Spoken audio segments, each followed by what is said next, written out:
Chapter 001, The Multiverse. What? You want money? The veins on Su Bei's forehead contrasted starkly with the sweet smile of the beautiful female staff member, leaving him questioning whether he had misheard. Weren't we told that anyone over the age of 16 could receive a login stone for the multiverse for free with their ID? The Multiverse, a transcendent game that weaves through time, imbued with myth and wonder, allowing all sentient beings across the universe to share in the journey of cultivation. Who was the mastermind behind this game, and how long has it existed? It remains a mystery within the annals of universal civilization no one knows. In this game, one can acquire anything one could possibly imagine. Some advanced civilizations speculate that the multiverse is not merely a game, but rather another ancient realm. Sir, I sincerely apologize. The Cosmic Civilization Alliance has only distributed 10 free login stones to our Daxia planet, and they were all allocated last night. Currently, we only have a limited supply of premium login stones available for purchase, priced at 200,000 cosmic coins each. Would you like to buy one? The female staff member maintained her smile as she explained. Daxia Star is considered an ordinary first-tier civilization within the Cosmic Civilization Alliance, relatively inconspicuous, with a population exceeding 200 10 free login stones are indeed a mere drop in the bucket. 200,000 cosmic coins. Su Bei, a young man with no family ties, who had just been dismissed from his job by his unscrupulous boss, found his pockets emptier than his face. Not to mention 200,000 cosmic coins, he couldn't even scrape together 10 cosmic coins.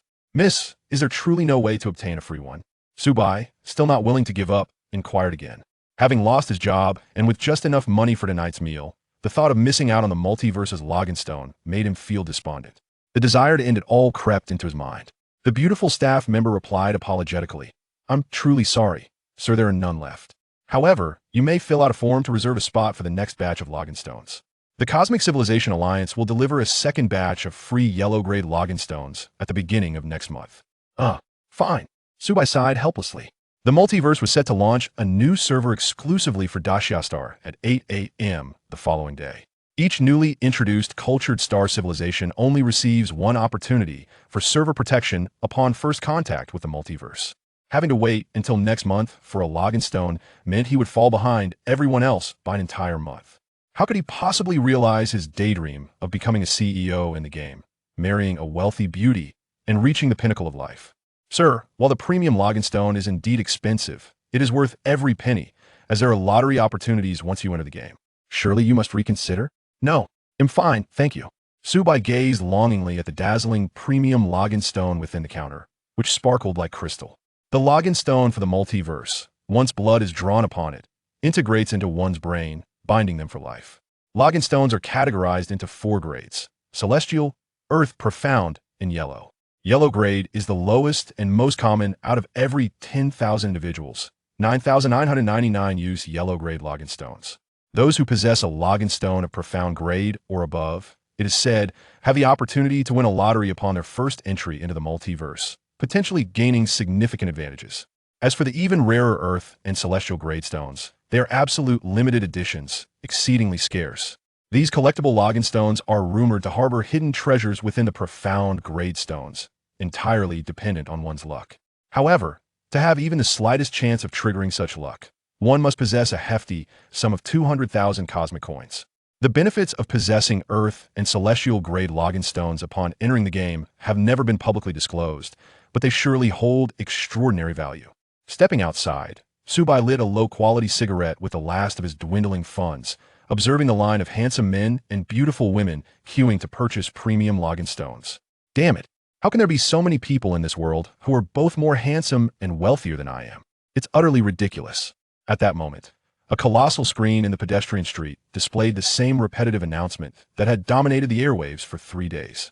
Lost dog notice. A purebred Chinese rural dog has been missing for 3 days. It weighs 12 kilograms, has yellow fur and a white tail, and is wearing a white jade tag around its neck. Whoever helps retrieve the beloved pet will receive a reward of 1 million cosmic coins.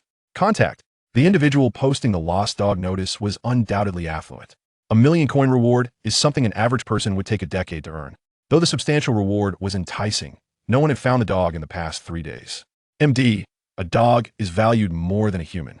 When a dog goes missing, someone offers 1 million to find it. If I were to disappear one day, I doubt anyone would care. Su Bei chuckled bitterly, feeling a wave of despondency wash over him, especially after failing to secure a free login stone. Upon returning to his humble rental unit 10 kilometers away, his phone buzzed with a text message from his portly landlady. "Subai, you piece of trash. It's been half a month and you still haven't paid the rent. You have until noon tomorrow to bring the overdue rent and interest. Otherwise, you can either pack up and leave or submit to my demands." Reading the message sent a chill down Subai's spine. The landlady, a widow in her 40s, weighed in at a staggering 150 kilograms, so corpulent that her neck was scarcely visible.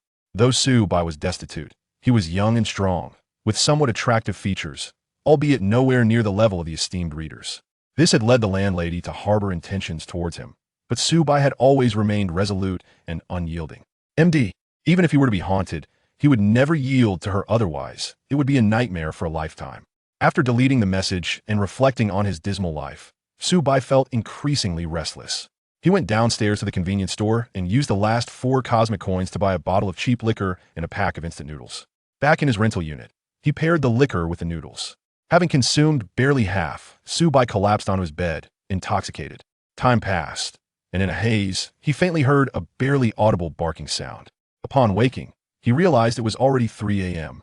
This time, he had indeed drunk too much. Listening closely, it seemed there really was a dog barking. Recalling the lost dog notice, Subai, driven by a stroke of luck, hurried downstairs. At this hour, the outside world was eerily quiet. Following the sound, Subai eventually arrived at a foul-smelling ditch behind a pile of garbage. At that moment, the barking grew more pronounced. A cold breeze swept through, causing Subai to shiver, and the effects of the alcohol began to fade. Despite the filth, he struggled to lift the cover from the ditch, holding his breath as he used his cracked phone to shine a light downwards. There, in the murky depths, he spotted a dirty yellow dog curled up in a corner, one of its legs trapped and bleeding, its whimpering weak. Subai blinked rapidly, his heart racing as he noticed the yellow dog indeed had a jade tag, stained with grime, around its neck. What the hell? Is fortune finally turning in my favor? What are the odds of encountering something akin to winning the lottery? Filled with excitement and trepidation, Subai quickly dialed a number. The contact number from the lost dog notice had been broadcast for 3 consecutive days, and he had memorized it. In less than 10 minutes, woof, a luxurious, hovering red vehicle descended from the sky. As the doors opened and the headlights illuminated the area, an extraordinarily radiant beauty emerged. Dressed in purple, her features were exquisite, her skin alabaster, exuding an aura of elegance tempered with sensuality. Particularly striking were her long, graceful, and enticingly smooth white legs. "Where's my Dahuang?" the woman inquired anxiously. Subai, undistracted by her beauty, pointed towards the ditch.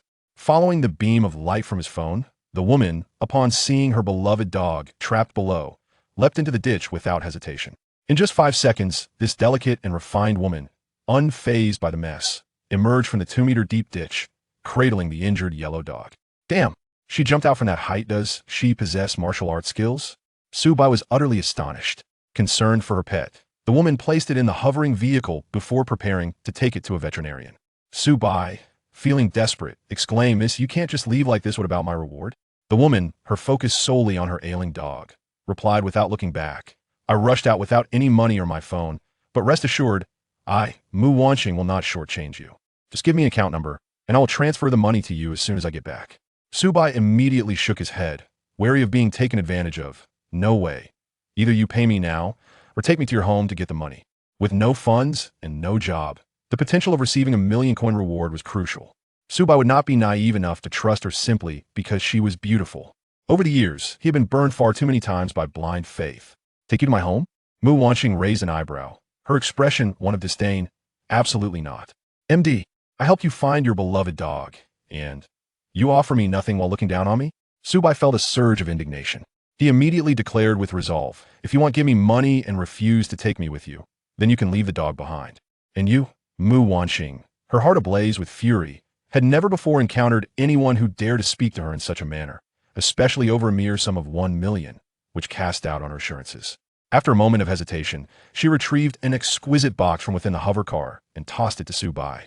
"Let's do this. You can keep this item as collateral, and shortly, someone will come to redeem it with the money." Without allowing Subai any time to react, she closed the car door, generating a gust of wind, and soared into the sky. "What on earth is this? You're not trying to deceive me, are you?" Subai shouted. I've taken note of your name. Chapter 002. The unique and unparalleled potential. Who? The night breeze swept in, chilling Su Bai, who was already scantily clad, causing him to shiver. Yikes, it's so cold, perhaps I should return home and wait. He hoped that the young lady would not mislead him. Upon returning to his rented room, he wrapped himself tightly in a blanket, feeling considerably warmer. Yet, after half an hour, his phone remained silent, devoid of any response. Damn it, could I really have been taken for a ride? In a fit of anger, Su Bai opened the exquisite gift box that Mu Wanqing had left behind, curious to see whether this trinket truly held the value of 1,000,000. To his astonishment, nestled within the box was a gem the size of a pigeon egg, dazzling and radiant, reminiscent of a diamond.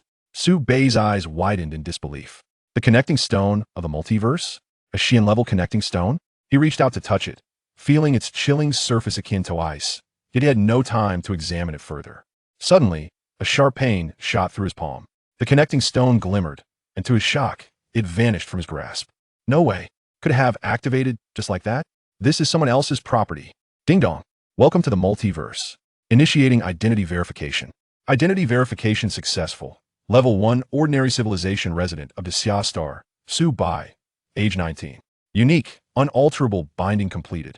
As a series of system notifications echoed in his ears, Su Bai found himself within a tangible cosmic expanse, a true starry universe. Pinching his cheek, the sensation and slight pain felt indistinguishable from the vivid reality. The connecting stone of the multiverse, once bound, could never be altered.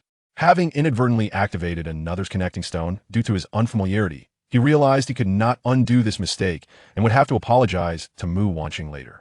Due to the exclusive protective new server for the Xia Star not yet being officially launched, you may choose to pre-build a character first. With no other options, he resolved to proceed with the character creation. Upon making his selection, further prompts sounded in his ears. Regarding the cultural history of the Xia Star, the newly established game background offers 8 mainstream professions. They are Ling Jian Mage, Zhu Ying Assassin, Shun Huang Berserker, Xin Yu Archer, Pajun Warrior, Miao Yin Support, Tian Long Tank, and Xing Luo Healer. Each profession's unique traits and advantages were then showcased, with each model mirroring Su Bai's likeness.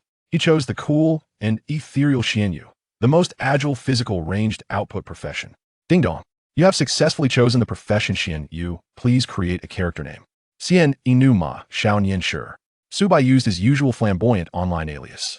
Character name creation successful. Notice, the multiverse does not allow modifications to appearance. Modeling will reflect your true visage. However, you may choose a system-provided disguise mask to protect your privacy. No, all modifications to appearance?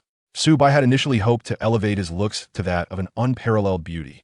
Though he stood at 1.81 meters, with features that were somewhat presentable, who wouldn't desire to be more perfect? Ding dong. Recognizing the player Xian Inu Ma, Xiao Nianshi has bound a rare heavenly-level connecting stone. You have the opportunity to draw for potential and special equipment. Would you like to use it now? Gasp. Upon hearing this prompt, Su Bai felt as if struck by lightning, a shiver coursing through him. Heavenly level. The connecting stone that Mu Wanqing had temporarily entrusted to him was of such rarity. The odds of this were more daunting than winning the lottery 10 times over. With exhilaration coursing through him, he declared, use. Ding dong. Congratulations. Player Xian Inu Ma Xiao Nianshi has drawn the unparalleled unique potential, Soul Severance. Congratulations. Player Xian Inu Ma Xiao Nianshi has acquired the special equipment, Chinquan Arrow Pouch. Soul Severance. Unique unparalleled potential. An attack has a 2 chance to slay the target soul, resulting in an absolute instant kill. Each successive attack on the same target increases the probability until a 100 trigger of Soul Severance. This unparalleled potential can be upgraded currently at level 10100000. Chinquan Arrow Pouch. Special equipment. Bound to Xian Inu Ma Xiao Nianshi upgradable. Cannot be dropped, traded, or destroyed. Function. Unlimited level 1 spirit arrows. Each spirit arrow inflicts an additional 10 points of true damage. Potential. Devour each skill book consumed permanently enhances the owner's attributes. Incredible. This is simply extraordinary. The existence of the Soul Severance potential allows Su Bai to bypass all defenses of his target, resulting in an instant kill. If he maximizes his attack speed and stacks the probability, even a boss would fall in an instant. This is a divine level potential, and the best part is that it can be upgraded. As for the Chinquan Arrow Pouch, It is akin to a divine artifact, providing unlimited spirit arrows. This will allow Su Bai, already a Xianyu profession, to output infinitely without the need for resupply. The accompanying Devour skill, which enhances permanent attributes by consuming skill books, is an overpowered existence that will only make Su Bai stronger. Ding dong. There are 4 hours and 37 minutes remaining until the new server for the multiverse at the Xia Star opens. Please enter the game after the official launch. As the notification concluded, Su Bai was ejected from the game. Just as his consciousness returned to reality, his phone rang. Upon answering, it was none other than Mu Wanqing calling. Her voice was impatient. My associate came with the money, but couldn't find you. I tried calling, but you didn't answer. Don't you want the reward anymore? Having just entered the game, he genuinely hadn't heard his phone ring. Remembering that he had inadvertently used someone else's heavenly level connecting stone, he felt a twinge of guilt, yet he maintained a facade of calm. I couldn't just stand around foolishly waiting in this freezing cold at night, could I? Why not use the item you left as collateral as compensation? He anticipated that this statement would surely infuriate her. As a result, Mu Wanqing casually remarked, "Are you certain you wish to use it as a bounty? It is merely worth 200,000. Merely worth 200,000? Upon hearing this, Su Bai was initially taken aback. However, he quickly regained his composure. Earth tier and heaven tier linking stones, being exceptionally rare, are 1 in a million. All concealed within the Xian tier linking stones. Prior to their utilization, no one can ascertain their true grade. It seems Mu Wanqing assumed this was merely an ordinary Xian tier linking stone. The market price for an ordinary Xian tier linking stone is indeed 200,000 cosmic coins. It appears that although this woman possesses a cold demeanor, she is not one to take advantage of others. As she cautioned Su Bai of its mere worth of 200,000 cosmic coins, little did she know that Su Bai had actually gained an extraordinary advantage. Su Bai endeavored to keep his voice calm. He initially intended to respond affirmatively, yet hesitated, sensing that such an admission might arouse suspicion. A reward of 1 million. Yet only requiring a link stone valued at 200,000 seemed exceedingly irregular. After a moment of contemplation, Su Bai was about to suggest, "How about you compensate me with an additional 800,000? However, his phone unexpectedly ran out of battery and shut down. This wretched device always faltered at crucial moments. Meanwhile, Mu Wanqing mistakenly believed that Su Bai had hung up. After a brief hesitation, she sent him a text message. "You have retrieved my beloved De Huang. I owe you a favor. Should you need assistance in the future, feel free to call me."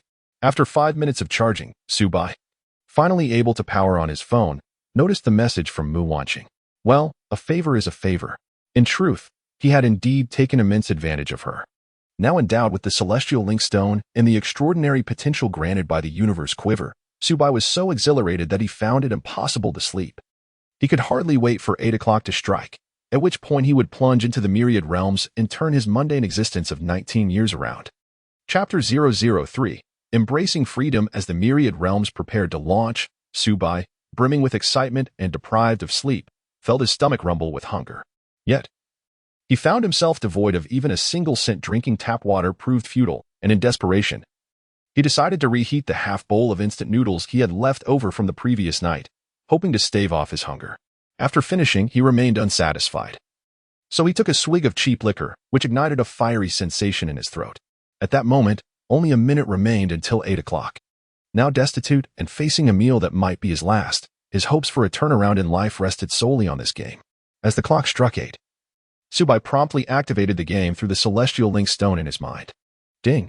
Welcome to the Myriad Realms. The new player protection gear of the Great Xia Star has officially been activated. Would you like to enter the game now? He had awaited this moment for so long, and without hesitation, he selected yes. Ding! You have been assigned to Mortal Village number 9527. This village hosts a total of 10,000 new players. Notice, the first player to reach level 10 and leave this village will receive additional rewards.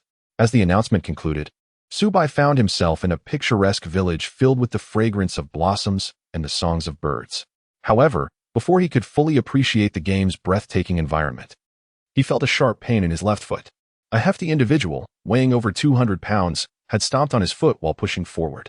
The pain made Su Bai grit his teeth. Get the hell out of my way. I need to find the village chief to collect my new player gift.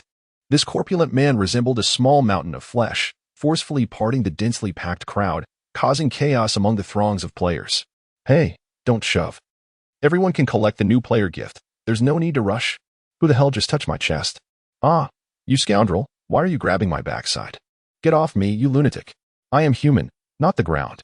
The village was in utter disarray, with 10,000 players crammed into the space. It was a scene of complete pandemonium. Subai found himself unable to move amidst the crowd.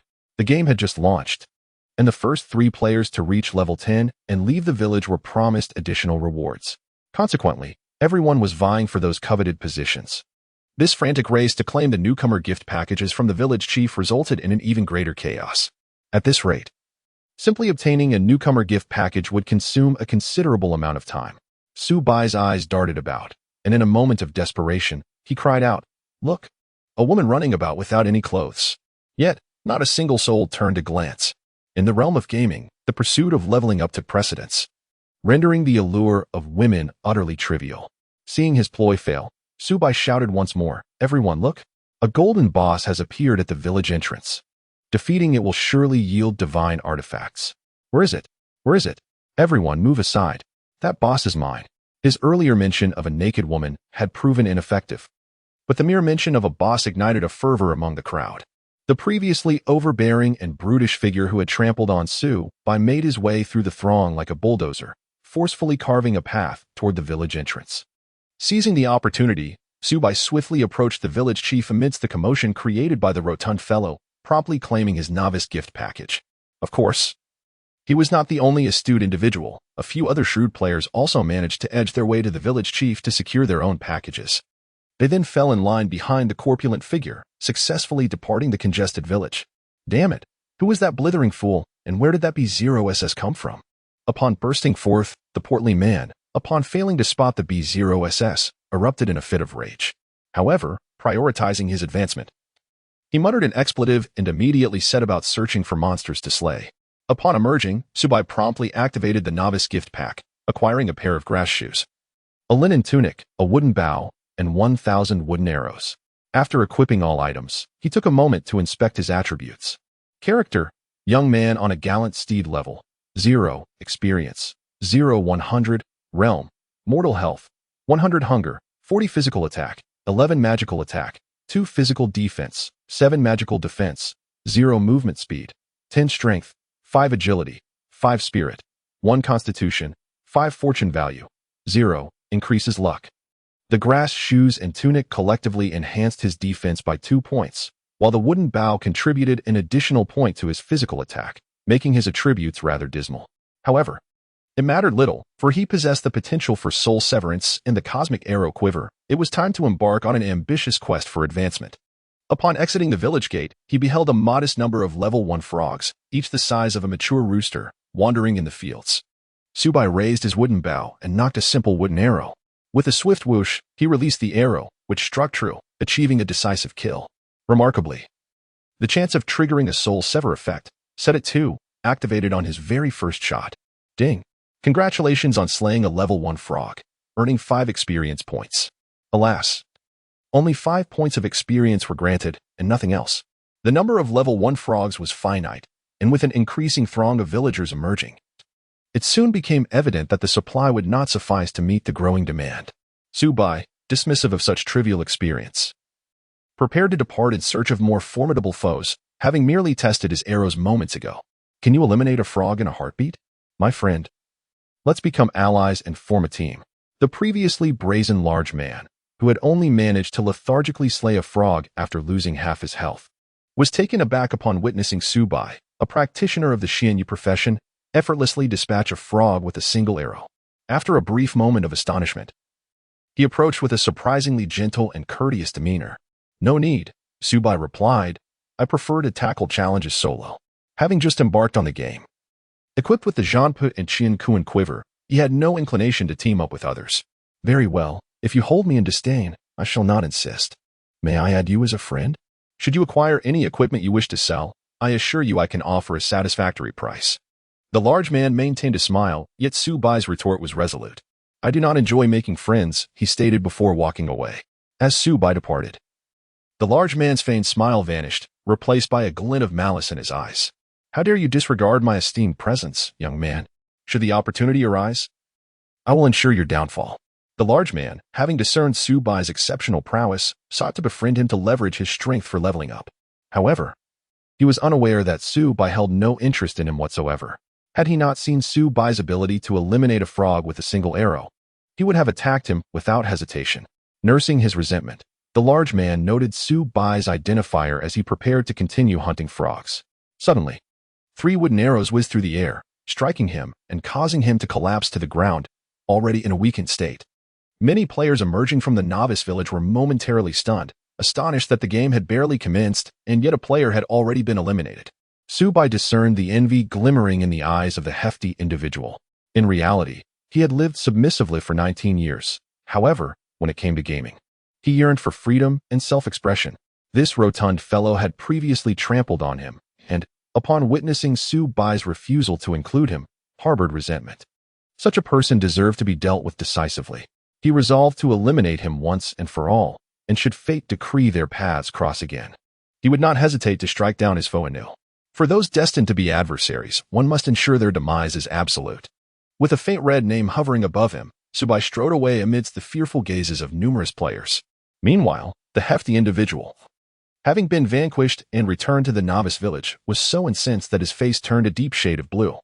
Even the gifted shoes he had received were lost in the encounter. To venture out of the village and advance again, he would have to push through the crowd once more. In the vigor of youth, he thought to himself, "You dare challenge me? I will remember you." Chapter 004. The Wild Monkey Boss. Eliminating the hefty adversary and starting with a red name was an exhilarating feeling. One that could only be described with a single word: delightful. Su-bai wasted no time and immediately sought out higher-level wild monsters for experience. Upon entering a bamboo grove, he observed that every 5 meters or so, a series of emerald green venomous snakes coiled around the stalks. A swift glance revealed: bamboo leaf green, common monster, level 3 health, 600 physical attack, 21 to 39 magical attack, 0 physical defense, 15 magical defense, 0 movement speed. 8. Do not be deceived by its vibrant green exterior. Its attacks have a chance to unleash deadly toxins. It was remarkable that a level 3 creature possessed such formidable attributes. With a physical defense of 15, the bamboo leaf green could easily withstand Su-bai's meager 11 points of attack. However, with a movement speed of only 8, if he positioned himself correctly and utilized the Qian Kuan arrow bag along with the potential of the soul-severing strike, he should manage without much difficulty to avert any complications. Su-bai first donned the illusion mask gifted by the system. This item did not enhance any attributes but concealed his appearance and basic information, thus averting numerous potential troubles. Once the illusion mask was in place, Su-bai swiftly retrieved a level 1 spirit arrow from the Qian Kuan arrow bag, drawing his bow from a distance of 15 meters. Targeting a bamboo leaf green. With a swift twang, the arrow was released. Damage, -11. The level 1 spirit arrow, which carried an additional 10 points of true damage, dealt a normal 11 points of damage even without triggering the soul-severing strike. Ding. The probability of triggering soul-severing strike has increased to 3. Upon hearing this notification, Su-bai's eyes sparkled with excitement. This meant that even with the worst luck, after firing 98 arrows at the same target, he would inevitably achieve a soul-severing instant kill. In the future, when his attack speed increased, even a formidable boss would likely not withstand more than 10 seconds before him. Hiss. The bamboo leaf green, in pain, bared its fangs, its emerald-hued body slithering down from the bamboo with agility. Su-bai is no novice in the realm of gaming. After releasing his first arrow, he promptly retreated 2 steps, seamlessly retrieving a second level 1 spiritual energy arrow from his quiver. Drawing back his bow, he released the arrow with precision, inflicting damage of -11. The probability of triggering soul severance has now increased to 4. As Su-bai loosed each arrow, he retreated 2 steps, striving to maintain his distance. His movement speed was rated at 10, while the bamboo leaf green speed stood at 8. With astute maneuvering, he could undoubtedly defeat it without sustaining any injury. Damage inflicted, -11, -11, -11. After releasing 11 consecutive arrows, the probability of a critical strike increased to 13. The bamboo leaf green, with 490 health points remaining, was now less than 3 meters away from Su-bai. While he knocked arrows and attacked, his retreating movements naturally affected his normal speed. Even though he was faster by 2 points, he was perilously close to being caught. Another arrow was released, triggering a critical strike, dealing -490 damage. Ding. Congratulations on defeating the level 3 bamboo leaf green, earning 17 experience points. The corpse of the bamboo leaf green immediately collapsed to the ground. As a level 3 creature, it typically yielded 15 experience points. However, due to Su Bai's achievement of defeating it at a higher level, he received an experience bonus, totaling 17 points. The drop rate across the myriad realms was notoriously low, with the likelihood of ordinary monsters dropping equipment being shockingly minimal. Thus, in slaying a level 3 bamboo leaf green, aside from the 17 experience points, not even a single game coin was acquired. Su Bai chose not to dwell on the setbacks, seizing the moment to continue his endeavor. He swiftly targeted another bamboo leaf green, positioned 15 meters away, and released an arrow. Unfortunately, fortune was not in his favor this time. It took a staggering 21 arrows before he triggered a critical strike, resulting in a loss of 23 health points. Fortunately, this encounter did not inflict poison upon him. The battle raged on. Upon defeating the 5th bamboo leaf green, his health had dwindled to a mere 14 points. Fortunately, the demise of this creature granted him just enough experience to level up, and a wave of soothing warmth enveloped him. Ding dong! Congratulations! You have successfully leveled up, earning 5 attribute points to allocate at your discretion. With this advancement, his vitality was fully restored, increasing his total health from 100 to 105. His defense rose by 1 point, and his attack surged by 2 points. The Xianyu class, by its very nature, is frail, and thus the growth of health and defense remains a weakness. Su Bai allocated all 5 attribute points to agility, and instantly felt a surge of nimbleness in his body, resulting in a slight increase in both attack speed and movement speed. With the enhancement of his movement speed, Su Bai became even more agile while harvesting the bamboo leaves. Subsequently, he swiftly dispatched over 30 bamboo leaves, sustaining only a single bite. Su Bai has reached level 3. Without a doubt, his 2 attribute point allocations have been entirely devoted to agility. Could it be that someone has already appeared at level 3 bamboo leaf Ching so swiftly? Is he soloing? My friend, would you care to form a party? In our team, we have 2 heavenly dragons, 1 divine wasteland, and 1 spirit sword. And we are precisely in need of a physical ranged Xianyu. Joining forces would undoubtedly enhance our efficiency. A 4-member team arrived at the bamboo forest and, upon discovering Su Bai, displayed a hint of surprise before extending an invitation to him. The fact that these 4 individuals managed to ascend a level so rapidly and arrive here marks them as elite players. No thanks, I prefer to venture alone. Su Bai expressed his refusal and turned to leave the area. Players had already begun to appear in the level 3 monster spawn zone, and it was certain that more would arrive shortly. Su Bai prepared to venture into a more advanced area for solo exploration. The attributes of the monsters in the myriad realms are exceedingly high. To think one could solo them early on is nothing short of fanciful boasting. Observing Su Bai's refusal to depart, a player from the 4-member team, who specialized in the Divine Desolation class, scoffed derisively. No, he was not merely boasting. Look over there. A dozen unrespawned bamboo leaf green corpses lay scattered. He is indeed a skilled player, the sharp-eyed leader of the Spirit Sword class exclaimed in astonishment. Goodness! These bamboo leaf greens possess 600 health, 15 defense, and 39 attack, and being bitten may also result in poisoning. How could he possibly achieve such efficiency in soloing so soon after the server opened? It seems he must be utilizing a Mystic Tier Link Stone. He likely acquired some exceptional gear. A Mystic Tier Link Stone, priced at 200,000 cosmic coins each.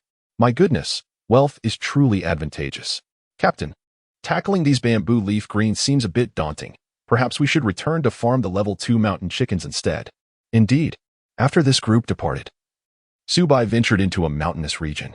The foliage was lush, and the towering trees made it difficult for sunlight to penetrate, creating a somewhat cool and shaded atmosphere. Suddenly, a cacophony of wild monkeys erupted from the depths of the forest. Su Bai focused his gaze and discovered a troop of wild monkeys characterized by their white faces and yellow fur, complete with long, dangling tails. Among them was a particularly large leader, standing at least 6 meters tall and weighing no less than 200 pounds. Wild Monkey Leader. Elite Monster. Level 9 health, 3600 physical attack, 98 to 123 magical attack, 0 physical defense, 45 magical defense, 0 movement speed, 45 skills, Savage Bite. This is an exceptionally territorial and aggressive monkey leader, known to mercilessly tear apart any small creatures that trespass into its domain.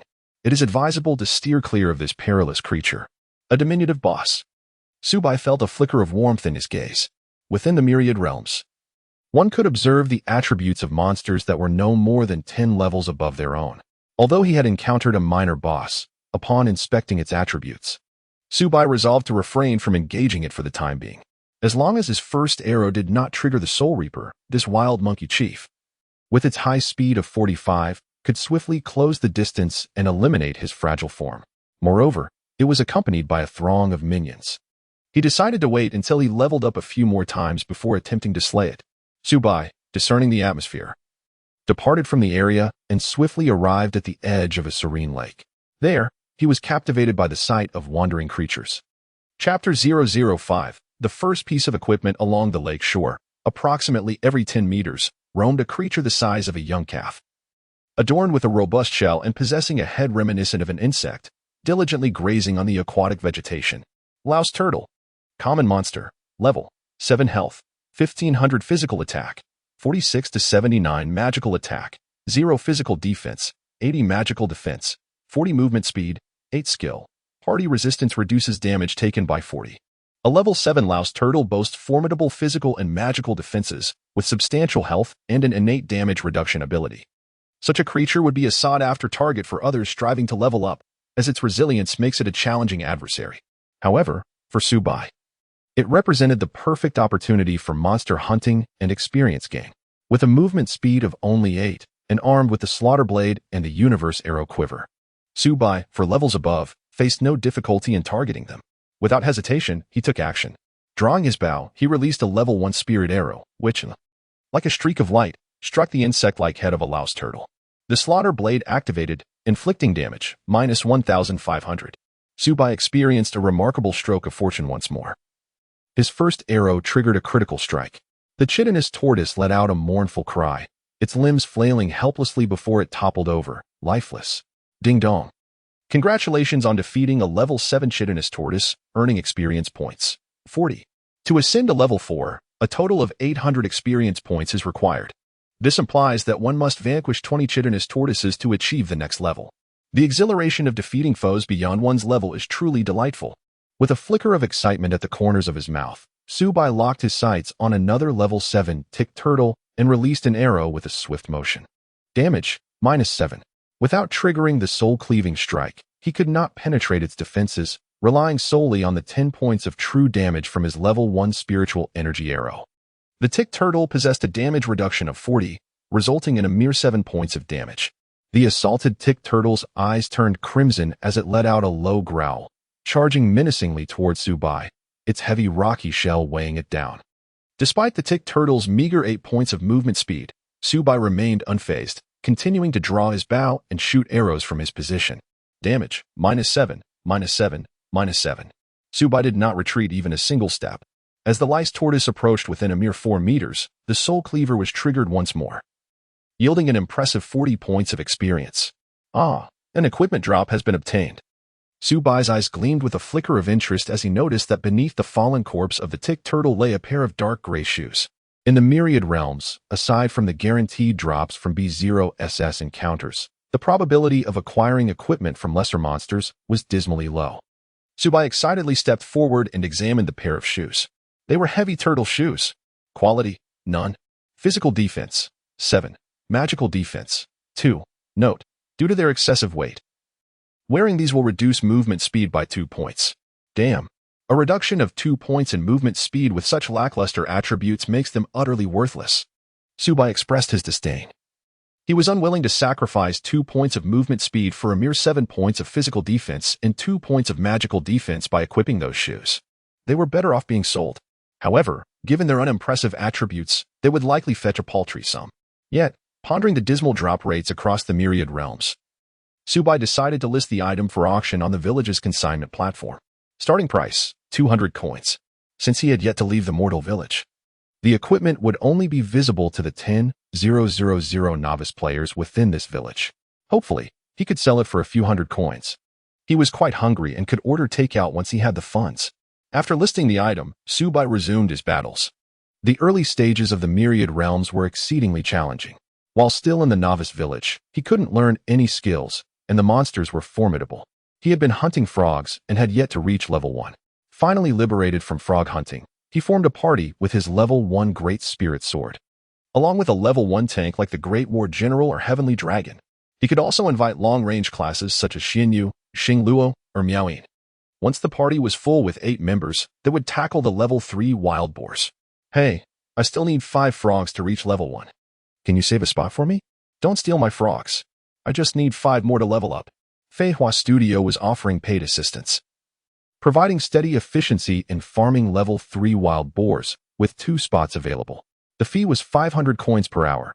Those interested needed to act quickly. The early stages of the Myriad Realms were incredibly tough. Even players who entered through the Xian level link stone found little advantage without obtaining useful items. They could only endure and grind slowly. Moreover, in-game items could only be purchased from NPCs using in-game currency. Consequently, many players were lamenting their fate. Damn it. I've been grinding for so long and haven't even seen a single drop. This game is ridiculously hard. In the level 2 area of the mountain chicken monsters, a furious player, the boisterous Kuan Gu, who had previously been defeated by Subai, was venting his frustrations in the team chat. If only someone would sell equipment. No sooner had he said this than another player exclaimed, Kuan Gu, someone is actually selling equipment. The first piece of gear appeared on the village's consignment platform. Boots that provided 7 points of physical defense and 2 points of magical defense, starting at just 200 coins. Really? Let me see. Kuan Gu eagerly clicked on the consignment platform, his eyes lighting up. With these shoes, my defense would be sufficient to withstand level 3 wild boars. I must acquire this equipment. He confidently placed a bid of 1,000 coins to test the waters. Meanwhile, in another location, a team member reported to the captain, finally, someone is selling equipment, and the attributes are quite decent. If you wear it, we can start farming level 4 wild monsters. Upon hearing the words, the captain of the Flying Flower Studio's eyes gleamed with excitement. After examining the attributes of the shoes listed for auction, without further ado, he invested a staggering 500 coins. In truth, the pair of shoes that Subai had dismissed had already captivated the attention of several capable players in the village. Ding! Congratulations! You have reached level 4 and received 5 points to distribute freely among your attributes. Having finally leveled up, Subai was elated and was just about to allocate the 5 points to agility when a notification chimed in his ear. Ding! The heavy tortoise shoes you auctioned have ultimately sold for 5,000 coins. After deducting a 30-coin service fee, the remaining 500 coins have been transferred to your linked personal bank account. What? Sold for 5,000.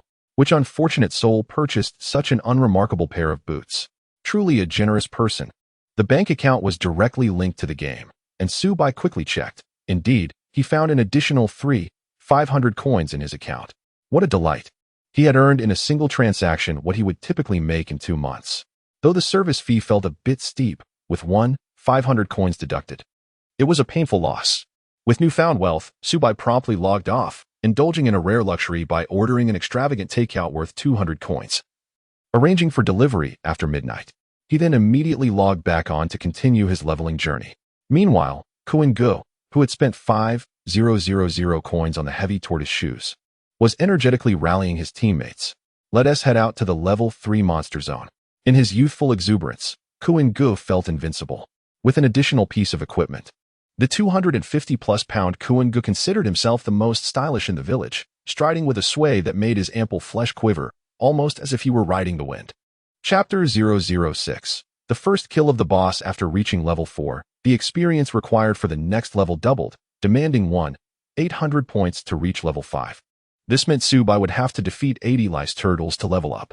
Although he had achieved level 4, his full allocation to agility still left him unable to penetrate the defense of the lice turtles. Without triggering the soul sever, it took him over 5 minutes to vanquish a single lice turtle. Of course, luck sometimes smiled upon him, and he could trigger the soul sever within 10 arrows. But such occurrences were rare.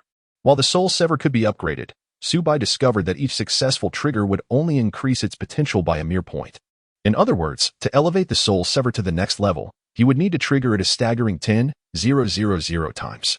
The path ahead was indeed arduous. As noon approached, the clock ticked towards 11:30. Subai could hardly recall the number of tick turtles he had slain, yet his level had ascended to 6. Upon inspecting his attributes, he found himself as follows. Character: young man in fine garb level. 6, 3, for 103. 600, realm, mortal health points. 130 physical attack. 23 magical attack, 10 physical defense, 13 magical defense, 5 movement speed, 27 fortune value. 0 reaching level 7 would bring him in line with the tick turtles. Although his attack power had seen little enhancement and his constitution remained fragile, the full allocation of points into agility had significantly increased both his attack and movement speeds.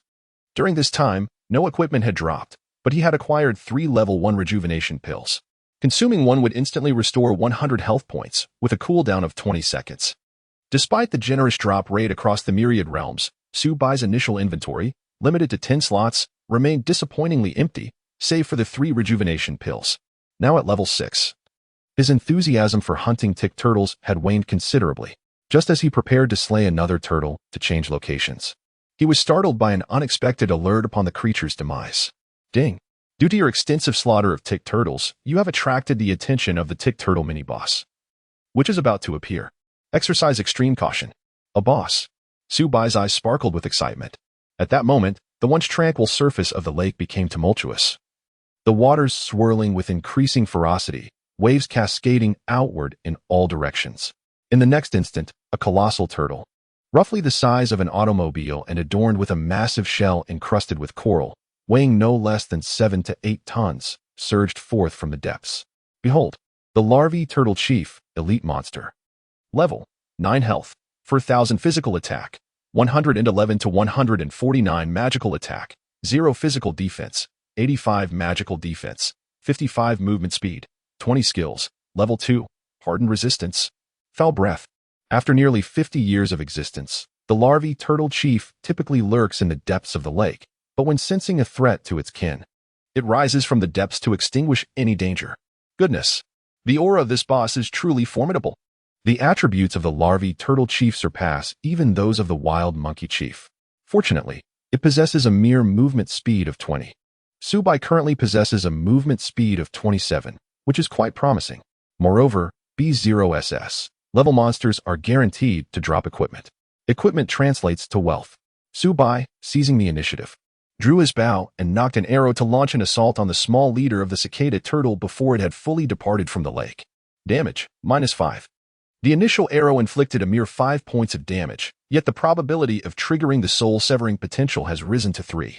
Su Bai maintained his composure as he continued to draw his bow. Before the small leader of the tick turtle departed from the lake's surface, he released a total of 5 arrows. The probability of triggering the soul-severing effect had risen to 8. Howl. The small leader of the tick turtle, having ascended the shore, lifted its head high, its gills swelling. It seemed poised to unleash a noxious breath attack. Su Bai was well aware of this foul-spitting ability of the tick turtle's leader, especially upon witnessing its current stance. Su Bai immediately ceased his assault and sprinted towards a mound of stones, protruding half a meter high, located 5 meters away. In the next instant, the small leader of the tick turtle unleashed its skill, stench breath, emitting a cloud of foul, gray-brown mist from its mouth that swiftly enveloped the area. With his fragile physique, Su Bai would undoubtedly be annihilated if struck. Fortunately, his investment in agility grants him remarkable speed. In the instant he looses an arrow in retaliation, he swiftly dives into a pile of stones, effectively concealing himself. Though he managed to evade the skill behind the cover, the next moment, an overwhelming stench, more repugnant than that of a cesspit, assails his senses, suffocating him with its foulness. Upon inhaling the noxious stench, Su Bai nearly retched on the spot. Ding! You have inhaled the toxic foulness of the small leader of the lice turtle, suffering ongoing damage, losing 5 life points every 2 seconds. Persisting for 20 seconds. For heaven's sake, this is nothing short of a biological assault. Su Bai held his breath, and immediately a first life reduction appeared above his head. -7. Thud, thud, thud. At that moment, the ground trembled. The small leader of the tick tortoise was rapidly approaching Su Bai's position, leaving a distinct claw mark with each step. The tick tortoise's movement speed was 20 points. Only 7 points slower than Su Bai, which was not excessively slow. Su Bai swiftly rose from beneath the pile of stones, loosing an arrow in one fluid motion while retreating to increase the distance between himself and his adversary. The small leader of the leech turtle possessed such formidable attacking power that even a single strike could spell his demise. He could not allow it to close the gap. Thus, as he continued to flee, he simultaneously launched attacks to maintain his distance. 20 seconds later, the lingering effects of the toxic gas dissipated. Though Subai had already suffered a loss of 70 points of health, for his own safety, he retrieved a precious level 1 rejuvenation pill and consumed it, restoring his vitality. Strangely, the small leader of the leech turtle seemed to exhibit some hidden resistance, as the probability of a critical strike had escalated to 31 without triggering. Meanwhile, the relentless pursuit of Subai by the small leader only intensified its rage, its eyes turning crimson once more. With a menacing lift of its head and a bulging of its cheeks, it prepared to unleash a noxious spray. How infuriating! Subai cursed under his breath as he hastily sought refuge behind any available obstacle. Just then, his ears perked up at the sound of other players approaching. Players were arriving. At such a crucial moment, while engaged in the battle against the boss, the little leader of the chitinous turtle. The appearance of other players was certainly a harbinger of misfortune. Subai's expression darkened slightly as he loosed an arrow from a distance, preparing to leap behind a tree to evade the impending skill. At that moment, Lady Luck finally smiled upon him. The soul reaping triggered, delivering a damage of minus 3,941. The massive form of the lesser tortoise leader momentarily froze, unable to unleash its noxious breath attack before its health was completely depleted, its hefty body crashing down. Ding! Congratulations on successfully challenging a higher level, defeating the lesser tortoise leader. Experience gained. 10,000. Silver coins. 50. A soothing wave of warmth enveloped Subai as he successfully ascended to level 7. In the next moment, a system announcement directed at the village resonated, proclaiming ding. Congratulations to player the young man in fine garb and gallant steed for successfully defeating the boss, the little leader of the chitinous turtle. As the first player in this village to achieve such a feat, you are awarded experience points, 10,000, luck points, 1, and a common weapon of your class. Instantaneously, the entire number 9527 mortal village erupted in excitement, with a cacophony of astonished voices reverberating through the chat channel. What in the world? Here I am, valiantly battling in the level 3 wild boar zone with my level 3 spirit sword, and someone has already vanquished a boss. Oh, young man in fine garb and gallant steed. Do you require a warm bed companion? I wish to apply for the privilege. Application for privilege. 1. What level is the young man in fine garb and gallant steed? What class could possibly defeat a boss? Young man in fine garb and gallant steed. Do you have any equipment for sale? I am prepared to pay handsomely. Young man in fine garb and gallant steed. I seek assistance in leveling up for a fee of 500 coins per hour. If that seems insufficient, we can negotiate. The young man in fine garb and gallant steed had undeniably become the center of attention. In no time, a torrent of friend requests flooded in, surpassing 999 within mere seconds. With only 10,000 players in the entire number 9527 newcomer village, it was likely that 7 or 8 out of 10 had sent friend requests. However, Subai disregarded all this commotion. Now elevated to level 8. He promptly allocated all his points to agility and retrieved the weapon awarded by the system, paying no heed to its attributes. Like an assassin, he concealed himself behind a tree, even neglecting to glance at the equipment and currency dropped by the slain little leader of the chitinous turtle. 8 uninvited players had materialized by the lakeside, all bearing names that began with Flying Flower. The leader, a level 4 heavenly dragon class player, exclaimed, "Captain, look, the boss's corpse, gosh. It has dropped equipment." Their excitement surged as they discovered the defeated little leader of the chitinous turtle, their eyes ablaze with fervor. A few members, driven by desire, impulsively moved to seize the equipment dropped by the boss. Meanwhile, hidden behind the tree, Subai's gaze turned cold as he, like a specter harvesting lives in the shadows, knocked a level 1 spirit arrow onto his bow, poised to strike first. "Everyone, freeze!" shouted the leader, Flying Flower, with fierce authority. "Young man in fine garb and gallant steed. Please do not misunderstand. We, from the Flying Flower Studio, have inadvertently wandered here. We are leaving at once. Retreat. Everyone, step back." As the sky was adorned with flying petals, Feihua Mantion cast a sharp glare at his team, commanding them to retreat immediately. Though some members of the team were tempted by the enticing equipment dropped by the small boss, they refrained from acting against the captain's authority, reluctantly stepping back with a sense of dissatisfaction. In my youth, I was Feihua Mantion, the leader of the Feihua Studio, gallant in my attire and spirited on horseback. Should you wish to sell any unwanted equipment, do not hesitate to contact me. I assure you, the price will not disappoint. After leaving this message, Feihua Mantion and his team distanced themselves from the scene. Once they had departed, Subai, concealed behind the trees, swiftly approached the corpse of the small boss. Collecting 3 pieces of equipment, a skill book, and 4 silver coins into his satchel. This Feihua Mantian is quite intriguing. Not only did he remain untempted by the allure of treasure, but he also quickly sensed the imminent danger. Deducing from the system announcement that the one who had slain the boss was nearby and reacted without hesitation. This individual is certainly remarkable. Thankfully, Feihua Mantian made a prudent decision. Had he been a moment slower, Subai, hidden behind the trees, would have taken action to eliminate him. The experience gained from defeating the small boss, along with the system's reward for the first kill, propelled Subai to level 8. Coupled with the system's gift of a weapon suitable for his class, Subai, in stealth, possessed the capability to single-handedly vanquish Feihua Mantian's 8-member team. As he prepared to assess his considerable spoils, Subai unexpectedly discovered that the corpse of the small boss was unlike that of ordinary monsters. Upon stepping closer, he was pleasantly surprised to find it was collectible. Given the game's notoriously low drop rates, the corpse of the small boss must surely yield valuable items, which should not be squandered. Subai immediately crouched down to collect. Chapter 007. Being handsome can be a burden. Ding. Congratulations. You have collected 1 portion of shell turtle essence. Congratulations, you have collected 1 portion of shell turtle shard. After acquiring only 2 items, a notification indicated that further collection was impossible. The mechanics of this vast universe certainly seem excessively frugal. Once he halted, Subai promptly examined his gains. First looking at the weapon awarded by the system, which was a uniquely designed iron bow shimmering with a cold light. Cold iron bow. Quality, common attack, 35 to 51 agility, 8 additional, attack speed 2. Durability, 100 usage requirement, Xianyu class. In this boundless realm, common grade weapons are among the lowest quality equipment. They are not restricted by level, but rather by profession. How exhilarating. Upon reviewing the attributes of the cold iron bow, Subai's eyes sparkled with excitement. The weapon granted by the system was indeed formidable. It was undoubtedly a divine artifact for the current Xianyu class. Next, he looked at the 3 other pieces of equipment dropped by the Shell Turtle mini-boss. A pair of gauntlets, a belt, and a necklace.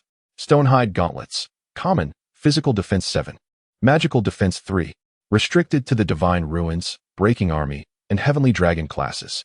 Resilient belt. Common, physical defense 6. Magical defense 2. Universal across all classes. Silver necklace. Common. Physical attack 9. Magical attack 6.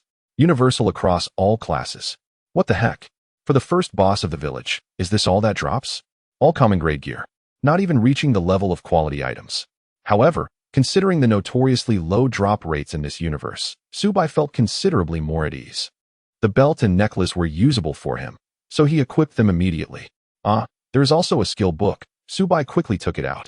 Brutal Slash. Skill level, common. Consumes 40 points of spiritual power to leap forward and execute a slashing attack, causing a single target burst of double damage. Cooldown, 25 seconds. Learning requirement. Limited to level 10 and above in the Chi Refinement realm for the Divine Ruins, Breaking Army, and Heavenly Dragon classes. Before players reach level 10 in the Chi Refinement realm, all classes lack spiritual power, making it impossible to learn even if they fortuitously acquire a skill book.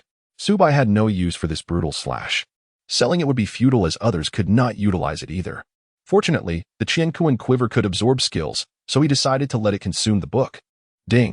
Qiankuan Quiver successfully absorbed Brutal Slash, and you gain 10 permanent strength points. 10 points of strength are equivalent to the attribute points gained from leveling up twice in the early stages, which is quite satisfactory. Furthermore, after absorbing Brutal Slash, the upgrade experience for the Qiankuan Quiver also increased by 2 points. Subai immediately checked the extent of the changes in his attributes. Character: Youth in Splendid Attire and Spirited Horse. Level: 8, 114028-800. Realm: Mortal. Health points: 140. Physical attack: 93. Physical defense: 21. Magical defense: 7. Movement speed: 34.4.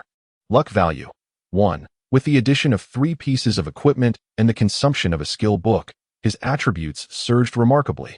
The enhancement in attack power was particularly notable, nearing the impressive threshold of 100 points, which would undoubtedly bolster Subai's endeavors in leveling up and monster hunting. He had intended to forge ahead and continue his ascent.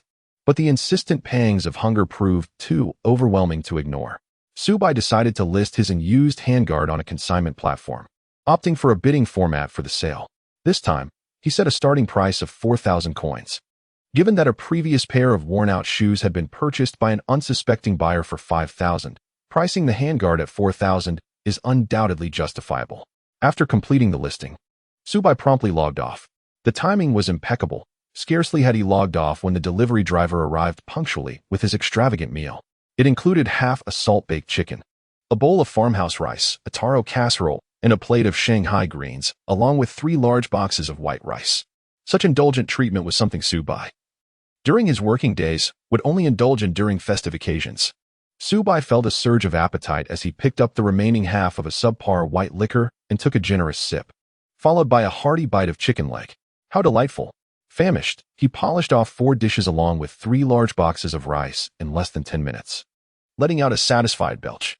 The sensation of a full stomach enveloped him in warmth. It was truly exhilarating. Indeed, the wisdom of our ancestors rings true. With food in the belly, the heart remains untroubled. After finishing his meal, Subai tidied up and washed his face, addressing his personal hygiene before preparing to immerse himself back into his online endeavors. Just then his phone chimed. Upon glancing at it, he realized, to his dismay, that it was a call from his rather portly landlady. Once connected, he was met with a barrage of her vociferous reprimands. "Subai, you scoundrel. It's past midnight. Are you going to pay the rent or not? I demand a straightforward answer. Can you afford it?" After a few more tirades, her tone shifted unexpectedly, turning into a disconcerting chuckle. "Oh, Subai, if you truly can't pay, it's no trouble at all. You know my feelings for you. If it were anyone else who dared to delay their rent for half a month, I would have thrown them out by now, but you're an exception. How about this? You come over for a candlelit dinner tonight, all cleaned up and dressed nicely, and I shall waive your rent moving forward." The image of the hefty landlady, resembling a human-shaped behemoth, made Subai shudder at her slimy words. He quickly interjected, Stop. A month's rent is 600. And with half a month owed plus interest, that totals 700. I will transfer it to you immediately." With that, he hastily ended the call and promptly sent 700 through WeChat.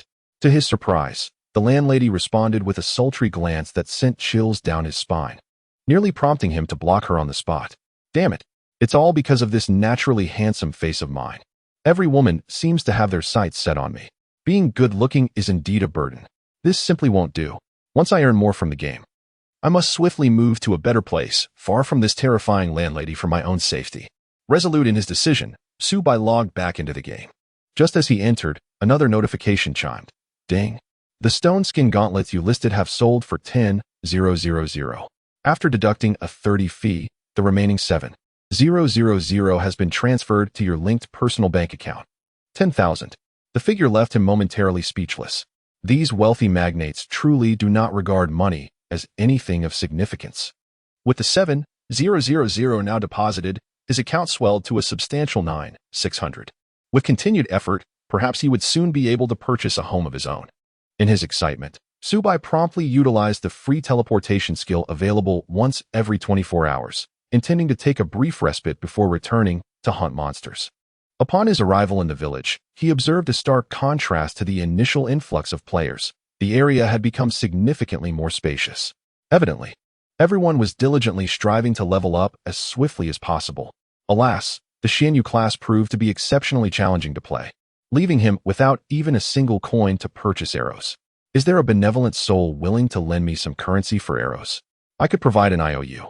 I assure you, my integrity is beyond reproach, and I shall repay it without fail.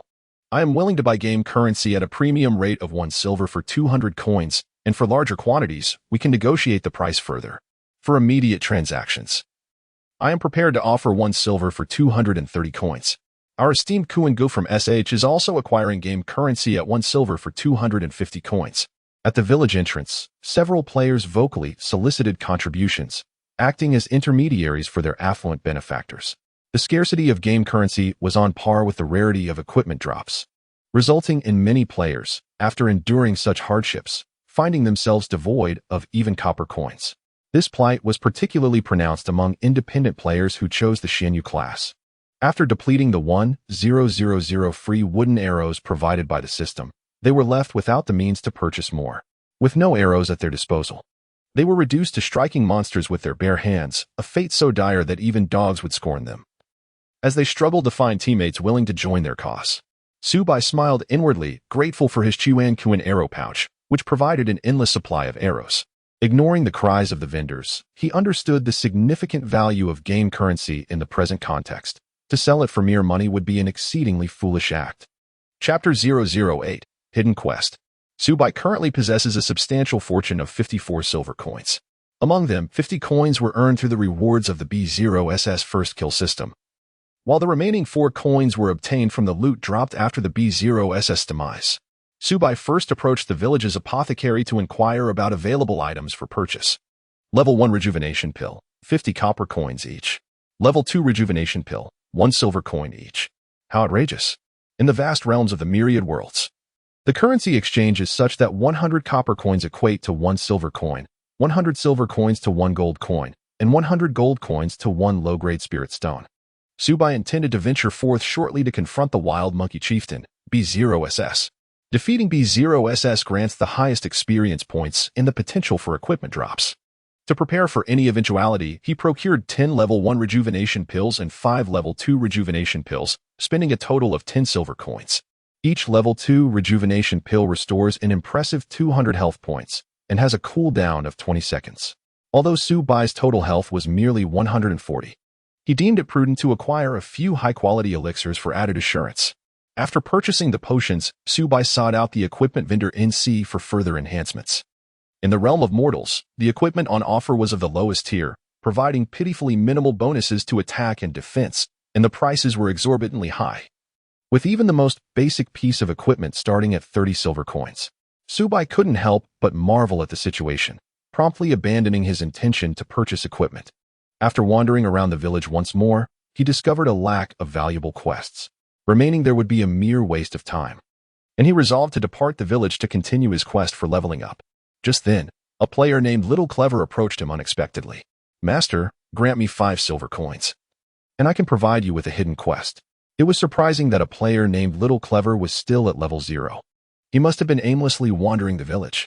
Although Subai donned a disguise that concealed his appearance and basic information, Little Clever had observed him purchasing expensive elixirs with in-game currency, leading him to conclude that Subai was a formidable player, prompting him to approach without hesitation. After casting a glance at him, Subai shook his head, choosing to disregard him.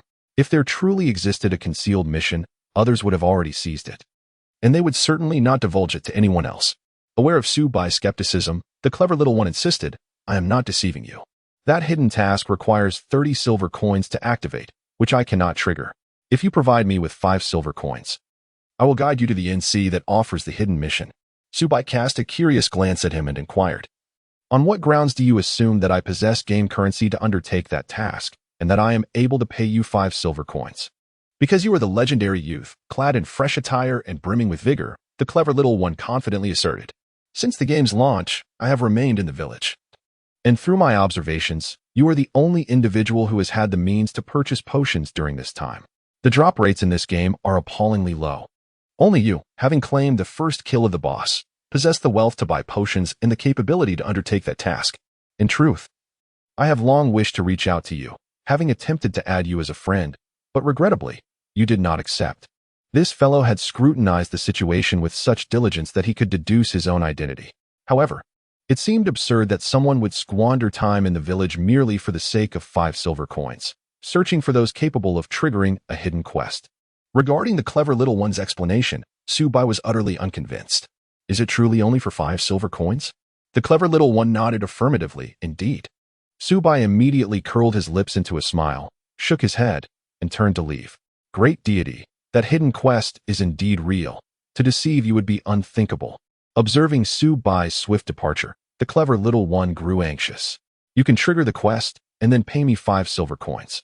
Subai remained unfazed. The clever little spirit grew anxious. "Great one, I confess. If you trigger that hidden quest, I can acquire 2 pieces of common equipment. In that case, I shall forego the 5 silver coins. Once you activate the quest, I will share one of the rewards with you." A perceptive individual. Even without a word from Subai, the clever little spirit could surmise his thoughts. Thus, he divulged the entire truth, missing the opportunity with Subai. Finding another capable of activating a hidden quest would be exceedingly difficult. The clever little spirit had already squandered so much time in the novice village. He simply could not afford to wait any longer. Come, let us go take a look. Upon seeing Subai finally turn around, the little spirit sighed in relief and promptly led him to the most secluded thatched hut in the village. Outside the hut stood a crazed old woman, who would spew forth her vitriol at any approaching player. Earlier, when Subai had scoured the village in search of valuable quests, he had passed by here and was met with a torrent of saliva, prompting him to flee in haste. Grandma, this big brother is a capable person. He can help the old man. The clever little spirit stepped forward and addressed the NPC, the madwoman. Remarkably, the woman, who had previously hurled insults and saliva at everyone, fell silent, gazing at Subai with surprise before stepping aside. After entering the thatched cottage with the clever little spirit, Subai discovered an enchanting interior where a robust, broad-shouldered blacksmith was gazing despondently at the long-extinguished forge. Young man, have you found the money? With just 30 silver coins, I could procure the finest peach wood to ignite the fire and forge my lifelong dream. He fervently grasped the little spirit's hand and inquired, Do not worry, venerable elder. I have located someone who can help you realize your dream, the little spirit proclaimed, pointing towards Subai. Is this true, young man? The blacksmith's face radiated hope as he turned to Subai. Ding. Will you grant the blacksmith 30 silver coins to trigger a hidden quest? 30 silver coins were indeed a substantial sum at this stage of the game. Nevertheless, for the sake of the hidden quest, Subai chose to comply. Ha! At last, I have the money, the blacksmith exclaimed in exhilaration upon receiving the 30 silver coins. Ding! Congratulations on triggering a 5-star yellow-grade hidden quest. The blacksmith requires a monkey spine as an additional material. Will you accept his request? Note, the higher the quality of the retrieved monkey spine, the more generous your rewards will be. A monkey spine? How fortuitous. For I am just about to hunt the wild monkey chieftain. Subai promptly accepted the task. Then, his gaze shifted as he glanced at the clever little sprite who had just acquired a glowing dagger and a pair of boots from the old blacksmith. Although the novice village was a safe zone where one could not be harmed, Subai harbored no fear of the sprite reneging on their agreement. Should that occur, he was capable of ensuring that the sprite would not escape the village. Moreover, the little sprite appeared to be quite astute, likely understanding that betraying trust would yield unfavorable consequences. Great one, please. Indeed, the sprite initiated a trade with Subai, presenting him with a pair of silver-gray boots adorned with intricate patterns. As a shadowy class, the dagger was a weapon suited for the sprite, thus facilitating the exchange for the boots. Subai chose to accept the wind-swift boots. Quality, common, life, 80, physical defense, 10, magical defense, 5, agility, 10. Additional, movement speed increased by 30. Durability, 100. Usage conditions, restricted to Xianyu and Ju-ing professions. Upon observing the attributes of the equipment, even Subai's eyes gleamed with excitement. These windswift boots are truly remarkable. Not only do they boast such significant enhancements, but they also provide an additional 30 points to movement speed, which is precisely the attribute Subai yearned for the most. Subai promptly replaced the inferior shoes bestowed by the system, resulting in a significant enhancement of his attributes. His health surged to 220, physical defense increased by 10 points, and his movement speed soared to an impressive 75, bestowing upon him a sensation of grace even in his stride. Oh, esteemed player, could you grant me a spot on your friends list? The clever little one eagerly inquired. The little clever one, known for his intelligence and adherence to promises, is indeed a remarkable character. Subai nodded and found the friend request he had received, opting to accept it. Great player. We might have the opportunity to level up together. He acknowledged this with a nod. After adding him as a friend, the clever little one refrained from pestering Subai for assistance in leveling up, demonstrating a commendable sense of propriety. With a smile, he departed, ready to pursue his own advancement. Although he had squandered a considerable amount of time, it was likely that the average level within the mortal village had already reached around level 3 to 4. Nevertheless, the clever little one had acquired a common dagger, which would undoubtedly enhance his leveling speed. Once the clever little one had left, Subai promptly exited as well, intent on slaying the wild monkey small chief to procure its bones for his quest. The task prompt indicated that the higher the quality of the monkey's vertebrae, the greater the rewards. The wild monkey small chief was perfectly suited for this endeavor. Donning his swift wind shoes, Subai's speed of movement more than doubled. and the sound of rushing air accompanied his every step. As he departed the village, even with a disguised mask, he stirred quite a commotion. Just the astonishing speed of his movement was enough for onlookers to discern that he was a hidden, formidable player. In fact, a well-off individual approached him, calling out with an offer to pay for assistance in leveling up, willing to provide 500 coins for an hour's help. However, Subai paid him no mind. Undeterred, the individual attempted to pursue him with an increased offer, only to realize that Subai had already distanced himself by several meters. Within mere seconds, he vanished from sight. This time, Subai reached the mountainous forest in half the time it had previously taken him. While he had yet to spot the wild monkey small chief, he did come across a solitary level 7 wild monkey, with a physical defense of 25 and 1200 vitality. The level 7 wild monkey would serve as a suitable target for testing his skills. Subai deftly retrieved a level 1 spirit arrow, rested it upon the bowstring, and with a swift motion, drew it to full extension before releasing it. The entire process was accomplished in a mere 1.5 seconds, significantly faster than before, when he required at least 2 seconds to complete the same action. The damage inflicted was -81. The moment the first arrow struck the wild monkey, Subai had already knocked his second arrow, which swiftly sliced through the air with a whoosh. The second arrow found its mark in the enraged monkey's eye, blood erupting forth. A critical hit on its weak point resulted in -233 damage. Its health plummeted dramatically, and with a wretched cry, it plummeted from the tree. Before it could rise and charge at him, Subai unleashed his third, fourth, and fifth arrows in quick succession. In no time at all, the wild monkey had not laid a single blow upon Subai before succumbing to its fate, transforming into experience points. Subai shook his head, feeling a sense of dissatisfaction. Even though his current attack power placed him at the pinnacle among the players in this village without triggering the soul reaping, he still felt unfulfilled. The exhilaration of a swift kill was incomparable. He had spent over 10 minutes searching for the wild monkey chief, having slain numerous wild monkeys without encountering it. After dispatching yet another wild monkey, Subai suddenly heard angry shouts emanating from not far ahead. It seemed that someone had arrived first and discovered the wild monkey chief boss, already engaged in battle. Although Subai was skeptical that anyone besides himself in this novice village would dare to target a boss so early, it was indeed true that someone had outpaced him. Subai immediately followed the sound, questioning Kuin. "What do you mean? We had previously agreed to collaborate to defeat the boss, the wild monkey leader, sharing the spoils equally. Now, 2 of my teams have perished, and you expect the remaining squad to charge forward. Are you intending for us to serve as mere cannon fodder so that you can claim the boss for yourself? None of us are fools. If we are to continue this alliance, it is your turn to take the front line." A chorus of angry voices echoed in response. Chapter 009. All within grasp in the forest ahead, a team of over 20 players emerged, their average level reaching 3.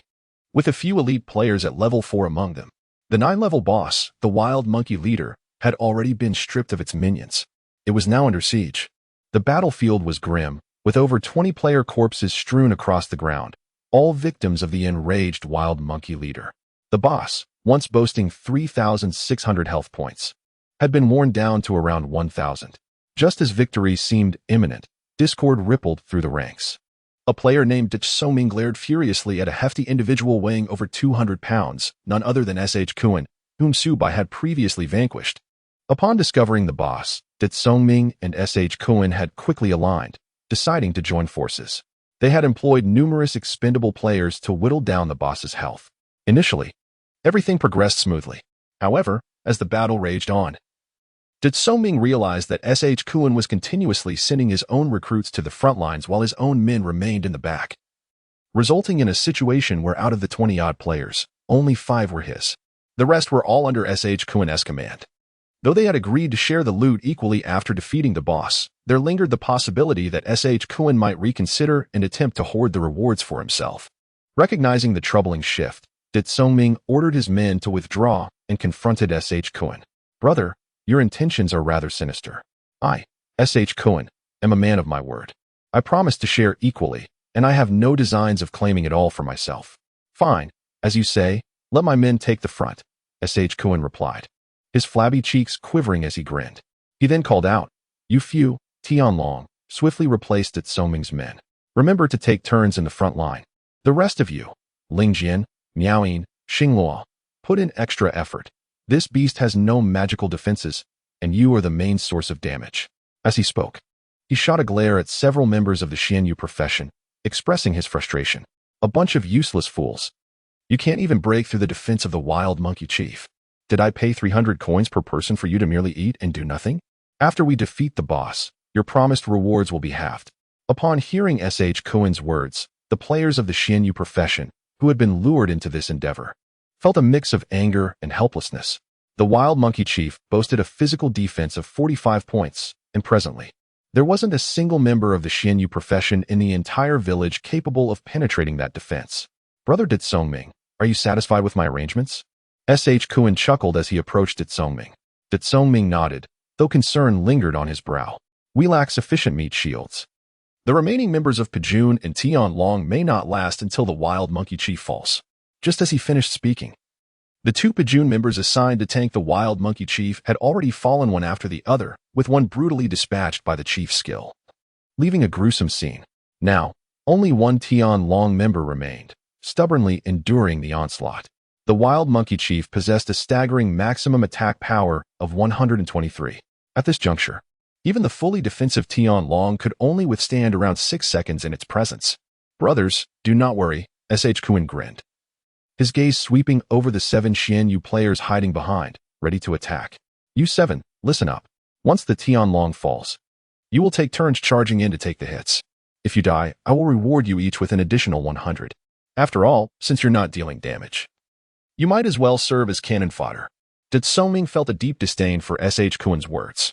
This individual, a warrior of the divine wilderness profession with a decent pair of boots, had been hiding at the back, never daring to step forward. If only S.H. Cohen had the courage to tank and coordinate properly, their casualties against the wild monkey chief could have been halved. The chief might have already been defeated. As the health of the wild monkey chief fell below 500, only 14 members remained in their party. Brother Dit Songming, I am going to step up to tank. If I happen to fall, you must not hoard the equipment for yourself. S.H. Cohen suddenly displayed an unusual bravery, raising his wooden sword and shouting towards Dit Songming as he prepared to engage. This action took Dit Songming by surprise. All right, go ahead. I, Dit Songming, will keep my word. Even if you perish, I will not claim the equipment for myself. Dit Songming is a master of the spirit sword profession. After completing his previous attack, he intensified his efforts with ranged basic strikes, reducing the health of the wild monkey boss to approximately 400. Without any unforeseen events, it was expected that this wild monkey boss would succumb within 2 minutes. Although the sacrifices were considerable, eliminating the boss was deemed worthwhile. After all, this was the second boss to have fallen in their village, and there might even be additional system rewards. Just as Dit Songming was lost in excitement and anticipation, he suddenly felt a sharp pain in his back. The very S.H. Cohen who had insisted on charging forward to confront the wild monkey boss had betrayed him with a surprise attack from behind, targeting his vital spots. Damage inflicted, -34, -36, -38, -39. Caught completely off guard, Dit Songming fell to the ground, his face a mask of fury and despair. And even the weapon gifted by the system was knocked from his grasp. Foolish creature, how dare you think to share the spoils of the boss with me? What a dream. After successfully ambushing and killing Dit Songming, S.H. Cohen declared loudly, no more pointless chatter. I am the supreme authority here. After we defeat the boss, the rewards promised to you will be doubled. Anyone who dares to speak on behalf of this fool is courting death. S.H. Cohen still had 5 loyal subordinates with him, all of whom glared menacingly, warning the onlookers. Nearly half of those remaining were hired mercenaries, indifferent to Dit Songming and solely motivated by profit. Those who were genuinely close to Dit Songming had already perished, and none had returned. Although they disdained S.H. Cohen's actions, the remaining players were merely mercenaries and would not foolishly speak out. Seeing that no one dared to respond, S.H. Cohen's arrogance swelled. Just contribute a little effort. Once the boss's health is low, I'll deliver the final blow. Anyone who dares to steal that kill will face my wrath. At that moment, the village chat channel erupted with furious curses. S.H. Cohen, I curse your ancestors. Are you trying to undermine me? Very well, you treacherous dog, mark my words. From this day forth, this game will have you, but not me. Enraged and back in the village after being ambushed, Dit Songming vented his wrath in a tirade. In response, S.H. Cohen mocked him in the chat. You idiot. Do you really think you deserve to share the boss with me? It's fools like you who deserve to be humiliated. Want revenge? Huh. I will eagerly await your self-inflicted disgrace. As S.H. Cohen reveled in his triumph, the health of the wild monkey boss dwindled to between 150. With the imminent prospect of securing the kill, S.H. Cohen's arrogance reached new heights. Convinced that everything was under his control. Chapter 010, a grand red packet of 100,000. How dare you betray my brother? I will not rest until we settle this. Suddenly, a voice rose sharply, echoing like a high-decibel horn from behind the crowd. Whoosh! A fierce arrow soared through the air, striking down a level 4 spirit sword in an instant. In that moment, S.H. Cohen's team lost their most formidable damage dealer against the boss. Swish! Another chilling arrow whistled through the wind, hitting another level 3 spirit sword and triggering a critical hit. Minus 199. Yet another key damage dealer fell. Damn it! Who the hell are you? Seeking death, are you? Out of nowhere, a figure claiming to be the great smart brother emerged, swiftly eliminating 2 main damage dealers. Enraged, S.H. Cohen brandished his wooden sword and turned around, just in time to see a shadow clad in a transforming mask, wielding a shimmering longbow, adorned with several pieces of equipment, rushing forth. The one who had seized the perfect moment to strike was none other than Subai. Subai swiftly released 2 consecutive arrows, striking down yet another spirit sword, which resulted in S.H. Cohen's team losing 3 spirit swords in an instant, leaving only 1 remaining. With the absence of 3 high-damage spirit swords to maintain pressure, the Wild Monkey Chief's health plummeted to approximately 100 points. In a fit of rage, the Wild Monkey Chief unleashed a powerful skill, capturing a player from the starry profession and tearing him to shreds. Chaos erupted within S.H. Cohen's team. Now reduced to just 8 members, everyone decided to abandon the boss and focus their efforts on vanquishing this despicable foe. S.H. Cohen resolutely commanded his team to concentrate their attacks on Subai, proclaiming, "You treacherous scoundrels, you have dishonored my brothers, and I shall not let this go unpunished." Subai feigned righteous indignation as he drew his bow once more, releasing a chilling arrow that struck a player of the melody profession. Among all classes, melody characters are the most fragile, thus, a single arrow proved fatal. In that moment, the furious S.H. Cohen charged forward, wielding a wooden sword with the intent to slay Subai. However, upon striking, the result was MSS.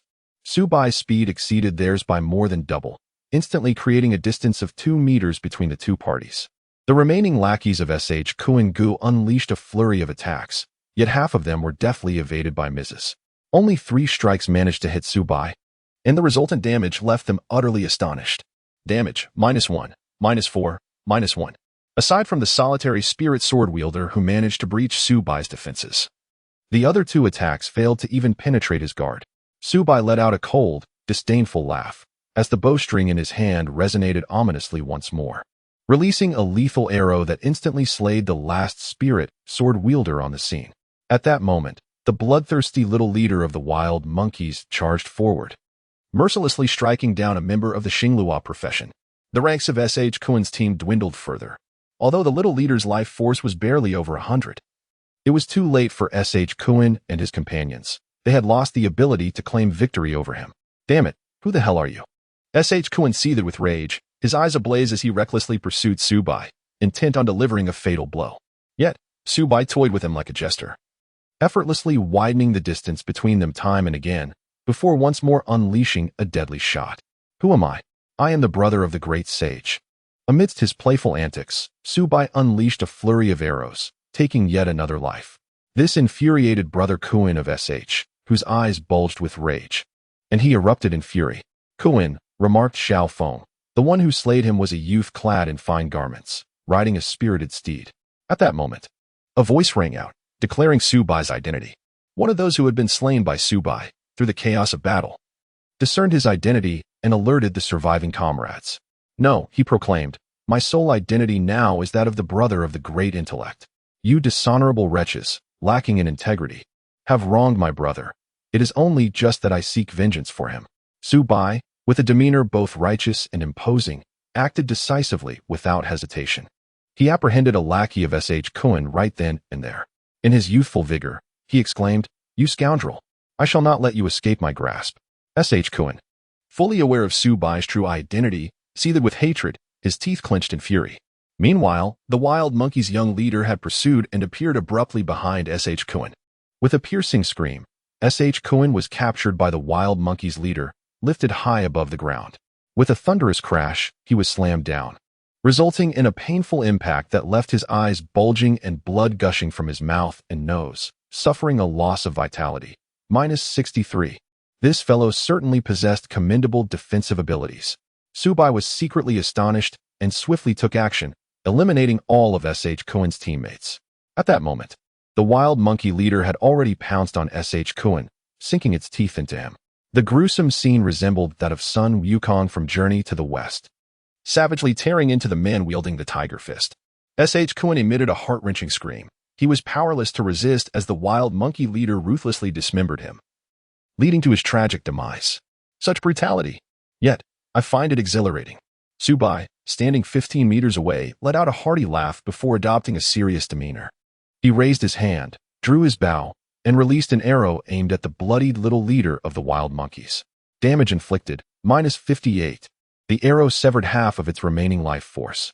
In agony, the little leader of the wild monkeys ceased its savage gnawing on Kuin's corpse, its eyes gleaming with a menacing green and red. With a furious roar, it lunged towards Subai. "Farewell, little monkey." Subai remained unfazed, a smile gracing his lips as he swiftly released another arrow, which found its mark within the bloodied maw of the wild monkey's diminutive leader. The soul-slicing effect activated, inflicting damage of -58. The wild monkey leader erupted in a spray of blood, letting out a mournful wail as it toppled backward, its limbs flailing in the air. Ding! Congratulations on achieving a level-up kill of the wild monkey leader. Experience gained, 9,000. Silver coins, 25. As this was not the first kill of a boss in his village, no additional rewards were granted. Nevertheless, acquiring 9,000 experience points and 25 silver coins was a significant boon. Furthermore, upon the demise of the wild monkey leader, 2 pieces of equipment and 3 silver coins were also discovered at its feet. Subai swiftly approached and collected the item into his pouch. He then crouched down to gather the remains of the young monkey leader. His task required its vertebrae. Perhaps it was due to Kuin's treachery, as he had been ensnared by Subai, who took on the guise of a clever brother to ambush and claim the boss. Despite harboring a deep-seated resentment, he refrained from venting his frustration in the chat channel. It seemed not out of a lack of desire, but rather to avoid the derision of the clever brother, thus sparing himself from a second wave of emotional turmoil. Regardless, Kuin harbored an intense animosity towards Subai. Ding! Congratulations! You have collected a high-quality monkey vertebra. After obtaining just 1 bone necessary to complete the task, he received a notification that further collection from the corpse was impossible. Subai couldn't help but twitch the corner of his mouth, feeling an urge to give the system a middle finger for its miserly nature. At that moment, a message popped up in his friend list. Upon entering the game, Subai accepted only one friend request, that of the clever little one. It must be that the clever little one sought him out. The great wise one and the clever little one. Could these two be brothers? Subai was struck by a sudden inspiration regarding a hidden passage. He opened the message sent by his astute friend and read, "Big brother. No. Thank you so much for avenging my brother. That despicable Kuin deceived my brother, but fortunately, you were nearby to exact retribution. Your kindness is beyond words. Should you ever require my assistance, do not hesitate to command me. My brother and I, with our cleverness, will face any challenge without hesitation." In that moment, the astute friend was utterly moved.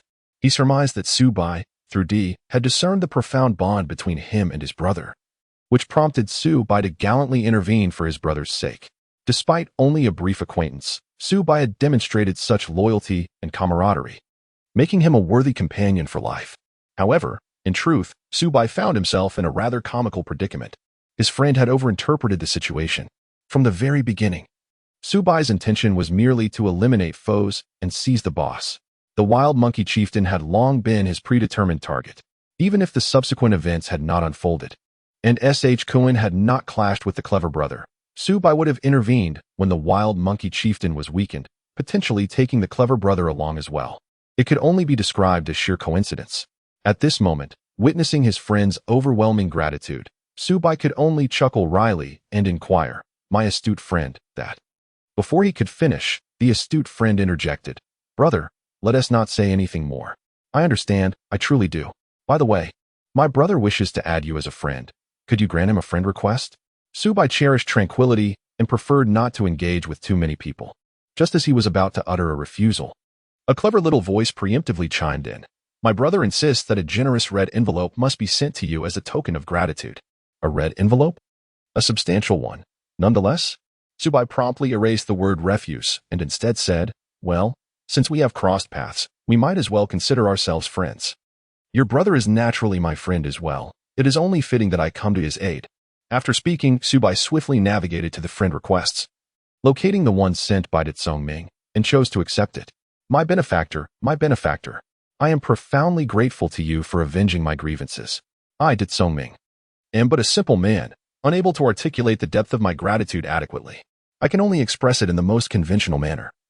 And I hope you will not find my gesture too mundane. With that, Ditsong Ming revealed an unopened red envelope.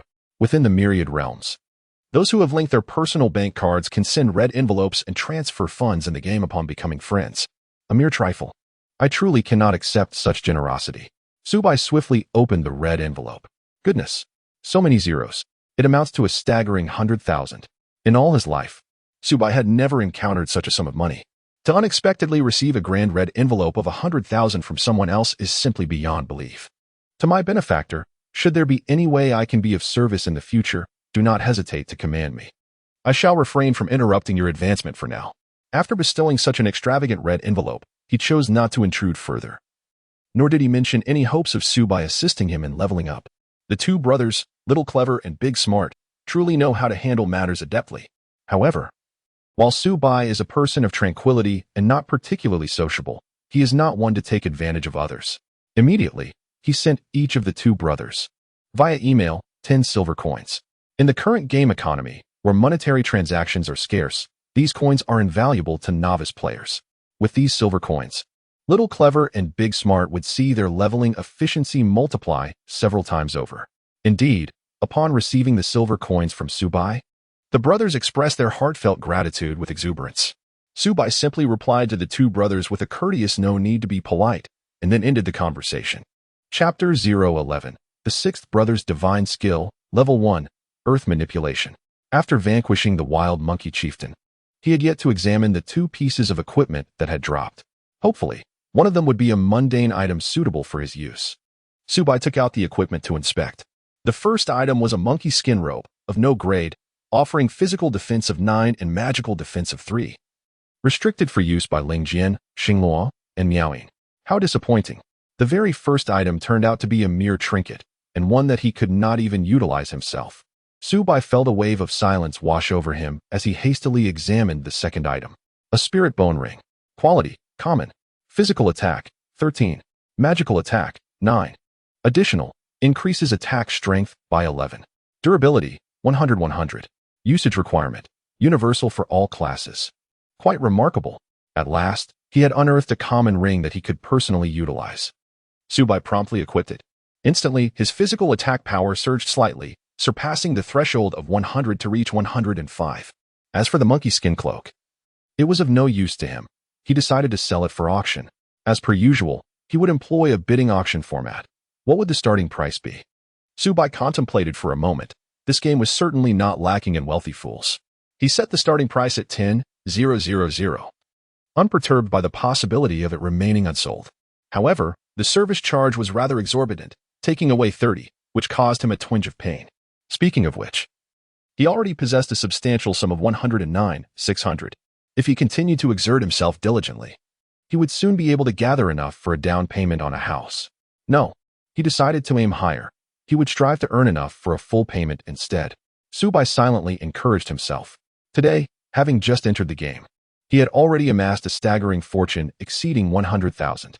This game was imbued with endless allure, where nothing seemed impossible.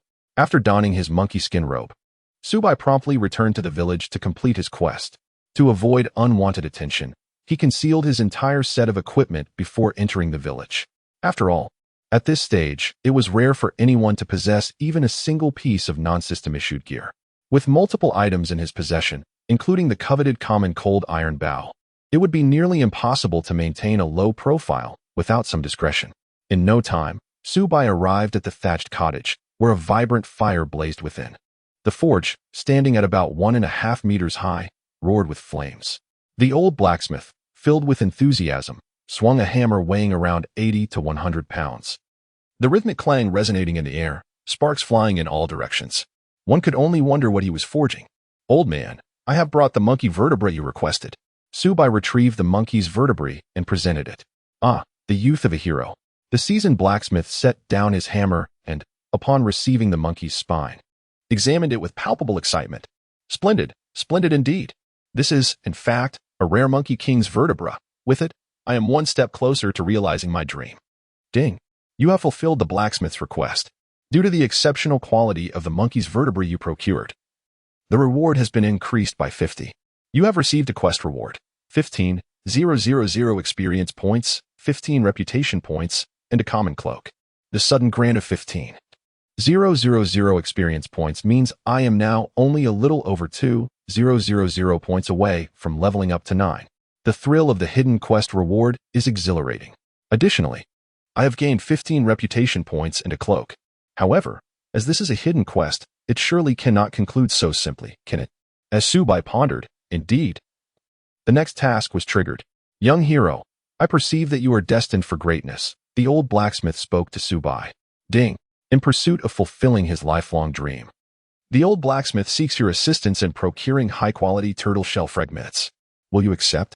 It would be absurd to decline. Subai promptly agreed. Turtle shell fragments?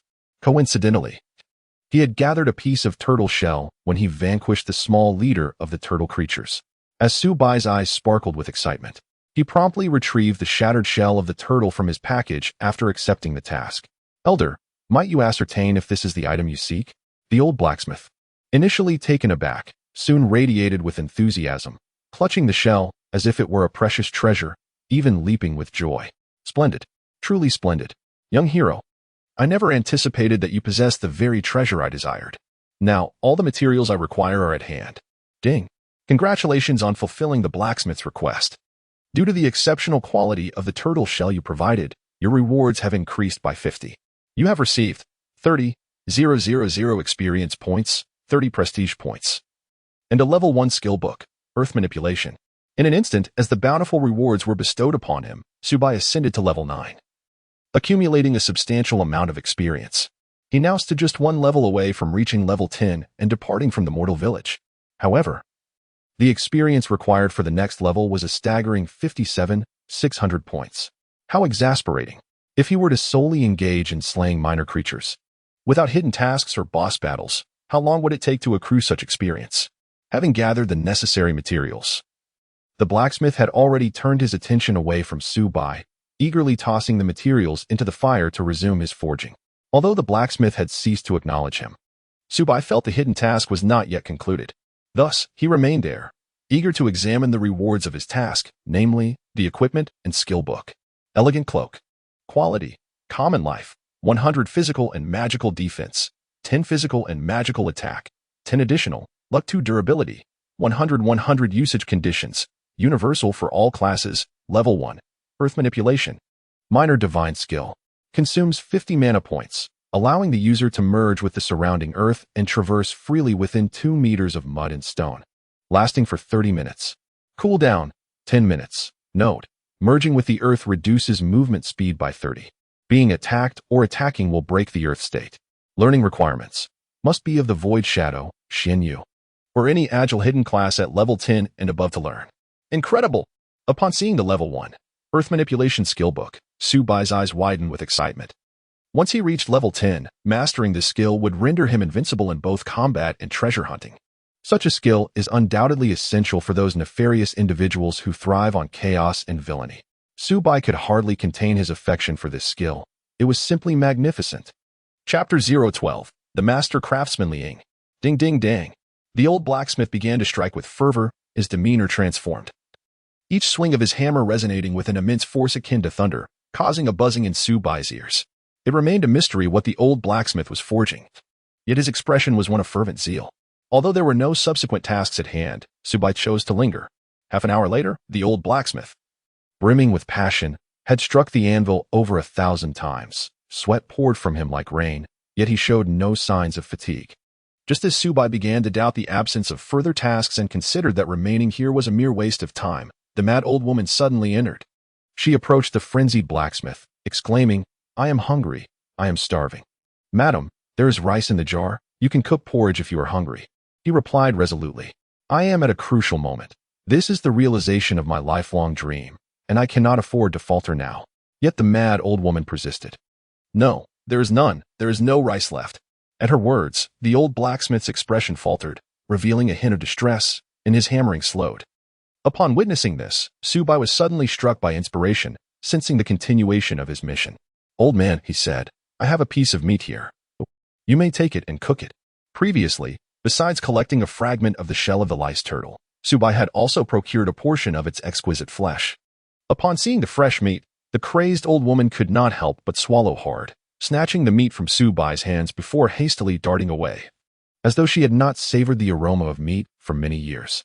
"Alas, I, Li Ying, feel ashamed as a husband. My beloved wife truly suffers." The old blacksmith's eyes suddenly welled with tears, and he gazed at Subai with gratitude. "Young hero, you are a truly good person. May I trouble you with one more request?" Subai's heart surged with excitement. Finally, after such a long wait, he was presented with the next phase of the hidden task. "Please, do not hesitate. If it is within my capabilities, you need only command," he said. The old blacksmith nodded gratefully. "My wife has always had a fondness for wine and meat. I would like to request that you procure some for her, so she may enjoy a hearty meal. Would that be possible?" Subai nodded affirmatively, declaring, "No problem, I shall attend to it immediately." Although devoid of any task prompts, he resolutely agreed and promptly turned to procure wine and meat. Upon exiting the thatched cottage, he discovered a mad old woman crouching in the corner, ravenously devouring the raw flesh of a giant tortoise, as if she had not eaten in ages. Witnessing this scene, a sudden pang of sorrow pierced Subai's heart. It evoked memories of his 12th year, when the orphanage had shuttered its doors, leaving him destitute and adrift, beset by hunger and fatigue.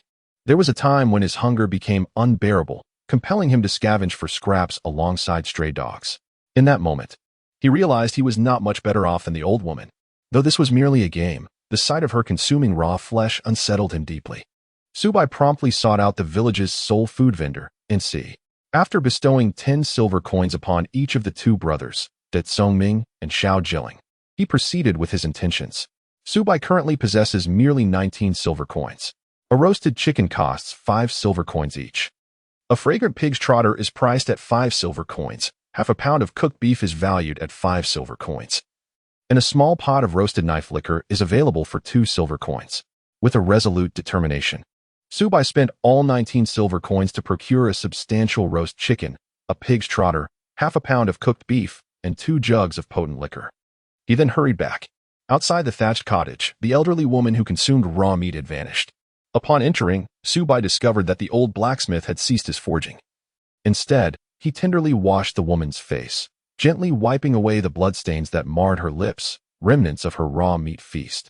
"Dear elder," he said, "the wine and meat have been acquired." Subai placed the carefully procured delicacies before them. Upon sighting the roast chicken, pig's trotters, and cooked beef, the elderly woman could not contain herself. She lunged forward and seized the entire roast chicken, devouring it voraciously. The old blacksmith made no attempt to stop her. Instead, with reddened eyes, he lifted a jug of strong liquor and took a hearty swig. Instantly, his complexion turned a fiery hue, and he coughed several times, struggling with the burn. Subsequently, the blacksmith handed a substantial piece of cooked beef to the elderly woman, who eagerly stuffed it into her mouth, her lips glistening with grease as she chuckled joyously between bites. "My lady, you ought to be reveling in utmost luxury and opulence, yet here you are, enduring this wretched existence due to my kin, the Li family. I am truly remorseful."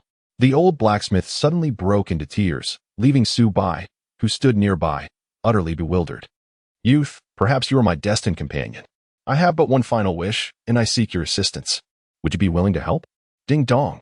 The divine craftsman. "Li Ying, request your aid in procuring the souls of 111 aquatic monsters. Will you accept? A divine craftsman? How could such an esteemed figure arise from a mere mortal village?" The mission prompt no longer referred to the old blacksmith but to Li Ying. This old blacksmith is indeed a hidden powerhouse. Filled with excitement, Subai immediately chose to accept the quest. Ding. A landlocked lake connected to the western sea lies 100 miles to the west. Proceed there to vanquish the aquatic monsters and collect 1111 souls to deliver to the Li family. Note: The task is time-sensitive, with a limit of 12 hours. Failure to complete it within this time frame will result in a failure of the quest. As soon as the task notification concluded, a crystal-like vessel appeared in Subai's hand. "Young man, I entrust everything to you," the old blacksmith said solemnly. "Rest assured, I shall do my utmost," replied Subai, aware of the time constraint. He dared not waste a moment. Nodding at the blacksmith, he set off immediately according to the directions provided. Upon leaving the thatched cottage, Subai abandoned any notion of discretion and accelerated his pace, drawing gasps of astonishment from the villagers.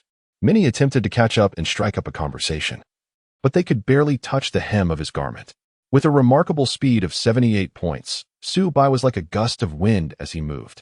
The journey alone consumed a full 2 hours, and he finally arrived at the quest location, a vast, boundless lake. The clock now read 4:16 p.m., leaving him with a mere 10 hours to complete the task. Subai cast a fleeting glance at the attributes of the monsters drifting in the lake, and without a moment's hesitation, he began to engage in combat with fervor.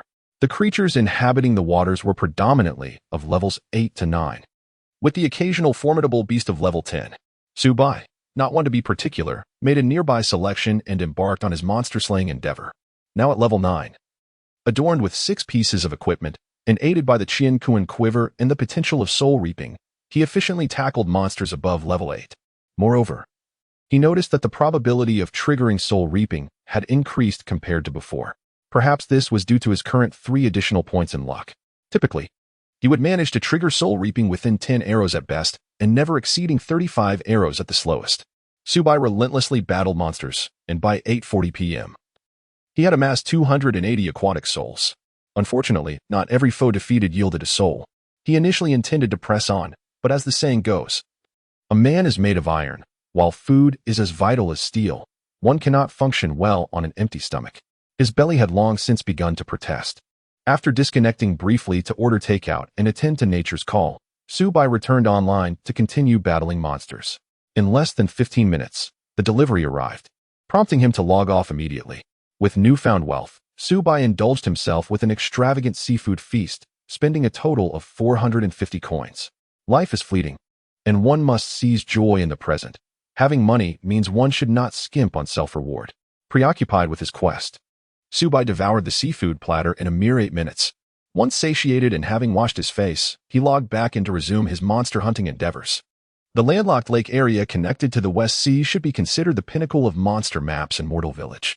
For now, Subai was the only one daring enough to hunt here, as it took him 2 hours to traverse from Mortal Village. For anyone else, the journey would take 4 to 5 hours, and no one would foolishly squander such time to reach this location. By around 2 in the morning, after battling monsters to the point of near numbness, Subai had collected 998 souls, still needing just over 100 more. Subai, weary yet resolute, persevered despite his fatigue. After tirelessly battling myriad monsters, he had completed over half of the experience required to ascend 10 levels, with just over 20,000 experience points remaining until his next upgrade. As one ventured deeper into the myriad realms, the challenge of leveling up intensified. Only through hidden quests and encounters with formidable bosses could one hope to progress. It was likely that within the confines of Mortal Village, the average level of its inhabitants had reached 5, with a select few elites having attained level 6. Suddenly, a resounding thud echoed. Subai's eyelids, heavy with drowsiness, suddenly twitched. At long last, the coveted equipment had finally appeared. After defeating thousands of ordinary monsters, Subai finally obtained this singular piece of equipment. The drop rate across the myriad realms is utterly deserving of divine retribution. Subai stepped forward to retrieve the equipment, which turned out to be an ordinary necklace devoid of any special attributes. A bone bracelet, also unadorned, offered a physical attack bonus of 7 and a magical attack bonus of 7, with usage conditions applicable to all professions. In the myriad realms, jewelry is universally applicable. Although this piece bore no exceptional qualities, it still represented a minor treasure within the context of the current Mortal Village. Subai donned it on the spot, gaining an additional 7 points in physical attack. As the clock struck 3, the time limit of 12 hours was nearing its conclusion. Subai is merely 20,000 experience points away from reaching level 10. At last, the vessel for absorbing souls in his possession gleams with radiance. Having gathered a total of 111 souls from aquatic monsters, It has not been an easy journey. He has finally achieved his goal. Subai immediately utilized the free return skill, which had just finished its cooldown, to teleport back to the novice village. Upon his return, he discovered that despite the late hour, players continued to flood the village in droves. Numerous night owls were tirelessly grinding away to level up. However, both equipment and in-game currency remained exceedingly scarce, with many individuals at the village gate vociferously calling out for substantial sums to purchase gear and currency. Subai hastened towards the old blacksmith's humble abode. He estimated that upon completing this task, the reward and experience would suffice for him to ascend to level 10, thereby allowing him to depart from the mortal village. However, upon arriving at the threshold of the cottage, he was met with an acrid odor that piqued his senses. As he swiftly entered the dwelling, the scene before him dispelled any remnants of drowsiness. A colossal bronze cauldron, towering over 2 meters, had been positioned upon the forge, its presence imposing. Beneath the cauldron, flames roared fiercely, casting a crimson glow throughout the room. The exterior of the cauldron bore 4 blood-red handprints, which the searing heat had failed to erase, rendering them stark and disconcerting. On the ground lay 2 blood-stained garments, meticulously folded. Subai immediately recognized that it was the clothing of the old blacksmith and his wife. The elderly couple? Subai shouted loudly, yet received no response. Only the echo of his voice reverberated within the room. Chapter 013. The Hidden Task of the 9 Stars of Heaven. Observing the colossal cauldron atop the anvil, the blood-stained garments strewn upon the floor, and the conspicuous bloody handprints on the cauldron's surface, Subai felt a shiver run down his spine at the lack of any reply. Could it be that the old blacksmith and his wife had leapt into this cauldron to take their own lives?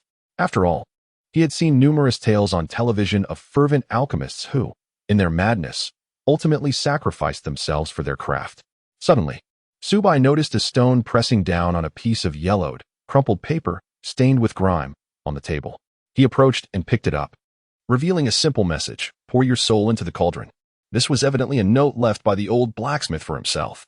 After a moment of contemplation, Subai retrieved a vessel that contained 111 souls and cautiously deposited it into the mouth of the cauldron. Ding! Congratulations on completing the commission from the Li Ying clan. Experience gained 50,000. Reputation gained 50. Subai immediately ascended to level 10, receiving a prompt that he could now seek out the village chief and depart from the mortal village. Suddenly, a terrifying roar erupted from the colossal cauldron at the forge. In an instant, the thatched roof of the cottage was torn apart by a surging gust of wind, as waves of visible spiritual energy surged from all directions. A fierce wind swept through the room, causing Subai to struggle to maintain his footing as he was relentlessly pushed backward. Within the mortal village, the celestial phenomena began to shift dramatically. The chat channel erupted in chaos. What the hell is going on? I returned to the village for supplies, only to be stopped by an invisible barrier, with a prompt stating that I cannot enter the village temporarily. Can someone please explain what is happening?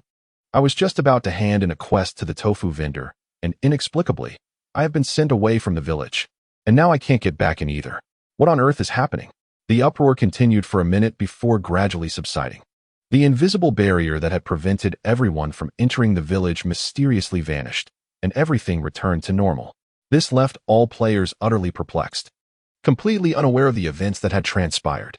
Meanwhile, inside the cottage, Subai, who had witnessed the entire spectacle, observed as the colossal cauldron absorbed countless strands of spiritual energy, beginning to dissolve and shrink until it transformed into a black wooden box, measuring 30 centimeters in width and 1.60 meters in length. The exterior of the black box was adorned with intricate and peculiar patterns, radiating a divine luminescence. After 5 seconds, the black box returned to its ordinary state, the ethereal glow dissipating, leaving it resembling a piece of decayed wood, floating in midair. Subai was utterly astonished. He stepped forward cautiously and gently touched the surface. The moment his fingers made contact, a sharp pain coursed through him, akin to an electric shock, prompting him to quickly withdraw his hand. Yet, in his mind, a voice echoed, that of the long-lost blacksmith. "Young lad, I have one final wish. I hope you can take the fruits of my lifelong labor to the Bodhi tree on the Immortal Mountain." Allowing an old friend to unveil it with his own hands. Ding! You have triggered the hidden quest of the celestial tier 9-star level. The spirit of the master craftsman, Li Ying, hopes you can fulfill his last wish. Do you accept the quest? A solemn warning. This task is exceedingly perilous. With unpredictable difficulties, failure may lead to irrevocable consequences. A hidden quest of celestial tier 9-star level. It must be the pinnacle of task difficulty across all realms. This was an extraordinary mission, rare beyond measure. After such a fortuitous encounter, how could Subai possibly refuse? Ignoring the system's warnings, he resolutely chose to accept. The moment Subai chose to accept the task, the last echoes of the old blacksmith resonated in his mind. Thank you, young lad. As a token of my gratitude, you shall receive the right to utilize the culmination of my life's work. Once the voice faded, a black box seamlessly descended into Subai's hands. Ding! You have acquired a mysterious item, the enigmatic black box. Mysterious black box. Unknown equipment, quality, unknown status, third 3 layers of sealing. Currently bound to the youthful, spirited individual. Cannot be dropped, traded, or damaged. Attributes: Strength, 100. Attack power, 10. Lifesteal, 20. Skills, Level 1. Divine Gift, Overlord every 10 seconds, automatically resist 1 control effect. Upon reviewing the attributes of the mysterious black box, Subai's breath became noticeably heavier. This was nothing short of a divine artifact. Moreover, it remained sealed yet still offered such an abundance of attributes and functionalities. If the 33 layers of sealing were to be lifted, it would undoubtedly defy the heavens. While Subai was overwhelmed with excitement, the mysterious black box unexpectedly flew to his back, adhering to him seamlessly. Ding! You have equipped the mysterious black box. From this moment forth, it shall claim 20 of the experience you earn. What? This item requires sustenance. However, considering the formidable attributes and functionalities it provided, Subai reluctantly accepted the deduction of 20 experience. Ding! The mysterious black box issues you an irrefutable task. Please collect the genuine tears of the ghost bride within 30 days. Upon completion, 1 layer of sealing will be lifted, granting you further attribute enhancements. Should you fail, the mysterious black box will vanish, and the hidden task you accepted will automatically fail, with consequences that are unpredictable. What the? This thing can act on its own. If I cannot find the ghost bride's genuine tears, the hidden task I accepted will also fail? Subai was taken aback. The attributes of the mysterious black box were so formidable that it was akin to a divine artifact.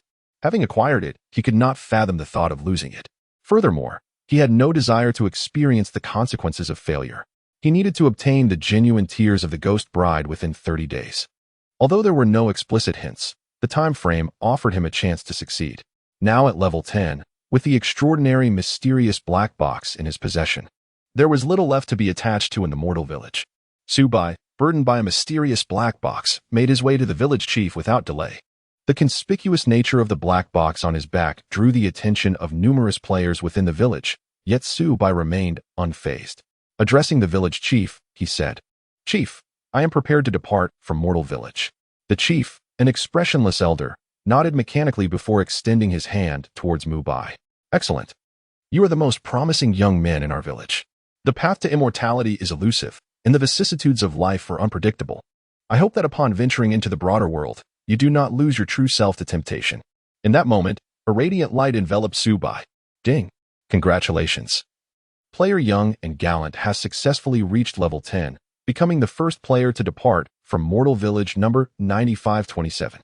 As the inaugural player to leave this mortal village, Young and Gallant receives additional rewards. Experience, 50,000, Reputation, 10, Fortune, 1, Gold, 5 pieces. Although it was just past 5 in the morning, the announcement immediately roused countless players, inciting a cacophony of envy and admiration. Chapter 014, Joining Star River City, Ding. You have appeared in the realm of your profession's cultivation sect. Xianyu Palace. Please proceed to inscribe your mark before the ancient statue of Dai in Xianyu Palace.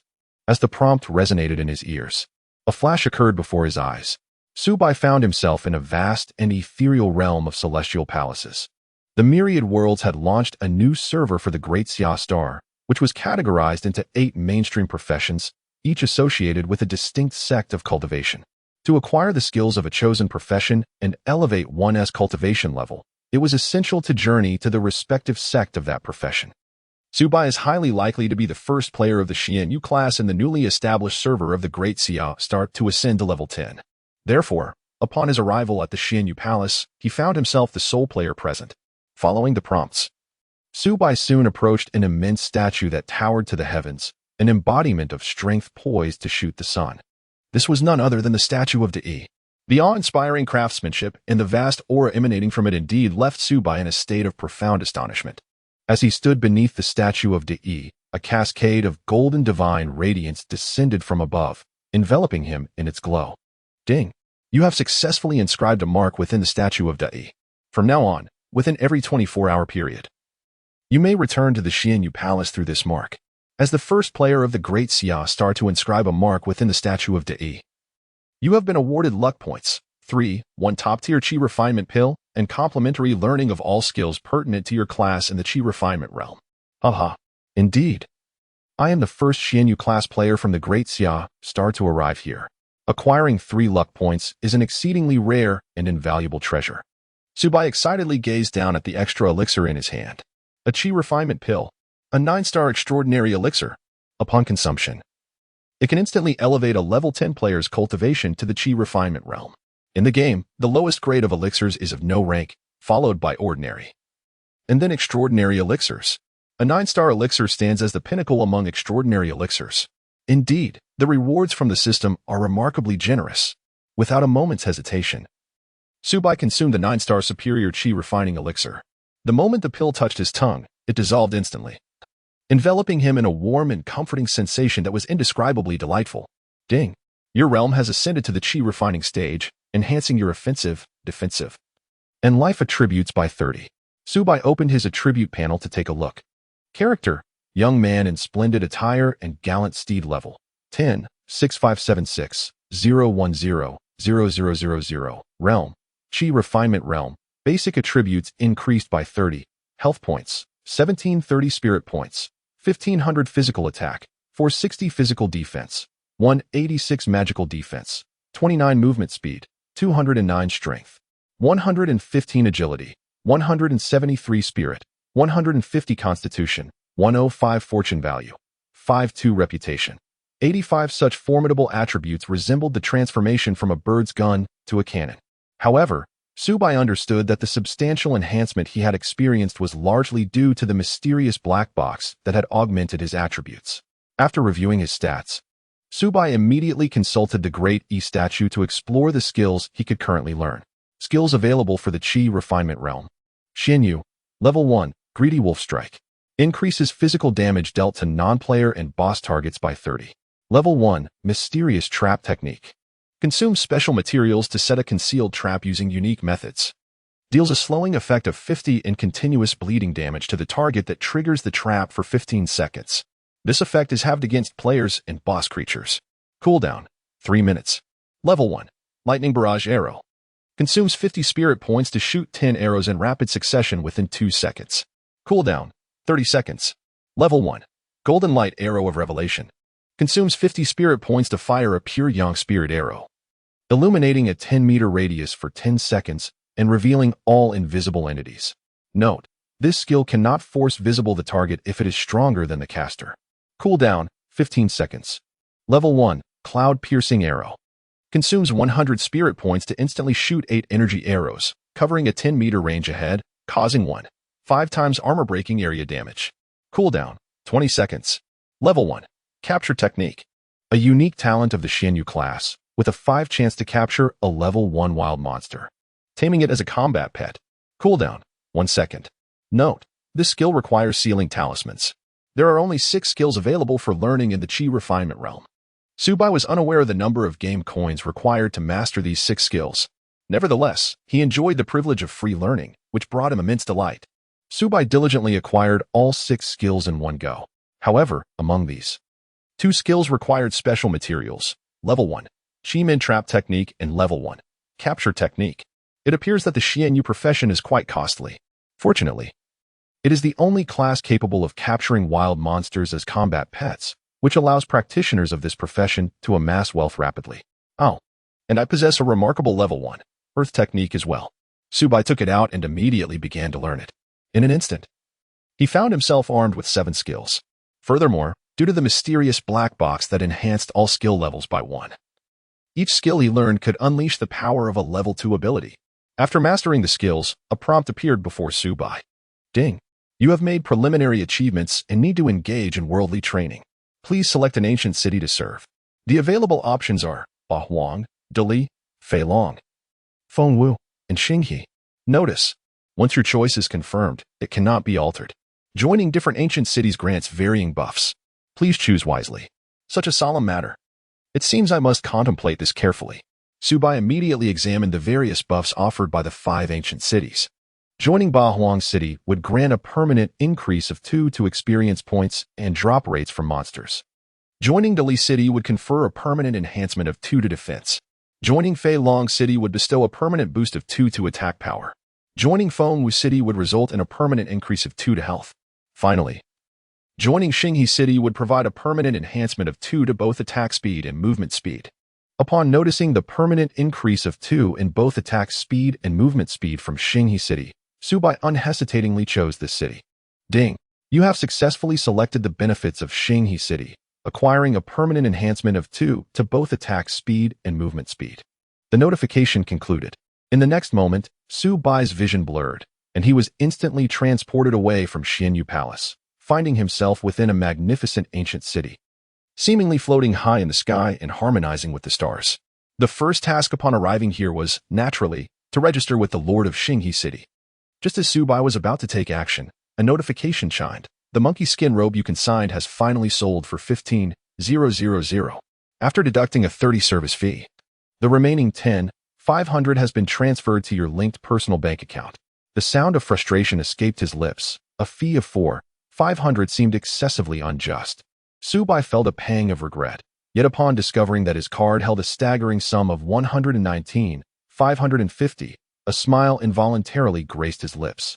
Indeed, wealth serves as a man's greatest source of security. Subai wasted no time and, after registering his identity at the city lord's mansion, prepared to log off for a much-needed rest. He was utterly exhausted. The clock read 7:11 a.m. After an entire night of gaming, he felt both famished and fatigued. If he did not log off soon, he would be unable to endure any longer. However, just as Subai was about to log off, suddenly. Chapter 015. The most important pleasure. A slender woman, clad in sleek black leather armor and possessing a pair of exquisitely long legs, entered the city lord's mansion. Her face was enchanting, exuding an elegant aura that bespoke of nobility. Her name was Xia Yumuxi. Level 10, occupation, Shadow Wraith. Unlike Subai, she did not don a disguise mask to conceal her basic information. Xia Yumuxi was adorned with no fewer than 6 pieces of equipment, several of which shimmered with the luster of common-grade items. Upon spotting Subai, her bright, expressive eyes revealed a hint of surprise. Clearly, she had not anticipated encountering someone who arrived before her. Greetings, I am Xia Yumuxi, the vice president of the Shui Mu Nianhua Gaming Guild. You are quite impressive. Would you be interested in joining us at Shui Mu Nianhua? A refreshing fragrance wafted through the air as Xia approached Subai, extending her delicate hand towards him. Shui Mu Nianhua was a formidable gaming guild, renowned throughout the Xia Star. Anyone who had played the game had heard of its illustrious name. Faced with such an alluring, goddess-like invitation, it was unlikely that many men would dare to decline. However, he was unwilling. Subai's voice was calm and unyielding as he declined her request, leaving Xia Yumuxi momentarily taken aback. Nevertheless, a sweet smile remained on her exquisite face. It seems I have overstepped. May I add you as a friend? Players capable of reaching level 10 at this stage are few and far between. Perhaps we could team up to level up when time permits. Subai calmly walked past her. No need, I prefer to go solo. Having spoken, he had already departed. Xia Yumuxi, who had never been so coldly dismissed by a man, felt her brows twitch slightly, her heart aflame with irritation. How dare he disregard me so? Humph. What an arrogant fellow. If it weren't for your talents, I wouldn't bother with you at all. I curse you to remain a solitary dog for all eternity. Subai remained oblivious to the incessant murmurs of Xia Yumuxi after his departure. Upon leaving the city lord's residence, he promptly disconnected from the local network. After refreshing himself with a splash of water, Subai ventured downstairs to procure a cup of soybean milk and 3 succulent meat buns, merely to satiate his hunger. Upon returning to his rented room, he collapsed into a deep slumber, utterly exhausted. Meanwhile, within the grand palace of the great Xia Star, a formidable figure sat upon the throne, gazing contemplatively at the vast cosmos. After a moment of silence, he spoke with a measured tone. Have the statistics been compiled? This man was none other than the singular king of Great Xia. Your Majesty, the results are in. 30 individuals have ascended to level 10 and departed the mortal village. Of these, 18 are under our royal control. The remaining 12 consist of half from the 3 prominent families and the other half from the common populace. However, the central consciousness of the myriad realms has detected our subtle maneuvers and has just revoked the sole minor privilege granted to the great Xia royal family within the game. Upon hearing this report, the towering figure on the throne narrowed his eyes, contemplating. Thus, there remain 12 uncontrollable elements. The arrival of the myriad realms upon our great Xia star presents both an opportunity and a peril. Countless civilized worlds have crumbled to dust due to this game. We must not follow in their footsteps. Convey my royal decree. Spare no effort in uncovering the 6 individuals hidden among the populace. Once located, they must be firmly secured within our royal grasp. As for the 6 from the 3 prominent families, initiate top-secret surveillance. Should a chosen one emerge, report immediately. Understood. Uncertain of how long he had been asleep, Su Bai, still lost in the realm of dreams, was abruptly roused by the intense creaking of the bed frame next door, the noise jolting him awake. Su Bai shook his head and glanced at his phone. It was 4:35 p.m., and he realized he had practically slept the entire day away. How outrageous. That couple downstairs has no sense of decency. It is still light outside. Every day around this time, they engage in raucous activities, making such a commotion that the entire building can hear it. Can't they exhibit a modicum of public virtue and lower their voices, considering the plight of us poor single souls? Outside, shouts and curses echoed. Su Bai rented this modest apartment, which is part of an older self-built residential complex comprising 7 floors with 10 units on each level, notorious for its poor sound insulation. On the same floor, in Unit 404, resides a young couple who indulge in their entertainment activities with remarkable punctuality each day. For the other single residents in the building, this has become quite a torment. Perhaps the sounds of their quarrels were heard, or perhaps their activities had finally concluded. At last, room 404 fell into silence. Su Bai shook his head. Having lived here for quite some time, he had long since grown accustomed to it. Since he was awake, he promptly rose to take a shower and change into fresh attire. Su Bai, equipped with a fully charged phone, prepared to venture out for a delightful meal. However, upon reaching the hallway, a chill ran down his spine. At the entrance on the first floor stood his landlady, a woman adorned in flamboyant attire, her voluminous wavy hair accentuating her ample figure. With her imposing presence, she completely obstructed the hallway. "White, my sister has prepared braised pig kidneys with vermicelli. And I've also procured several bottles of 1982 Deerbone liquor. Would you care to join me for dinner tonight?" She cooed, casting a flirtatious glance in Su Bai's direction, causing him to nearly recoil in alarm. "Sister, I am not worthy of such a feast. Please seek another companion. Kindly let me pass, as I must step out," he implored. The landlady, feigning disappointment, replied, "White, why do you fail to understand my intentions? I own several buildings, 5 or 6 cars, and over 30 shops, with savings exceeding 8 digits. Should you choose to accompany me, all of this could be shared with you." Su Bai wore a serious expression and said, "Sister, you have mistaken me for someone else. I am a diligent and upright young man, and I would never accept handouts. Sister, if you would kindly step aside." As he spoke, Su Bai dared not meet the gaze of the plump landlady directly. It was unavoidable. Her appearance could certainly ward off evil. Su Bai was feeling hungry, but did not wish to lose his appetite before he had even eaten. "Humph, Bai, if you hadn't agreed to dine at my sister's house, I would have blocked your way here all night. You shall not pass. It's up to you to figure it out." Seeing Su Bai remain unfazed, the plump landlady decided to escalate her tactics. "Sister, what is it about me that has captured your attention? Please, enlighten me, and I shall change immediately." Su Bai was rendered speechless. "I do not care if you do not come to my house for dinner tonight. I shall ensure you are unable to descend the stairs all day." The landlord, a formidable woman, asserted her dominance. "Humph." Su Bai took a deep breath. It was all due to his damned charm. There was no way out. Su Bai turned around and supported himself against the railing with one hand. Then, with remarkable agility, he leaped down from the second-floor corridor, landing gracefully. With a thud, he perfectly touched down. Oh dear.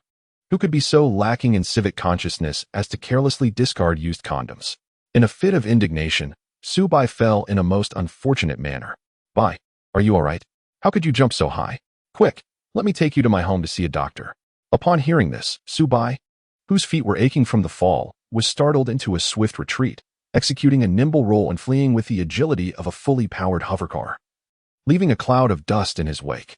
15 minutes later, Subai arrived breathlessly at the entrance of a bustling shopping mall, where he promptly made a phone call. "Hello, is this the agency? Please find me a single apartment with favorable conditions, one that is ready to move into with just my luggage. Yes, I need it today. Money is not an issue, and I am willing to offer a premium. All right, call me once you have it sorted." Subai had truly frightened the hefty landlady. To evade her incessant harassment, he resolved not to return, but to seek refuge elsewhere. After all, the rented room contained nothing but tattered clothing and mundane necessities. Upon noticing his dilapidated phone, which had been charging all day yet still displayed a red battery level, Subai felt a surge of anger. "To hell with this," he muttered, deciding to replace it. Subsequently, he strode confidently into a renowned fruit machine specialty store in Dashiastar.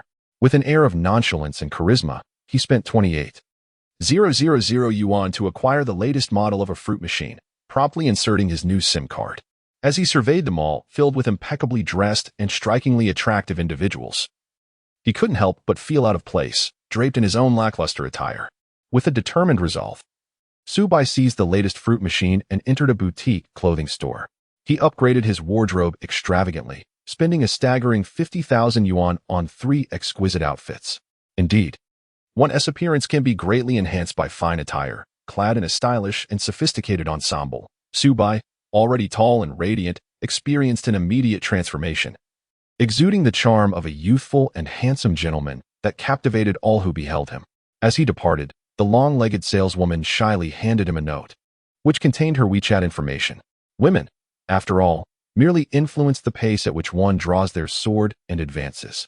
Upon exiting the store, Subai promptly placed the note into the hands of a man who was drooling over a passing young lady. He then spent an additional 2,000 yuan at an upscale seafood buffet, indulging in his favorite delicacies within the elegant dining hall. In that brief moment, he had already expended a total of 80,000 yuan. However, money is but a fleeting concern. Once spent, it can always be earned anew. What matters most is his happiness.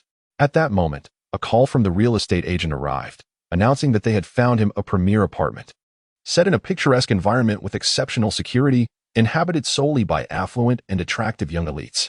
Today, Subai succumbed to a spending spree, eagerly adding the real estate agent on WeChat and promptly signing the rental contract online.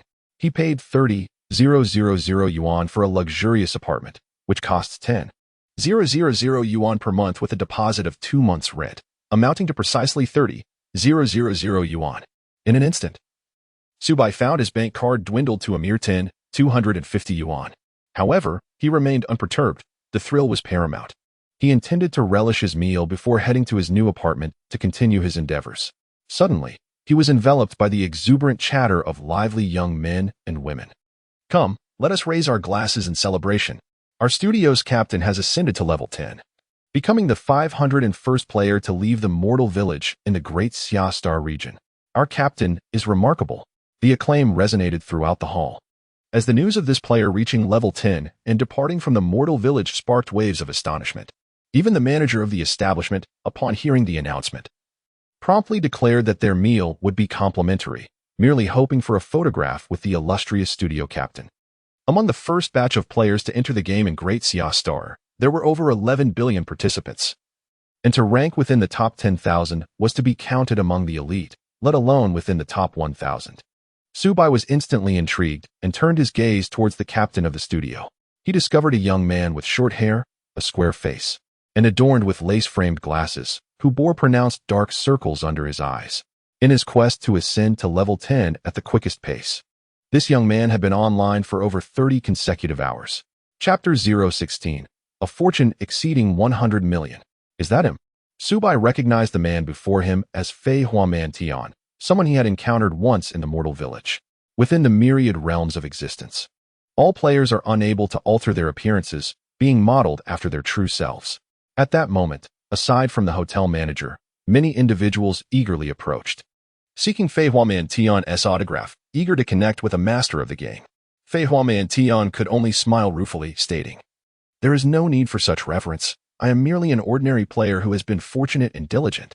The game has only just commenced, and there are countless individuals who surpass my abilities. Perhaps even among you, some may eventually eclipse me." At this juncture, one of Fei Huaman Tian's friends proudly interjected, Captain, you are far too modest. You are ranked 501st across the entire Star server. In the future, you will undoubtedly emerge as a formidable figure in this game. Few can compare to your excellence. Others echoed in agreement, asserting that the captain deserved the admiration of all. However, Fei Huamantian waved his hand dismissively, saying, "What merit do I possess? The true powerhouse of our mortal village is the one who achieved the first kill of the boss. His name has already been etched in the 10 absolutes of the Tianbang of Xinghe City. Unfortunately, we have yet to meet this gaming legend, despite sharing the same mortal village. That day, I merely inferred that Subai was nearby after the boss was defeated, but I did not encounter him in person. Even if I had, it would have been futile, for Subai always dons a transformative mask." Upon hearing Fei Huamantian's words, the crowd fell into a stunned silence. "Are you referring to Xianyi Numa Xiaonian?" Fei Huamantian nodded, a hint of regret in his voice. "He is, without doubt, the true sovereign of this game. I have heard his name. Within the Hongjun Universe Network, rankings have emerged regarding our Star server. Xianyi Numa Xiaonian was the first in our region to ascend to level 10 as a Xianyu class, ultimately joining Xinghe City and earning a place among the 10 absolutes of that city." "Impressive," exclaimed the others, while other Xianyu players lamented in the mortal village, expressing their frustrations with the game's difficulty and contemplating deleting their accounts to choose different classes. Xianyi Numa Xiaonian has vindicated the Xianyu class, proving that there are no inferior classes, only inferior players. That said, they continued, statistics reveal that besides Xianyi Numa Xiaonian, the highest level among other Xianyu players is merely level 8, with the second-place player yet to log off since the server opened. Individuals like Xianyi Numa Xiaonian are truly rare gems. I have heard that many elite gaming guilds have offered exorbitant rewards to recruit Xianyi Numa Xiaonian, one remarked. A deity of his caliber would never settle for being beneath others. I am certain that Xianyi Numa Xiaonian will establish a powerful force of his own in the future." Nearly enjoying a meal, Subai found himself overhearing others discussing him, an experience so unprecedented that he was at a loss for words to describe it. Nevertheless, it was undeniably exhilarating. If they were to discover that the true embodiment of the gallant youth in the game was sitting nearby, indulging in seafood, one could only imagine the frenzy it would incite. However, Subai preferred to maintain a low profile. He would not foolishly expose himself. Yet, intrigued by their chatter, he retrieved his latest smartphone, accessing the Hongjun Universe Network. This network encompassed all the cultured celestial bodies that had joined the Cosmic Civilization Alliance. Exclusive sections for myriad realms could only be navigated through this portal. Before long, Subai located the content specific to the Star server. The top post immediately captivated him. Star server's premier gallant youth. The gallant youth was at level 10, affiliated with Star River City, and ranked among the top 10 in the city's exclusive leaderboard. While many lamented the initial difficulty of the Xianyu profession, feeling as lowly as dogs and facing disdain even in team formations, the illustrious gallant youth single-handedly vindicated the Xianyu profession, proclaiming that there are no worthless professions, only inept players. The flood of comments had already surpassed 10 billion, a testament to the post's immense popularity. Prominent guilds and even large corporations preparing to venture into the game were openly vying for the gallant youth's allegiance with exorbitant offers. One particularly extravagant individual, known as Wang Shang, proposed an annual salary of 100 million cosmic coins to recruit the gallant youth as his dedicated gaming bodyguard. This comment garnered an astonishing 1 billion likes. What? Is this for real? Is it truly this insane?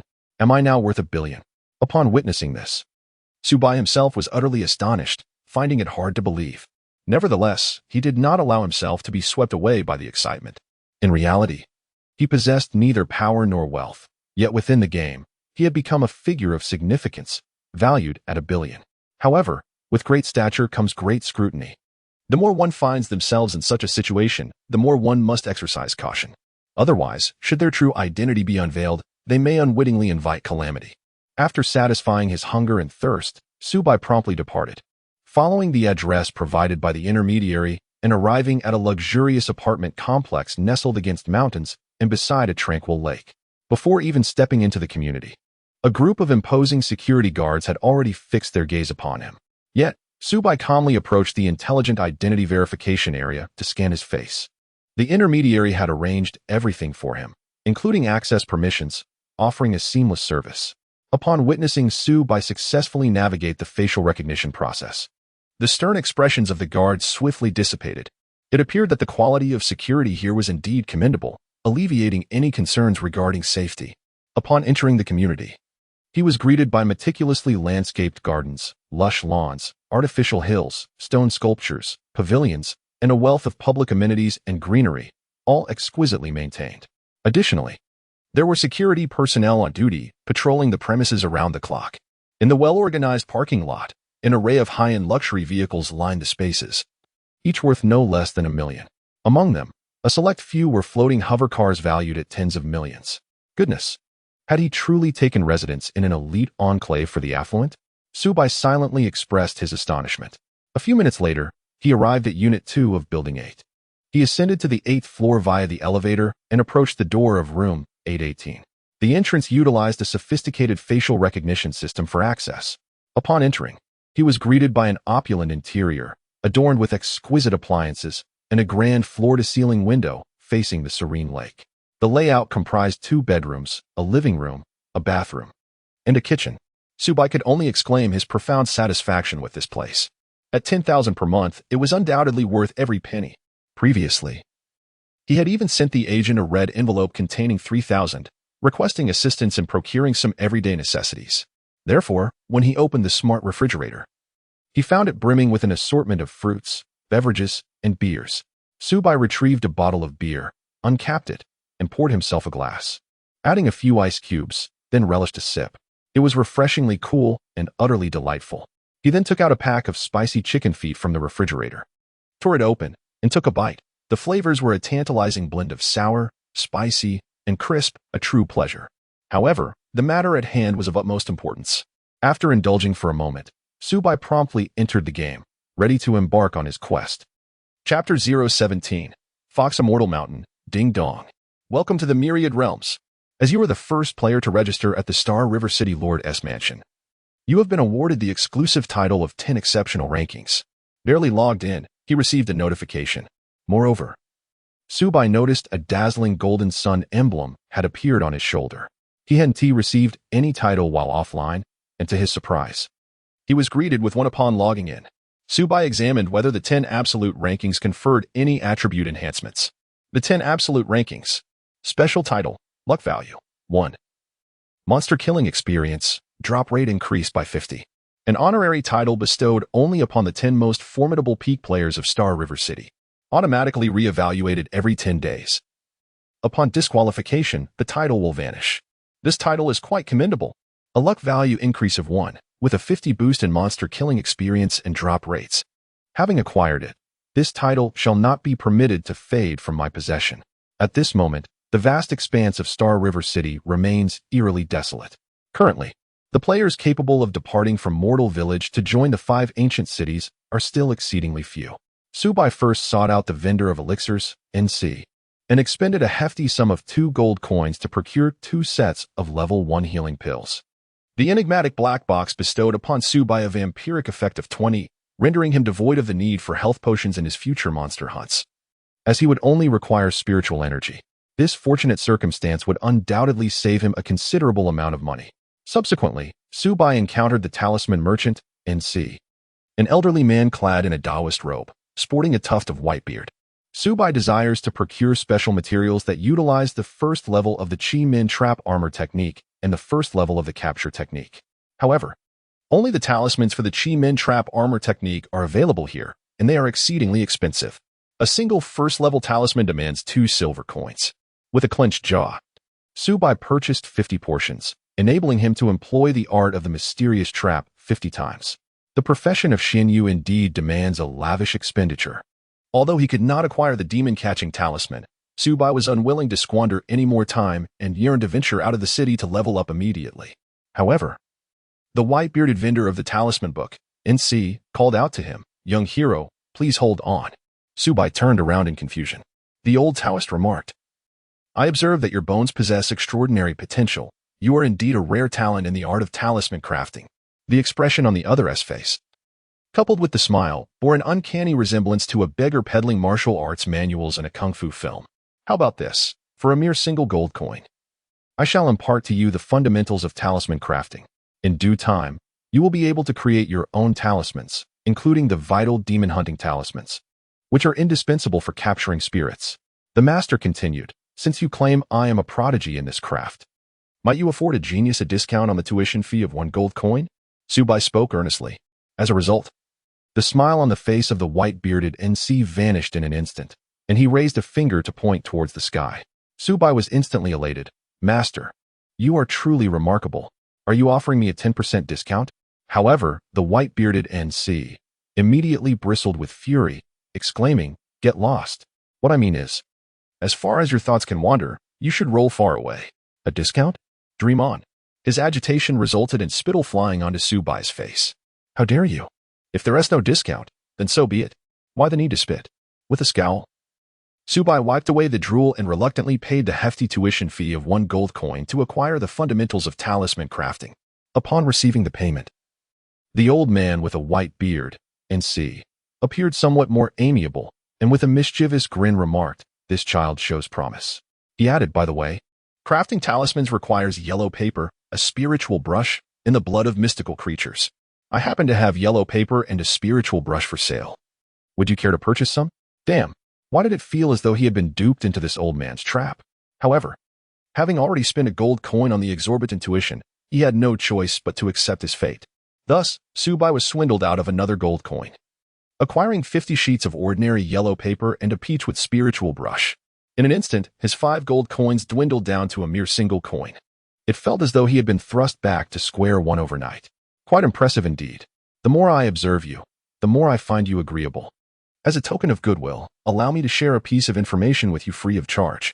Once you leave the city, travel 100 miles east of Fox Fairy Mountain. The fox spirits there are particularly enchanting. Extracting their blood for talisman crafting greatly enhances your chances of success. Thank you for the warning. I shall remember it. Though Subai harbored resentment towards that unscrupulous fellow, he understood the necessity of not offending the game's NPC. Observing the NPC's amiable demeanor, he feared that any slight could lead to long-lasting grudges. Shortly after Subai's departure, a woman with an alluring physique and enchanting features, complemented by her shapely legs, approached the venerable white-bearded NPC. Her name was Xia Yamuxi. "Old gentleman, I wish to learn the art of talisman crafting," she declared. "Oh, such a vivacious young lady aspires to learn talisman making. Promising indeed. Just 1 silver coin, and I shall impart my knowledge to you," replied the NPC. 1 silver coin? How remarkably affordable. "Thank you, kind sir."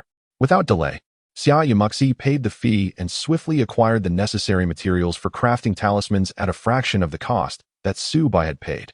After receiving a timely reminder from the white-bearded NPC, she hastened her journey towards Fox Immortal Mountain. Once Xia Yamuxi had departed, a refined scholar clad in white, elegantly wielding a paper fan, appeared. "Old Taoist, why do you treat the two so differently? Such a practice contravenes the established regulations," he inquired, gesturing toward the heavens with his fan. "Ah, the city lord has arrived," the NPC remarked. "Rest assured, it is not that I am violating the rules. Rather, the young man possesses something extraordinary within him.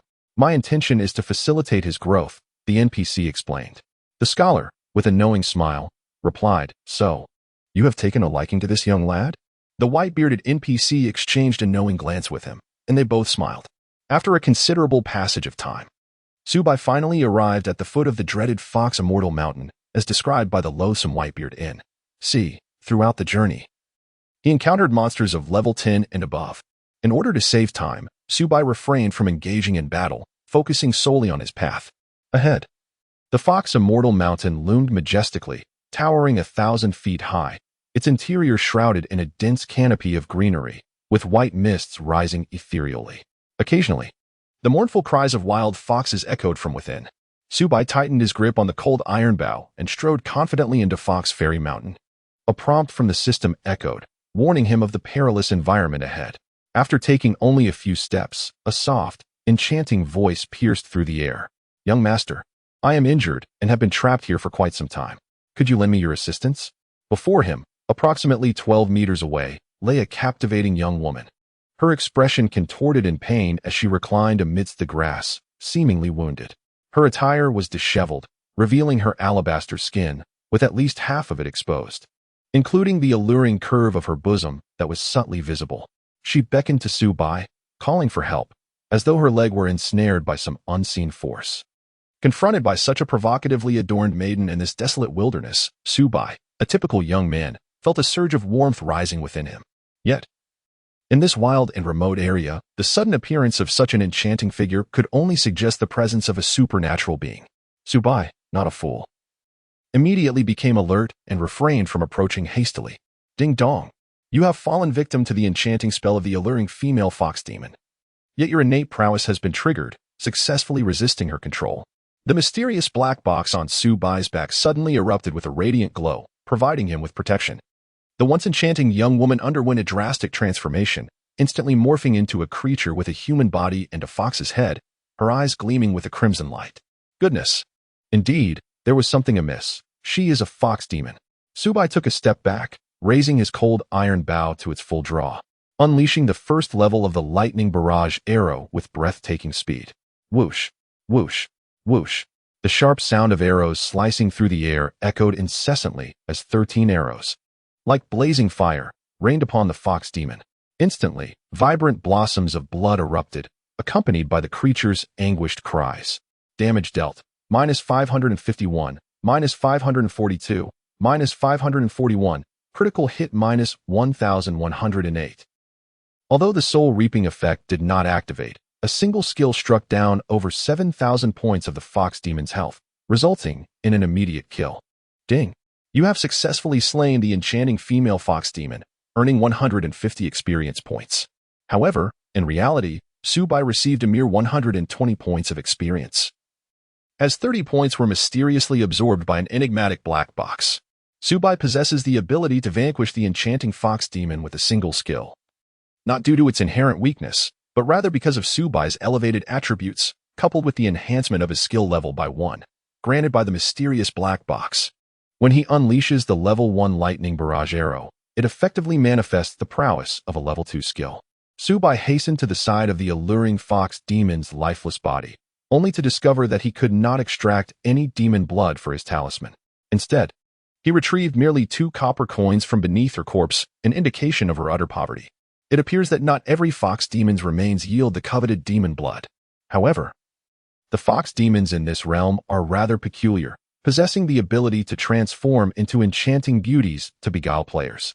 Subai pressed onward, and having ventured no more than 10 meters, he encountered another figure amidst the white mist ahead. This time, it was not a delicate beauty, but rather a pitiable old man. Young lad, I beseech you, have mercy. I have strayed into the depths of the mountains and have sustained injuries. Could you lend me a hand? Once again, the same tale unfolded. Subai was momentarily speechless. With resolute determination, he raised his hand and unleashed an arrow, striking the old man squarely in the shoulder. Damage inflicted, -560. The arrow revealed the creature's true form, a fox-headed figure with a human body, albeit with a changed title. Cunning Fox Demon Level, 16 Realm, Chi Refinement Health, 4200 Magical Attack, 199 to 210 Physical Defense, 60 Magical Defense, 99 Skills, Transformation, Soul Enchantment. It turned out to be a level 16 monster. Its magical defense was quite formidable, yet its physical defense was lacking, making it a fitting target for Subai's assault. Damn human, I shall carve out your heart to savor with my wine, having been forced to reveal its true form due to the attack. The cunning fox demon spat out a breath of demonic energy from a distance, striking Subai. Damage inflicted, -178. The cunning fox demon, being a creature of magical attack, inflicted considerable pain upon Subai.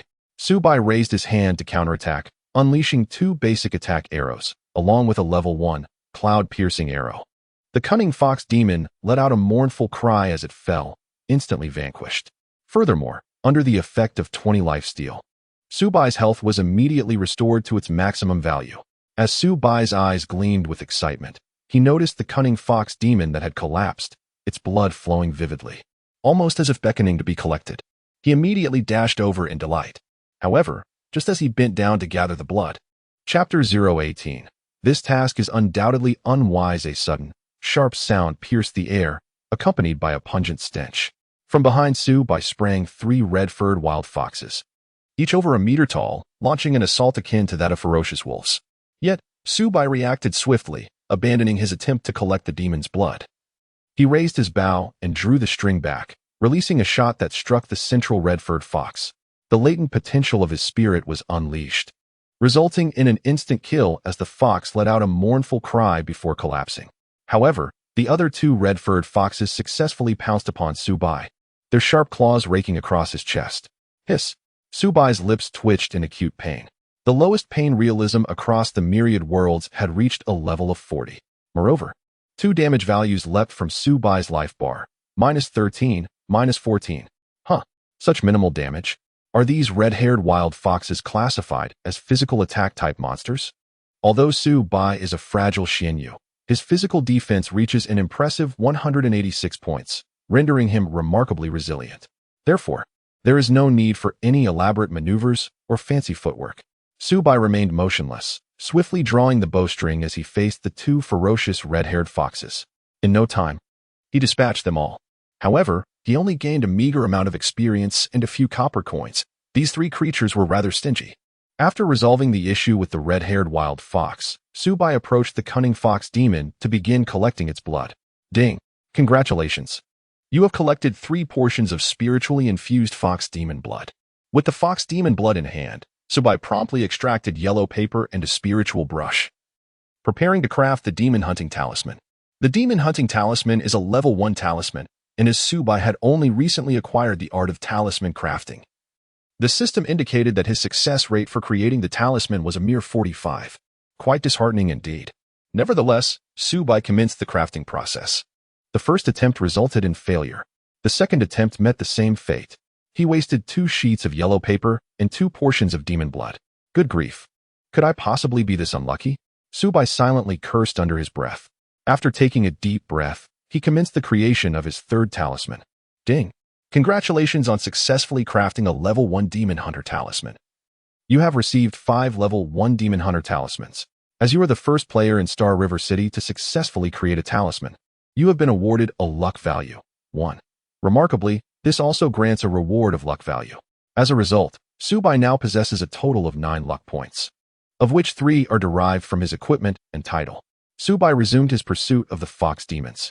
After half an hour, he had successfully vanquished numerous fox demons and collected ample amounts of demon blood. Once he had exhausted all 50 pieces of yellow talisman paper on his person, his inventory boasted 36 level 1 demon hunting talismans. Regrettably, he had yet to encounter any capturable level 1 monsters. Realizing that remaining in this location would not yield swift progress, Subai contemplated relocating. Suddenly, amidst the tranquil waters of the public chat channel in Star River City, a melodious female voice resonated. I am offering a handsome sum for level 1 demon hunting talismans. Please contact me if you have any available. The woman soliciting the talismans in the public chat was none other than Xia Yumuxi. Truly, as the vice president of Shuamun Yanhua, she possessed considerable wealth. It is noteworthy that sending a single message in the public chat channel of Star River City incurs a fee of 20 silver coins. Subai may not be willing to part with it. Is this woman acquiring the demon hunting talisman? Could it be that she has encountered a level 1 wild creature that can be captured? Subai's eyes immediately sparkled with excitement. The demon hunting talisman NC is not available for purchase. Players must craft it themselves, yet the success rate is dismally low. Moreover, possessing the talisman alone is insufficient. Only players of the Xianyu class can utilize the talisman to capture level 1 wild monsters as pets. Just as Subai pondered this in intrigue, Xia Yumuxi spent another 20 silver and called out again. Young man in fine attire and spirited steed, I kindly request you to accept my friend request. I am in urgent need of your assistance. This woman had specifically sought him out by name. Subai could not help but feel a twinge of astonishment. Meanwhile, not far from Fox Immortal Mountain, 5 miles away in a secluded valley, the goddess-like figure of Xia Yumuxi, accompanied by a man and a woman, lay cautiously concealed amidst the lush grass.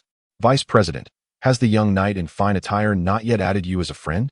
Inquired the man named Dongji Shiri, a robust individual with pronounced features, wielding a shield in one hand and a firearm in the other. He was one of the prominent figures of Shuamun Yanhua, a class known as the Breaker. Xia Yumuxi, somewhat vexed, replied, Could it be that this fellow has yet to log in? The other woman, fair-skinned and statuesque, with a bust size of at least 34D, sported a head of silvery hair and held a staff that emanated a mundane glow.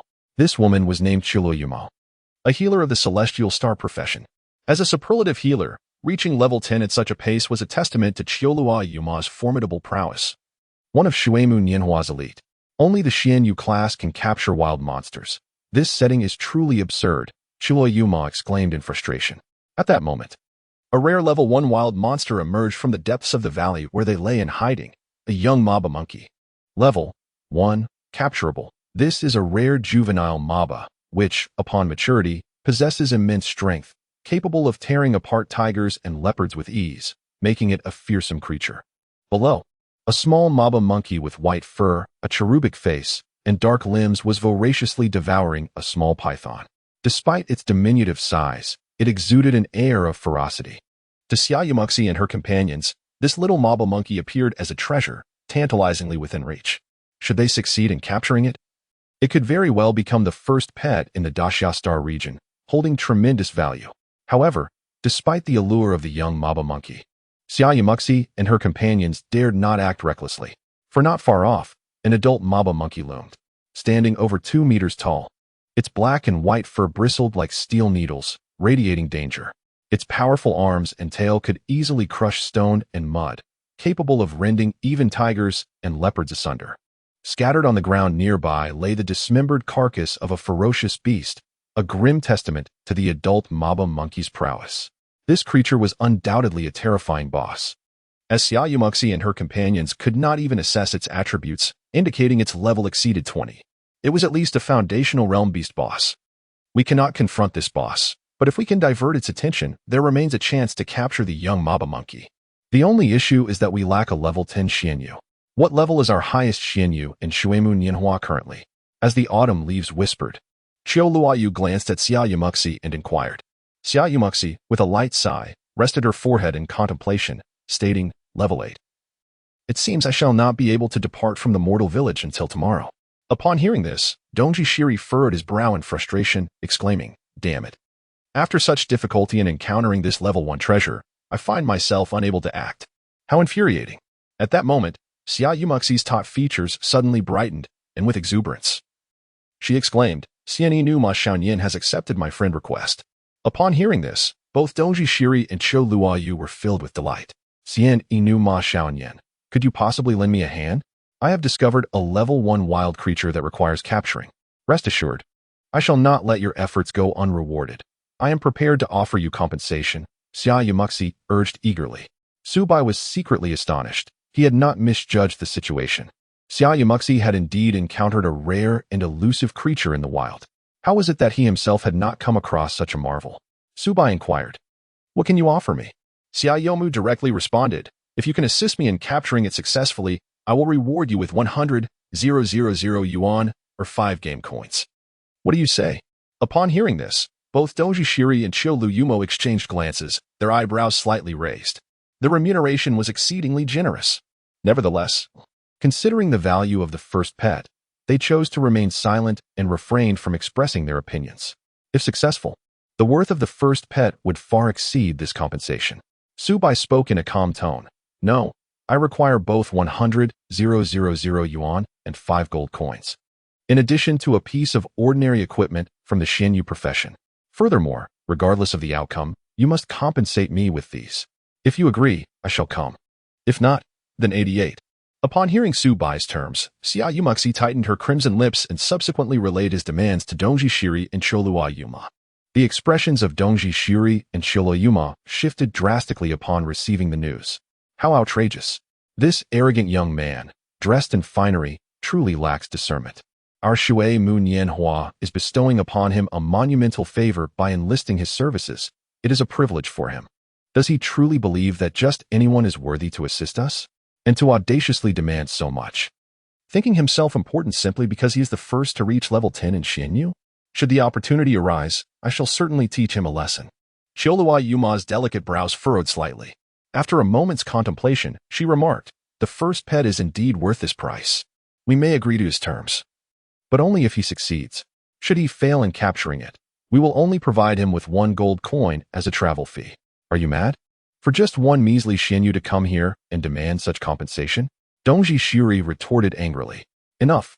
Yuma is correct. The first pet is worth this amount. However, this scoundrel shows no regard for our standing. Xia Yumuxi interjected, her authority as vice president managing to quell Dongji Shiri's ire. With some reluctance, she conveyed a response to Su Bai, we can agree to your compensation. However, if the capture is unsuccessful, you will only receive 1 gold coin as a travel fee. This is non-negotiable. Upon reading Xia Yumuxi's reply, a radiant smile graced Su Bai's lips. Very well. With over 30 demon hunting talismans at my disposal, the success rate is undoubtedly assured. Although I am assisting others, the prospect of earning 100,000 coins along with 5 gold pieces and a piece of equipment makes this endeavor undeniably worthwhile. Chapter 019. Successful capture before long. I arrived at the coordinates provided by Xia Yumuxi. The trio of Xia Yumuxi was concealed within the dense underbrush, seemingly surprised by my prompt arrival. Little did they know that I had been in the vicinity of Fox Immortal Mountain, and with my remarkably high movement speed, I was bound to arrive swiftly. Without further ado, Xia Yumuxi invited me into the party. It was then that I noticed, aside from Xia Yumuxi, there was a rugged level 10 warrior named Pijun, and a fair-skinned, yet formidable level 10 lady named Xing Luo. The prestigious guild, Shui Mu Nianhua, had indeed managed to assemble a party of 3. The long-legged Xia Yumuxi and the voluptuous lady named Xiao Luo Yu Imo greeted me with a nod of camaraderie. However, Dong Ji Su Ri wore a scowl, as if I owed him a substantial debt. Moreover, upon noticing my mask of transformation, he muttered disdainfully, "Tsh, hiding and lurking. What an inexplicable fellow." Su Bai furrowed his brow, approaching quietly.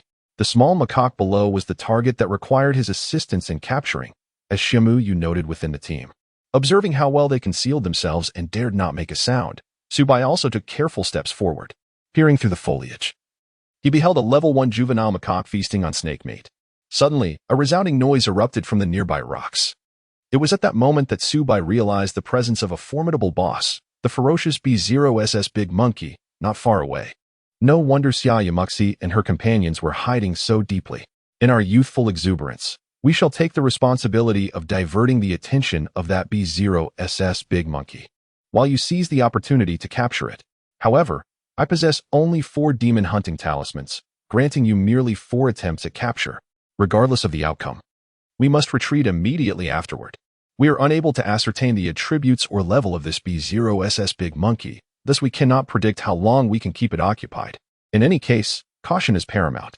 After speaking, Xia Yumuxi traded 4 demon hunting talismans that she had personally forged. Regrettably, she did not receive the first forging reward, falling behind Su Bai by a step. Humph, one must act swiftly. Do not waste our time and precious talismans, remarked Dongji Shiri, casting a disdainful glance at Su Bai. What does my efficiency have to do with you? It is Xia Yumuxi who has employed me, not you. Su Bai was not one to indulge him and retorted on the spot. You scoundrel, with your shameless demands and exorbitant prices, how dare you speak back to me? Do you believe? Su Bai interrupted him directly, saying, who do you think you are to retort? I had already stated my terms clearly. Now you accuse me of making exorbitant demands? Xia Yumuxi, if you cannot afford the remuneration I have stipulated, then do not squander my time. As Su Bai spoke, he prepared to return the 4 demon hunting talismans to her, no longer willing to collaborate. Dongji Shiri, be silent, he commanded. Xia Yao Mushi shot him a fierce glare, typing in the team chat to admonish him. Xiao Luo Yuma also cast a disapproving glance at Dongji Shiri, signaling him not to stir trouble that would disrupt their cooperation. In my youthful days, clad in fine garments and riding spirited steeds, do not misunderstand, I harbor no such intentions. He assured, the reward I promised you. As long as you fulfill your part, I guarantee in the name of Shui Mu Nianhua that I am more than capable of providing it. He then preemptively transferred 1 gold coin to cover the travel expenses, regardless of the outcome. Dongji Shiri suppressed his inner fury and resentment towards Su Bai, feeling increasingly aggrieved. Throughout his extensive gaming experience, especially since rising to become one of the key figures in Shui Mu Nianhua, he had never encountered anyone bold enough to confront him so directly. Observing Xia Yumushi's sincerity in the advance payment of a gold coin, Su Bai, despite his displeasure towards Dongji Shiri, chose to remain silent. He could only nod in agreement. Very well, let us continue our collaboration. After Xia Yaomushi acknowledged him with a nod, Xiao Luo Yumo raised her hand and cast a spell, enveloping everyone in 3 warm halos. Ding dong. You have received teammate Xiao Luo Yuma's support skill level 1, swift as the wind, increasing movement speed by 5 for 3 minutes. I leave everything to you. Xia Yao Mushi nodded at Su Bai. Then, alongside Dongji Shiri, they charged off in another direction. Although Dongji Shiri ceased his chatter, he still shot a glare at Su Bai as they passed. Before long, Xia Yao Mushi and Dongji Shiri had arrived at the designated location as planned, provoking the B0SS to Maba Monkey. Roar. The B0SS to Maba Monkey let out a thunderous roar, leaping into action with ferocious speed, charging towards the two provocateurs. The expressions on Xia Yao Mushi and Dongji Shiri's faces shifted dramatically. Clearly, the B0SS to Maba Monkey's speed exceeded their expectations, prompting them to turn and flee. This is not good. The B0SS to Maba Monkey is far too swift. They may encounter unforeseen dangers. Qiu Luo Yuma's expression changed slightly. As a star Luo, her agility was quite low, leaving her unable to follow. Once the B0SS to Maba Monkey was distracted, Su Bai, without hesitation, leaped down to the side of the small Maba young monkey. Roar. Upon spotting the stranger, the level 1 Maba young monkey abandoned the snake meat it had been holding, glaring fiercely and assuming an aggressive stance. Su Bai wasted no time. He retrieved the first demon hunting talisman and unleashed a level 1 capture technique. However, due to the mysterious black box he possessed, this skill was equivalent to that of a level 2 ability. A circle of yellow sigils enveloped the little Maba monkey's head, causing it to panic and screech in distress. Ding! Capture technique failed. After the initial failure, the little Maba monkey broke free from the luminous talisman and lunged at Su Bai, attempting to bite him. The result was a damage of -1. It could not even breach his defenses.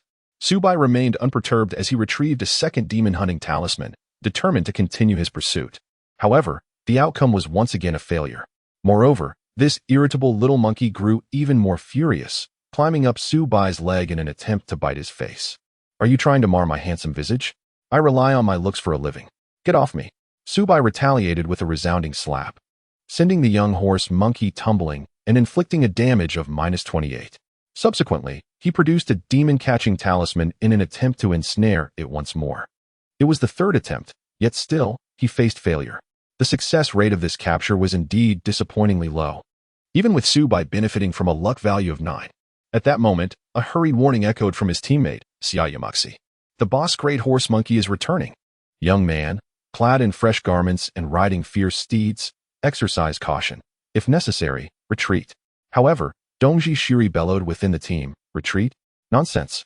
We must capture it a full 4 times. Otherwise, did you think we accepted your money for nothing? Thud, thud, thud. The ground trembled violently behind them, a palpable aura of menace swirling in the air. The boss great horse monkey was swift and ferocious. In no time, it had turned back. It had perceived Su Bai's intentions towards its young, its furious eyes ablaze with a crimson hue. Su Bai continued his attempts at capture, yet met with failure for the 4th time. At that moment, the B0SS Great Maba Monkey was less than 15 meters away from him. Run! Chilo Yuma shouted from above, urging Su Bai onward. What are you talking about? I'll try again.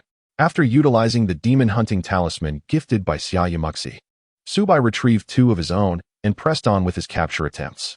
Failure struck again on the 5th attempt. He still possesses demon hunting talismans. Chiolua Yuma was taken aback, then urgently called out to the team, quickly, buy some time for the young man in fine clothes and gallant steed. He has not given up. He himself also had demon hunting talismans. Xia Yamaxi activated the sprinting acceleration of the shadowless profession, darting forth like a startled swan. With a swift motion, she brandished a dagger, slicing across the back of the B0SS Great Maba Monkey. Critical hit. Damage, -188. The wounded B0SS Great Maba Monkey let out a furious roar, pausing momentarily before turning to swipe at Xia Yamaxi with its massive claws. Seeing the vice president in peril, Dongji Shiri drew his shield and charged forward, activating the provoke skill of the Break Army class. Bang! Despite being the most resilient at level 10, Dongji Shiri was instantly sent flying by the B0SS Great Maba Monkey, shield and all, crashing over 5 meters away. His health bar plummeted to the bottom. Heal me! Dongji Shiri cried out in panic, his face turning pale with fear. Meanwhile, Su Bai finally succeeded on his 8th attempt. Ding! Congratulations! You have successfully captured a level 1 young Maba baby monkey. As the first player in Xinghe City to capture a wild creature, you have received a fortune value, 1 reward. The young Maba baby monkey transformed into a pet egg, entwined in mystical symbols. We did it. Wonderful! Xia Yumuxi and Shilo Yuma beamed with delight upon witnessing this success. Moreover, Su Bai had indirectly saved Dongji Shiri's life, as Cholua Yuma's healing had not restored his health completely. Just as the B0SS Great Maba Monkey was about to strike him down, it sensed the captured offspring and became infuriated. Roaring, the B0SS Great Maba Monkey's eyes glowed crimson, steam billowing from its nostrils, charging towards Su Bai like a beast unleashed. Shiri, quickly activate Provoke and block the B0SS. Young man in fine clothes and gallant steed, you must escape first. As Summer rushed towards the B0SS Great Barb Monkey, calling out anxiously, she unleashed a flurry of attacks in an attempt to halt its advance. However, the B0SS Great Barb Monkey entirely disregarded Xia Yomu's onslaught, fixating solely on Su Bai. At this juncture, only one individual could thwart the B0SS Great Barb Monkey, and that was the Dawn Son of the Breaker class. Yet, he lamented, my skills are on cooldown. Although he had indeed recovered the cooldown for the Breaker's provocation, he explained this to the team merely to avoid losing a level. After all, his pet had successfully captured the target. Rather than face demise himself, it was far more advantageous to let Su Bai meet his fate. Although Su Bai discerned the little trick of the winter solstice sunrise, he merely smirked with a hint of mischief at the corners of his mouth before swiftly turning to flee. With Su Bai's remarkable speed, he undoubtedly was the fastest among them all. He dashed forward with the agility of a swift wind, further enhanced by the supportive buff from Chiu Liu Mo, rendering him even more nimble and quick. In that moment, not even the boss, the Maba Ho, could catch up to Su Bai. Instead, he led the boss deeper into the abyss. Sunrise, why didn't you intercept the Maba Ho just now? Xia Yumuxi, unable to keep pace, glared at Winter Solstice Sunrise, demanding an explanation. I mentioned it, didn't I? The cooldown for the provocation skill isn't over yet, he stammered. However, Xia Yumuxi was well aware of the cooldown duration for the provocation skill and thus found his excuse hard to believe. Never mind, though Sunrise acted improperly. The brash youth is not one of our own. His death is preferable to that of Sunrise. Besides, the remuneration we provide him is substantial. One death is inconsequential. The pragmatic Chiu Liu Mo remarked. Xia Yumuxi let out a soft sigh, understanding that while Chiu Liu Mo's reasoning was sound, she was still irked by the arrogant demeanor of the brash youth. Yet, she did not wish for him to lose a level for nothing. Alas, there was little they could do now. Ding! A sudden notification echoed, startling Xia Yumuxi and Chiu Liu Mo. Meanwhile, veins bulged on Winter Solstice Sunrise's face, contorting it into a fearsome visage, akin to that of a human beast. Damn it! That scoundrel took our gold, used our demon-hunting talismans, and even dared to harm our pet. I vow to tear him to shreds. If we, Shui Mu Nianhua, do not chase him to the point of deletion, I shall take his surname. Chapter 20. First kill of the Foundation establishment boss, as Xia Yumuxi and her companions suspected Su Bai of greedily intending to monopolize the young monkey pet egg. Su Bai had already led the B00's majestic monkey to a distance of 1 kilometer. The earth trembled and the mountains shook as the creature roared incessantly, relentlessly pursuing Su Bai. The immense commotion frightened the lower-level monsters surrounding them, causing them to flee in terror. Upon reaching an open expanse, a smirk appeared on Su Bai's lips as he promptly withdrew from the team. The reason for luring the B00's majestic monkey to this location was clear. He intended to claim it for himself. Unfamiliar with Xia Yumuxi and the others, Su Bai had no intention of sharing this rare B0SS encounter with them. Moreover, he held a particular disdain for the individual known as Dongji Shiri. Let the hunt commence. Su Bai's gaze sharpened, his demeanor transforming instantly. With remarkable swiftness, he knocked an arrow and aimed at the frenziedly pursuing B00's great macaque, launching his assault. Level 1. Lightning Barrage Arrow. 13 arrows, akin to bolts of swift fire, shot forth at an astonishing velocity, striking the chest of the B00's great macaque with thunderous force. Damage, -70, -71, -72, -76. Such formidable physical defense. At present, Su Bai possesses an attack power of 460 points. A single strike against the B00's great monkey only inflicts a meager amount of damage, indicating that the B00's great monkey boasts at least 400 points of physical defense. Furthermore, the speed of the B00's great monkey is astonishingly swift. After casting a skill, Su Bai was unable to follow up with a basic attack. A fierce wind swept in as the B-00's great monkey lunged forward with ferocity. However, Subai remained composed, executing a backward roll to deftly evade the attack. With a resounding thud, the B-00's great monkey, having missed its target, let out a furious roar as it triggered Subai's level 1 Chi-Min trap technique, which had been strategically laid in anticipation of the monkey's advance. Instantly, the B-00's great monkey's massive feet were drenched in blood, while its body became enveloped in a halo of negative status effects. Symbols indicating slowed movement and bleeding damage appeared above its head. The level 1 Chi-Min trap technique inflicts a 50 slowing effect and continuous bleeding damage for 15 seconds. However, its efficacy is halved against players and boss creatures. Despite the diminished effect, it still reduces the B-00's great monkey's movement speed by 27 and inflicts 50 points of bleeding damage per second. Moreover, all of Subai's skills gain an incremental level boost. Seizing this opportunity, Subai unleashed another skill, the cloud-piercing arrow. 8 radiant energy arrows cascaded like petals from a celestial maiden, striking the B-00's great monkey with precision. Damage figures appeared, -310, -311, -309, each exceeding 300 points of damage. The cloud-piercing arrow, being an area attack, deals 5 times armor-piercing damage. Yet, the lengthy health bar of the boss great monkey appeared unaffected. With a roar of rage, the B-00's great monkey, feeling the immense pain, slammed its iron-like arms into the ground, unearthing a massive boulder weighing over 1,000 pounds, lifting it high above its head. Damn. It's going to crush me with that stone. Subai felt a sudden jolt in his scalp. He noticed that the probability of triggering the soul-cutting potential had escalated to 23. Gritting his teeth, he resolved not to retreat, but instead continued to swiftly draw the bowstring and release arrows from his position. 2 more sharp arrows flew forth, striking the chest of the B-00's great Maba monkey. The probability of triggering the soul-cutting had now increased to 25. Boom. At that moment, the massive rock in the hands of the B-00's great Maba monkey came crashing down with terrifying force. I dodged. The earth manipulation technique employed by Subai activated instantaneously, merging his form with the soil as he swiftly burrowed beneath the rubble. A tremendous thud resounded as a colossal rock crashed down, creating a half-meter wide and deep crater at Subai's previous location.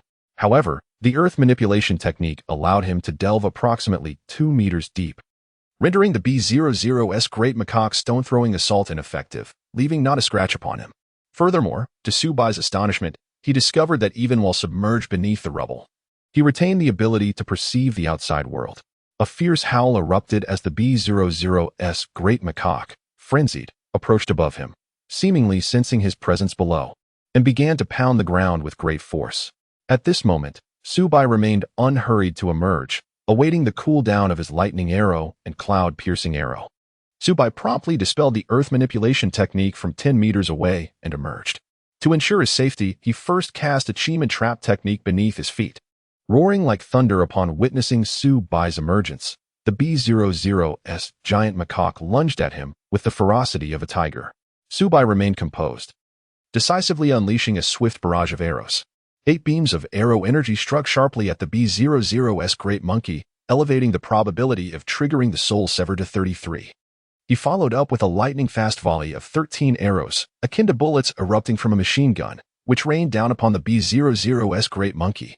At last, as the B-00's great monkey closed in, its arms poised to grasp Subai, the 13th arrow finally activated the soul sever.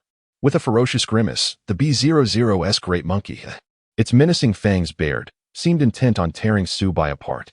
Yet, its towering form, exceeding 2 meters, suddenly froze, its thick health bar depleting in an instant. With a resounding thud, the corpse of the B-00's great monkey collapsed towards Subai, who nimbly evaded its fall. Ding! Congratulations on defeating the boss great monkey at a higher level. Experience points, 100000, gold, 10 coins.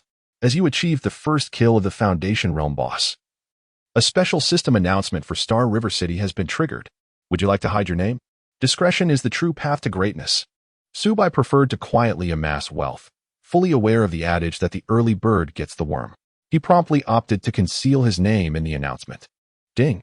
A player from Star River City has successfully slain a Foundation establishment boss. becoming the first player in this city to achieve such a feat. Experience gained 100,000. Reputation 100. Luck 2. Ordinarily, such an announcement would send shockwaves through every map beneath Star River City. However, at this moment, there were not many players within the city. The overwhelming majority of the 999 of players in the Great Xia were still toiling away in the mortal village. Nevertheless, this announcement left the few powerful players within Star River City astounded. Curiosity piqued. They wondered who could possibly possess the strength to slay a Foundation establishment boss at this juncture. Meanwhile, Xia Yomu and her companions also felt a shiver run down their spines. After exchanging glances, their pupils constricted in unison as they involuntarily exclaimed, "No. It can't be him, right?" Dongji Shiri trembled violently, his 10 fingers clenching tightly as he gritted his teeth, declaring, "No, it's absolutely impossible for him. How could a fragile Xianyu possibly have the capability to single-handedly defeat a Foundation establishment boss? It's only been less than 3 minutes since he left the party. Even if the boss stood still, it would take hours to bring it down. It certainly could not be that brash young man with his flashy attire. There must be another concealed, low-profile superpower within Star River City." Hearing Dongji Shiri's analysis, the long-legged Xia Yumu and the voluptuous Kuyu Imo quietly exhaled in relief. Indeed, that was a Foundation establishment boss. Even if it were just the brash young man alone, adding the 3 of them together, they would still require an hour or 2 to defeat it, even if the boss remained stationary. The hidden superpower that slayed the boss must be someone else entirely. How peculiar. I was sneezing incessantly on my way back. Who is that little imp who spoke ill of me behind my back? Suddenly, a teasing voice echoed. Subai appeared, carrying a mysterious black wooden box and cradling a cold iron bow in his arms, approaching leisurely. A gossip monger like that must surely be repugnant in reality, and his heart undoubtedly twisted. Dongji Shiri, do you agree with my assessment? Upon hearing Su Bai's conversation, Dongji Suri, who had been cursing him from behind, became incensed, his face reddening and his grip on the spear trembling. Chiao Luo Umo swiftly grasped Dongji Suri's wrist. As the pet egg of the little horse monkey remained in the hands of the adversary, and she hoped to prevent any unnecessary escalation at this moment. Meanwhile, Xiaoyumushi was filled with delight, her long, delicate legs carrying her swiftly towards Subai, a fragrant breeze wafting in his direction. How did you manage to escape from the B0SS, the great horse monkey? Dongji Suri, unable to contain his frustration, shook off Chiao Luo Yumo's gentle grip and retorted angrily. In our youth, clad in fine garments and riding spirited steeds, quickly retrieved the pet egg. With a sudden rush, he made a silent retreat. Those unaware might mistakenly believe he was coveting the treasures at hand, seeking to possess them shamelessly. Subai's figure moved with the swiftness of a tempest, darting past Xia Yomu and racing directly towards the winter solstice sun. Subai's agility was so remarkably heightened that he accomplished the action in the blink of an eye. A resounding smack echoed through the air as he struck. With a weapon in one hand and a shield in the other, the heavily armored Dongji Shiri felt a sharp pain as his left cheek became swollen. Suffering a loss of -277 health points, blood erupted from his mouth, propelling him 2 meters backward before he crash-landed clumsily onto the ground. Damn it! I've tolerated your foolishness for far too long. I am a person of integrity. If I were to betray the pet egg, would I ever return to seek you out? Use your pig-like brain and consider the improbability of that. Are you so envious of my towering stature and handsomeness that you've sought to provoke me from the very start? If you find me displeasing, have the audacity to challenge me one-on-one. If you lack the courage, seek assistance. Speak another word, and I shall swiftly eliminate you, you scoundrel. Subai, a practitioner of the Xianyu profession, possessed a strength so formidable that a single slap sent the breaking army's Dongji Suri flying. This sudden turn of events left both Xia Yimushi and Chiao Luo Umo momentarily stunned. Regaining their composure, Chiao Luo Umo hastened towards Dongji Suri. Having spent considerable time together in the gaming guild, they were well aware of his notoriously fiery temperament. Xia Yimushi also quickly turned back, eager to mediate and prevent any irreparable rift with the spirited youth. However, to their astonishment, the typically fiery and irritable Dongji Suri, after being struck by Subai, exhibited a countenance filled with rage that swiftly dissipated like a receding tide, leaving him peculiarly calm as he rose to his feet. With a resounding slap, Dongji Suri chastised himself, proclaiming, "I apologize for my harsh words. I should not have targeted you." Chapter 021. Extraordinary Equipment. Dongji Suri, This rascal was utterly unpredictable. Witnessing this scene left not only Subai in shock, but also Xiaoyu Mushi and Xiao Luo Umo, who understood his temperament best, utterly flabbergasted. Rather than retaliating after being struck, Dongji Suri not only refrained from lashing out but also took the initiative to slap himself and apologize to the spirited youth. Such an outcome was beyond their wildest expectations. Could it be that he had been rendered foolish by his own slap? Subai loosened his grip on the cold iron bow with his left hand. Initially, he had intended to eliminate the winter solstice rising sun immediately after it unleashed its fury. However, the current chaos caused by the winter solstice rising sun left Subai somewhat unprepared. He could only express his frustration by saying, "Collaborating with you truly dampens my spirits. By the way, do ensure that my compensation includes the additional value of 4 demon hunting talismans."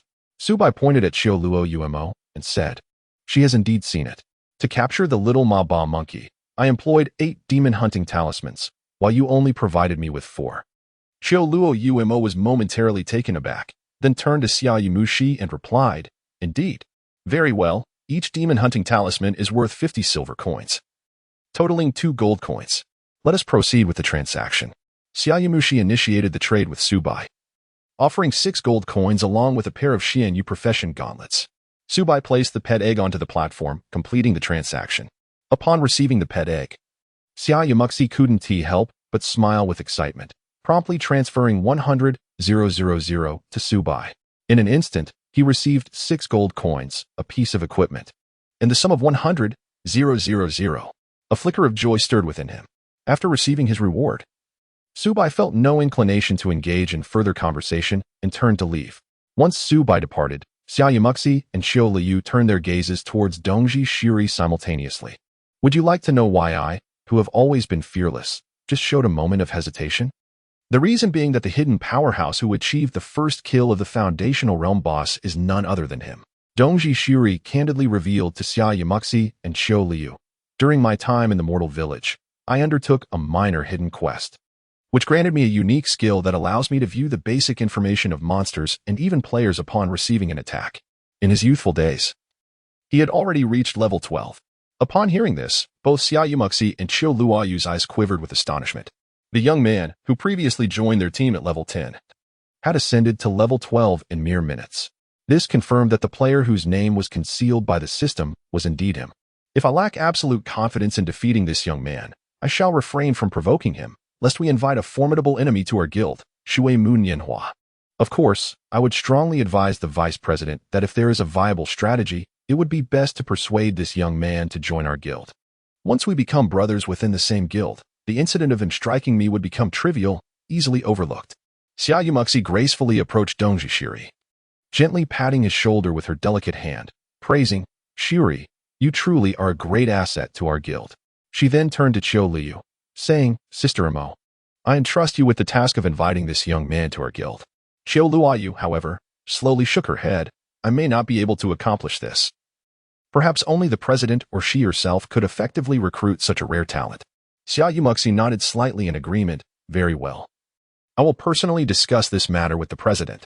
Subai remained unaware that his single slap had inadvertently confirmed to his adversary that the hidden powerhouse who had just slain the Foundation establishment boss was indeed him.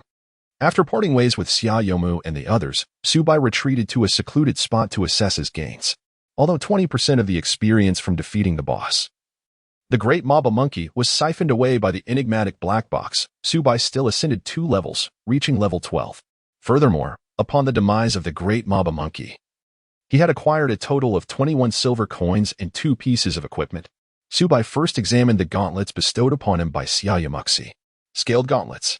Quality, common. Life, 50. Physical defense, 9. Magical defense, 4. Additional effect, increases attack speed by 2. Durability, 100. Usage requirement, Shadow Phantom, Xian Feather, and Agile hidden classes. Quite impressive. Particularly the enhancement of attack speed by 2. Subai immediately donned the new items, enhancing his attributes slightly. He then turned his attention to the loot dropped by the B0SS, a formidable foundation-level adversary. To his surprise, it had yielded only 2 pieces of equipment, which surely could not be of lesser quality than ordinary items. The first was a relatively rare weapon, the Water Whisper Spell Sword. This ordinary-grade spiritual sword, designed for spellcasting professions, boasted impressive magical attack and attributes, surpassing even Su Bai's cold iron bow in overall capability. Although classified as an ordinary item, the value of this Water Whisper spell sword was undeniably remarkable in the current context. Su Bai cast his gaze upon the final piece of equipment, a lightweight garment crafted from black and white leather. The Spirit Monkey's leather garb. Quality, extraordinary. Life, 300. Physical defense, 50. Magical defense, 40. Strength and agility, 20. Additional effect, Gale. Upon receiving an attack, there is a chance to trigger Gale, enhancing attack speed and movement speed by 10 for a duration of 10 seconds. Usage requirement, must be at least in the refining Qi realm, possessing the Shadowless, Xianyu, or any agile hidden class. An extraordinary grade piece of equipment. Su Bai, brimming with excitement, clutched the Spirit Monkey leather armor and exclaimed, "This is likely the only extraordinary piece of equipment currently in existence. And the most exhilarating part is that he can use it himself." Su Bai swiftly discarded the worthless garment bestowed by the system, which merely offered a feeble increase in physical defense. Instead, he donned a warm, lightweight, and exquisitely soft monkey leather coat. Instantly, he transformed, exuding an air of opulence akin to that of a peasant turned landowner. Su Bai was contemplating the extent of his attribute enhancements. Character, youth clad in resplendent armor. Title, one of the 10 extraordinary figures on the heavenly list. Level, 12, 776, 020, 0000. Realm, Qi Refinement Realm. Attribute increase, 30. Health points, 2,100. Spiritual power, 1510. Physical attack power, 484. Physical defense power, 247. Magical defense power, 75. Movement speed, 215. 2. Strength, 125. Agility, 193. Spirit, 150. Constitution, 105. Luck, 10. Reputation, 185. With such remarkable attributes, only 2 words could encapsulate his prowess. Utterly formidable.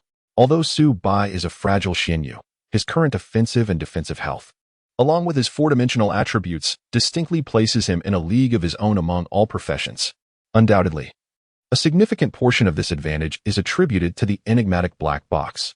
Su Bai accessed the trading platform of the myriad worlds, eager to explore the enticing offerings available.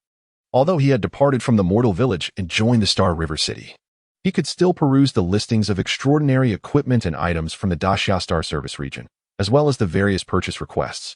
It was undeniable that there were indeed many affluent individuals and genuine elites in this realm.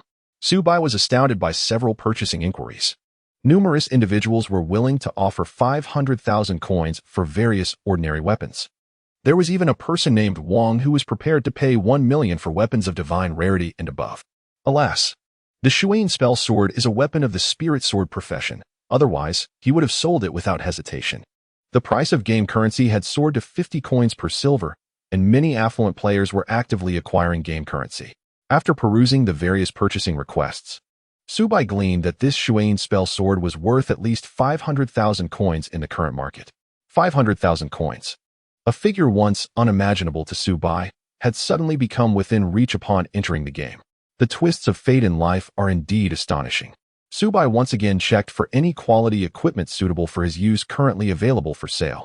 At this stage, the items on the trading platform were rather scarce, with only a little over 30 items available in the entire server zone. This truly exemplifies the exceedingly low drop rates across the myriad realms. Soon, a sharp bracelet caught Su Bai's attention. The sharp bracelet. Quality, common physical attack, 20 magical attack, 20 bonus, increases attack range by 5 meters. With just 1 minute remaining in the bidding, this sharp bracelet had already been driven up to a staggering 200,000 coins. Damn, there are far too many wealthy individuals around. A mere bracelet has been inflated to such an exorbitant price. Su Bai felt quite tempted, yet lamented his insufficient funds to purchase it. Ultimately, this sharp bracelet was acquired by a prominent figure named Wind Rising and Clouds Flying for the sum of 250,000 coins. This individual, Wind Rising and Clouds Flying, was quite ostentatious, revealing every detail of their in-game information on the trading platform without reservation. Subai cast a glance and discovered that the individual before him was a player from the 10 absolutes of the heavenly ranking in the 8 Desolation City. A practitioner of the spiritual sword magic class. A spiritual sword? Subai's eyes sparkled with a glimmer of excitement as he took the initiative to send a friend request. Before long, it was accepted. How fortunate to have the first-ranked Xianyu, the gallant youth adorned in fresh attire, add me as a friend. Is there anything I can do for you, my brother? The voice of Feng Qi Yunfei, resonant and clear, inquired through a voice message. Subai wasted no time and promptly sent a screenshot of the attributes of the water-chanting sword. In the next moment, a video call request from Feng Qi Yunfei was received. Upon accepting, Subai discovered that Feng Qi Yunfei Yang was a middle-aged gentleman with striking features. Undoubtedly handsome in his youth. Indeed, it is no surprise that he is renowned as the foremost Xianyu, capable of forging such an exquisite magical sword. The market price for a mundane-grade weapon is around 500,000. If you consult me privately, rest assured I will ensure you do not suffer any loss. Would you consider selling it for 600,000? Subai chuckled lightly. If I were to auction this weapon, the final bid would undoubtedly exceed 600,000. My dear sir, to be frank, I have taken a liking to the exquisite bracelet you just acquired. For 600,000 along with this piece of equipment, I shall part with this sword. Feng Qi in feigned surprise, his eyes widening. Well, it seems you have set your sights on me. Subai, with a mischievous smile, remarked, Dear sir, once my sword is placed on the auction platform, such a fine weapon may not find its way into your hands. Feng Qi Yunfei Yang, gritting his teeth, replied, Very well, it's a deal, but I have a small condition. Speak, he continued. I have accepted a quest to explore a treasure cave and require a formidable physical damage dealer. I need you to assist me with this task tonight. Of course, your help will not be in vain. You may choose to receive a commission or a share of 20% of the treasures from the quest. Upon hearing Feng Qi and Fei Yang's words, Subai's eyes flickered slightly. He was no longer the Subai of old, who struggled to pay rent. Naturally, he had no desire for monetary compensation. All right, I agree. I will take 20% of the treasures from the quest, Subai remarked. Feng Qi and Fei Yang, with a smile, said, Agreed. Let it be settled thus. He then proceeded to transfer a sum of 600,000 directly, accompanied by the swift delivery of a sharp bracelet. Feng Qi Yunfei Yang truly possessed a remarkable sense of confidence. Even before receiving the Shui Enfa sword, he had already sent both the payment and the equipment without a trace of concern that Subai might abscond with his money and possessions. Subai felt a profound sense of appreciation for Feng Qi Yunfei Yang's actions. It was a feeling of being trusted by another. Subai did not disappoint Feng Qi Yunfei Yang, promptly sending him the water-chanting sword. Chapter 022, The Yinming Cave. At 7:30 in the evening, after logging off to have dinner, taking a shower, and enjoying a chilled bottle of happy fatty water, Subai checked the time and decided to log back in. Upon his arrival in Star River City, it was no longer desolate and empty. Gradually, the silhouettes of players began to emerge, albeit in limited numbers. A few players had already reached level 10 and departed from the mortal village. At present, Subai remains at level 12, devoid of any concealed quests or B0SS encounters. After an entire day spent vanquishing monsters, he has merely accumulated over 30,000 experience points. A portion of this, amounting to 20%, has been devoted to the enigmatic black box. To ascend to level 13, he requires a daunting 200,000 experience points, without the aid of B0SS fights or quests. It seems unlikely that he will achieve this elevation by tomorrow. Although Subai concealed his appearance and basic information behind a transformative mask, the opulence of his attire, including the emblem of the 10 absolute rankings adorning his shoulders, rendered any attempt at subtlety exceedingly difficult. Numerous players within Star River City had already noticed his presence, distinguished by the black wooden box he carried and the prestigious insignia he bore. Some could hardly restrain their eagerness to approach him. However, Subai wished to remain undisturbed. He promptly took his leave, swiftly repairing his equipment and expending 1 gold coin to purchase a set of level 1 spirit recovery pills. With only 10 slots available in his initial inventory, he increasingly felt the constraints. Thus, he sought out the NPC for inventory expansion, extravagantly spending 3 gold coins to augment his capacity to 30 slots. The system's pricing was indeed exorbitant, as 1 gold coin merely expanded the inventory by 10 slots. After completing these tasks, the esteemed Uncle Feng Chuyun had already sent a voice request to Subai. It was time to gather at 8 Desolation City, coordinates 897, 948. By the way, the teleportation fee between ancient cities is 1 gold coin. You have that, don't you? What? The teleportation fee is so steep? Subai was taken aback for a moment, then asked, Uncle, will the transportation fee for the teleportation be reimbursed? Sure, it's a trivial matter. As soon as Feng Qi Yunfei finished speaking, he promptly transferred a red envelope of 5,000 yuan to Subai. At present, the market price of game currency stands at 1 gold, equating to 5,000 yuan. Subai was momentarily taken aback. He desired gold coins far more than mere currency. After all, he already possessed a substantial sum of 710,000 taels on his card, which could be deemed a modest prosperity. However, given the generosity of Feng Qi Yunfei Yang, Subai expressed his gratitude with a polite "Thank you, boss," before promptly making his way to the teleportation array in Xinghe City. After spending a gold coin, he found himself in the bustling Bawang City. Following the coordinates, he swiftly arrived at an open tavern, entering a private room. Within the myriad realms, one could procure beverages, food, and fruits, each delighting the palate with flavors surpassing those of the real world. Yet, this indulgence served solely to please the senses, offering no enhancement to one's attributes. Thus, most individuals were reluctant to squander their wealth on such frivolities. Clearly, Uncle Feng Qi and Fei Yang was quite affluent. Inside the private room, 5 individuals were already present. Among them were Xia Yumu Shi, Qiu Luo Umo, and Dongji Su Ri. Their expressions mirrored surprise upon seeing Subai's arrival. The first Xinyu, clad in youthful vigor, I finally behold you in person. Feng Qi Yunfei Yang remarked with a smile, approaching Subai as if they were long-lost friends. I cannot accept such an esteemed title, Subai replied modestly. Subai chuckled. From the sound of your voice, I surmise that I must be older than you. Your name is rather lengthy and quite a mouthful to pronounce. How about I simply call you Young One instead? Subai nodded in agreement. Feng Qi and Fei Yang, with an air of familiarity, took Subai's hand and led him to their seats, intending to introduce him to Xia Yumu and the others. To their surprise, Xiamu Yushi and Qiu Luo Umo stood up with cheerful smiles. What a delightful coincidence. We meet again. Feng Qi Yunfei Yang was taken aback. You know each other? Indeed. Our vice president's pet was fortunate to receive assistance from the gallant youth during his formative years, replied Xiamu Yushi. Dongji Su Ri rose gracefully and offered Subai a warm smile, as if transformed. As the saying goes, one does not strike a smiling face. Returning the gesture, Subai nodded slightly. That makes sense. You are all from Xinghe City, Feng Qi Yunfei Yang remarked before introducing another individual present. This was a relatively reserved girl with short hair and large, expressive eyes. Little brother, allow me to introduce my niece in real life. Her gaming name is Xuewu. Xuewu stood up, her figure strikingly tall and graceful, measuring at least 1.78 meters, embodying the physique of a model. Despite her demure exterior, she had chosen a warrior-type profession in the game. Beneath her calm demeanor lay a fervent spirit. Hello, gallant youth. It is a pleasure to meet you. May we add each other as friends? Xuewu smiled brightly, her ruby lips and pearly teeth exuding a refreshing charm. Although Subai is an ordinary young man, he possesses a remarkable rationality when it comes to women, not being one to be easily captivated by beauty. Initially, he was somewhat reluctant, yet it is undeniable that she is the spirited and illustrious niece of his.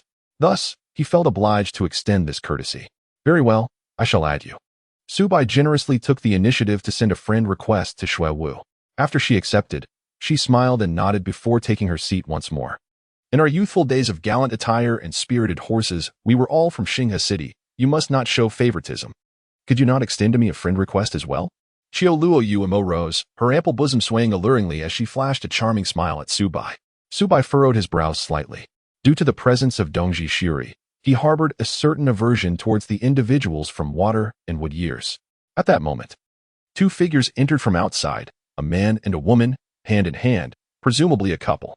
The man was tall and striking, while the woman was youthful and beautiful, exuding an air of unmistakable pride. They belonged to the heavenly dragon profession and the melodious profession, respectively. You two have finally arrived. Allow me to introduce you to your teammates for the upcoming task, Feng Qi Yunfei Yang said with a smile as he approached. The man, named Sanshir Fanhua, initially dismissed Subai and Dongji Shiri with a casual glance. However, Upon catching sight of the stunningly long legs of Xiaoyu Mushi and the alluring aura of the formidable Qiu Luo Umo, his eyes sparkled with predatory interest.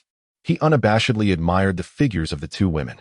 The woman from the melodious profession, named Ping Mo Chong-er, noticed San Fanhua's fascination with Xiaoyu Mushi and her companion. A flicker of discontent crossed her eyes as she arrogantly remarked, "All right, uncle. The treasure hunt is of utmost importance. Aside from you and Shui Wu, we have no intention of getting acquainted with any strangers." Sensing the rudeness of San Fanhua and the haughtiness of Ping Mo Chong-er, Xiaoyu Mushi and her companions felt a chill in the air. Su Bai, however, was indifferent to the attitudes of San Fanhua and Ping Mo Chong-er. As long as they did not provoke him, he was content to complete the task and leave. "Since everyone has arrived, let us set off," Shui Wu suggested, having sensed the discord in the atmosphere. Agreed. Feng Qi Yun Fei Yang immediately initiated the team formation, pulling everyone into the group. "Wait, level 12? Are you the famed youth who once donned the garments of the first Xinyu?" Once everyone was in the team, basic information and levels were revealed. Su Bai has reached level 12, the highest in the entire team. Ping Mo, the favored one, cast a surprised glance at Su Bai. What is this so-called first Xinyu? It is merely a temporary lead in levels." San Fanhua, an 11-level dragon profession, expressed his mild displeasure upon seeing his level overshadowed.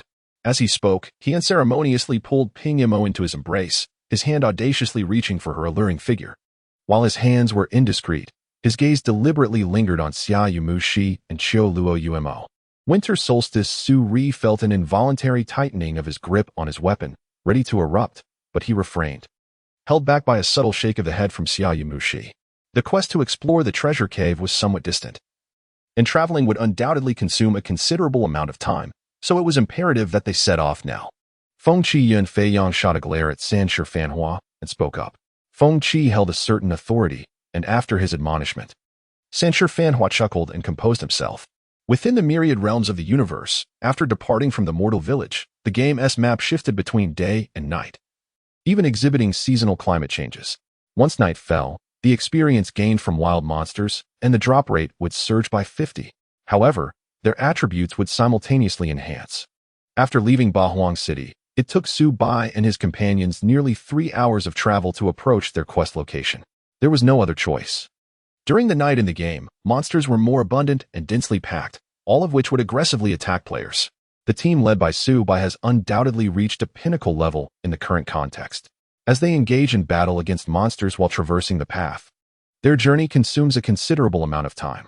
Suddenly, an eerie and sorrowful wail of a woman emanates from the cold, dark forest ahead, resembling a ghostly lament that sends shivers down one's spine.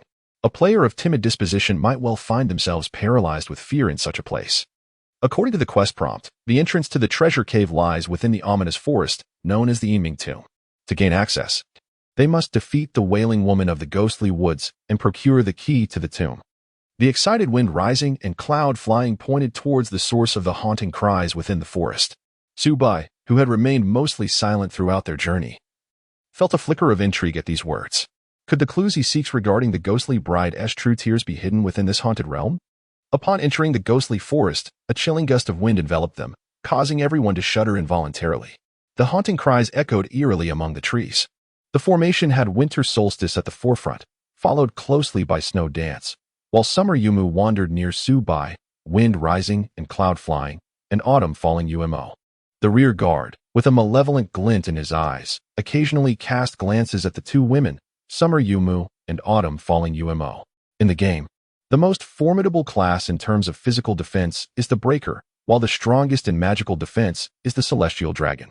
Suddenly, Summer Yomu's pet, the little monkey, bared its teeth and let out a furious roar directed towards the sky above them. Monsters were approaching from above. A chilling wail descended upon them, causing all to freeze in place as a bewildering negative aura manifested above their heads. Ding!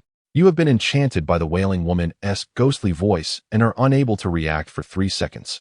Upon hearing this notification, the faces of Wind Rising and Cloud Flying and the others turned pale. They had been caught off guard inexplicably. Instantly, 8 wraith-like figures, with faces as pale as wax, disheveled hair, and clad in white garments, descended from above.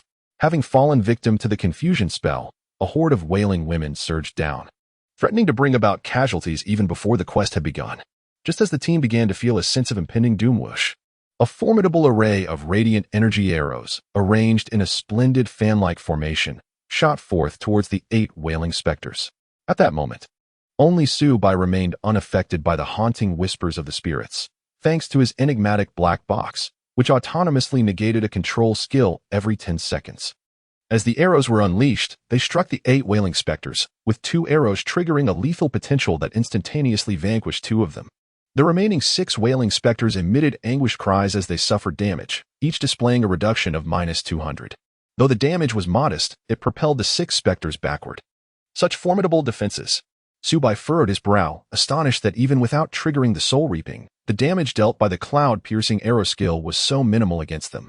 He swiftly followed up with a lightning barrage, targeting a night wailing woman, unleashing a barrage of electric-infused arrows. The damage remained rather unsatisfactory. However, the 7th arrow activated the soul reaping, eliminating another night wailing woman. With Subai's intervention, the 3 seconds of confusion had elapsed, and Feng Qi and Fei Yang regained their freedom. In his youth, you truly were remarkable. Thanks to you just now, we narrowly avoided disaster. After giving Subai a thumbs up, Feng Qi and Fei Yang locked onto another night wailing woman and unleashed a fire-based spell. The damage escalated to -340, -350, -360, and -370. The flames engulfed the night wailing woman, eliciting her anguished cries. Dongji Shuri charged into the midst of 5 night wailing women, activating the Break Army provocation, drawing their ire and ensuring they focused their attacks solely on him. He also captured the attributes of the night wailing woman and shared it with the team. Night wailing woman. Low-level specter. Level, 17 realm. Chi refinement realm health. 5500 magical attack. 231 to 301 physical defense. 260, reducing physical damage by 40. Magical defense. 150 skills. Ghostly wail of confusion. Innocent women who died with grievances in life. Unwilling to reincarnate after death, transforming into lonely spirits that seek to unleash their endless resentment upon every soul they encounter. Upon witnessing the attributes of the night wailing woman, Subai finally comprehended why his attacks inflicted such minimal damage. These night wailing women possessed a remarkable 40 reduction in physical damage. Free from their constraints, his teammates sprang into action, launching their attacks against the 5 ghostly figures. Xiaoyu Mu Shi, Dongji Shuri, and Shui Wu, all physical damage dealers, inflicted pitiful damage upon the night wailing women. Dongji Shuri, in particular, was a tank specializing in vitality, yet his attacks barely surpassed 10 damage. Such feeble damage was utterly pathetic. Sanshir Fanhua charged forward with a group attack, dealing consistent damage exceeding 130 to all 5 night wailing women. Though the Tianlong class was also a tank, it was versatile, adept in both physical and magical realms. Sanshir Fanhua mockingly taunted Dongji Shuri, inciting a darkening of his expression. Xiao Luo Umo refrained from attacking, focusing instead on healing Dongji Shuri. Ping Mo Chao Air began bestowing buffs upon the team. Miao Yin's healing prowess paled in comparison to Xing Luo's. Yet her exceptional support capabilities were unparalleled, also capable of inflicting negative statuses on foes. Ding dong. Teammate Ping Mo Chao Air has granted all allies level 1, strong attack, level 1, iron armor, and level 1, vitality boost. Suddenly, Subai realized that his offensive and defensive capabilities, along with his vitality, had all been elevated by 10. His life points soared to an impressive 300. With an attack power of 556, physical defense of 280, and magical defense of 86. The enhancement provided by the Miaoyin buff was indeed formidable. Once the team stabilized their formation, the remaining 5 night wailing ladies fell within 2 minutes, transforming into experience points. They yielded no equipment. Only a meager handful of copper coins. This was still the result of nighttime experience, with a 50 increase in drop rates. One must admit, the drop rates across the realms are utterly ludicrous. Hey, young man in fine attire and spirited steed, I shall offer you 50,000 coins if you answer me a question. Suddenly, Sanshir Fanhua cast a glance towards Subai, his voice capturing the attention of the entire team. The night wailing ladies possessed 500 life points and also had physical damage reduction. How did you manage to eliminate 2 of them with a single skill earlier? Just moments ago, when danger loomed and 8 night wailing ladies surged forth, Subai unleashed a cloud-piercing arrow that instantaneously dispatched 2 of them. Everyone bore witness to this spectacle.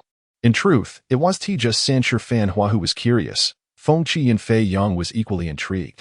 They were teammates now, and concealing secrets served little purpose. Simply answer my question, and I shall promptly reward you with 50,000 coins. What? Do you find that insufficient? Sanshi Fanhua narrowed his eyes and grinned broadly.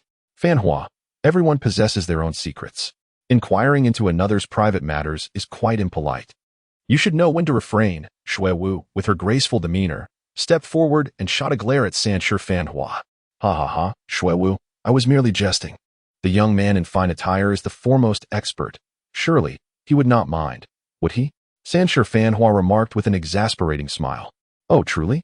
Then shall I offer you 50,000 coins to have your woman accompany me for a night? A person of your generosity surely wouldn't be bothered by such a request, would you? Subai retorted with scorn, you wretched fool. What makes you think I am someone of lowly stature? This provoked the proud Ping Mo Chuan to fury. Meanwhile, Sanshi Fanhua smirked mischievously and took a few steps forward, delivering a sudden shove. With a startled cry, Ping Mo Chuan was thrust towards Subai, colliding into his embrace. Yet, Subai deftly sidestepped to his left, causing her to tumble to the ground. If you wish to lay claim to my woman, it won't cost you 50,000. Merely divulge the secret of your swift extermination of monsters, and she shall be yours by nightfall. As Ping Mo Chuan lay on the ground, the haughtiness on her face abruptly dissipated, her eyes reddening as she glared furiously at Sanshi Fanhua. Subai chuckled coldly. I apologize, but I am rather particular about cleanliness. I cannot touch items that have been used by others. The expression in Sanshi Fanhua's eyes immediately darkened, resembling still waters. Are you mocking me? The atmosphere within the team grew tense at once. Enough. I summoned you here to accomplish a task, not to stage a performance. From this moment forth, anyone who disrupts the harmony shall show me no respect. Those who do not accord me the respect I deserve, leave at once. The team leader, Feng Qi Yun Fei Yang, stepped forward, his face clouded with displeasure. Yet, his gaze was fixed firmly on Sanshi Fanhua, for all discord had stemmed from him. Hurry up. The captain is indeed displeased, he urged. Sanshi Fanhua, casting a disdainful glance at Subai, stepped forward to lift Ping Mo Cho'er from the ground. Humph. Ping Mo Cho'er, still brooding over the earlier incident, angrily shook off his hand and shot a resentful glare at Subai. The one most delighted in the room was none other than Dongji Suri, who had long harbored disdain for Sanshi Fanhua. Witnessing Subai's discomfort brought him an unexpressed sense of satisfaction. Following this incident, the conversations among the group dwindled, as everyone focused intently on searching for the night-crying woman in the ghost forest, eager to obtain the key to enter the Enming tomb. Finally, at 11:41 p.m., they successfully acquired the key. Although the hour was late, approaching midnight, the team remained spirited. Let us log off for 10 minutes to rest. And then we shall enter the Enming tomb together, Feng Qi and Fei Yang proclaimed, holding up the key for all to see. After several hours of continuous play, it was essential for everyone to step away for nourishment and personal hygiene. The group unanimously nodded in agreement to Feng Qi and Fei Yang's suggestion. As everyone logged off one by one, Subai was also preparing to do so when he noticed that one person remained online, Sanshi Fanhua, who called out to him. In your youth, clad in fine garments and riding a spirited steed, I can see you are a rare talent. How about you assist me? State your terms, and I shall accommodate them. Trust me, align with me, and become a friend of Bei Chenghua. You will not regret this choice. Do not be hasty in your refusal. I grant you 3 days to consider. With that, he logged off without awaiting Subai's response. He is Bei Chenghua, the young master of the Bei Cheng family, one of the 3 great superfamilies second only to the royal family and the great Xia star. Although Subai is merely an ordinary individual, he is well acquainted with the Bei Cheng family, one of the 3 illustrious families. The Bei Cheng family's enterprises encompass a myriad of sectors, including renewable energy, electricity, mining, real estate, and more, with their influence spanning the entirety of the Great Xia Star. The upscale apartment complex that Subai currently rents is but a small asset of the Bei Cheng family.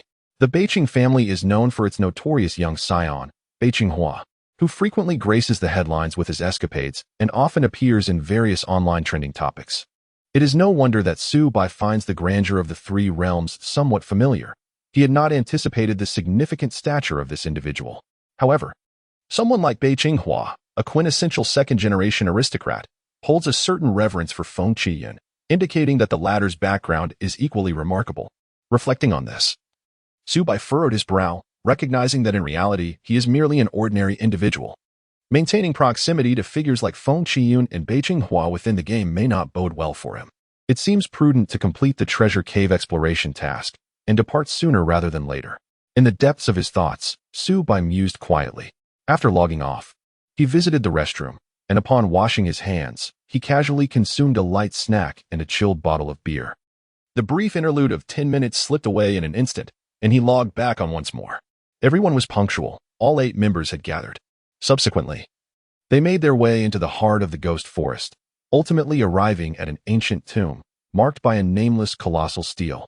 Wind Rising Cloud took out a key and approached the massive stele, inserting it into a specific mechanism. With a resounding rumble, the ground trembled, and dust billowed forth.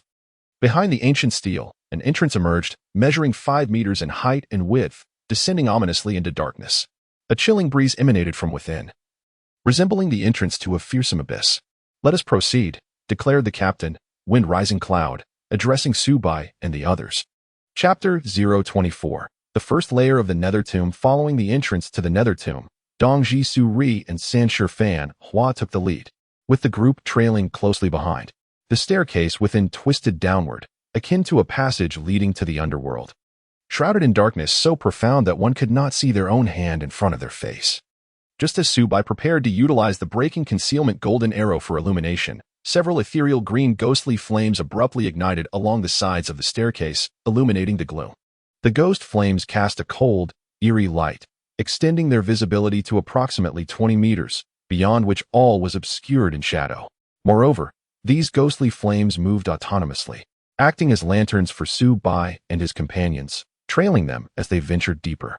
After advancing for 5 minutes, the descent finally transformed from a staircase into a crypt-like expanse. Suddenly, a chilling, sinister laughter echoed from the darkness ahead, about 20 meters away. "Boys," Wind Rising Cloud called out. With a deft pull of the bowstring, Su Bai unleashed the piercing golden light arrow. A golden arrow shot forth from the bowstring, piercing into the darkness 20 meters ahead, cascading down like a radiant illumination, enveloping the surroundings in a golden glow. The brilliance of the piercing golden light arrow would last for 10 seconds, while its cooldown period extended to 15 seconds. In that fleeting moment, the onlookers could discern a grotesque assembly emerging from the shadows beyond the 20-meter mark, hideous apparitions clad in tattered garments, barefoot, their mouths twisted in eerie grins, and tongues swirling ominously in the air. These were the Gui Jin, common specters, classified as level 18, Qi refinement realm, with a life force of 500, an attack range of 255 to 331, and both physical and magical defenses of 250. Their skill, wall-piercing assault, enabled them to traverse through walls and the earth, relishing the act of suffocating the living by thrusting their tongues into their mouths. Upon reading the description of the Gui Jin, the expressions of the crowd grew tense. The few women, including Xia Yamuxi, paled significantly upon learning that these specters would invade the mouths of the living with their tongues. At least 50 to 60 of these entities had already manifested in the vicinity. "Strike first, act now." With a steady resolve, Feng Qianfei yelled, initiating his offensive by conjuring a wall of fire 15 meters away, establishing a protective barrier. Feng Qianfei specialized in fire-based spells, typically engaging as a ranged attacker within the Qi refinement realm, with an attack range generally between 15 to 18 meters. At this moment, the Gui Jin were positioned 20 meters away, beyond his reach. Yet, Su Bai could strike them, as his sharp bracelet granted him an additional 5 meters of attack range, allowing him to engage effectively within a maximum distance of 23 meters. Su Bai locked onto a ghostly creature known as Gui Jin and unleashed a rapid-fire barrage of lightning arrows. 13 powerful arrows pierced through the fiery barrier, striking the Gui Jin with precision. The damage inflicted was staggering, -269, -270, -268, critical hit -533, -271. Although the soul-cleaving ability did not activate, this single skill yielded a remarkable output exceeding 4,000. The Gui Jin, which initially possessed 6,500 vitality, was reduced to a mere 1,400 in an instant.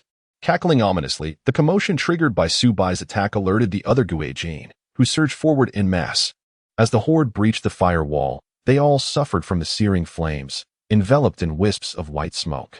It begins. Everyone, be cautious, Feng Qian reminded. Then locked onto the severely weakened Guijin, unleashing a torrent of fire-based spells to deliver the finishing blow. However, despite the formidable magical prowess of the Spirit Sword class, the high mana consumption necessitated the consumption of spirit-replenishing elixirs. Lingered by the two women, Ling Jian and Xiao Liu, buffs were promptly cast upon the group. Dongji Shiri and Sancher Fanhua activated their defensive stances, positioning themselves at the forefront. Shuewu and Xia Yumuxi took their places behind Su Bai and the others, ensuring the safety of the rear ranks. As 50 to 60 Guijin charged through the firewall, Dongji Shiri and Sancher Fanhua bore the brunt of the assault.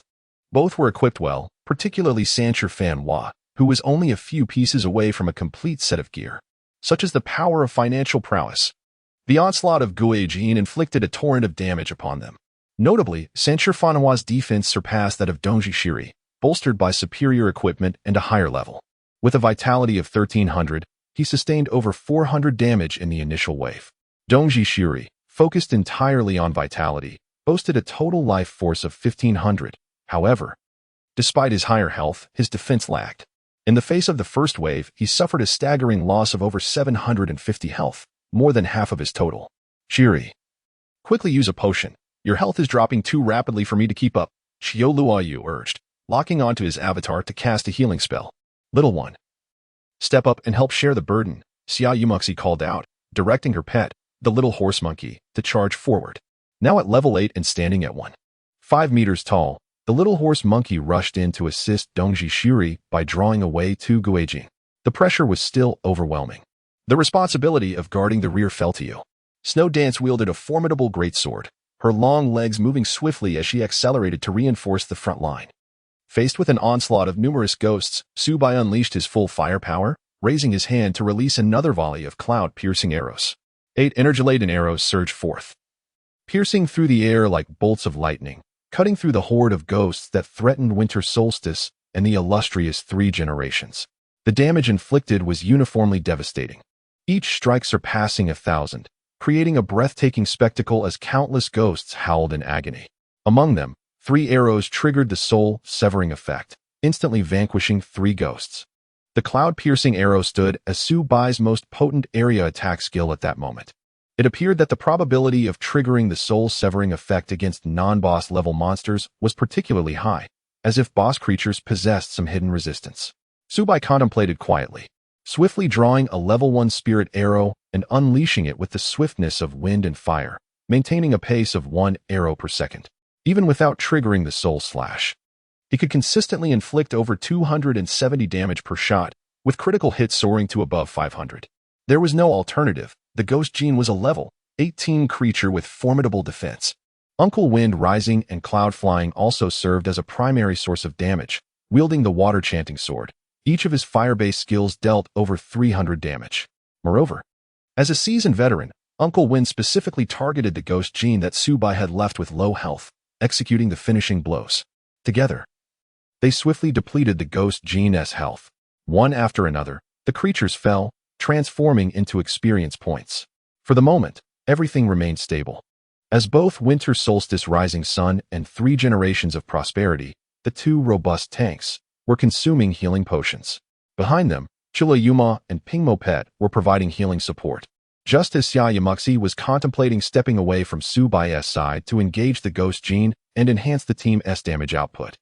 3 Ghost Genes successfully utilized their skills to bypass Winter Solstice Rising Sun and charge towards Su Bai and his companions. Xia Yumuxi, the vice president of Shuemun Yanhua, was not merely renowned for her beauty and long legs. Her strength and operational prowess were exceptional. She activated her sprint, soaring forward, her daggers striking swiftly and viciously at the backs of the 3 Ghost Gene. Each strike resulted in critical damage, exceeding -200. The injured Ghost Gene immediately targeted Xia Yumuxi, launching their attacks. With her agile movements, she managed to evade 2 of the strikes, sustaining only a single hit with damage recorded as -288. However, her resilience paled in comparison to Winter Solstice Rising Sun and the others, with her health only at 650 points.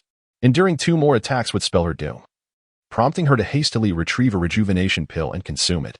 Subai reacted with remarkable swiftness, promptly unleashing the lightning barrage arrow as soon as its cooldown expired, instantly eliminating a severely weakened Ghost Sun for Xiaoyamuxi. Following this, he raised his hand for a basic attack, striking another Ghost Sun and fortuitously triggering the soul-severing potential. Having dispatched 2 Ghost Suns in quick succession, the remaining one posed little challenge for Xiaoyamuxi, who adeptly handled it on her own. Her beautiful eyes sparkled with delight as she nodded gratefully and smiled at Subai. How wise it was to summon your aid for this task. Otherwise, conquering this treasure cave mission today would surely have been impossible. Feng Qiyun exuberantly praised Subai for his impressive output. As Subai continued to speak, he jestingly remarked, "Uncle, verbal praise pales in comparison to tangible rewards. How about this? If you grant me an additional 10% of the treasures in the cave, I shall take 30%. Wind, rising in a flurry, retorted with irritation. Ancient texts. I can at most increase your share of the funds. To seek an extra 10% of the treasure is to demand my very life. I possess wealth aplenty, but a larger share of the treasures is out of the question." Subai chuckled softly, secretly appreciating that the uncle was indeed quite affluent. However, he was not greedy. His earlier jest did not necessitate any additional monetary compensation from the uncle. One must not be insatiably avaricious. Thanks to Subai's extraordinary output, the entire horde of ghostly creatures fell one by one within 8 minutes, yielding a wealth of experience points. Furthermore, a considerable number of copper coins littered the ground, amounting to no less than the value of 3 to 4 silver coins.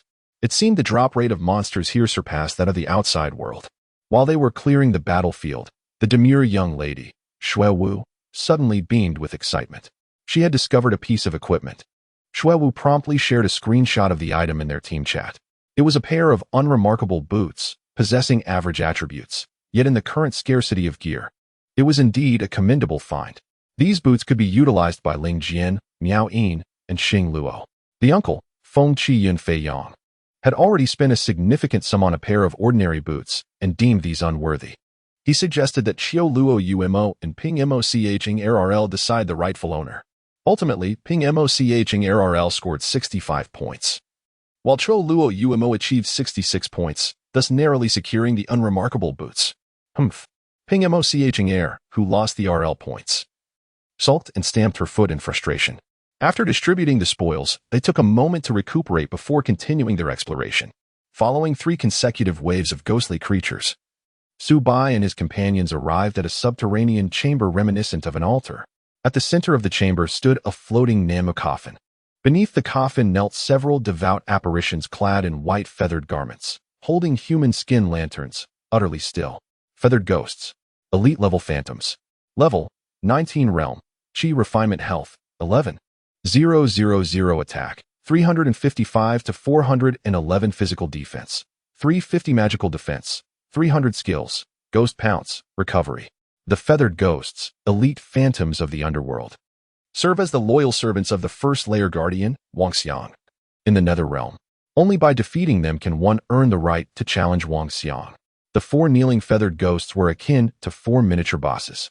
Just as Feng Qiyun Fei Yang prepared to discuss strategies with the group on how to confront the 4 feathered ghosts, Subai unceremoniously interjected, "I will handle 2 of the feathered ghosts. The other 2 are up to you."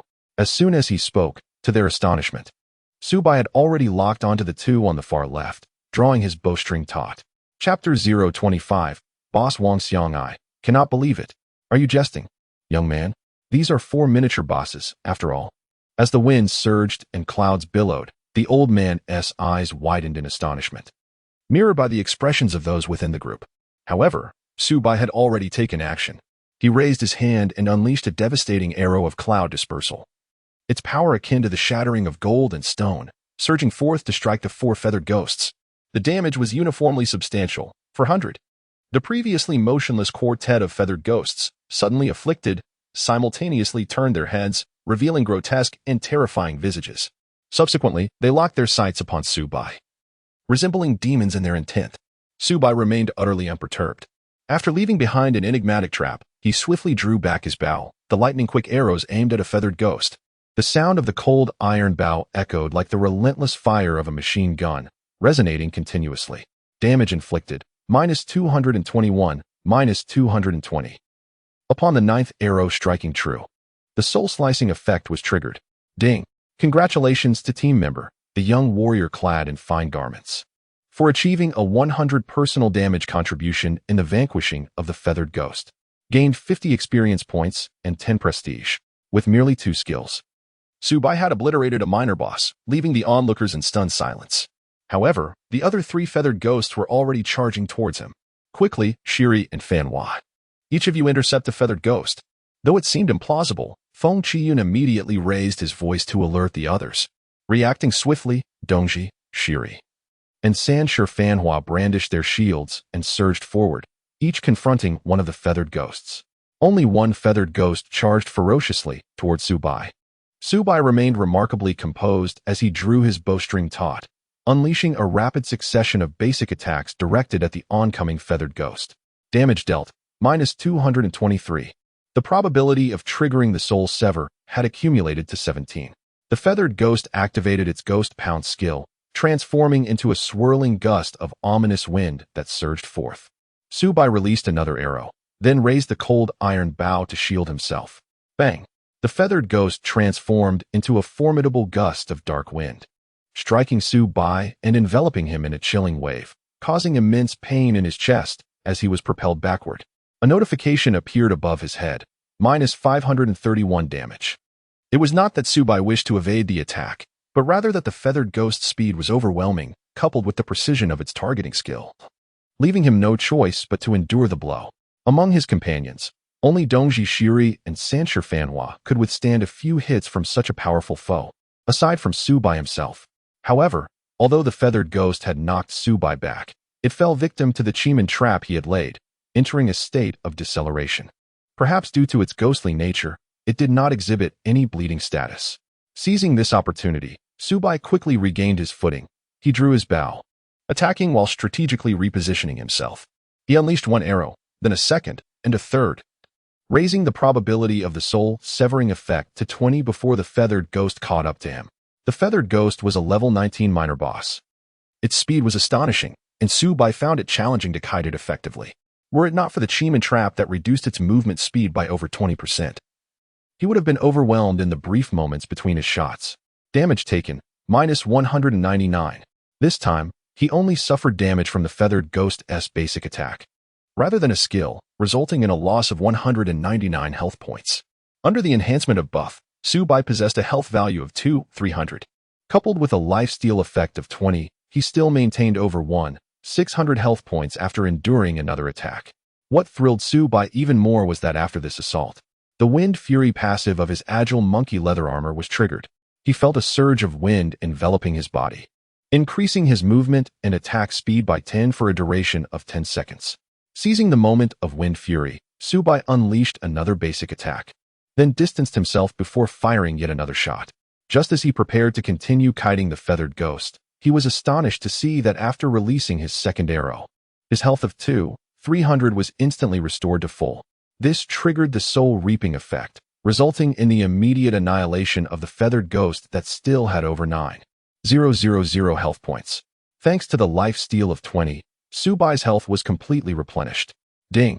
Congratulations to the player, young and valiant, for achieving a 100 personal damage contribution in slaying the feathered ghost.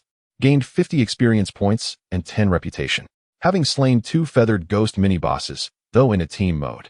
Subai alone claimed half of the experience rewards. He was on the verge of reaching level 13, unable to withstand much longer, with his rejuvenation potion on cooldown. He lamented, "I can't use my meds. Quickly let your little monkey help me hold the line." Meanwhile, Dongji Shiri urgently shouted, retreating with shield and spear in hand. The output from the feathered ghost was overwhelming, prompting him to call upon Xia Yumuxi to summon a pet for assistance. On the other side, Sanshur Fanhua was hardly faring any better. Had it not been for Shui Wu's timely interventions, he would have succumbed to the relentless damage of the feathered ghost. It wasn't that Sanshur Fanhua lacked resilience, but rather that the healing support was insufficient. The main healer, Chiu Lua Umo, was solely focused on healing Dongji Shiri. Relying only on Miaoyin, a pseudo-healer, was utterly inadequate. However, just as they were feeling the strain, Subai arrived to provide support. With the cooldown of his lightning barrage arrow refreshed, he targeted the feathered ghost that had dangerously depleted the health of the little monkey. Fortune favored him once more. Before he could finish his lightning barrage arrow, the soul-reaping effect activated again, allowing him to vanquish the feathered ghost that still had more than half of its health remaining. Ding! Congratulations to the player, young and valiant, for achieving a 75 personal damage contribution in slaying the feathered ghost. Gained 40 experience points and 5 reputation. Ding! Congratulations. You have successfully leveled up and acquired 5 attribute points to allocate freely. Having exclusively enjoyed 40 experience points, Subai instantly ascended to level 13. Wow, you are incredible. After all our combined efforts, your single skill surpassed what we achieved together. As the wind surged and clouds billowed, the elder Feng Qiyun raised a thumb in approval towards Subai. Xia Yumuxi and Qiu Luoyu also gazed at Subai with sparkling eyes, filled with admiration. Even Dongji Shiri could not help but silently commend him. After eliminating yet another feathered specter, only one remained. Instantly, the pressure on everyone diminished, and their collective firepower focused entirely on the final specter. Furthermore, Dongji Shiri and Sanshi Fanhua took turns to withstand the onslaught, stabilizing the rhythm of the battle. Perhaps all their luck had been expended on the previous 3 lesser bosses, for as they concentrated their efforts on the last feathered specter, Subai's soul-slaying potential failed to activate once more. United, they spent 2 minutes whittling down the specter's life to a third, just as victory seemed imminent. A startling noise erupted from the suspended Nama coffin, causing the crowd to shudder. With a resounding crash, the coffin lid violently flew off, followed by a gust of wind. From within emerged a terrifying entity resembling a demonic child, entirely cloaked in a deep crimson hue, with red claws, large ears, and long, fearsome arms. Its speed was astonishing. In the instant it broke free from the coffin, it landed between Qiu Luoyu and Ping Mo Chower, both positioned in the back line. Raising its claw, it struck out. Ping Mo Chower barely had time to react before her chest was pierced by a crimson claw, blood gushing from her mouth and nose. Damage dealt, minus 1028. A fragile support character, she was instantly felled, leaving behind a torn pair of trousers. The high-level specter, Wang Xiang, had emerged as the ultimate guardian of the first layer of the Inming tomb, a creature of formidable strength. Level, 21, Life, 40,000, Attack, 989-1101, Physical Defense, 600. Magical Defense, 450, Skills, Soul Absorption Kill, Underworld Claw. Wang Xiang's sudden appearance caught everyone off guard, especially the vital backline support, Ping Mo Chower, who had been slain instantly. With the feathered specter still unresolved, how had Wang Xiang manifested? Quickly, Fanhua, engage it to buy us time, urged Shiri, as he continued to hold back the feathered specter. Feng Qiyun shouted in alarm, let us first focus our fire on the feathered specter. Once it is dealt with, we shall confront Wang Xiang. However, Wang Xiang, boasting a level 21 foundation, would not be easily subdued. After swiftly dispatching Ping Mo Chower, it pursued Qiu Luoyu like a bolt of lightning, raising its claw for a decisive strike. Just as the last healer of the team seemed poised to fall, Xia Yumuxi leaped forth, interposing herself bravely while thrusting a dagger toward Wang Xiang's chest. Damage dealt, minus 3. In the summer, Xia Yumuxi was unable to breach the formidable defenses of the B0SS Phantom. Instead, she was struck by its claw, spewing forth crimson blood as her body was launched into the air, suffering damage of minus 871. Before she could even touch the ground, she had succumbed to death. Upon her demise, her pet, the little horse monkey, vanished instantaneously. Damn it! Feng Qianfei roared, hastily unleashing a powerful fire attack against the B0SS Phantom, hoping to divert its wrath. If Cholua Yuma were to perish, the team would undoubtedly face ruin, as she was the sole healer. However, the B0SS Phantom boasted an astonishing magic defense of 450 points. Even Feng Qianfei's skills inflicted a mere 100 damage upon it. For a creature with 40,000 vitality, such damage was negligible. At a critical moment, Sanshi Fanhua charged forward, activating his Heavenly Dragon Buddha Might skill, successfully redirecting the B0SS Phantom's ire. Yet, as the B0SS Phantom struck, Sanshi Fanhua, despite his high defenses, lost over 600 health, reducing his life to half. The fright was evident on Sanshi Fanhua's face, turning it a ghastly green. Subai observed everything keenly. He immediately unleashed level 1, the mysterious gate trap technique beneath his feet. Following this, he directed his newly recharged lightning barrage towards the feathered ghost. This time, The damage from the 13 arrows was sufficient to slay it without triggering the soul sever. The feathered ghost let out a wretched scream as it collapsed, granting Subai a substantial experience reward along with 5 points of reputation. Yet, in the brief span that followed, a new notification echoed within the team. Ding! Teammate Sanshur Fan Hua has fallen. The boss, W. Ying, proved to be a fearsome adversary. As even the most resilient Sanshur Fan Hua could not withstand its onslaught for more than 4 seconds. Suddenly, only 5 members remained in the team. Winter Solstice Rising, still not at full health, gritted his teeth and charged forward with his shield. However, the boss W. Ying employed the skill, Nether Claw. With its terrifying attack power surpassing 1,000, even Winter Solstice Rising, a class adept at withstanding damage, found himself struck with a sudden blow of minus 1,400. Already weakened, he fell, and another ally was lost. Qiu Luo Umo had yet to master any resurrection skills and was unable to revive her fallen comrades. In this dire situation, no teammate could withstand the boss W. Ying's ferocity, rendering her contribution seemingly negligible. We cannot contend with this boss. We must abandon the quest. Shuewu shouted rationally, grasping Qiu Luo Umo's hand to prepare for their retreat. You all go ahead. I will hold the rear and try to buy you some time. I was too hasty. This quest's difficulty requires us to be at least level 16 on average to stand a chance. Feng Qi and Fei Yang, the reluctant, stepped forward and unleashed his most potent fire skill against boss W. Ying, just as everyone was paralyzed by the boss's terrifying presence and resolved to give up. The corners of Subai's mouth curled slightly as he deftly pulled the cold iron bowstring taut to a crescent shape. A resonant twang echoed through the air, the sound of an arrow slicing through the wind. Chapter 026, Slaying the Boss. Wangxiang damage, minus 15. Subai's arrow struck the B0SS Phantom, inflicting a mere 15 points of damage to its health. Given that the B0SS Phantom possesses a formidable physical defense of 600, such minimal damage is entirely expected. However, this feeble assault has fortuitously increased the probability of triggering the soul severance by 3, perhaps due to the insipid nature of Subai's attack, which was more akin to a mere scratch than a genuine threat. The B0SS Phantom dismissed him entirely, transforming instead into a fierce gale, racing towards the clouds. With such astonishing speed, escape is futile. Trust me, I might be able to vanquish it. Please, hold on as long as you can. Subai continued his relentless assault, unleashing arrows at a staggering pace of 1 per second, targeting the formidable B0SS Ying. Recalling Subai's astonishing ability to eliminate Yui Gui in an instant, Feng Qi and Fei Yang realized escape was futile. After consuming a level 2 healing pill, he conjured a wall of fire in place. Simultaneously, a swift fire spell was cast, striking the B0SS Ying as it crashed through the flames, inflicting minus 150 damage. With a ferocious swipe, the B0SS Ying created a thunderous blast in the air, landing a devastating blow to Feng Qi and Fei Yang's chest that sent him reeling and spitting blood. Yet, as he suffered this grievous injury, a crimson fire-based magical shield shimmered around him. This was the sole life-saving skill of the Fire Element Swordmaster in the Qi Refinement realm, only activatable once every 3 minutes, which halved incoming damage. The shield absorbed the impact, but a damage notification of minus 698 still appeared above Feng Qi and Fei Yang's head.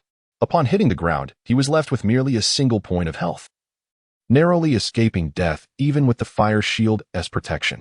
Meanwhile, the 2 women, Shui Wu and Qiu Luo Umo, who initially intended to flee, witnessed Subai and their captain Feng Qi and Fei Yang's unwavering resolve. Gritting their teeth, they both turned back. Qiu Luo Umo hurriedly cast a healing spell on the critically wounded Feng Qi and Fei Yang, while Shui Wu, embodying the spirit of a warrior fairy, brandished her great sword and leaped into the fray, delivering a heavy strike atop the B0SS Ying's head, inflicting a meager minus 2 damage. Shui Wu, too, found herself unable to breach the B0SS Ying's formidable defenses. As time was bought, Subai continued to meticulously shoot at B0SS Ying, with the probability of triggering his ultimate skill, Zhan Pu, accumulating to an impressive 9. With the skill of the cloud-piercing arrow finally ready in Subai's hands, he hesitated to unleash it, fearing it might draw the ire of the fearsome B0SS. It was wiser for Feng Qi and Fei Yang and his companions to attract the enmity, buying him precious time to accumulate the probability of his fatal strike. As Su Bai's chance of triggering the fatal strike rose to 12, the graceful Shui Wu succumbed to her wounds, collapsing into a pool of blood. Her greatsword lost in the chaos. Feng Qi Yun Fei Yang, now fully restored, placed all his hopes upon Su Bai, unleashing powerful fire spells that relentlessly bombarded the B0SS. With Shui Wu's demise, the B0SS swiftly set its sights on Feng Qi Yun Fei Yang as its next target. Qiu Luo Umo, displaying great cunning, abandoned her position at the rear and launched a barrage of attacks against the B0SS. Suddenly, a grotesque smile twisted across the B0SS' ghastly visage, and it transformed into a wraith-like figure. In the blink of an eye, the B0SS surged forth like a streak of light, piercing through Feng Qi Yun Fei Yang's form. Damage dealt, minus 2,100.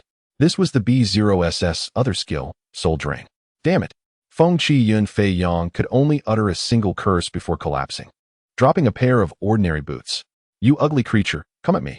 Upon witnessing Feng Qi Yun Fei Yang fall, Qiu Luo Umo boldly taunted the B0SS while continuing her assault. Though her damage barely grazed its defenses, her provocation proved effective. After dispatching Feng Qi Yun Fei Yang, the B0SS cold gaze shifted to Qiu Luo Umo. Meanwhile, Su Bai's relentless attacks had escalated the probability of his fatal strike to 24. Damn it! Every encounter with a fierce B0SS seemed to render the triggering of his fatal strike exceedingly difficult. One couldn't help but wonder if high-level B0SS possessed an innate resistance to such abilities, as the probability climbed to 28. The voluptuous Qiu Luo Umo also fell before the B0SS. Yet, in her final moments, she cast a beneficial buff towards Su Bai, exerting her utmost effort. Despite Su Bai's attacks resembling mere tickles, he was now left to face the B0SS alone, its cold and merciless gaze fixed upon him. At that moment, Su Bai felt a fierce aura locking onto him, akin to a thorn digging into his back. However, he remained unfazed. After unleashing another basic shot, he decisively activated his skill, the lightning barrage, which had just cooled down. A mere 5 seconds later, 13 energy arrows soared through the air, piercing the wind, and struck the B0SS illusory form with precision. The probability of a critical hit surged to 42. Yet, to his dismay, it still did not trigger. Su Bai cursed inwardly. Yet, a terrifying gale approached, and the B0SS swiftly closed the distance. Its dreadful claw swung forth. Su Bai did not evade. Instead, he unleashed a close-range cloud-piercing arrow in an instant. Due to the proximity of the release, 8 fierce and formidable energy arrows struck their target unerringly. The probability of triggering the soul severance surged to 50. Boom. Su Bai felt an excruciating pain in his chest as he was forcefully struck by a claw, sending him soaring through the air and crashing to the ground 4 meters away. Damage dealt, minus 849, with a total of 2,300 health points. He immediately lost a significant portion of his vitality. Su Bai, gritting his teeth against the pain, rose to his feet, neglecting even the medicinal herbs for his wounds. He drew his bow and with a swift motion released another level 1 spirit arrow. The probability of striking the target was 51. The B0SS, resembling a ghost, let out a haunting wail as it fell victim to the ensnaring technique. Its speed diminished by 26. Yet, as a foundation-building B0SS, even with this reduction, it remained a formidable force. As Su Bai released his second arrow, B0SS, resembling a relentless predator, once again closed in, raising its hand to strike with a powerful claw. Su Bai took out a level 2 revitalization pill and bit into it, bracing himself against the oncoming attack while simultaneously releasing an arrow. Damage sustained, minus 850. Su Bai was once again sent flying, his vitality dwindling to less than 1,000 health points. Should he endure another onslaught from the boss, he would surely meet his demise. For heaven's sake, trigger it quickly. Su Bai sprang to his feet, continuing to draw his bowstring taut, releasing an arrow. The probability of severing the soul had now risen to 55%. The fierce winds approached once more. The B0SS, perhaps perceiving Su Bai's tenacity, unexpectedly unleashed a skill. Let me trigger it. With a furious roar, Su Bai released the level 1 spirit arrow from his bowstring, sending it soaring forth. Unfazed by the impending outcome, he decisively activated the earth-walking technique, submerging himself into the depths of the earth. Ding! Congratulations to player freshly dressed and gallant youth for achieving a personal damage contribution of 99, successfully vanquishing the boss, illusory form. Received 50 experience points, 100 reputation points, and 1 luck point. Ding! Congratulations, you have successfully reached level 14, gaining 5 points to allocate freely. Finally, it was triggered, as Subai descended into the underground. He secretly breathed a sigh of relief. This boss, illusory form, was indeed formidable, compelling him to reveal all his hidden cards. In the once quiet team, the fallen members of Wind Rising and Cloud Flying were so tense that they hardly dared to breathe, not a single soul uttering a word, fearing it might disrupt Subai's performance. Suddenly, upon hearing such an announcement, excitement erupted within the team as each member cheered. Wind Rising and Cloud Flying, young man. What a remarkable feat. Uncle must give you a bonus. Yes, definitely a bonus. 1 million. Shuewu, freshly dressed and gallant youth, you are incredible. How did you manage that? Summer has trees, autumn has words. So impressive. You've created yet another miracle. Winter solstice rising sun. Ha ha ha. I knew it. Our first Xian Yu of Star River City would surely turn the tide. Pride of the silent. Humph. You truly possess exceptional skills. 3 generations of prosperity, to be honest. You are the first person in this game to make me feel admiration. In response to their exuberance, Subai merely sent a smiling emoji in the team chat. Coupled with the message, wait for me in the city. I will return shortly. They had all perished and could only resurrect within the confines of 8 Desolation City. The prospect of making their way back would require an arduous 3 hours, given that it was already around 3 a.m. It was simply unrealistic for them to return at this hour. After Subai emerged from the underground, he swiftly cleared the battlefield, collecting the gear dropped by his teammates to return to them shortly. The B0SSW Ingsi Ing and the 4 Feathered Ghost sub, B0SS yielded a total of 6 pieces of equipment, 78 silver coins, and 2 skill books. Once he had gathered everything, Subai prepared to see if he could attempt gathering. The 4 Feathered Ghosts were not collectible, however. The B0SSW Ingsi Ing allowed Subai to extract 2 items, a crystal emanating black mist and an unidentifiable jade piece. The Yiming Crystal. Durability 33. The holder may, after nightfall each day, use the Yiming Crystal to teleport into the depths of the Yiming Tomb. Ghost Jade. Quest item. The Ghost Jade is likely the item needed by Feng Qianfeng.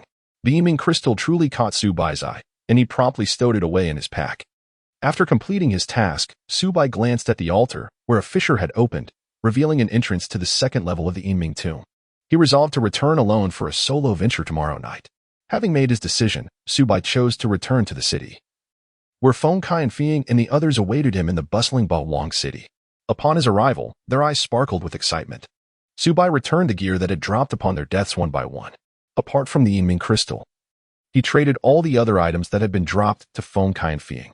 Although Feng Qianfeng had lost a level, he was beaming with joy, unable to contain his delight. He enthusiastically patted Subai on the shoulder and gave him a thumbs up, praising him. Impressive. Subsequently, he publicly revealed the 6 pieces of equipment and 2 skill books within the team. Chi Feng Staff. Quality, Extraordinary, Magic Attack, 99 to 131. Spirit, Constitution, 20. Healing Effect, 20. Additional, Skill Cooldown reduced by 15. Durability, 100-100. Usage Requirement, Level 10 or above. Chi Refinement Realm, Xingluo, Miaoying. Mad Demon Necklace. Quality, Extraordinary, Physical Attack, 45. Magic Attack, 45. Strength, Constitution, Spirit, Agility, 15. Additional, 10 Armor Penetration. Durability, 100-100. Usage Requirement, Universal for all professions. Feathered Ghost Shoulder Pads, Common. Ghostly Waistband, Common. Yiming Gauntlets, Common. Yiming Swift Boots, Common.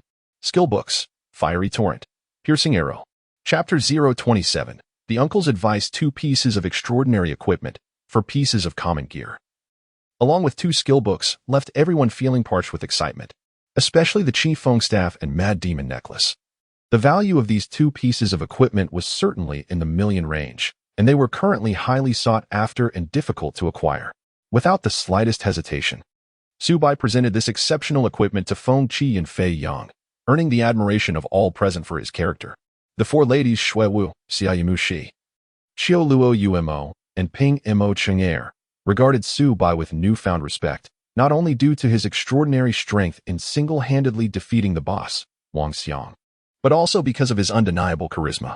It was evident that, had they been in his position, Possessing the ability to conquer the boss alone and achieving such a significant feat for the team, they might not have been as magnanimous in offering everything so readily. This gesture also led Sanshi Fanhua to genuinely appreciate Subai. He secretly resolved to recruit Subai as his right-hand man within the gang. Like Feng Qi Yun Fei Yang, Sanshi Fanhua entered the myriad realms with a mission.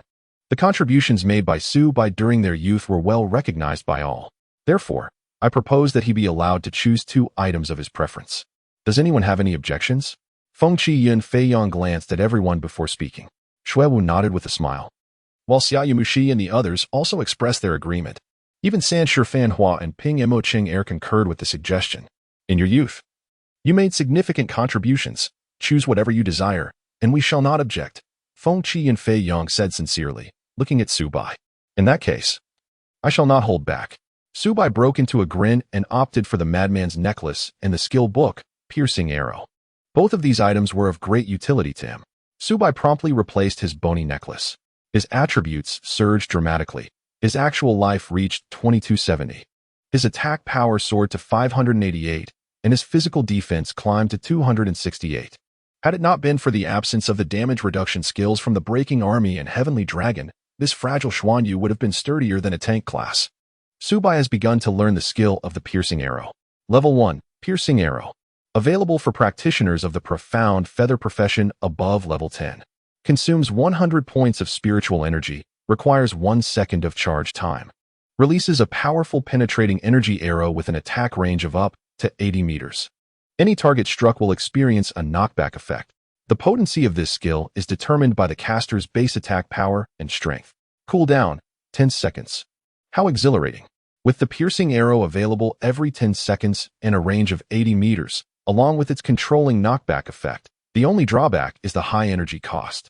Thus, I have acquired yet another formidable area damage skill. If it weren't for the safety zone within Bahuang City, Subai would be eager to test the might of the piercing arrow. Wait, Qiu Luo Umo, will you lend me the Qifeng staff? I will compensate you with 2 million. Suddenly, an exasperated voice echoed. The Qingfeng staff, an extraordinary piece of equipment, can only be wielded by the Xing Luo and Miaoan professions. The ownership of this item is determined by the RL points of the players Ping Mo Choer and Qiu Luo Umo. Unfortunately, due to her innate bad luck, Ping Mo Choer lost once again in the RL points to Qiu Luo Umo. Had it been any other equipment, losing would simply be a matter of misfortune. However, the Qingfeng staff is undoubtedly the only extraordinary weapon currently available. Crafting a Super Xianyin or even a Xing Luo from it holds immense significance. Reluctantly, Ping Mo Choer offered 2 million to acquire it. I'm sorry, though 2 million is substantial, I do not intend to sell the Qingfeng staff. Qiu Luo Umo declined, stepping forward to take the staff from Feng Qi Yun Fei's hands. What a waste, losing RL points twice to someone else. Sanshi Fanhua scoffed at Ping Mo Choer, then leered at Qiu Luo Umo. Beautiful lady, would you be interested in working under me? Qiu Luo Umo coldly replied, not interested, as she reached for the Qingfeng staff.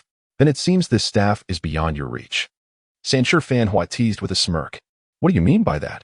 Xiaoyu Mushi and Dong Ji Suri glared at Sanshi Fanhua with discontent.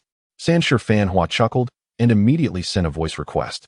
Which upon connection, he said, Xing Er, it's me, Bei Chenghua. You still owe me a favor, and today you can repay it. Upon hearing the name Xing Er, the expressions of Xiaoyu Mushi and the others subtly shifted. After Sanshi Fanhua concluded his voice message, Qiu Luo Umo received a voice request. Upon connecting and exchanging a few words, her previously radiant countenance darkened considerably. After the conversation, she shot a fierce glare at Sanshi Fanhua. Humph.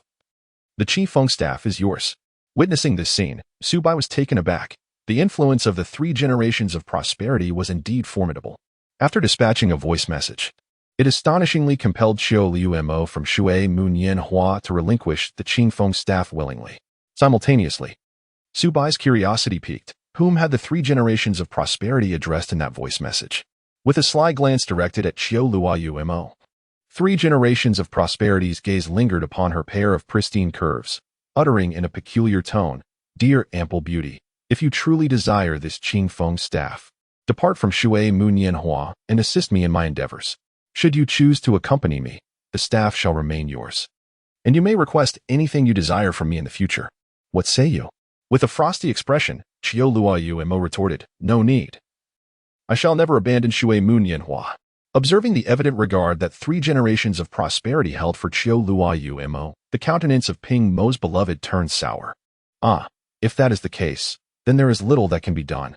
3 generations of prosperity remarked with a smile as he tossed the Qingfeng staff to Ping Mo's beloved.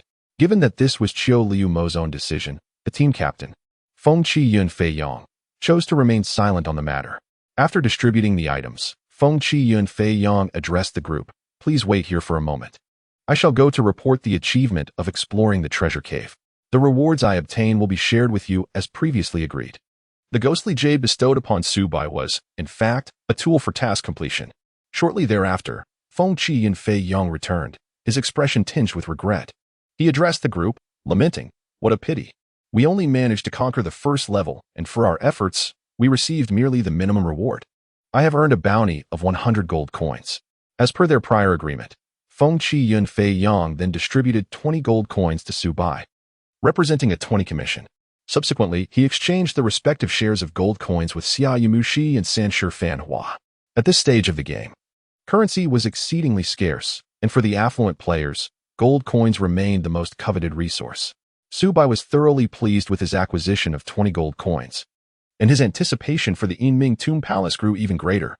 Alone, he intended to venture into the second level the following night for a solo exploration, expecting to encounter numerous surprises. As the clock struck 4 in the morning, having divided the spoils, everyone prepared to log off and rest. At that moment, Sanshi Fanhua approached Su Bai, speaking in a tone only the two of them could discern. Remember our 3-day pact. Do not let me down. He then called out to Ping Mo Chong Air, instructing, make sure to clean yourself up before coming to my room after logging off. Following this, he made an audacious and provocative gesture towards Yimushi and Qiu Luo Umo. Before Dongji Suri could express his outrage, Sanshi Fanhua had already logged off. What a scoundrel. If I ever get the chance, I shall ensure you are kept in check. Dongji Suri cursed. In the spirit of youthful bravado, he added, I hope we can team up again in the future. Xia Yimushi and Qiu Luo Umo suppressed their displeasure from Sanshi Fanhua's antics and smiled sweetly at Su Bai. Su Bai responded with a calm demeanor, giving a slight nod. Ding dong. You have received a transfer of 1 million from your friend, wind rising and clouds flying. Suddenly, Su Bai received a notification and looked in surprise at the smiling Feng Qi and Fei Yang. Don't look at me like that. Without your assistance today, this mission is surely doomed. This 1 million is my way of expressing gratitude for your help. A delightful fragrance wafted in as Shui Wu approached with a radiant smile. My uncle is an absolute tycoon, capable of spending tens of thousands in mere seconds. His money is certainly worth accepting. Feng Qiyun Fei Yang's mouth twitched at her words. You little rascal, what are you saying? Do you really think of your uncle as merely a fool? Shui Wu gazed at him earnestly. Isn't that the case? This immediately provoked Feng Qiyun Fei Yang, who felt an urge to roll up his sleeves and teach his niece a lesson. There's a chance to level up together. I'm logging off now. Goodbye. After venting her frustration on Feng Qiyun Fei Yang, Shui Wu turned to Su Bai with an adorable smile before disconnecting. Uncle, if I accept your 1 million, you won't have another task for me, will you? Su Bai jokingly inquired once Feng Qiyun Fei Yang was alone. Do I seem like that kind of person? This is purely a token of my gratitude. With that, Feng Qiyun Fei Yang became serious. By the way, has that brat, Fanhua, said anything to you privately? I know his character, arrogant, self-important, and seemingly extravagant, but that is all a fade he deliberately presents. The truth is, he possesses great cunning and depth. Feng Qiyun Fei Yang placed a hand on Su Bai's shoulder. I can see that after today, you likely wish to distance yourself from us. If you prefer to maintain a low profile, I advise you never to remove your illusionary mask in the game. Your excellence will inevitably make it difficult for you to remain ordinary and inconspicuous. The protective mechanisms of the myriad realms are unbreakable among all cosmic civilizations. As long as you do not remove your mask, no one can find you in reality. It is because of me that you came into contact with that brat, Fanhua. So rest assured, regardless of what he says to you in private, just follow your own desires. I won't allow that rascal to pester you. All right. The uncle is getting old and lacks the vitality of you young people. I need to log off and rest. By the way, if you come across any good items in the future, do remember to consider selling them to me first.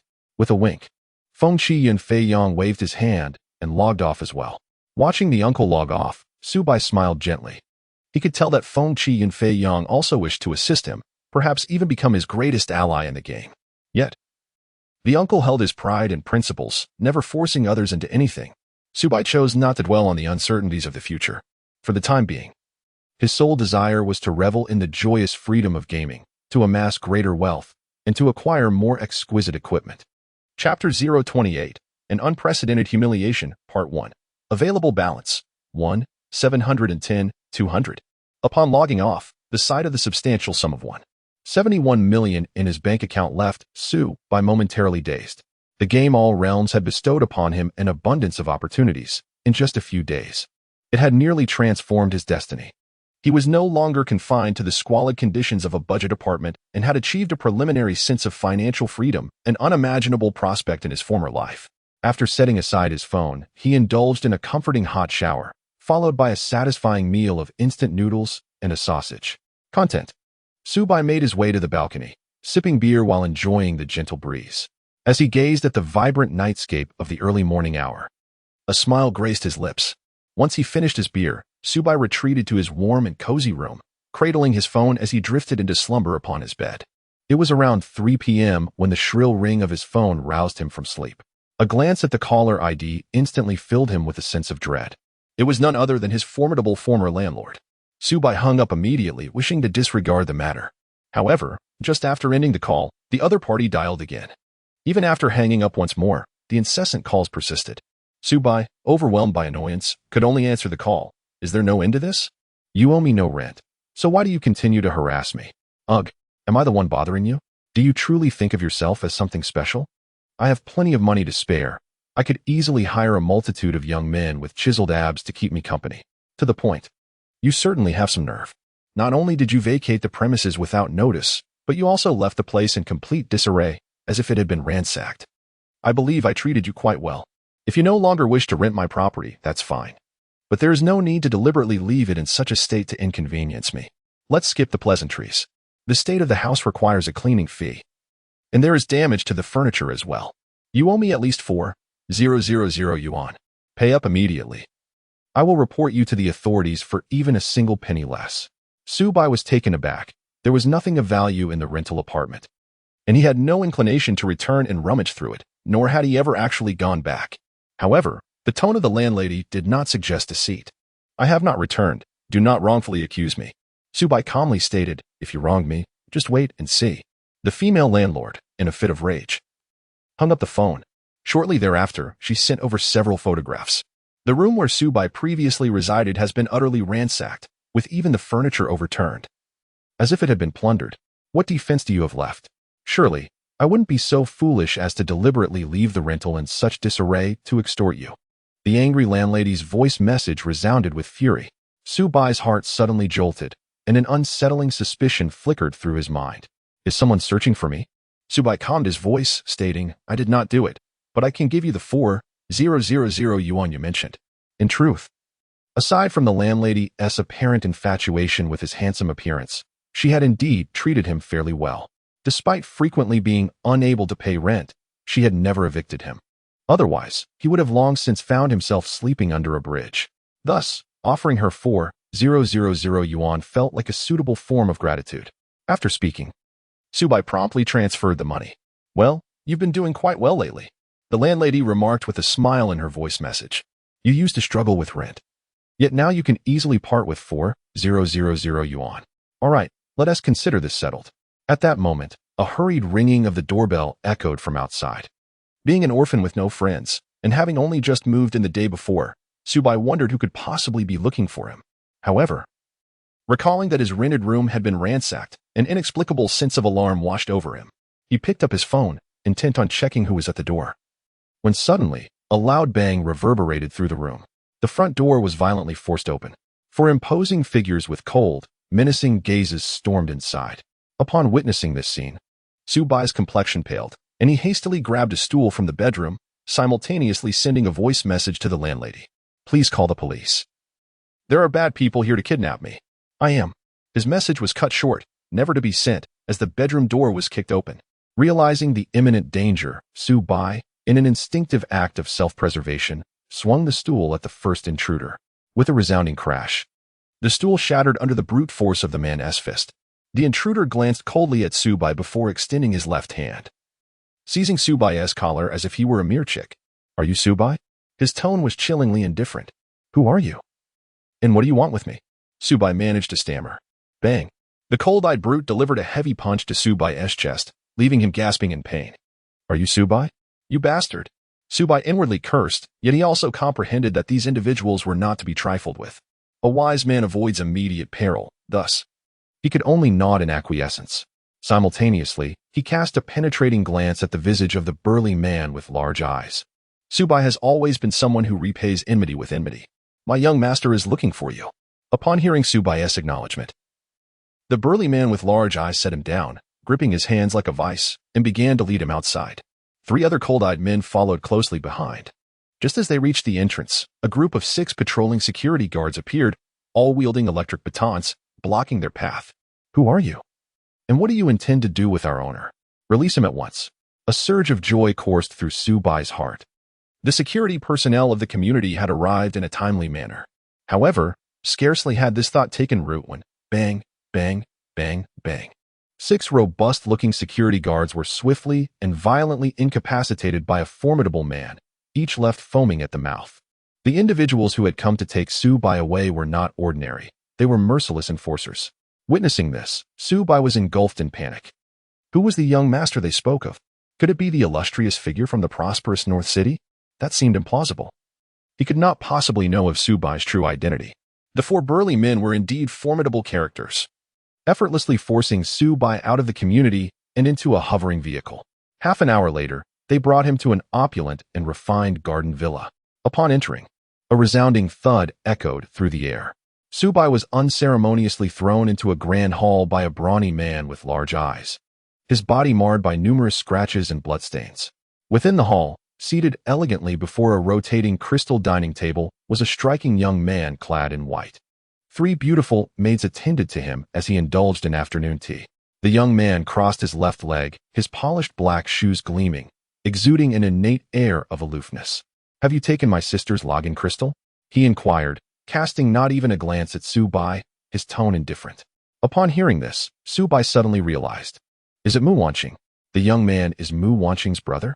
Subai was not mistaken. The young man before him was indeed Mu Wanqing's younger brother. Mu Wenqua. Yes, but that was the reward your sister bestowed upon me. I assisted her in retrieving the large yellow dog. Mu Wenqua continued to ignore Subai, delicately savoring exquisite pastries. Tell me, what is the grade of that linking stone? Do not lie, for you shall not even have a chance to regret it. Subai's heart skipped a beat. However, after only a moment's hesitation, he promptly replied, Earth Tier. Chapter 029, An Unprecedented Humiliation, Part 2.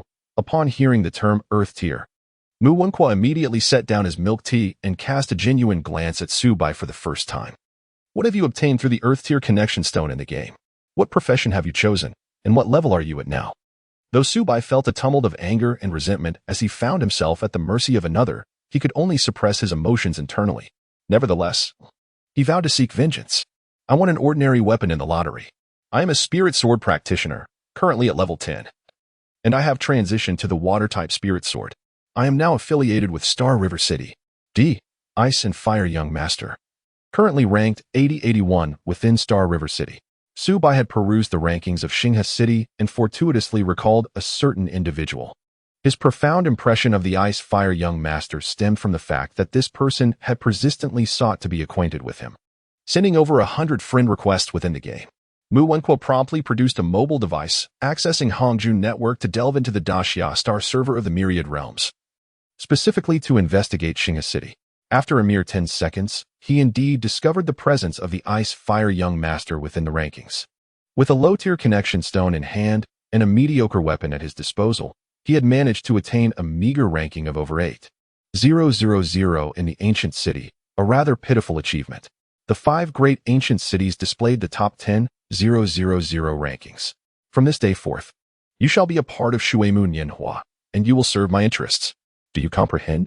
Mu Wenqua took a tissue from the maid, wiped his mouth, and stood with his back to Subai, exuding an air of authority akin to a sovereign who could dictate another's fate. Now, log in and meet me in the alchemy zone of Xinghe City. This evening, I intend to tackle a boss in the Xingfeng map, and your assistance is required. Upon hearing this, Subai's heart sank. In the game, he was not the ice-fire young master at all. The other party had not fully believed his words. And this was a test to ascertain the truth. Should Mu Wenqua uncover his true identity, he would undoubtedly become a prisoner, relegated to the status of a mere pawn. At that moment, Subai secretly loathed his own weakness, lamenting his inability to protect himself. What? Can you not comprehend? Mu Wenqua slightly tilted his head, casting a disdainful glance at Subai. The contempt in his gaze pierced deeply into Subai's heart. It was a profound insult, a blatant disregard for his dignity. The other party held him in utter contempt. Subai vowed that from this moment forth, whether in reality or in the realm of games, he would strive to become formidable, so formidable that no individual would dare to regard him with disdainful eyes. In response to Mu Wenqua's humiliation, he would repay it tenfold. 100-fold. Very well, I shall log in now.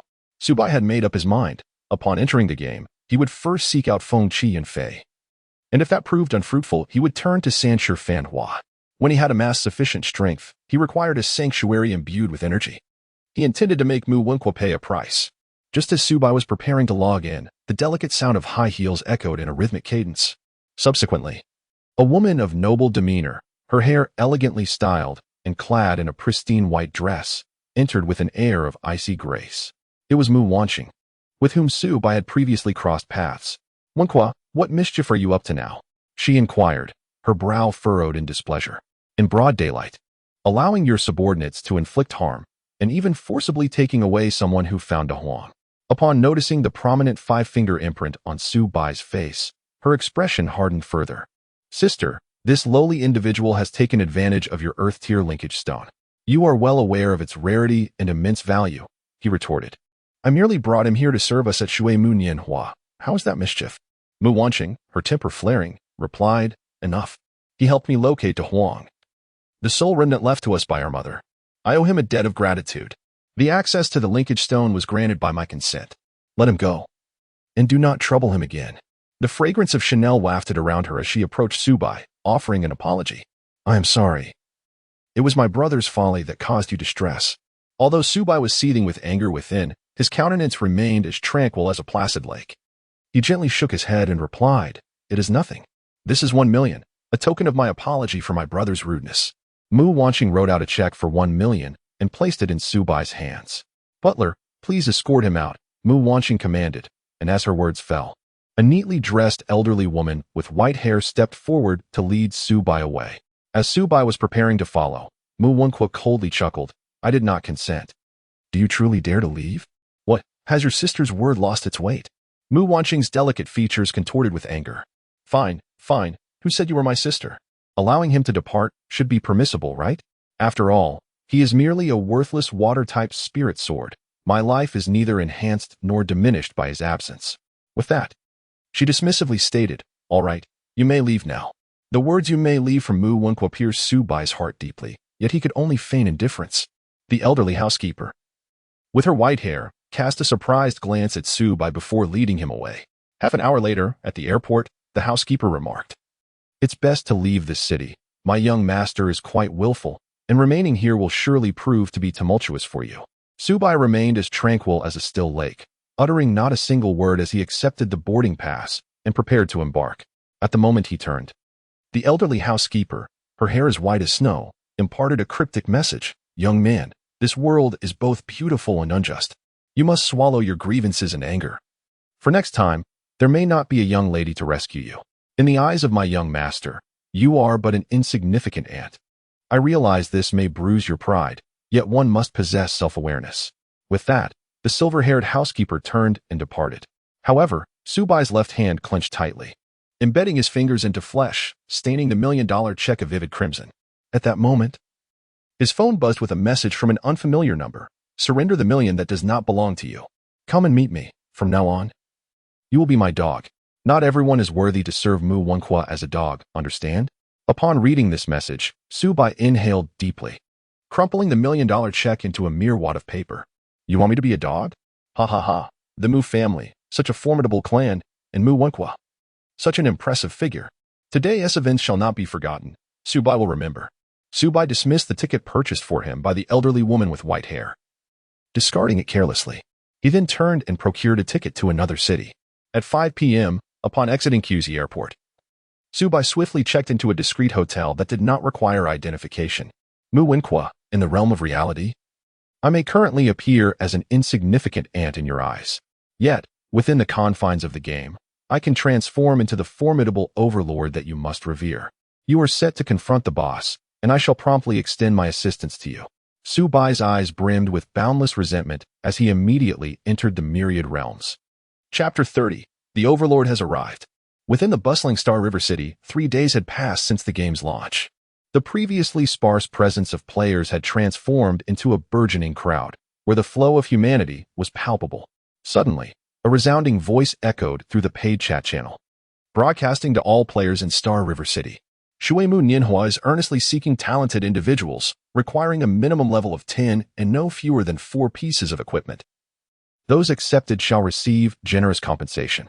Furthermore, Shuemu Nianhua intends to conquer the Star Peak map tonight.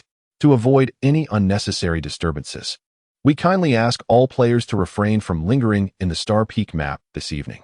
While seemingly courteous, the underlying tone was undeniably domineering, as they sought to monopolize the Star Peak map and exclude other players. Shuemu Nianhua, one of the renowned gaming guilds, had established its stronghold in Star River City upon entering the Myriad Realms. Although they had yet to issue a guild establishment decree, their seasoned core boasted over 50,000 members, with 5,000 key players considered core signatories. Presently, Shuemu Nianhua possessed the capability to assemble a team of over 1,000 within a short span, showcasing formidable strength. In just a day or two, gathering a massive team of 10,000 would be a trivial endeavor. It was precisely due to such a robust foundation that Mu Jiejun, known in reality as Mu Wenkai, held a sense of arrogance. The operational funds of Shuemu Nianhua were entirely reliant on the Mu family, thus rendering a significant portion of the guild's management beholden to his commands. Mu Wenkai, a character of the Divine Wasteland profession, was at level 11 and already adorned with 9 pieces of equipment, his weapon gleaming with a remarkable sheen. Naturally handsome, he stood out conspicuously in Star River City, akin to a crane among chickens. Surrounding him were over 100 players, neatly arranged in teams of 8. Each profession unique within the squads. This formation was orchestrated by Mu Jiejun, who intended to lead them to vanquish the boss on the Star Peak map. How audacious to not show up! That fool does not know his own mortality. He ordered coldly, let it be known that from now on, should anyone encounter the Ice-Fire young master in the game, they shall face no mercy. Thus, the innocent Ice-Fire young master found himself inexplicably on Shuemu Nianhua's hit list. Ada, are the 20 teams ready? Mu Jiejun inquired of a burly man with large eyes standing beside him. If Subai were present, he would instantly recognize this man as the one who had slapped him earlier that day. The burly man was a character of the Heavenly Dragon profession. The 16th team is still missing one spirit, sword magic damage dealer. Mu Jiejun frowned, noting that the vacant position was originally meant for the Ice-Fire young master, whom he mistakenly believed would fill it. Upon hearing this, the chill in his gaze intensified. Have Xia Yamuxi send another spirit sword player our way. The stout man with large eyes shook his head, stating that he could not get in touch with them. They had recently entered a dungeon and were temporarily unreachable. Upon hearing this, Mu Jiawen's expression hardened. Humph, merely a vase, yet my sister appointed her as vice president, granting her more power than I possess. I truly cannot fathom my sister's thoughts. He contemplated spending a bit of money to hire a magical spirit sword. The strategy for tonight's expedition was of utmost importance, as there were rumored to be foundational level bosses within the Star Peak map, and they must be captured. This would also demonstrate to my sister that I am capable of standing on my own. Mu Wenqua was filled with ambition. After a brief moment, Mu Wenqua led a grand assembly of 160 individuals, comprised of 20 teams, towards the gates of Star River City, under the gaze of countless onlookers.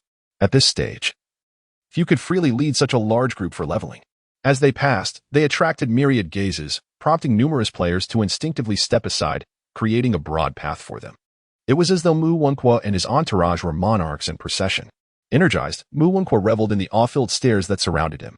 Upon exiting Star River City, he confidently directed, Ada, urged them to quicken their pace. We must reach Star Peak as swiftly as possible. In preparation for the evening's assault on the Star Peak map, Mu Wenqua had spent over $1 million to acquire game currency, purchasing abundant rejuvenation and spirit recovery potions. Ada nodded, poised to relay the message when suddenly whoosh. 2 piercing arrows, shimmering like water, sliced through the crowd and struck the proud Mu Wenqua squarely in the face. One arrow embedded itself in his left eye while the other struck his forehead. Damage, -499, critical hit, -987. Remarkably, Mu Wenqua maintained the expression of confidence from a moment prior, yet his health bar plummeted to 0, his body stiffening as he collapsed within the throng. The abrupt turn of events stunned them all. When realization dawned, Mu Wenqua lay lifeless on the ground, reduced to a corpse, from which a pair of boots dropped. Once at level 11, Mu Wenqua had now fallen to level 10. From the left side thicket, 23 meters away, a player adorned with a phantom mask, known as Xianyu, glinted with cold determination in his eyes. He raised his hand, preparing another piercing arrow, charging for a second before releasing it. A resounding hum filled the air, akin to the thunderous roar of a storm. A colossal energy arrow, capable of shattering stone and rending metal, soared from the bowstring in Subai's grasp. Boom! The colossal energy arrow pierced through the ranks of the 100-man group like a tempest unleashed. The first victim, Ada, had his head obliterated instantly, rendering him a headless corpse that was hurled backward. Following him, a dozen others, standing too closely together, were also impaled by the penetrating energy arrow. Their bodies sent flying amidst a grotesque display of blood and flesh. In a single shot, the arrow claimed the lives of a staggering 18 individuals. Furthermore, the ferocity and brutality of the piercing arrow were astonishing, causing a horrific spectacle of carnage that left the aftermath both shocking and vivid. On the top of Subai's head, a vivid crimson hue emerged, indicating a severe state of anger. After releasing the cloud-piercing arrow, Subai turned and vanished into the underbrush, refraining from making another move. Damn it, someone has slain Wen Xiao? The audacity of daring to act so recklessly against us. The water and wood era is infuriating. Pursue him, eliminate him. The others, realizing the gravity of the situation, were immediately consumed by rage, brandishing their weapons as they rushed towards the spot where Subai had disappeared. In the paid chat channel of Xinghe City, the furious voice of Mu Wenqua erupted like thunder. What do you mean by this, young man in fine attire and spirited steed? We bear no grievances against each other. Yet you chose to ambush me. Are you seeking to make an enemy of the water and wood era? His words instantly attracted the attention and curiosity of countless onlookers within the city. One of the 10 prodigies of the city, the young man in fine garments and a spirited steed, has actually dared to eliminate a member of the Mu family? Wen Xiao, a high-ranking official of the water and wood era, is not someone to be trifled with. Surely, there must be an astonishing revelation behind this incident. Subai also spent 20 silver coins to respond in the public channel. What is Shui Mu Nianhua worth? Since the very first day I joined Xinghe City, I have been leveling up in the Xingfeng map. You demand everyone to vacate the Xingfeng map with a shout in the public chat, claiming dominion over the land. Did I ever consent to that? Subai deliberately obscured the truth, bewildering Mu Wenqua.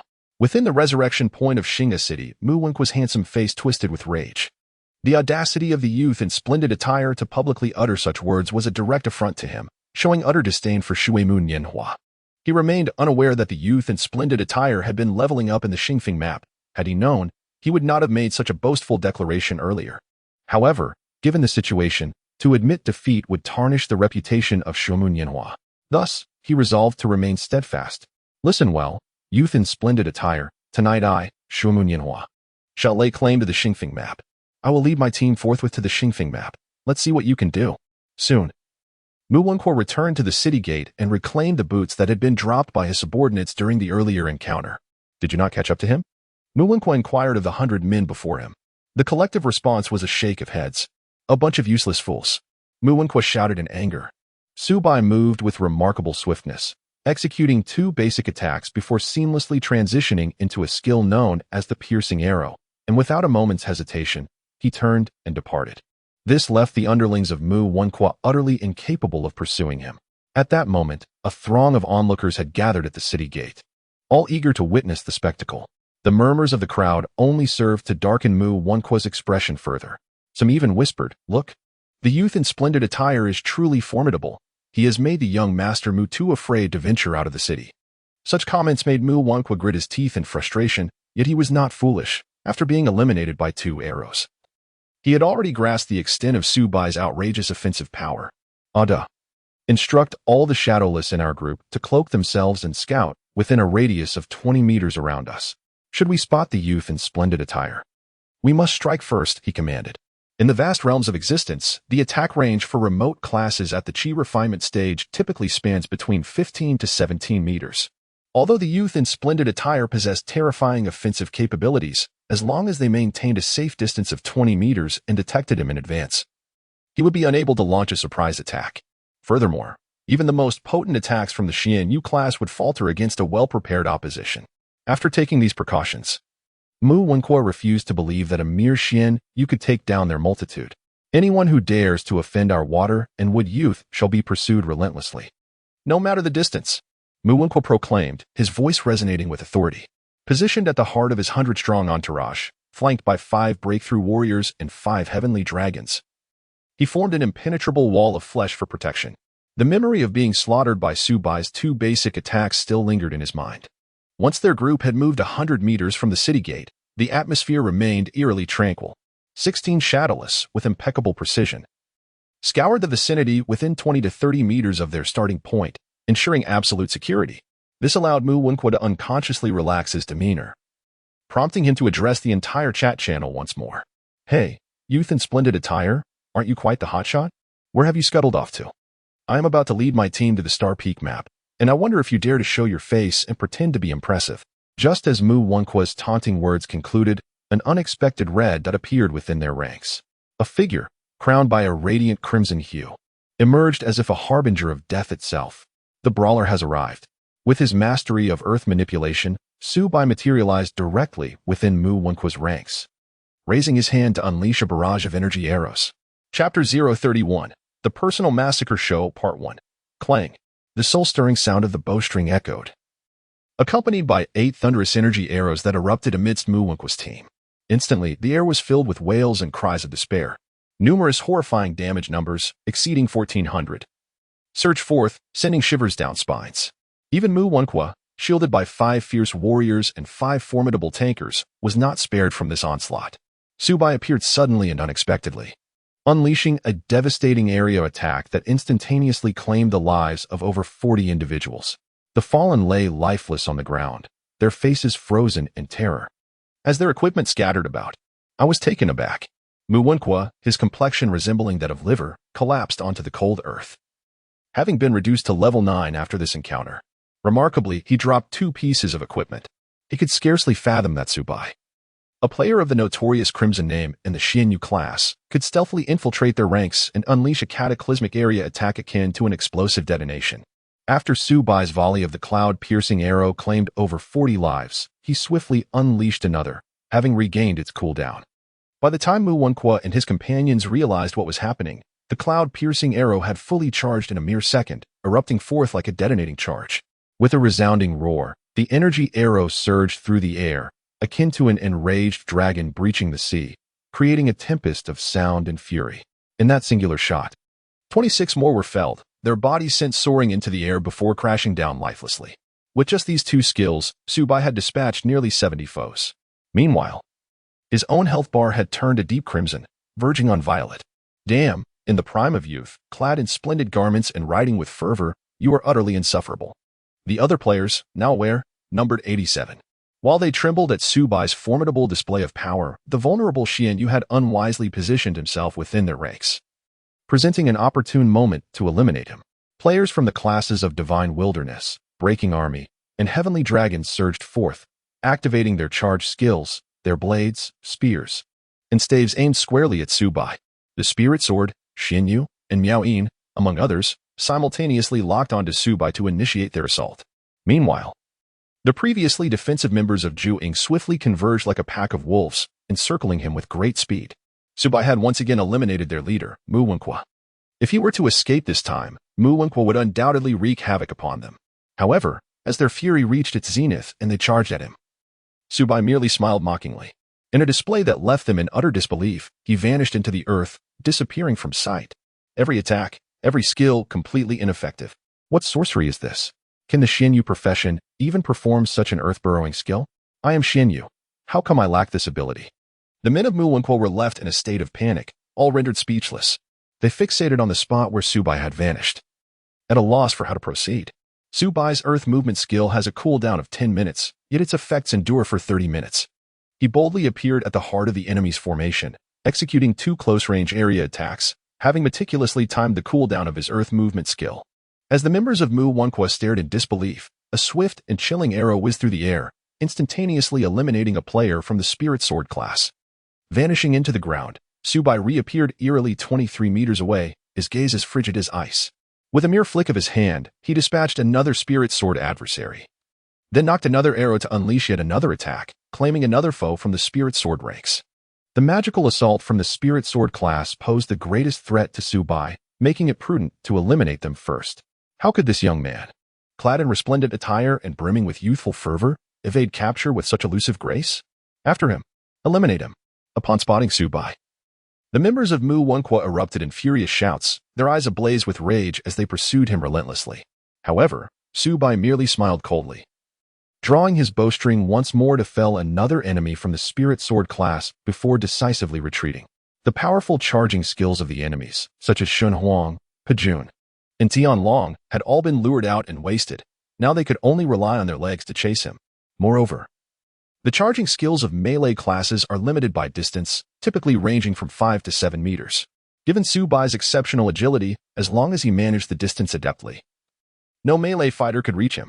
Subai swiftly began to kite his adversaries, leveraging his superior mobility as he retreated while simultaneously launching attacks. In a mere 10 seconds, he had dispatched 5 enemy Lingjian players, leaving the opposition devoid of any Lingjian classes. All that remained were a handful of short-range melee fighters alongside Miaoyin, Xing'o, and the stealthy Zhuiying pursuing him. The Miaoyin collectively attempted to impede his movement and inflict negative statuses upon him, diminishing his speed. The burly man, Ada, bellowed in frustration. However, the Miaoyin found themselves in a predicament. It was not for lack of desire to hinder Subai, but rather due to their insufficient agility and sluggishness. To cast their slowdown abilities, they needed to close the distance to within 15 meters, a feat Subai would not readily allow. Even the agile Zhuiying and Xin Yu struggled to keep pace with him, let alone the other enemy classes. After eliminating all the Lingjian foes, Subai now turned his focus to the Miaoyin, targeting them for precise kills. With his current level and attack power, even a basic shot was lethal, capable of slaying them with each arrow. Following the demise of one Miaoyin, Subai's Chuan Yun Jian skill became available once more. And in 5 seconds, the Pai Yun Jian would also be off cooldown. Subai swiftly retreated 5 meters before coming to a halt. He raised his cold iron bow, drawing it to its full tension. Be cautious, it's that skill again. The stout man, Ada, exclaimed in terror, throwing himself into the grass in anticipation. A hum reverberated through the air, an explosive sound akin to thunder. The energy arrow of the penetrating cloud shot forth, tearing through everything in its path, and detonating at the heart of the pursuing enemies. This time, however, the foes were not as clustered as before, with some dispersing in advance to evade the strike, resulting in diminished lethality compared to the initial attack. Nevertheless, the immense force and penetrating power instantly obliterated 7 adversaries. Yet, just as Subai released the penetrating cloud arrow, 2 figures emerged from the air, launching a surprise attack against him. They were 2 stealthy shadowless players from the enemy faction, with glistening blades. They aimed for Subai's chest. Beautiful, that bastard is about to be finished, Ada shouted in excitement. But the outcome left him utterly dumbfounded. The damage inflicted by the 2 shadowless players upon Subai amounted to a mere -2 and -1. This was simply defying all logic. Subai, a delicate yet formidable practitioner of the mystic feather profession, astonishingly withstood the onslaught of his nemesis, the Shadow of Ruin, without faltering. Furthermore, the 2 adversaries who had assailed Subai were met with a sudden pallor, their faces betraying their agony as they found themselves ensnared by the enigmatic trap of the arcane gate. Subai let out a cold smile as he drew his bow, delivering 2 precise attacks that struck the throats of the 2 approaching shadows. They fell lifelessly to the ground, their demise accompanied by the emergence of several rejuvenating elixirs. Despite having eliminated these foes, Subai chose to remain in place, which ignited a spark of opportunity within the eyes of the enemy's melee warriors. Without hesitation, they activated their charge abilities. In an instant, at least a dozen figures from the realms of Divine Wasteland, Breaking Army, and Heavenly Dragon surged towards Subai. Yet, a subtle curve appeared at the corner of Subai's lips. With a resounding twang, the bowstring snapped back into action. The cloud-dispelling arrow, now off cooldown, erupted forth like a celestial cascade, striking down upon all the charging adversaries, including the stealthy shadows that had crept close. In an instant, A terrifying sequence of mass devastation unfolded, resulting in the immediate demise of 21 enemies. Witnessing this scene, the burly man known as Ada, who lay prone on the ground, turned ashen with fear. Retreat. Back to the city. Ada had come to recognize the dire situation. Their current numbers were utterly insufficient to contend with Subai alone. If they did not flee, they would surely be picked off one by one. The only viable strategy left was to return to the city, regroup, and summon reinforcements from Shui Mu Nianhua. This evening, Shui Mu Nianhua had suffered a blow to their reputation, and Ada knew that reclaiming their honor was essential if they were to maintain their standing in Star River City. In truth, even if Ada had not called for a retreat, the sheer terror of Su Bai's formidable defenses and lethal strikes had already instilled panic among the ranks. Upon hearing the command to withdraw, the remaining survivors turned and fled without a second thought. However, in reality, they would find it impossible to catch up to Su Bai. And even their attempts to escape might not guarantee their safety. Su Bai smiled coldly, and like the wind beneath his feet, he surged forth with the swiftness of a cheetah, instantly closing the distance between him and his prey. With a swift motion, he drew his bow and released an arrow. A fleeing woman with ample bosom let out a blood-curdling scream as she crumpled to the ground. What followed was a personal slaughter show orchestrated by Su Bai. He single-handedly pursued and eliminated dozens of fleeing individuals. As he neared the gates of Xinghe City, only a large-eyed brute named Ada and 3 agile members of Xianyu remained from the original group of 160. At the gates of Xinghe City, Mu Wenhua, having descended to level 9, was consumed by rage, his eyes bloodshot with humiliation. What a disgrace! The onlookers, initially spectators of the chaos, were left dumbfounded, finally grasping the sheer ferocity of a prodigy ranked among the 10 absolutes of the heavenly list. To take on 100 foes single-handedly with such ease. The disparity among players was starkly evident. Chapter 032, The Personal Slaughter Show, Part 2, with merely 40 meters remaining to the city gates. The 3 members of Xianyu fell one after another, their bodies lifeless. Only the large-eyed brute Ada remained, drenched in cold sweat. If he could reach the gates, he would be under the protection of the NPCs. That infamous red name, a mark of notoriety, would soon attract the attention of high-level NPCs eager to hunt him down. 30 meters, 25 meters. As the distance dwindled, Ada felt a flicker of hope that he might evade his fate. Yet, a chilling crimson figure, akin to a dark overlord, suddenly appeared before him. In an instant, Ada felt a powerful hand strike him with a resounding crack. Before he could mount any defense, pain exploded across his cheek, his teeth loosened, and stars danced before his eyes. His body went limp, lifted off the ground by the force of the slap. Blood spilling from his mouth as he was sent crashing down. With a thud, Ada fell heavily to the ground, staring up at the sky, having lost a fraction of his health. Before he could rise, Su Bai, with eyes as cold as a demon's, firmly pinned Ada's wrist beneath his feet and sat heavily upon his chest. Slap, slap, slap. The sound of resounding strikes echoed in the air, clear and incessant. Su Bai, with a swift motion, perched atop the formidable figure of the burly man Ada, delivering resounding slaps across his face, one after another. The force of the blows left Ada disoriented, his vision swirling with stars, rendering him incapable of discerning his surroundings. It felt as though his face was no longer his own. After administering over a dozen vigorous slaps, Su Bai produced 2 rejuvenating pills and forcefully thrust them into Ada's swollen mouth. Once Ada's vitality was restored by 300 points, Su Bai unleashed a flurry of additional slaps, the blood splattering forth, accompanied by a shattered tooth that flew from Ada's mouth. His visage had become so distorted and swollen that even his own mother would struggle to recognize him. Meanwhile, beneath the gates of Star River City, a multitude of onlookers stood in stunned silence, unable to fathom the brutality displayed by the esteemed youth known as the gallant young man of feathered garb. The sight of him mercilessly pummeling another individual into the ground with unrelenting force was astonishing. It was evident that the unfortunate soul receiving such punishment had undoubtedly incurred a debt of several million to this gallant youth. The intensity of the animosity behind those slaps suggested a profound grievance, one so deep that it warranted such ferocity and grace.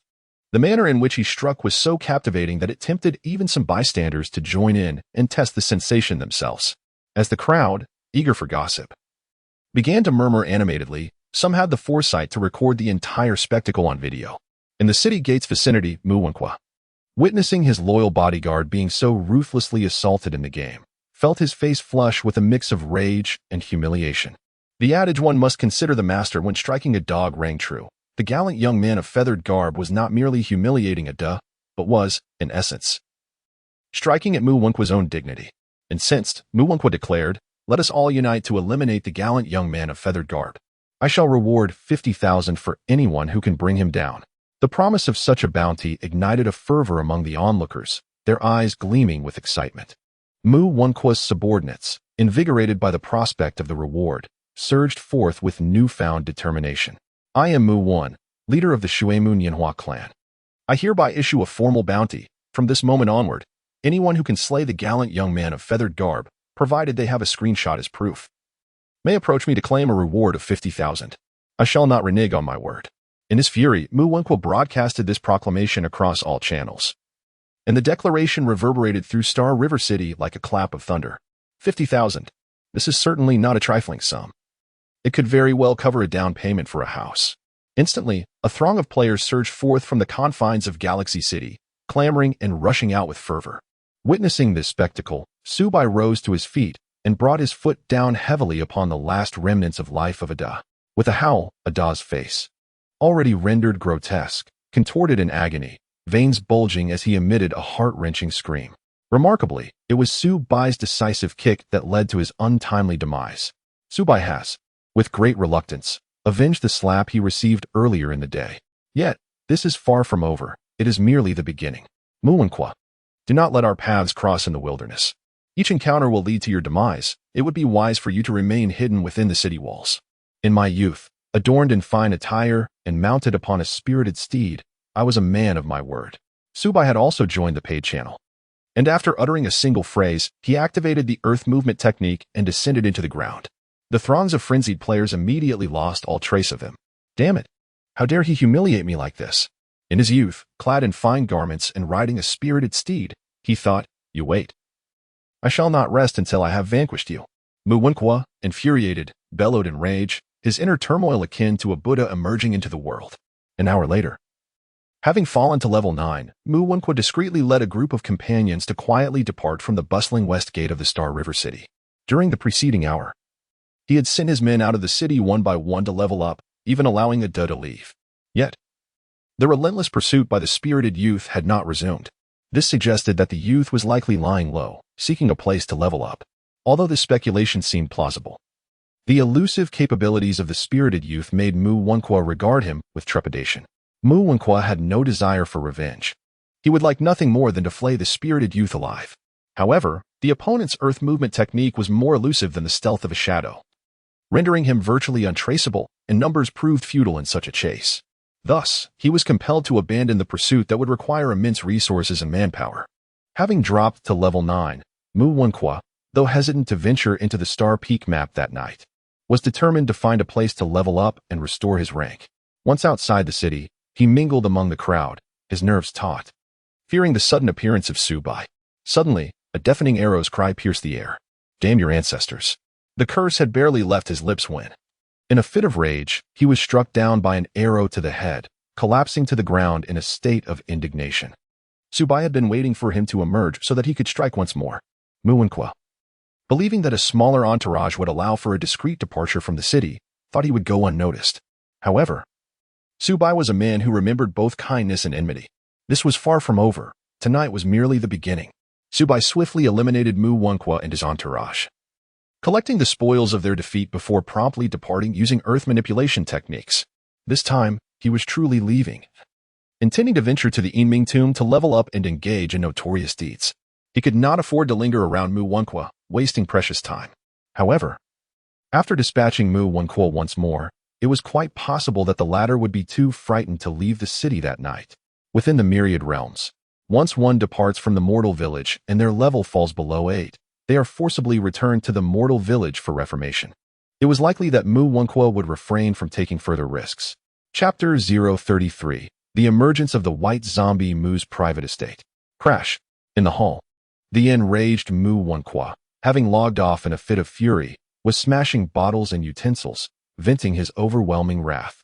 The floor was littered with shattered glass and spilled liquor. The maids cowered in the corners, too frightened to utter a sound, unsure of the cause of Mu Wenqua's tremendous rage. Having spent over $1 million, Mu Wenqua had originally planned to showcase his prowess on the Star Peak map that very night, intending to topple a boss and gain his sister's favor. Instead, He had inexplicably crossed paths with the illustrious youth of Xinghe City and suffered 3 consecutive defeats, resulting in a drop to level 8 and the loss of 3 pieces of equipment. Having never tasted defeat before, this was an unprecedented experience for Mu Wenqua. Should he perish in the game once more, he would be sent back to the mortal village. Terrified by the youth's prowess, Mu Wenqua could only log off, consumed by rage. Damn it, damn it, damn it. He cursed vehemently, smashing objects as he vented his fury. You just wait, illustrious youth. In a few days, when all my companions arrive in Xinghe City, I, Mu Wenqua, will ensure you have no path to the heavens or the earth. Fuming with indignation, Mu Wenqua appeared almost deranged. After some time spent in destruction, he ceased his rampage and, with bloodshot eyes, approached a cornered blonde maid with long legs. With a swift motion, he tore her outer garment. Please, young master. The blonde maid stammered in panic, but upon meeting Mu Wenqua's beast-like gaze, she found herself too terrified to resist. Minutes later, after he had exhausted his fury, Mu Wenqua pushed the disheveled blonde maid away. Get out. Trembling, the maid scrambled to gather her tattered clothes and fled in tears. Why, young master, noticing that Mu Wenqua had regained some semblance of composure, his trusted subordinate, Ada, cautiously approached and offered him a glass of red wine. Mu Wenqua accepted the wine, took a sip, and turned his gaze toward Ada. Ada, I had no grievances with that illustrious youth prior to this encounter. We were complete strangers. Did he truly come to confront me solely for the purpose of monopolizing the Star Peak map strategy for an entire night? And has he forged an unbreakable enmity with me? At this moment, Mu Wenqua's cold gaze flickered incessantly, as if sensing an underlying discord. Ada's legs trembled slightly, his complexion paling. Despite being a martial artist, he had previously endured a brutal thrashing at the hands of Subai, culminating in a debilitating strike that rendered him nearly incapacitated. The excruciating realism of that pain, rated at 40, was no trifling matter. Even after logging off, Ada could still faintly feel the lingering agony in his very core. Under normal circumstances, such sensations should not persist. Young master, when that scoundrel tormented me, I perceived an intense hatred emanating from beneath his mask. He harbors a deep resentment towards me, and even more so towards you. As he spoke, Ada's expression shifted suddenly. Young master. Could it be that the boy we captured during the day is the very young noble of resplendent attire and spirited steed in the game? Or perhaps a relative or friend of his? Might he have come to his aid?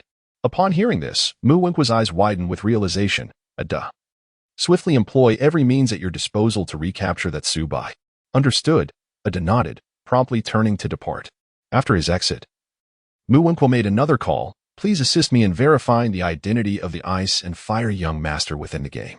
At this juncture, Mu Wenqua harbored an audacious hypothesis. The Subai they had apprehended during the day could very well be the young noble of resplendent attire and spirited steed. If this were indeed the case, it would elucidate why the adversary dared to cross swords with him, willingly incurring the wrath of the Deadwater Mu Nianhua Guild, even to the extent of attempting to slay him thrice without hesitation. Young noble of resplendent attire and spirited steed, regardless of your identity. Should you dare to humiliate me thus, you shall undoubtedly regret it. Mu Wenqua's chilling voice reverberated through the air. Meanwhile, within the game, Subai, who had been venting his frustrations after vanquishing Mu Wenqua, suddenly discovered that he had acquired a new title, Killer. Special title, grants a 10 increase in attack power upon activation. Only those who are ruthless and have slain over 100 foes are deemed worthy of such a special title. What a delightful surprise. To think that slaying numerous foes would bestow upon him a unique title. Subai now radiates an intense brilliance, his malevolent value soaring to an impressive 161 points. The system warns that, should he enter Star River City in his current state, he would become the target of relentless pursuit by NC.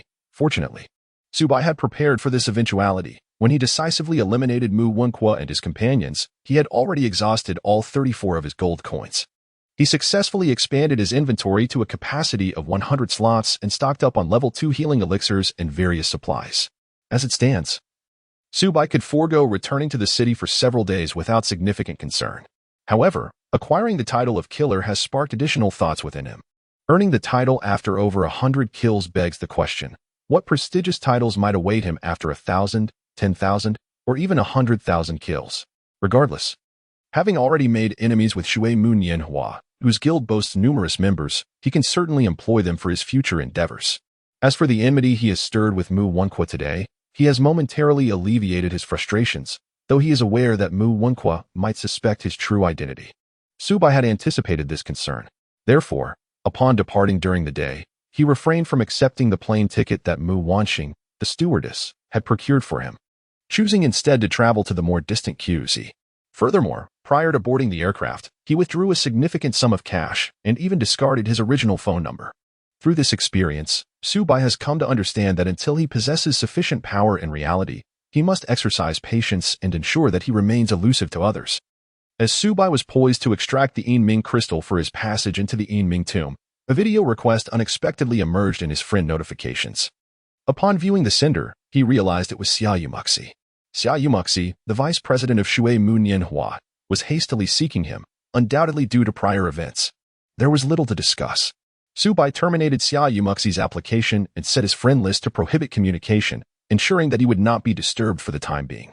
After completing these actions, he retrieved the Enming crystal and teleported into the Enming tomb, embarking on his journey of leveling up and treasure hunting for the night. Ding! You have entered the second level of the Enming tomb. As the first player to arrive here, you have automatically accepted the special hidden quest, The Secret of the Ancient Nine Nether. Please complete the second level within 12 hours and proceed to the third level of the tomb to obtain clues regarding the secret of the Ancient Nine Nether. Upon stepping into the second level of the Enming tomb, he unexpectedly accepted a hidden task. What a fortunate turn of events! A hidden quest signifies substantial rewards. Below the second level of the Enming tomb lies a vast and profound endless palace, with the walls adorned with vivid carvings of demons and monsters, each one lifelike. Approximately every 10 meters, a ghostly green flame flickers to life, serving as illumination. The surroundings are eerily silent. With each step that Subai took, an echo resonated through the air. In such a profound and shadowy environment, those lacking in courage would likely feel an overwhelming sense of dread. However, Subai's greatest virtue was his audacity. After cautiously advancing for over 100 meters without encountering anything, he was suddenly alerted by a sound resembling the crunching of something being chewed in the darkness beyond the reach of the ghostly flames. It seemed as though some unknown entity was feasting. Upon hearing this unsettling noise, Subai first cast a peculiar hidden trap beneath his feet, then unleashed a piercing golden arrow into the obscurity. As the light illuminated the surroundings, he beheld a hewn wall cavity, within which lay a decayed, black-furred coffin resting upon a stone bench. Beneath the coffin, 8 grotesque, humanoid figures with rotting skin and teeming maggots, all a sickly shade of dark blue-green, were engaged in a frenzied struggle over a large centipede. This scene was utterly revolting, provoking an involuntary expression of disdain from Subai. Blue-faced ghost. A terrifying specter. Realm. Foundation establishment level. 20 health. 12. 000 attack. 488 to 589 physical defense. 350 magical defense. 280 skills. Demonic spit. These blue-faced ghosts have roamed the second layer of the nether tomb for countless ages, perceiving all living beings with blood and flesh as targets for their assault. Goodness. The ordinary monsters on the second layer are all beings of the Foundation establishment realm, with attributes surpassing those of typical small bosses in the Chi refinement realm. Due to Subai's prior release of the piercing golden arrow, the 8 blue-faced ghosts, now aware of his presence, turned simultaneously. Lacking eyes, their sockets were infested with wriggling maggots, rendering them particularly horrifying. With a ghastly wail, they immediately lunged towards him. Realizing the urgency of the situation, Subai decided to strike first. Subai drew the cold iron bow, knocking a level 1 spirit arrow. With all his might, he pulled back the string, and an immense force of wind coalesced upon it. The arrow of piercing clouds, with a sound akin to an explosion. The energy of the arrow surged forth like a raging dragon, unleashing a tempest. With a resounding hum, the 8 green-faced ghouls, barely rising, were pierced through by the overwhelming power of the arrow, propelled backward to crash against the wall, before tumbling heavily to the ground. The impact was so severe that the 8 ghouls detonated upon landing, scattering maggots and chunks of flesh across the scene, creating a truly horrifying spectacle. Ding! Congratulations! You have successfully slain 8 green-faced ghouls, earning experience points, 2,400, silver coins, 8. A rare stroke of fortune indeed. One skill triggered the Soul Sever, instantly annihilating 8 ghouls and yielding a substantial amount of experience. What delighted Subai most was the reward of 1 silver coin for each ghoul slain. It seemed this place was a veritable paradise for amassing wealth. On the ground, a skill book appeared. Yet it was buried beneath the decaying flesh and a myriad of maggots. Damn, It felt akin to money falling into a cesspool, tainted with filth. Nevertheless, having achieved such a remarkable start, slaying 8 ghouls with a single arrow and uncovering a skill book, Subai had no choice but to approach and retrieve it. Despite the grotesque circumstances, however, he had scarcely taken a few steps when, with a resounding crash, a blackened, rotting coffin exploded, from which emerged a zombie with white skin, black eyes, and fangs protruding at least half a finger long, its body covered in dense white fur. Another zombie? Subai quickly examined its attributes. White zombie. Terrifying abnormality. Realm. Foundation establishment level. 21 life. 20,000 attack. 591 to 711 physical defense. 430, damage reduction 20, magic defense. 450, damage reduction 40, skills, corpse poison. White zombie pounce. A terrifying white zombie from the second layer of the Enming tomb, ageless and immortal. A being beyond the realms of the 3 worlds and 6 paths, fueled by resentment and feasting on blood.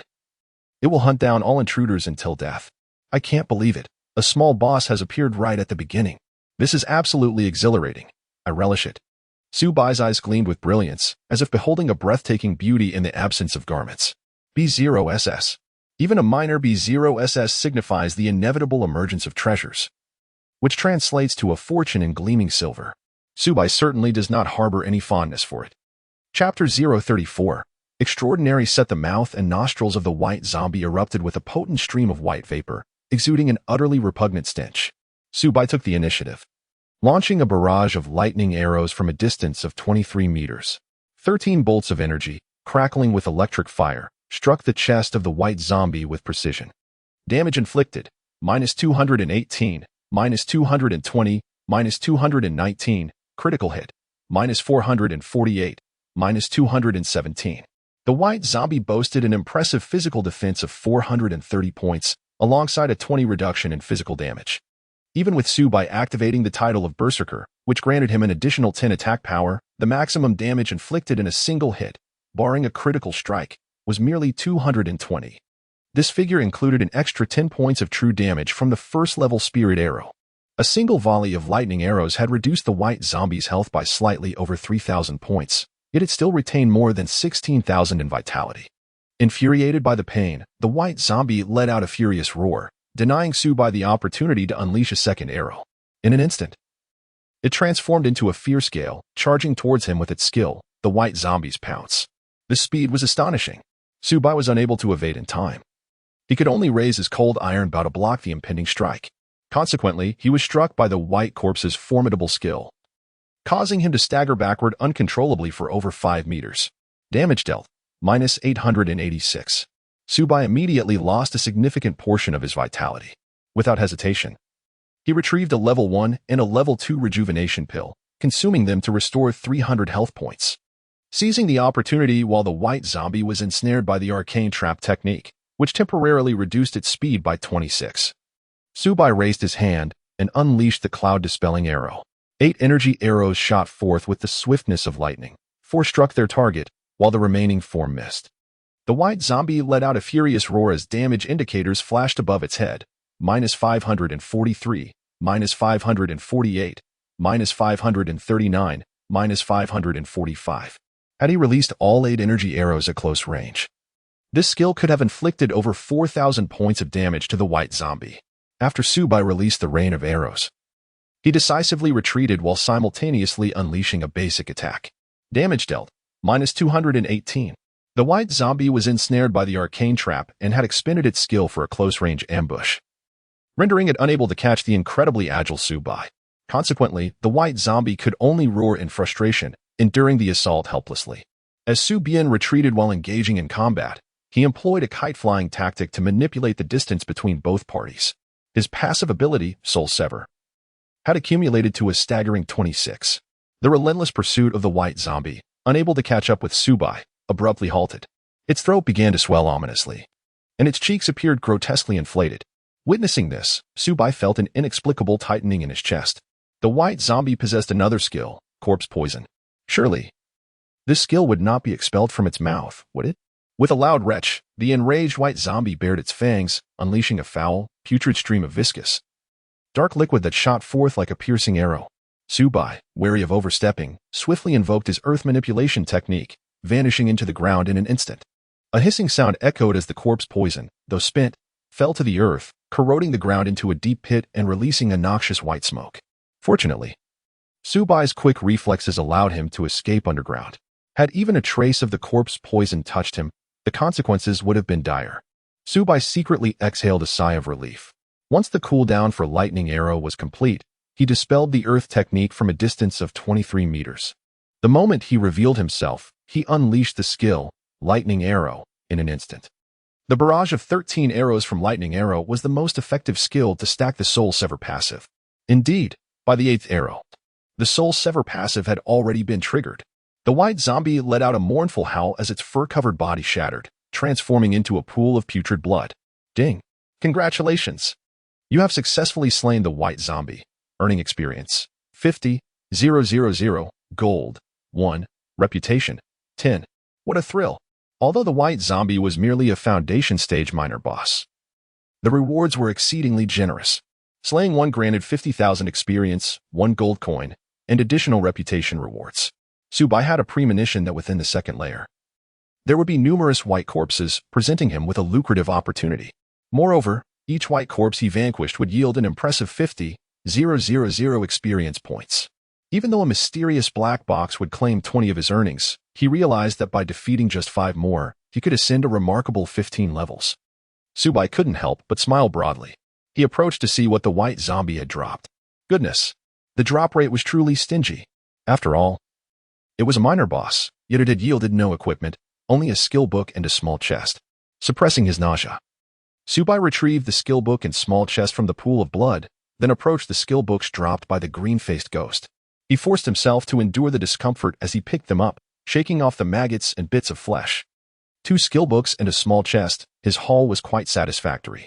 He examined the contents. Heavenly Dragon Charge. Common Skill Book, restricted to the Heavenly Dragon class. Shadowless Technique. Common Skill Book, restricted to the Shadowless class. Enigmatic Treasure Chest. Upon opening, guarantees 1 piece of an extraordinary set relevant to the user's class. Upon seeing the enigmatic treasure chest, Subai's heart raced, and his eyes sparkled with excitement. Such a prized possession. It was bound to yield an extraordinary grade set, absolutely exhilarating. Currently, even a solitary piece of extraordinary grade equipment was in high demand and exceedingly rare. The fact that a treasure chest containing an extraordinary set could be found in the 2nd level of the enigmatic tomb was enough to ignite Subai's fervor. Without a moment's hesitation, Subai proceeded to unlock it. Ding! You have successfully opened the shadowy treasure chest and obtained one of the components of your class set. The shadowy feather ring. Shadowy feather ring, one of the shadowy Xian feather class set. Bound, non-tradable. Cannot be dropped or destroyed. Quality, extraordinary attack. 51 strength, 28 agility, 30 bonus. Increases attack speed by 10 durability. 100,100, usage condition bound to the youthful, spirited rider. Tip: gather more set components to activate its hidden attributes. A player can equip 2 rings, 2 bracelets, and 1 necklace. All of these enhance output. Subai currently possesses only a mere mortal-grade Linksy Bone ring, lacking 1 more ring. This extraordinary enigmatic feather ring has arrived at the most opportune moment. Subai immediately donned the item, significantly enhancing his attributes. His base attack power soared to an impressive 695, and with the additional 10 from the title of Killer, his hidden attack reached a staggering 765. His agility also surged to an impressive 248 points, greatly amplifying both his attack speed and movement speed. This is merely 1 piece of the shadowy Enigma set. One can only imagine the formidable strength he would possess upon acquiring the entire ensemble. The more Subai contemplated, the more exhilarated he became. Ah, yes, there are also 2 skill books, rather ordinary, likely not worth much in terms of monetary value. Subai directly fed the Qian Kuan arrow bag, thereby acquiring strength 8, agility 8, quite impressive. With a smile gracing his lips, Subai set forth once more. After traversing over 100 meters, he stumbled upon another stone cave, within which resided 8 green-faced demons and a solitary coffin. Drawing upon his previous experience, Subai commenced his assault without hesitation. He first laid down a mystical trap at his feet, then, with a practiced draw of his bow, unleashed a piercing arrow aimed at the 8 demons. Unlike his initial encounter, fortune did not favor him this time, as he failed to trigger the soul-cleaving strike that would have dispatched them all in an instant. Nevertheless, The ferocious energy of the arrow sent all 8 demons crashing against the wall, inflicting a uniform damage of -1,400. Seizing the opportunity while the demons struggled to regain their footing, Subai targeted one of them, unleashing a barrage of lightning arrows.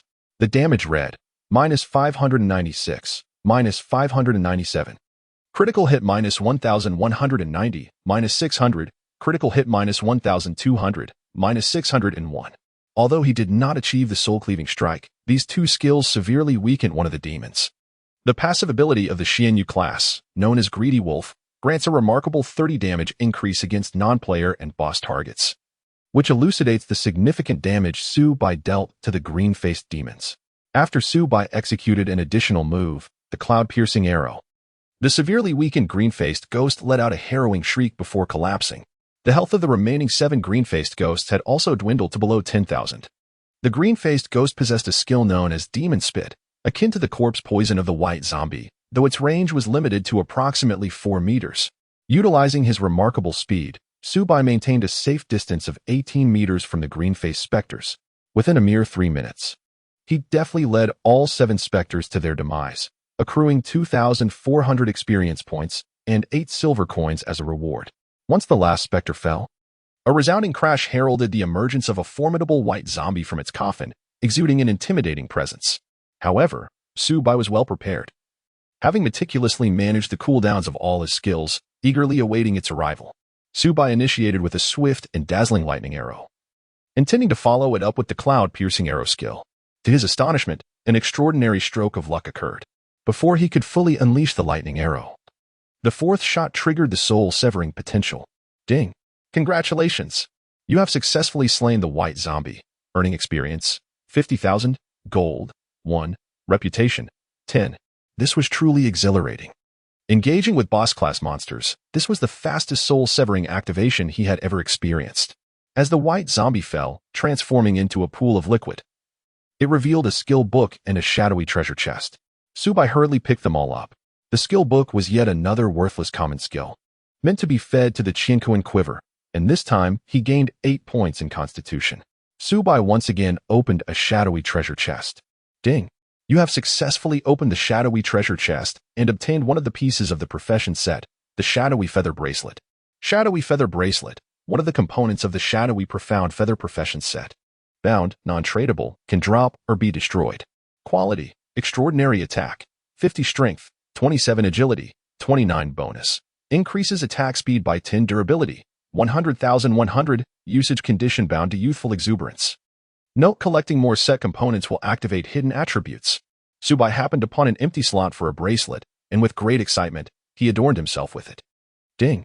You have acquired 2 pieces of the Enming set, activating the first hidden potential, increasing attack speed and movement speed by 5.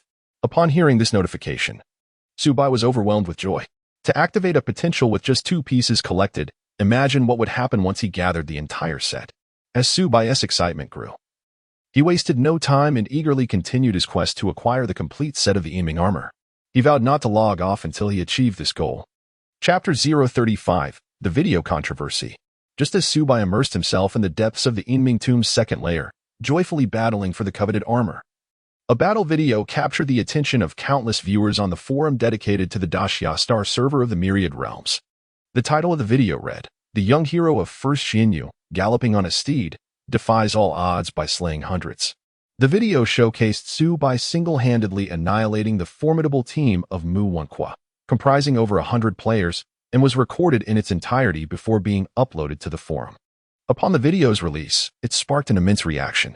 The fame of the young hero was enough to draw in a multitude of viewers. After watching the entire footage, many were left speechless, utterly astonished. Following the launch of the protective news server in the Myriad Realms, the Xianyu class had been roundly criticized, deemed a lackluster and resource-draining profession, had it not been for the inability to delete accounts or change classes after entering the game. Countless players who chose Xianyu would have undoubtedly abandoned their characters to start anew. Yet, in such an environment, the young hero valiantly defended the Xianyu class. He was the first player in the entire server to reach level 10 in Qi refinement, and claimed the first kill of the foundational realm boss in Xing'e City. However, this notoriety did not quell all skepticism. Some speculated that the young hero was an elite from a powerful guild, attributing his achievements to the influence of wealth and backing. Yet, when this battle video emerged, it shattered many preconceived notions. From start to finish, the young hero operated alone, eliminating foes with a single arrow, showcasing remarkable speed and attack rate, coupled with skills that allowed him to vanish underground, moving like a shadow. He was a formidable specter, single-handedly taking down over 100 opponents, forcing Mu Wenqua, a high-ranking executive of the Shui Mu Nianhua Guild, to refrain from venturing outside the city. Such prowess and technique compelled many to reassess their understanding of the young hero. At that moment, the video had amassed over 10 billion views, with likes and comments exceeding several billion. This tremendous surge of attention catapulted the uploader to overnight wealth. Among the comments, one read, "I am a Xianyu from Filong City, and as a fellow Xianyu, I can't shake the feeling that I'm not playing the same game or class as the young hero. Is the Xianyu profession truly this impressive? Why do the Xianyu I encounter struggle against monsters as if they were mere amateurs? How can the young hero vanish underground? Even the shadow class lacks such skills. Is this a bug?" The fool upstairs dares to claim that there are bugs within the myriad realms. It seems his mind has been squeezed by the door. The audacity of the young man, clad in fine garments and riding with spirited vigor, is truly impressive. He even dares to confront a member of the prestigious Water and Wood Era Guild, particularly relishing the moment he sits atop the defeated player. Slapping him with such flair, it is undeniably remarkable. Water and Wood Era is one of the top guilds, although the young man has gained some notoriety at their expense. Does he not fear retribution in the future? No matter how formidable one's individual strength, it cannot possibly contend with a powerful guild, can it? Humph. The young man is unperturbed. With his prowess, he is sure to receive invitations from numerous elite guilds, even those of superlative standing. What is a mere Water and Wood Era to him? You, a mere turtle egg in a vast pit, dare to belittle us? Prepare to be hunted. The popularity of this video continues to soar, drawing increasing attention. The renown of the young man is unparalleled at this moment. However, the esteemed Water and Wood Era has suffered considerable humiliation because of this video. Within the Wood family, Wood Wenqua, who had been preparing to enjoy a peaceful slumber with a beautiful maiden, was enraged upon seeing the video on the forum, his fury erupting uncontrollably. He smashed everything in his bedroom into disarray. Damn it all. Go, find that scoundrel who posted this video. I want him to face the consequences. As the video gained traction, Water and Wood Era became a laughingstock, a mere stepping stone for the young man's rise to fame. How could the proud Wood Wenqua tolerate such an affront? At that moment, a voice outside responded promptly. A soft knock echoed at the door. "Young master, I have returned." It was a DS voice. Upon hearing him, Wood Wenqua's expression shifted. "Quick, come in." Yet, when he saw only a De enter, his countenance darkened immediately. "Did you not find him?" Ada bowed his head. "No." "Did you not inquire about any friends, relatives, or colleagues? Surely you could have started with those close to him." Wood Wenqua gritted his teeth in frustration. Ada lowered his head even further. I did inquire. He has no parents, no relatives, and was recently laid off from his job, living a solitary existence. The only person he had any connection with was his former landlady. But their relationship was shallow. I pressed her for information, yet she too had no knowledge of his whereabouts." Mu Wenqua took a deep breath, feeling an acute pain in his chest. For someone of his lineage, if he had intentionally chosen to hide, finding him would be akin to searching for a needle in a haystack. Had he known this would be the outcome, he would have never let Subai go during the day, no matter the persuasion. But it was too late. The world offered no remedy for regret. After a few moments of silence, Mu Wenqua gritted his teeth and declared, "Listen, I do not wish to hear excuses. Regardless of the means you employ, you must retrieve Subai for me." To this, Ada could only nod solemnly.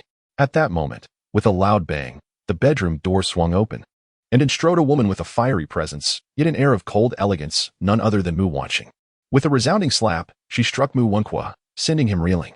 Although Mu Wanqing was a woman, her strength was astonishing. Her single blow caused Mu Wenqua to bleed from the corner of his mouth, shattering one of his teeth. When Xiao, the alluring woman on the bed, gasped, rushing to aid the fallen Mu Wenqua, Ada, standing nearby, trembled at the scene. "You wretched fool. I have tolerated your reckless antics, but I warned you against misconduct in the game. The game All Realms holds significant meaning, influencing the grand future of our Mu family. Yet you have brought disgrace upon me with your foolishness, creating enmity with the illustrious Cne Nu Ma Xiaonian. Do you understand that he was a key target for my recruitment? Your actions have rendered that hope impossible." Mu Wanqing's voice turned unusually stern as she chastised her brother, now nursing a swollen face. The once arrogant Mu Wenqua, faced with his sister's genuine wrath, fell unusually silent, though defiance still flickered in his eyes. This mess is of your own making. I don't care how you accomplish it. You must find a way to reconcile with Xianyi Nu Ma Xiaoyan. Do you hear me? Mu Wenqing's voice was icy. Sister, have you seen the video? From beginning to end. It was that despicable Xianyi Nu Ma Xiaoyan targeting me. He has attacked me thrice. He even overpowered Ade and assaulted him, declaring he would kill me on sight whenever we meet. I am a member of Shui Mu Nianhua, and his actions are a blatant affront to our guild. Xianyi Nu Ma Xiaoyan striking me is nothing less than a trampling of Shui Mu Nianhua's dignity. I cannot allow this slight to go unavenged, otherwise we will never hold our heads high in the game again. Mu Wenqing's eyes turned cold as she responded, and what do you propose? Eliminate him. Once all our brothers from Shui Mu Nianhua enter Xingyi City, we will make him pay dearly. I want to ensure that Xianyi Nu Ma Xiaoyan never rises again. Let it be known to all that anyone daring to cross Shui Mu Nianhua will meet only a dead end. Only in this manner will people respect and fear us. Mu Wenqing scoffed. Empty rhetoric, can you truly achieve this? Mu Wenqua pushed aside the woman beside him, rising to meet Mu Wenqing's gaze. Sister, you have always doubted and looked down upon me, which I do not mind. However, this time, grant me the opportunity to prove myself. Give me 5 days, and I shall attain the same guild authority as Xia Yamuxi. If I fail to defeat the young man in splendid attire within these 5 days, I shall heed your every word thereafter. Mu Wenqing raised an eyebrow. Are you certain? Absolutely. Upon hearing this, Mu Wenqing turned on her heel and walked outside. Once at the door, she declared, I grant you 5 days to wield power comparable to that of Shui Mu Nianhua in the guild. Should you fail to resolve the issue within this time frame, you may comfortably resign yourself to the role of a second-generation heir. At her words, Mu Wenqua shuddered, his expression filled with astonishment. A guild on par with Shui Mu Nianhua? Could it be that his sister possessed control over other top-tier guilds? Just how much influence did she still harbor? Miss, we only found his phone. He has vanished without a trace. The old woman with white hair approached Mu Wenqing, holding the discarded phone of Su Bai. Mu Wenqing took the phone, her sharp eyes glinting with intensity. Do you believe he is the young man in splendid attire from the game? The elderly housekeeper replied solemnly. Given his evident animosity towards the young master and Ada in the video, it is highly likely that it is indeed him. Alas, what a pity. Such a remarkable talent has been allowed to slip away from my grasp. Otherwise, he could have become your future right-hand man, or even an absolute hidden force behind you. Mu Wenqing, however, shook her head coolly. No, his vengeful nature would never allow him to submit to another. At 6:48 a.m., after battling throughout the night in the second level of the Yinming tomb, Su Bai finally reached the destination. Though fatigued, the sight of the resplendent Yinming set, with its unprecedented attributes, invigorated him. As he beheld the formidable boss at the end of the second level, Su Bai, now at level 16, could not help but smile faintly. Once he dealt with it, he could log off and rest. Chapter 036. The terrifying snow demon. The conclusion of the second level of the Yinming tomb remained a sacrificial altar. However, this singular altar is constructed from countless human skulls. Standing at a height of 10 feet and stretching to a width of nearly 99 feet, it looms ominously. In the air above, clusters of eerie green ghostly flames are arranged with meticulous precision, illuminating the surroundings like lanterns. At the center of the bone altar, perched upon a grand icy throne, is a figure of towering stature, gaunt and skeletal, with a pallid complexion and deeply sunken eyes, draped in a crimson cloak. This malevolent specter unmistakably represents the guardian of the second tier. Su Bai was unable to discern the specific information regarding the blood-colored cloak boss, which indicated that the boss's level exceeded his by more than 10 levels. It was at least a formidable boss of the 27th level in the Foundation Establishment realm. A soft chime resonated through the air. Suddenly, from behind the blood-colored cloak boss, a peculiar sound emerged. A human skull rolled forth, followed by the emergence of a small child, over half a meter tall, entirely clad in white, with hair, eyebrows, and even eyeballs all ashen. Su Bai's heart quivered violently, his blood pressure surging abruptly as he fixated intently on the appearance of the diminutive white zombie. Little flying zombie. Level 1, capturable. This is an exceedingly rare descendant of a flying zombie, having wandered the second layer of the Yinming tomb for countless ages. Whoever can subdue and take it away may cultivate it into a future zombie king. Hiss, a zombie, and one that can be captured as a pet. Upon witnessing the emergence of this little flying zombie, Su Bai gasped in astonishment. This was undeniably a superior pet. What incredible fortune he had encountered this evening. Not only had he assembled an extraordinary set of enigmatic gear and leveled up twice, but now he had also stumbled upon a remarkable pet. Could this be what they say, survive a great calamity and fortune will follow? After narrowly escaping from Muwunkwa during the day, his luck had indeed turned. The little flying zombie frolicked merrily beside the blood-cloaked boss, playing with a human skull, its expression one of innocent delight. Were it not for its peculiar hopping gait, one might easily mistake it for a child. This blood-cloaked boss was far from ordinary. It was undoubtedly the most formidable boss Subai had encountered since entering the game. However, upon reviewing his current attributes, Subai's confidence surged. Character: the youth in fine clothes and gallant steed level, 16161490400000. Realm: Chi refining realm. Attributes increased by 30.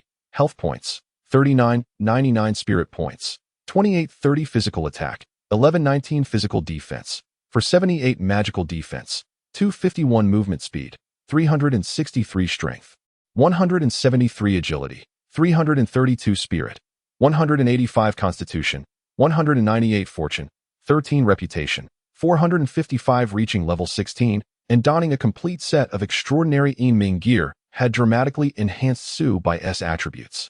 Furthermore, he had activated 5 hidden potentials of the enigmatic set. 1. Attack speed and movement speed increased by 5. 2. Attack power increased by 10. 3. Range extended by 100. 4. Enigmatic strike. All attacks have a 10 chance to inflict 3 times damage that ignores defense. 5. Enigmatic protection automatically resist 1 lethal damage every 30 minutes. With such high attributes coupled with the 5 hidden potentials of the set, especially the enigmatic strike and enigmatic protection, Subai felt immensely powerful. However, he did not allow himself to become blindly arrogant. He refrained from attacking immediately, waiting for 9 minutes as he set up 3 hidden gate traps around him, ensuring he had a backup plan before nodding in satisfaction. With the increased range of 100, his attack distance now reached an impressive 46 meters. Let the battle commence. With a confident smile gracing Subai's lips, he raised the cold iron bow from a distance of 46 meters. The arrows, like a tempest, shot forth, lightning-piercing arrows. Whoosh, whoosh, whoosh, whoosh. 13 energy arrows, piercing through the air with a swift elegance, fell upon the blood-red cloaked boss atop the icy throne like a radiant meteor shower in the darkness. Damage dealt: minus 351, minus 350, minus 349, minus 348. Shadow strike: minus 3,348, minus 348. Among them, 1 arrow triggered the set shadow strike, a 3-fold critical hit that disregarded defenses, astonishingly delivering over 3,300 points of damage. With a single set of skills, Subai inflicted an astonishing total damage of over 8,000 on the blood-colored cloak boss. The probability of the soul-reaping ability has now surged to 15. In response to this damage, the blood-colored cloak boss abruptly awoke, revealing a pair of eerie green flame-like eyes that seemed capable of consuming souls. It rose to its full height of 3 meters, its blood-red cloak billowing ominously behind it. Resembling a terrifying demon awakened, exuding an aura of formidable menace. After Subai unleashed his lightning barrage, he decisively followed up with a piercing arrow, intending to knock back the Crimson Cloak boss and impede its advance. However, he suddenly felt a chill beneath his feet as visible frost emerged around him. Positioned 46 meters away, the ground beneath Subai transformed into a spectral hand of ice, reaching out to ensnare him. What sorcery is this? Is the Crimson Cloak boss a magic-type adversary? Its casting range extends to 46 meters? Just when it seemed dire, a flash of light from the mysterious black box behind Subai formed a protective barrier, purifying the icy grass that threatened him. This automatic resistance to control effects, occurring every 10 seconds, came to Subai's aid once more. At that moment, the 1-second charge completed, and an energy arrow, fierce as a dragon, surged forth from the bowstring of the cold iron bow, roaring towards the Crimson Cloak boss. With a furious howl, the boss, emaciated yet formidable, conjured a frost staff in its gaunt left hand, raising it above its head and sweeping it downwards. Instantly, a thick ice wall, half a meter wide, materialized before the Crimson Cloak boss as a barrier. Witnessing this, Subai felt a jolt of alarm. Indeed, the Crimson Cloak boss is a formidable spellcaster. With a crack, the piercing arrow collided with the ice wall, unleashing a tremendous shockwave and an explosive sound, sending shards of ice scattering into the air. As the arrow shattered the dense barrier, its energy was diminished by more than half, ultimately colliding with the chest of the Crimson Cloak boss. Damage inflicted, -261. The piercing arrow's potency had been significantly reduced by the ice wall, with its control effect entirely nullified. A magic-type boss, whose level remains unseen, proves to be exceptionally fierce. Subai continued to draw his bow, preparing to unleash the cloud-piercing arrow when suddenly, the air around him grew frigid. Above his head, a row of sharp, glimmering ice spikes emerged, each weighing no less than 180 pounds. How shocking! Subai let out a loud cry. He abandoned his assault and dashed backward with great haste. Bang! With a mere second's advantage. Subai propelled a massive ice spike weighing around 180 pounds straight down, creating a significant crater upon impact. The resounding thuds echoed thump, thump as the ice spike struck the ground, unleashing a chilling wave of frost and scattering shards of ice in all directions. It was only due to Subai's remarkable speed and early detection that he managed to evade the impending danger. Had it been another player, they would undoubtedly have been too late to escape, becoming victims of the piercing ice. Goodness! This blood-red cloaked boss is not just formidable, it is extraordinarily ruthless. Upon extricating himself from the assault zone of the ice spike, Subai drew his bowstring with precision, launching 8 arrows of the cloud-piercing shot in a formation reminiscent of the Chinese character for pin. This time, the blood cloak boss's ice wall technique should be on cooldown, leaving it unable to summon a barrier in time. Consequently, it was struck by 4 energy arrows, inflicting damage of -671, -672, -669, and -673. The probability of triggering the Soul Sever effect increased to 20. One could observe that the Blood Cloak boss's health bar diminished by 1/30. The magical boss's attacks were formidable, its reach astonishing. Yet, its sole vulnerability lay in its insufficient health and resilience. In response to this onslaught, as Subai released yet another arrow from his quiver, the Blood Cloak boss raised its frost staff high and, with a flick of its finger, summoned a vividly lifelike ice serpent that materialized in an instant, striking with the swiftness of lightning, and collided with Subai's chest, exploding upon impact. With a strange cry, Subai was sent flying by the ice serpent. A searing pain coursing through his chest, as if his very blood had been infused with frost, causing him to shiver uncontrollably. The ominous chime echoed, announcing, "You have endured an attack from the terrifying snow demon spell, reducing your life force by 2400.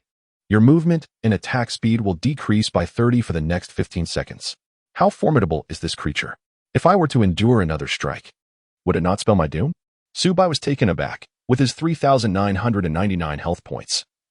The meager restoration from the primary and secondary level healing elixirs was merely a drop in the bucket. He resolutely decided against consuming any more potions. In the very moment he rose, he raised his hand and unleashed a basic attack with his bow. The probability of a critical strike surged to 22. However, after releasing that arrow, Subai felt a chill run down his spine as the fearsome snow demon boss prepared to cast another spell. On top of Subai's head, a terrifying ice spike rose once more. This time, having lost the initiative and with a 30 reduction in movement speed, evading MSS through positioning was evidently impossible. In this moment of crisis, Subai had no choice but to employ the earth technique, burrowing swiftly into the ground. Thud, thud, thud. In the fleeting moment that Subai descended into the depths, the icicles above him plunged down with unrelenting ferocity. Had he hesitated even for a heartbeat longer, he would have faced a chilling fate. To his dismay, he found himself confronting a formidable magic-based boss. This unforeseen encounter rendered all of Subai's meticulously devised strategies utterly ineffective. The 3 concealed traps he had set, intricately designed to ensnare his adversary, proved futile, as the terrifying snow demon could launch its assaults without ever departing from the bone altar. In the presence of such a long-reaching foe, Subai's elaborate traps found themselves entirely ineffectual.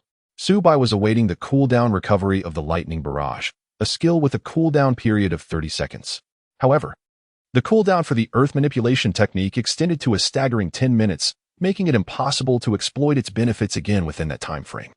If the boss remained inactive for 1 minute, it would enter a disengaged state, regaining full vitality. Just as Subai was managing the cooldown for the lightning barrage, he suddenly felt an unsettling chill emanating from the earth beneath him, as if the soil and stones had turned ominous. Could it be that this terrifying snow spirit could still reach into the depths of the ground? As soon as the thought arose in Subai's mind, he perceived the depths below, where the ice was rapidly forming. Furthermore, the encroaching ice soon enveloped Subai completely. A sudden tension gripped Subai's heart as he hastily maneuvered underground, narrowly evading the chilling onslaught. The terrifying snow demon, seemingly drained of its power, gasped for breath, propping itself up with its frost-laden staff. Observing this scene from beneath the surface, Su Bai's eyes gleamed with determination. The cooldown for his lightning barrage had finally elapsed. With unwavering resolve, he swiftly dispelled his earth-walking technique and re-emerged above ground, unleashing a basic attack with his bow, followed immediately by the lightning barrage. Roaring in fury upon witnessing Su Bai's return, the fearsome snow demon raised its frosty staff and unleashed a spell reminiscent of the previous icy serpent, hurtling towards him in an instant. As Su Bai unleashed his ninth arrow of the lightning barrage, he was struck by the ice serpent. A chilling surge of damage erupted above him, sending a shock through his heart. Minus 2,400. Furthermore, the lightning barrage was a sustained spell, culminating in the release of 13 arrows within a span of 1.5 seconds. With this devastating blow, Su Bai unleashed his 10th arrow, only for his skill to be interrupted as he and others were hurled to the ground by the explosion of the ice serpent. Initially, it seemed that Su Bai was destined for certain death. However, at this critical moment, the protective force of Yin Ming manifested, mitigating what would have been fatal damage. Alas, it appears that he may have to endure a harrowing trial. This formidable boss seems beyond his capability to defeat.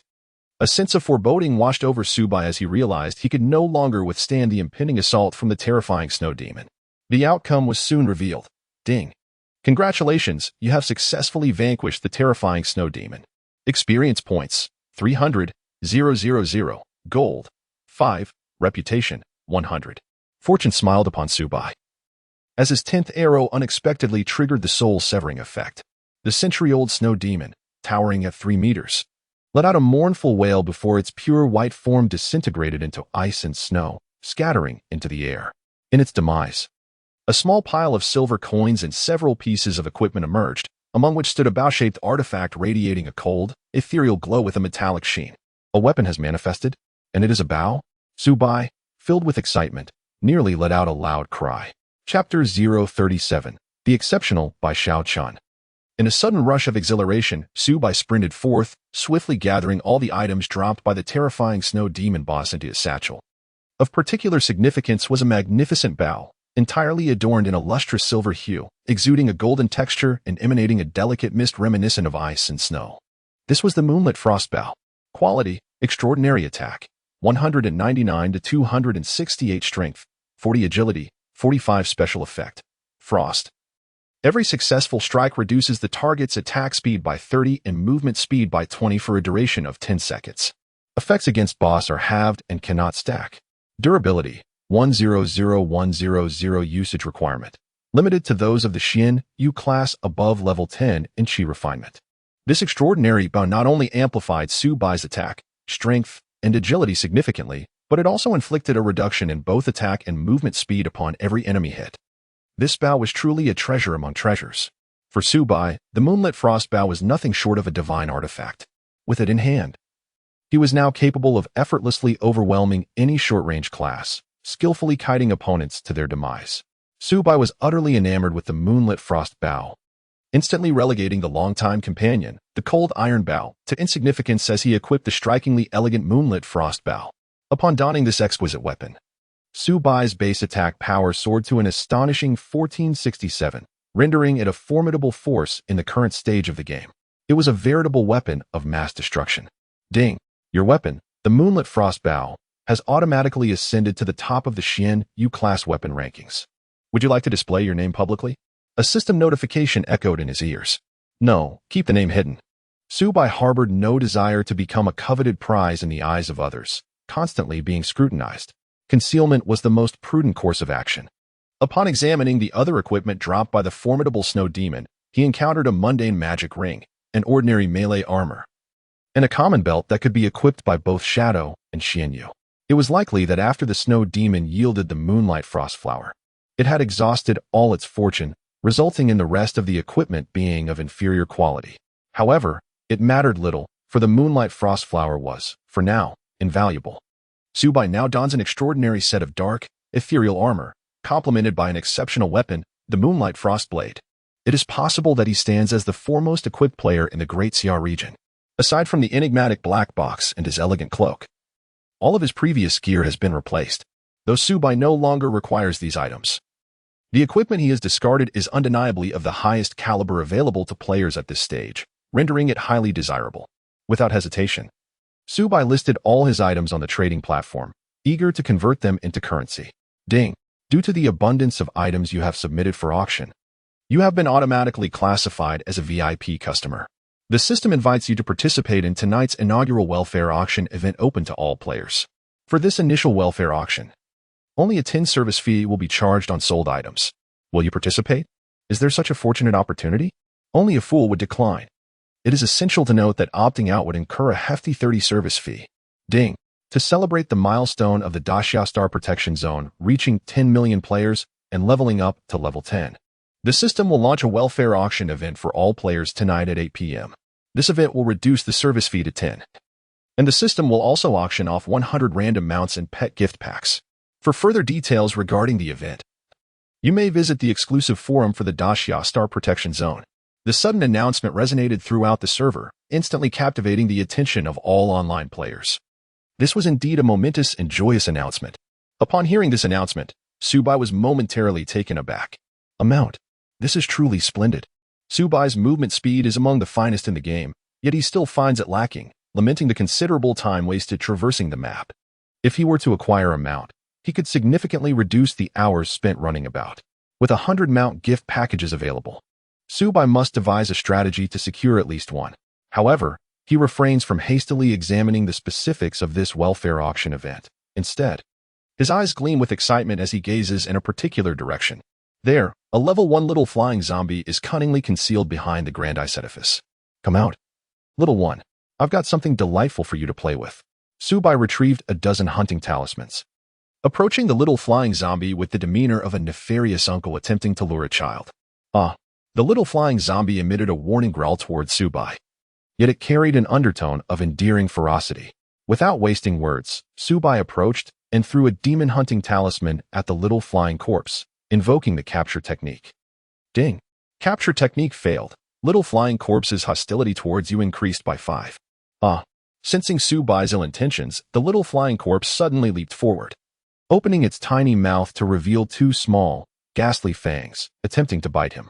However, being merely a level 1 creature, the little flying corpse posed little threat.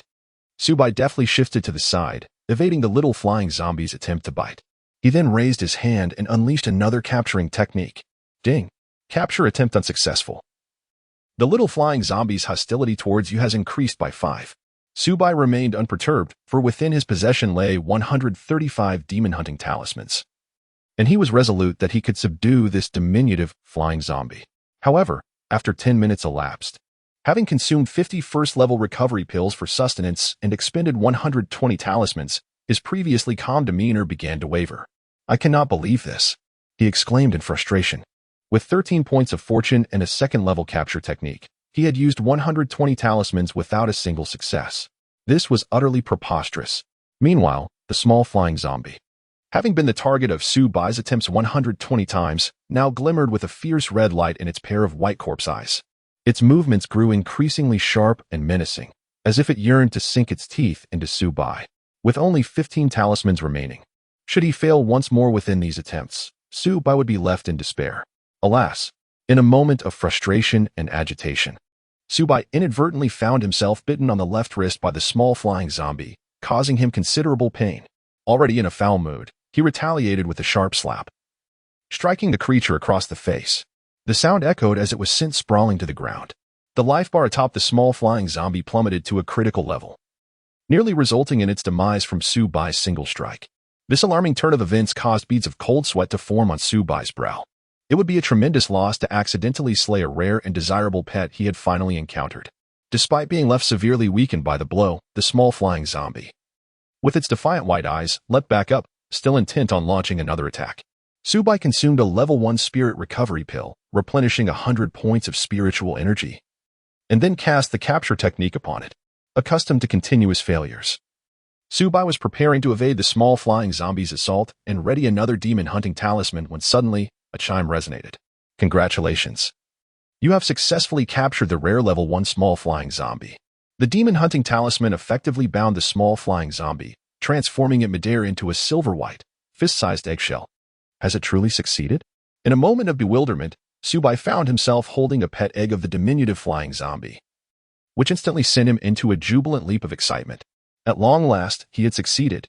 Suddenly, a spark of inspiration ignited in his mind as he recalled the time he assisted Xia Yumuxi in capturing the little Maba monkey.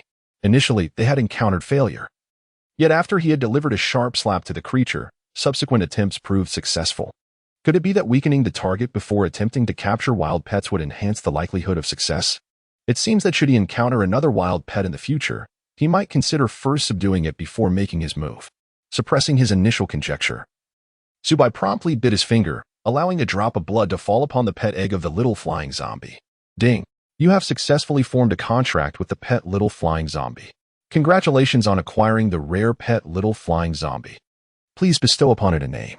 As the pet egg shattered upon contact with his blood, the newly born little flying zombie emerged, still adorably plump. Its body a pristine white, delicately sculpted as if crafted from jade, yet now reduced to the size of a mere chick. The little flying zombie leaped onto Subai's palm, pressing its tiny head against his hand in an affectionate gesture, devoid of any prior memories. Quite charming indeed. Observing its snow-like purity and diminutive, endearing form, it bore little resemblance to a zombie. Subai exclaimed, Bai Xiaochun. Ding! Naming successful. Subai immediately examined Bai Xiaochun's attributes and qualifications. Bai Xiaochun.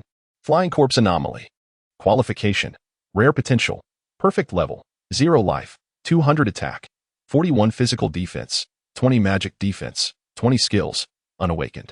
Master. The young man in fine clothes and gallant horse loyalty. 69 Not bad. After reading, Subai's eyes sparkled with excitement. His Bai Xiaochun truly was an extraordinary pet. It is said that the assessment of a pet's quality hinges upon its aptitude and potential.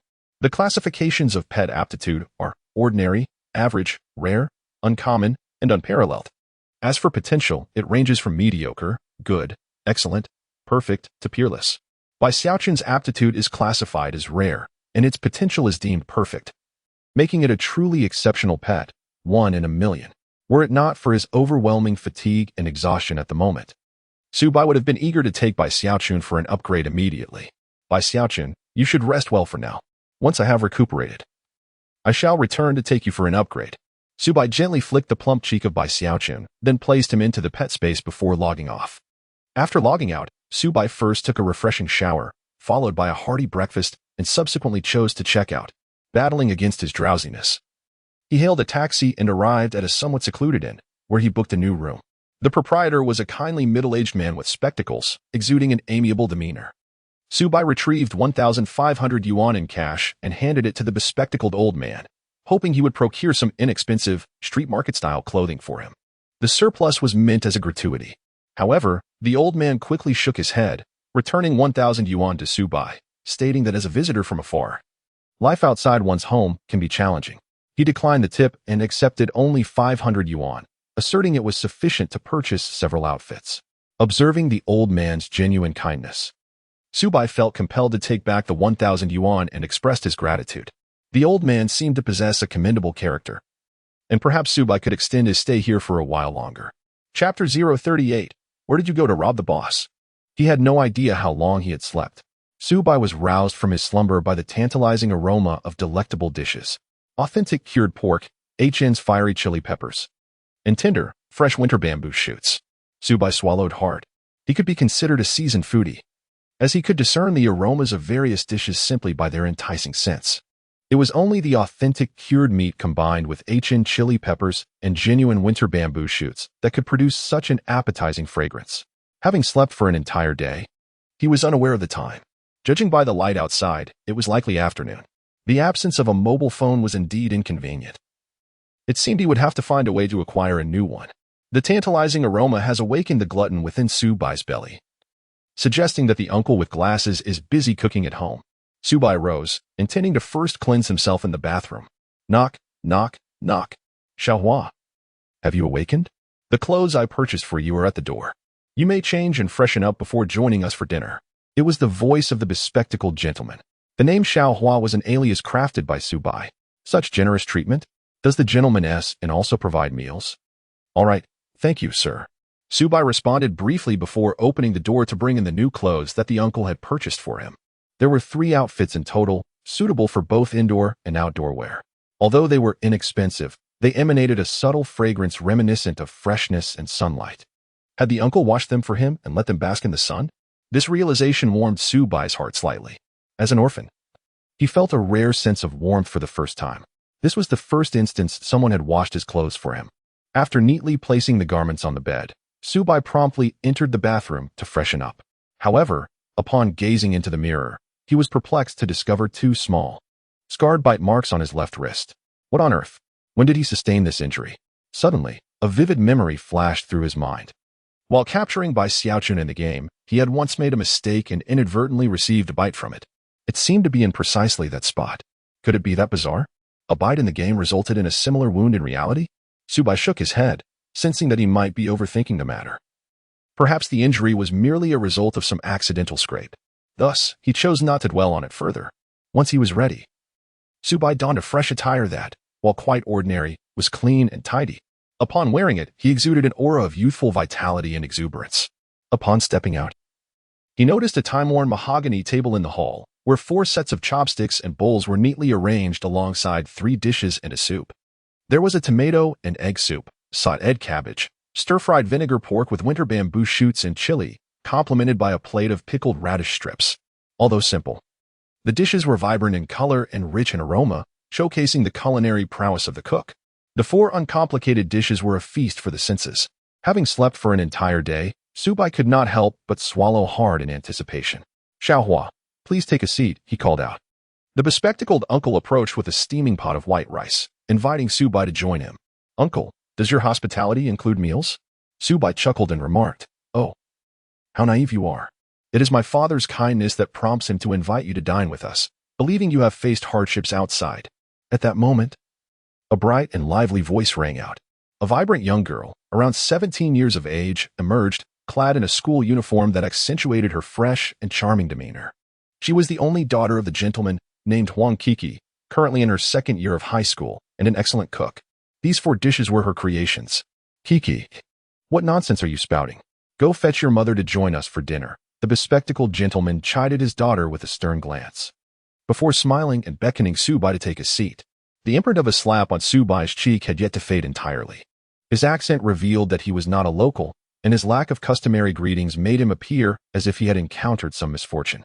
Aware of the elder's kind intentions, Subai felt a tinge of embarrassment. "Uncle, I think I'll just step out to eat," he stammered. However, the bespectacled elder stepped forward to intercept him, saying, "Don't be petty like that scoundrel Kiki. The meal is prepared. Are you refusing to eat out of disdain for me, or do you fear I've poisoned the food?" At that moment, Huang Kiki appeared, pushing a middle-aged woman in a wheelchair who wore a benevolent expression. "Young man, it's just a meal. If you don't mind, please join us. Our guest house seldom receives visitors, so there is no need for you to feel apprehensive," the middle-aged woman said with a warm smile. "Hurry and sit down to eat, or my parents will surely blame me for talking too much," Kiki pouted. With such an invitation, Subai had no choice but to be led to the dining table by the bespectacled elder. Subai expressed his gratitude, saying, "Thank you. Are you sincere?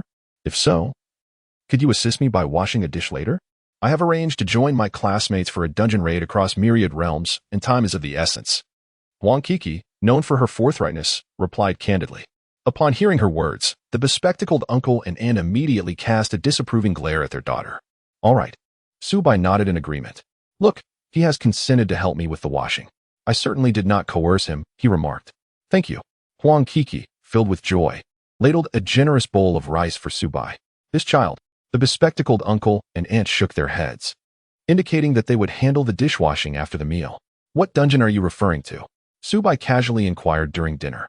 "The dungeon. It is quite challenging. A few of my classmates and I have attempted it several times, but each time we have met with failure. We must triumph today. They say there is a chance of obtaining a mount if we succeed," Huang Kiki exclaimed, her eyes widening in surprise as she turned to Subai. "Could it be that you also play in the myriad realms?" Yes, I do, but I am quite inexperienced and am still in the mortal village," he replied. Subai casually remarked. Upon discovering a common interest, Huang Kiki immediately became enthusiastic and exclaimed in surprise, "Could it be that you are so inexperienced? It's already been 4 days since the server opened, and you are still in the mortal village. However, don't worry. Once you reach level 10 and join Starry River City, I will guide you in leveling up and soaring to new heights. By the way, in the game, I go by the name of Kashiner. Subai almost choked. How could he, the esteemed first Xianyu, require assistance? Yet, he refrained from voicing his thoughts, merely responding with a smile. All right. Huang Kiki, eager to join her classmates in conquering dungeons, hastily finished her meal.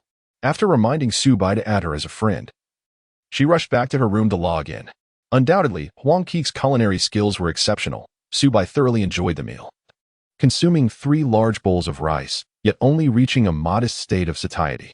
Upon observing Subai's hearty appetite, the bespectacled uncle and his wife exchanged amused glances. After the meal, Subai intended to assist by washing the dishes. However, the uncle and aunt adamantly refused, insisting that it was against etiquette to burden a guest with such a task. Unable to find a solution, Subai reluctantly abandoned the task of washing dishes and ventured outside for a couple of strolls, immersing himself in the local customs and culture.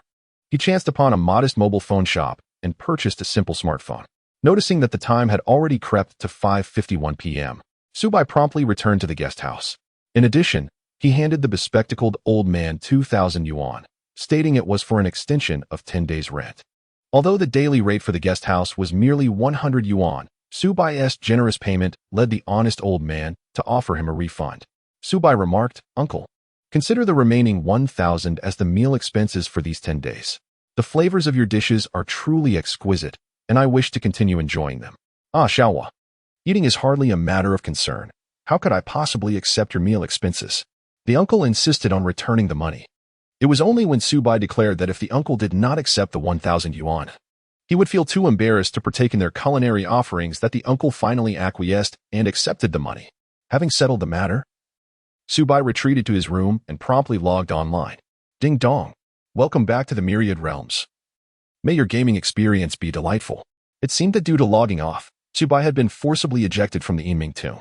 The location of his emergence was the outskirts of Xinghe City. Despite having spent an entire night battling monsters, a faint blush of crimson still lingered above his head. He had committed numerous acts of violence, with only 5 points remaining to dissipate his notoriety. There was still some time before the 8 o'clock welfare auction would commence. Subai intended to first take by Xiao Chun to level up, while simultaneously shedding his red name. He arrived at a secluded wilderness map, and as he guided by Xiao Chun through the leveling process, Subai also perused the details regarding the welfare auction event scheduled for that evening. The system announced that, in addition to a limited offering of 100 mounts and pet gift packs, there would be additional special items available. However, the stipulation for bidding was that only in-game currency could be used, rendering real-world money irrelevant. Upon realizing this, Subai felt a pang of anxiety and promptly checked his current balance of in-game currency. He found himself with a total of 23 gold, 91 silver, and 88 copper. While this may seem substantial, with a staggering 1 billion players across the server, should remarkable items emerge, this amount of currency might prove insufficient. Subai opened the chat channel of Star River City and found that everyone was indeed vying to collect game currency, all preparing for tonight's auction. The value of a single silver coin had skyrocketed to 500 ocean dollars. 1 gold coin equated to 50,000 ocean dollars. What utter madness! After a moment of contemplation, Subai opened his friends list and discovered that he had dozens of unread messages. Among them, the most numerous were from Xiaoyu Muxi, primarily inquiring about the grievances that had transpired between Subai and Mu Wenqua. She wondered if there was any possibility for reconciliation. Furthermore, she mentioned that this morning, Shuemu Nianhua had expelled Mu Wenqua from the management team, indicating that he was no longer affiliated with the organization. Upon reading this, Subai felt a wave of astonishment. It was remarkable that such a large guild as Shuemu Nianhua would expel Mu Wenqua from its ranks due to his actions. If this were indeed the case, Subai would refrain from hunting members of Shuemu Nianhua for the time being. Subai did not respond to Xiaoyu Muxi. Instead, he opened the message sent by the elder known as Wind Rising and Clouds Flying. In his youth, you were impressive indeed, single-handedly. You took down over 100 members of Shuemu Nianhua, exuding an unmatched charisma. By the way, do you harbor a grudge against that young master of the Mu family? If so, do let me know. I can assist you in dealing with him. Wind Rising and Clouds Flying expressed a willingness to support him, yet it also subtly implied an invitation for camaraderie. And Subai was certainly astute enough to comprehend this nuance. Subai harbored no desire to become anyone's subordinate, and thus he would not rely on the whims of fate to seek vengeance for himself. Such actions were devoid of meaning and were not in alignment with Subai's aspirations. My dear sir, I possess 2 exquisite items that I wish to offer you. Might you be interested? After Subai completed this segment of dialogue, he promptly sent a screenshot of the cold iron bow and the sharp bracelet. Instantly, the uncle known as Wind Rising and Clouds Flying sent a video request at lightning speed. Upon connecting, he exclaimed excitedly, "Good lad. You are willing to part with such exquisite items." Initially, Wind Rising and Clouds Flying found it hard to believe. Yet, witnessing Subai adorned in a remarkably dazzling shadowy nether set, with the stunning frost moon frosted bow slung across his back, left him utterly astonished. "Dude, where did you rob the boss?" he gasped. "You've acquired a complete set of extraordinary gear." My heavens! In the chapter titled Crane Standing in the Pavilion. It had only been 4 days since the Dacia Star Protection Suit area was launched. At this stage, players with 5 to 6 unremarkable pieces of equipment were already considered to be doing quite well. Those fortunate enough to possess a single ordinary item were deemed to be thriving, while owning an extraordinary piece of gear marked one as a wealthy elite. Yet, within a mere day, Subai had upgraded from a mere bird gun to a cannon, flaunting an entire ensemble of extraordinary equipment, an opulence that was unparalleled in the current game landscape. No wonder Wind Rising and Clouds Flying was left speechless. Wind Rising and Clouds Flying himself was no stranger to wealth. He was a prominent financier in the game, wielding both money and influence. However, compared to Subai's gear, his own equipment appeared pitifully inadequate. Subai, with a sheepish smile, refrained from explaining the sudden acquisition of his extraordinary quality gear. "Uncle, do you want these 2 items or not?" In the video, Wind Rising and Clouds Flying, who had been salivating over Subai's exquisite gear, quickly regained his composure. "Of course, I want them. The gear you've replaced from the first Shin you carries a celebrity effect. I'll offer you 800,000 for these 2 pieces. The uncle, no longer questioning how Subai had suddenly acquired such exceptional gear, made his offer. "All right, you're a straightforward man. However, I prefer in-game gold to cash." Upon hearing that Subai only wanted gold, Wind Rising and Clouds Flying was momentarily taken aback, then chuckled, "Goodness, are you planning to become a land baron? Have you set your sights on tonight's treasures at the welfare auction?" Subai smiled faintly and nodded ambiguously. Currently, the price of in-game currency has skyrocketed to unprecedented heights, with 1 gold coin valued at 50,000 ocean dollars, making 800,000 equivalent to 16 gold coins. Upon seeing Subai's nod, Feng Qi Yunfei laughed and said, "Why not be generous and sell me all the equipment you've exchanged? I'll take it all." Hearing this, Subai felt a slight tremor within. Just how many gold coins does this uncle possess to be so extravagant? After some contemplation, Subai nodded and said, "Sure. Please assess the value after reviewing." With that, he removed all the equipment he had previously exchanged from the trading platform, taking screenshots to send to the uncle. Among the extraordinary gear, there were 2 items, the Spirit Monkey leather armor and the Hell Demon necklace, alongside common items such as the Gale shoes, Tenacious belt, Spirit pattern gauntlets, and Bone necklace. As Wind Rises and Clouds Soar observed these items, his palm trembled slightly, his eyes sparkling with barely contained excitement. These pieces of equipment could immediately forge a top-tier Shinyu profession. However, the uncle's expression soon turned contemplative. "That young man, you have truly opened my eyes. With this collection, including the 2 extraordinary items, the market value exceeds 4 million. If you desire money, that is certainly not an issue. However, if you require it all in gold coins, I must admit, it puts me under some pressure. You are aware that there is a significant welfare auction tonight." After a moment of hesitation, Wind Rises and Clouds Soar proposed, "How about this? I will value these at 4.5 million. I will provide you with 60 gold coins and pay you 1,500,000 in addition. Does that sound acceptable?" Seeing the uncle's straightforwardness, Subai nodded in agreement. Upon hearing Subai's consent, Wind Rises and Clouds Soar burst into hearty laughter, promptly transferring 1,500,000 to Subai and sending over 60 gold coins. The trust between the two had already been established, and Wind Rises and Clouds Soar had complete confidence in Subai. Subai promptly sent all his equipment to the other party.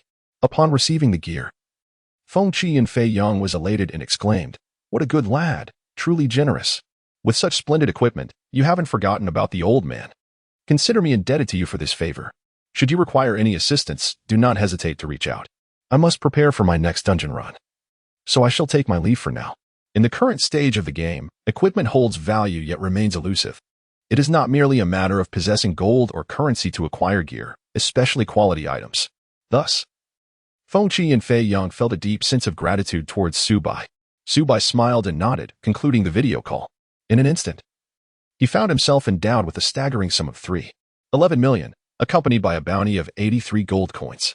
Subsequently, Subai continued to assist Bai Xiaochun in leveling up. With Subai's current attack power, vanquishing monsters below level 20 was as effortless as slicing through vegetables. In approximately half an hour, he elevated Bai Xiaochun by 6 levels. The creature's stature transformed from that of a chick to a half-meter tall, childlike figure weighing around 17 to 18 pounds. Ding! Your pet Bai Xiaochun has reached level 6 and awakened its first talent skill, unyielding combat will. Upon hearing this notification, Subai curiously opened Bai Xiaochun's attribute panel for inspection. Bai Xiaochun, Flying Zombie Variant. Qualities: Rare Potential, Perfect Level, 6 Health, 1200 Attack, 246 Physical Defense, 120 Magical Defense, 120 Skill, Unyielding Combat Will. When health falls below 30, automatically enters the Unyielding Combat Will state, instantly restoring 80 health, enhancing all attributes by 40, and providing a damage reduction effect of 30, lasting for 5 minutes. Cooldown, 30 minutes. Master, Young and Dashing Loyalty, 73 Goodness. I was astounded upon examination. I had not realized that at merely level 6, Bai Xiaochun possessed such impressive attributes. And its awakened skill was remarkably powerful. Truly, it is an extraordinary pet, destined to be a significant ally for Subai in the future. As Subai was filled with excitement, he suddenly noticed Bai Xiaochun once again perched atop the corpse of the slain Black Panther, eagerly sucking the blood. It truly felt like seizing the moment, for as a zombie-type pet, its blood-sucking tendencies were entirely natural. After having leveled up together for so long, Bai Xiaochun frequently engaged in such behavior, and Subai had grown accustomed to it. Sated, Bai Xiaochun emitted a satisfied corpse howl before bouncing back to Subai's side. Now at level 6, Bai Xiaochun had begun to exhibit combat capabilities. Whenever Subai engaged in battle, it would automatically join the fray, providing assistance, proving itself to be a remarkably competent and self-aware pet. With merely half an hour remaining until the welfare auction was set to commence, a voice suddenly resonated through the premium channel of Xinghe City, capturing Subai's attention. Speaking in the paid channel would broadcast to all players within Xinghe City. Is anyone from Healy Huating's management online? Our team has just exited the Panxi Ridge dungeon, and we believe we have never offended you. Yet, your members inexplicably surrounded us and attacked the moment we left the safety zone. Is this an act of bullying? The speaker, known as D, was someone Subai recognized, a clever individual who had previously gifted him 100,000 in red envelopes back in the mortal village. Healy Huating was also one of the renowned guilds in Xia, its strength and heritage rivaling that of Shui Mu Nianhua. Although Subai was acquainted with Tsong Ming and had accepted 100,000 from him, he had later given 10 silver coins to each of his 2 brothers, a significant sum on the first day of the server's opening. Thus, he felt no obligation towards them. Upon hearing Tsong Ming's address in the premium channel, Subai chose not to interfere and continued leveling up with Bai Xiaochun. However, a member of Healy Huating quickly responded in the channel. To Subai's surprise, this individual was also someone he was familiar with. SH Kuan-ge, you little brat, have you forgotten about your grandfather? I'm the head of the SH region for Healy Huating, back in Mortal Village. You conspired with that shameless scoundrel from your youthful days to ambush me and steal the boss. Have you forgotten so soon? Let me remind you, old grievances and new grudges will be settled together. Not just you, but that brat from your youthful days will face my relentless pursuit. Just wait and weep. Little Jilling, damn, so it was you, you scoundrel, who struck from behind. Do you have no shame? It was your lack of integrity in Mortal Village that led you to ambush my brother, only to be retaliated against by that scoundrel from your youthful days. Now you still have the audacity to claim that my brother and that scoundrel ambushed you? Can you not have a shred of dignity? Tsong Ming, you worthless scum. It's a testament to how filthy Healy Huating is that someone as despicable as you can become one of its leaders. If you wish to come after us, bring it on. If we, as brothers, were to utter even half a word of fear, we would not be worthy of our upbringing. At this moment, a new figure has emerged in the paid chat channel. I am Mu Jiaoanshao, the newly appointed vice president of Healy Huating. As everyone has just heard, the brothers Tsong Ming and Xiao Jilling have publicly insulted the reputation of our guild. I hereby officially declare that Tsong Ming and Xiao Jilling are to be placed on the primary enemy list of Healy Huating. Any member of Healy Hua Ting who successfully eliminates them will be duly rewarded by the guild. I advise all members, particularly those who have had any dealings with the brothers Dit Songming and Xiao Jilling, to maintain their distance from them henceforth. Failure to do so will result in being regarded as an enemy of Healy Hua Ting, with consequences borne by the individual. Originally, Su Bai had no intention of meddling in affairs, but upon hearing Mu Jiawen Xiao's voice, a spark of determination ignited in his eyes. It appears that Xia Yamuxi was not lying. Shui Mu Nianhua indeed expelled Mu Jiawen Xiao. Yet, in a twist of fate, he has once again risen to the position of vice president of Healy Hua Ting. Although Dit Songming and Xiao Jilling harbor animosity towards Sh Kuangu of Healy Hua Ting, the sudden targeting they face today likely ties back to their acquaintance with him. Mu Wenku may have learned of my association with Dit Songming and Xiao Jilling through Sh Kuangu, mistakenly believing that I share a close bond with the two brothers. Thus, he seeks to confront them, hoping to compel my compliance. How amusing. Su Bai smiled coldly. Mu Wenqua, standing like a crane among the pines. Since you have made your move, I shall join you shortly for a delightful game. Su Bai did not hasten to the Snake Ridge instance to assist the clever brothers, Dit Songming and Xiao Jilling. The welfare auction was about to commence, and the distance was considerable, although Su Bai possessed swift movement speed. Traversing such a distance would undoubtedly consume a significant amount of time. Thus, he resolved to partake in the welfare auction before joining them in their endeavors. Perhaps Mu Wenqua was lying in wait with numerous individuals, anticipating his arrival. As the clock struck 8, a notification echoed throughout the server. Ding dong. The welfare auction event officially begins. All players wishing to participate can purchase a ticket in any map and will then be transported to the endless auction space. In order to attend this welfare auction, participants were required to acquire an entry ticket, with a minimum cost set at 1 silver coin per person. As Su Bai was about to purchase a ticket, a private notification chimed. Ding. As a distinguished guest of the auction, the player, in their youthful splendor, is granted complimentary access to the exclusive VIP lounge. Shall you enter now? With such a fortunate opportunity, saving a silver coin equates to 500 coins. Su Bai immediately consented, and his figure vanished from the spot. He was then transported into an opulent private suite, adorned with an abundance of delectable delicacies and exquisite fruits. Chapter 040. The First Mount Gift Package. The endless auction space provided by the system is situated within a fantastical cosmic star map. Every player who purchases a ticket materializes atop celestial meteors, as if immersed in the depths of the universe, experiencing its boundless vastness and mystery. Su Bai's private suite, in particular, is nestled within a remarkably resplendent meteor. Suddenly, Bai Xiaochun let out an excited growl, leaping into the array of sumptuous dishes, opening its small, toothy mouth, and diving headfirst into the feast. The sight was utterly remarkable. How is it possible? Aren't you a zombie? Besides drinking blood, can you actually consume such food? Su Bai was taken aback for a moment.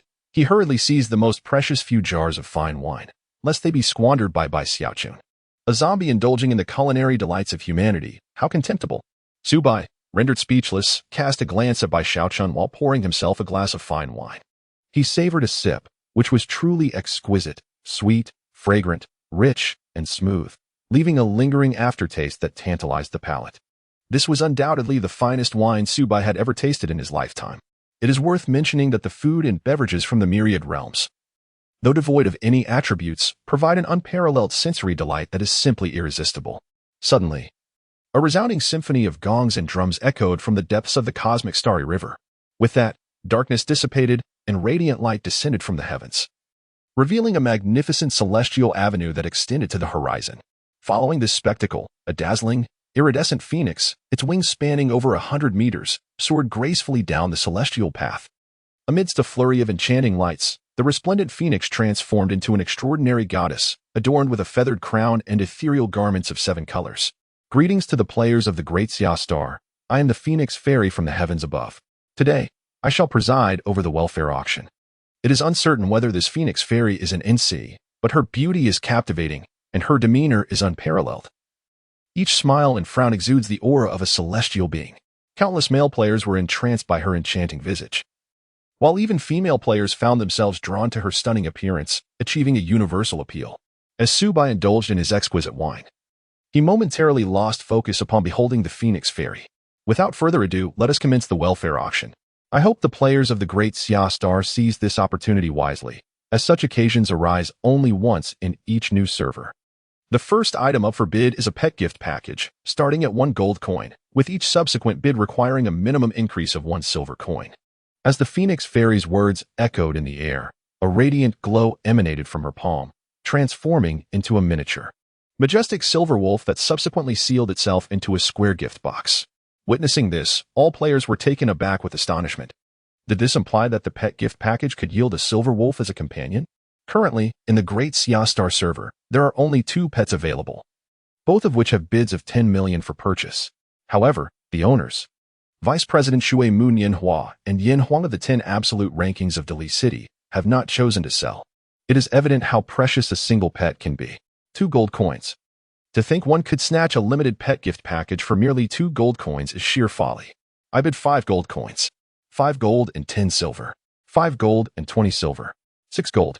As the event commenced, a cacophony of bidding voices surged forth like a deluge, resonating throughout the celestial expanse. Every increment in price manifested on the cosmic bidding frequency, accompanied by the identities of the bidders. This grand auction event attracted an impressive turnout of 6 participants. More than half of the players from the Great Xia realm had entered the fray. Among this vast assembly were not a few affluent magnates, financial backers, and luminaries from elite guilds. The unveiling of the coveted pet package ignited a frenzy within the crowd, with shouts of bids echoing continuously. In a mere 5 minutes, this seemingly elusive silver wolf pet package had already reached a staggering bid of 20 gold coins, equivalent to 1 million silver pieces. It is important to note that possessing a million does not guarantee the acquisition of 20 gold coins, underscoring the intensity of the competition at play. Subai found himself in his VIP room, reflecting on the abundance of wealthy individuals adorned with gold. With his extraordinary pet, by Xiaochun, he felt little desire for pet gift packages and had no intention of raising the bid. At that moment, an explosive bidding number appeared on the Star River, 35 gold.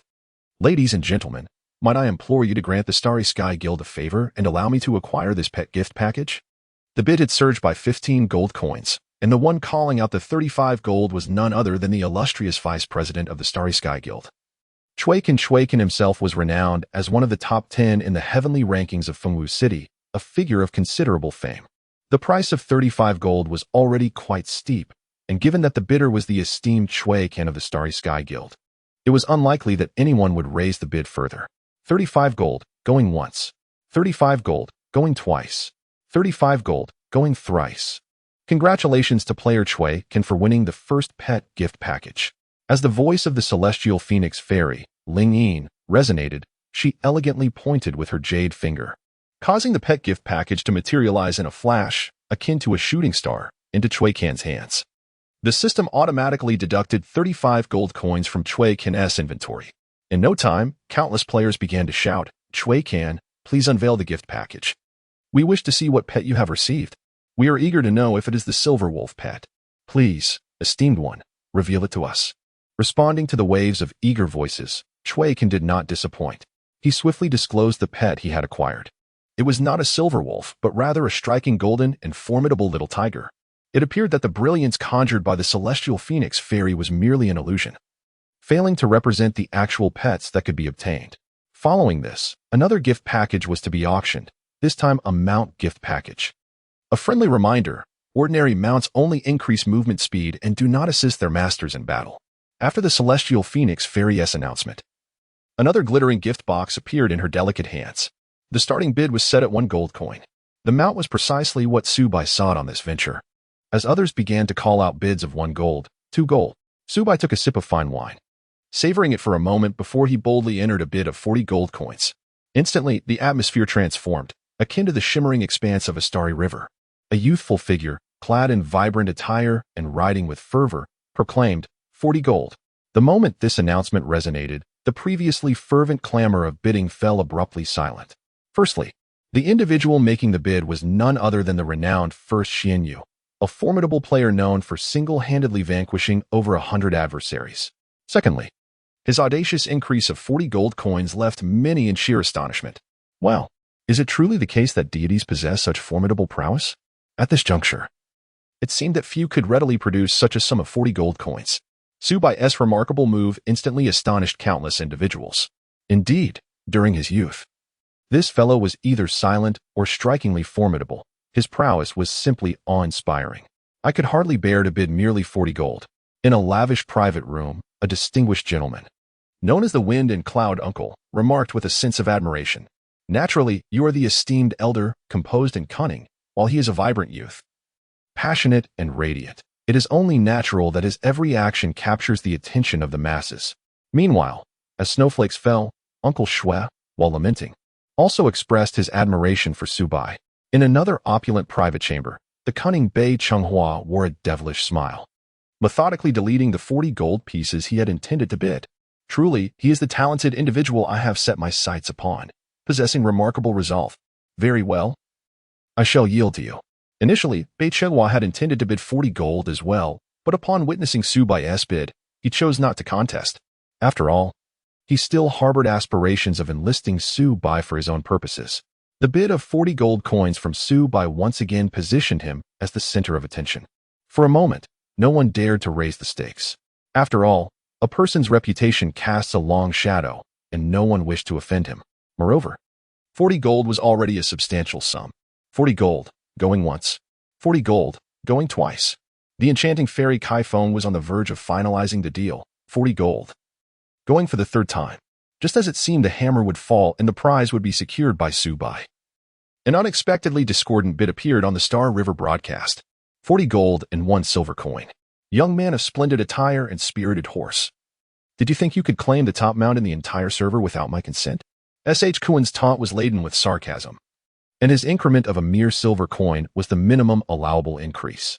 It was audacious for anyone to disregard the young man's stature. This S.H. Kuen instantly ignited a flurry of discussion.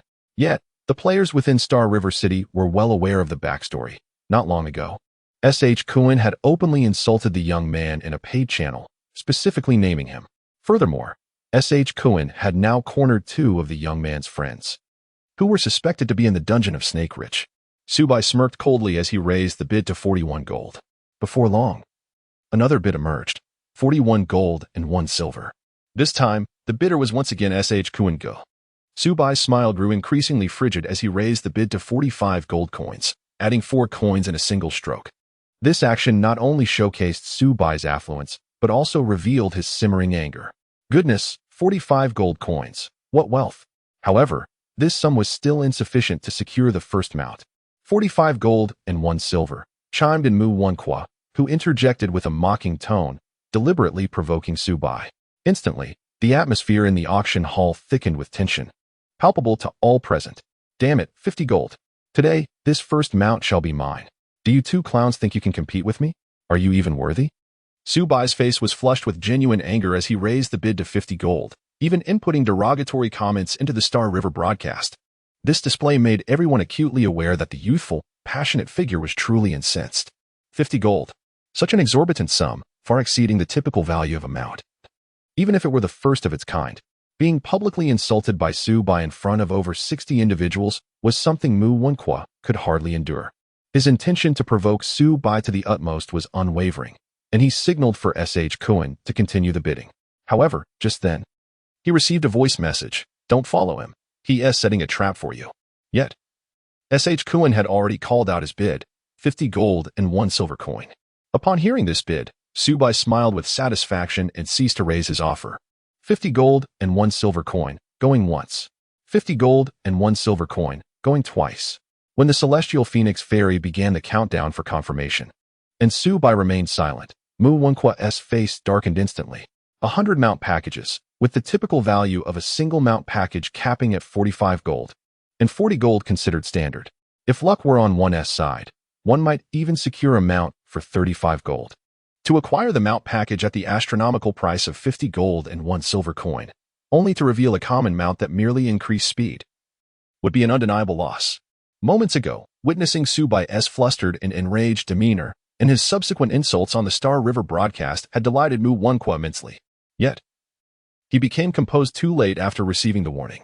50 gold and 1 silver coin, going 3 times. Congratulations to player S.H. Kuen for acquiring the first mount package. With the Celestial Phoenix Fairy's final hammer strike, Mu Wenqua's expression soured completely. It was that he couldn't afford the 50 gold and 1 silver. Rather, the humiliation of being outmaneuvered by Subai in front of so many people was unbearable. Damn it, that arrogant youth. Why did he stop raising the bid? Upon checking, S.H. Kuan realized he had only 51 gold coins in total, leaving him with merely 99 silver coins. Nu Xiao? S.H. Kuan's face turned blank as he held the mount package, turning to glance at the even more sullen Mu Wenqua. Since the bid was won, they might as well open it and see what mount they would receive. Mu Wenqua suppressed his fury, striving to maintain a calm demeanor. S.H. Kuan promptly opened the package, and as the box revealed its contents, a pungent odor filled their VIP room. Astonishingly, they had unveiled a hefty black pig, weighing over 300 kilograms with large droopy ears. A pig could indeed become a mount? Beside him, Adil was momentarily stunned, exclaiming in disbelief. What in the world is this pig? S.H. Kuan's eyes widened, his lips parted in shock, and his entire body trembled, teetering on the brink of despair. Kuan, this mount now belongs to you, murmured Mu Wenqua, a slight twitch at the corner of his mouth, deliberately avoiding S.H. Kuan's gaze. Young Master Wen. S.H. Kuan was about to retort, but upon seeing the grim countenance of Mu Wenqua, he found himself at a loss for words, swallowing his grievances in silence. This also signified that his 50 gold coins would not be reimbursed by Mu Wenqua. He had spent an astronomical sum of 50 gold and 1 silver coins for a mount that was, quite frankly, a pig. Who would dare ride such a creature in public? It would surely elicit peals of laughter. At that moment, S.H. Kuan felt a pang of sorrow in his heart. Yet he remained silent. Unbeknownst to him, S.H. Kuan had just procured a black-haired pig mount. While Subai was currently engaged in a voice chat with Uncle Feng Qiyun, after exchanging a few casual remarks, the conversation was promptly concluded. At this juncture, Fairy Kai Feng commenced the auction for the third item, an ordinary weapon, the Jing Ke spear, placed on the trading platform by a player. This weapon could be equipped by the classes of Shenhuang, Pejun, and Tianlong. Ordinary weapons, at present, were in high demand, with prices soaring beyond imagination. As soon as the Jing Ke spear was unveiled, it sparked a wave of fervent bidding. In no time, the price escalated to 21 gold coins, equivalent to a staggering 1,050,000. This value was typically associated with extraordinary equipment. However, due to its classification as a weapon, it was particularly sought after. As the fervor of the bidding began to wane, Mu Wenqua made his move, calling out a bid of 22 gold coins. As a practitioner of the Shenhuang class, he naturally had a penchant for this weapon. 22 gold and 1 silver coins, he declared. Subai immediately retaliated, deliberately inflating the price by 1 silver coin to provoke him. This caused Mu Wenqua's face to pale slightly. In his youthful exuberance, he boldly declared, I bid 23 gold. If you dare, continue. Yet, inwardly, Mu Wenqua was sneering, still vexed by Subai's previous trickery.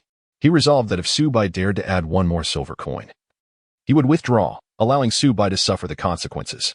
Although the Jinke spear was a weapon, it was merely of ordinary quality, and 22 gold was already an exorbitant price.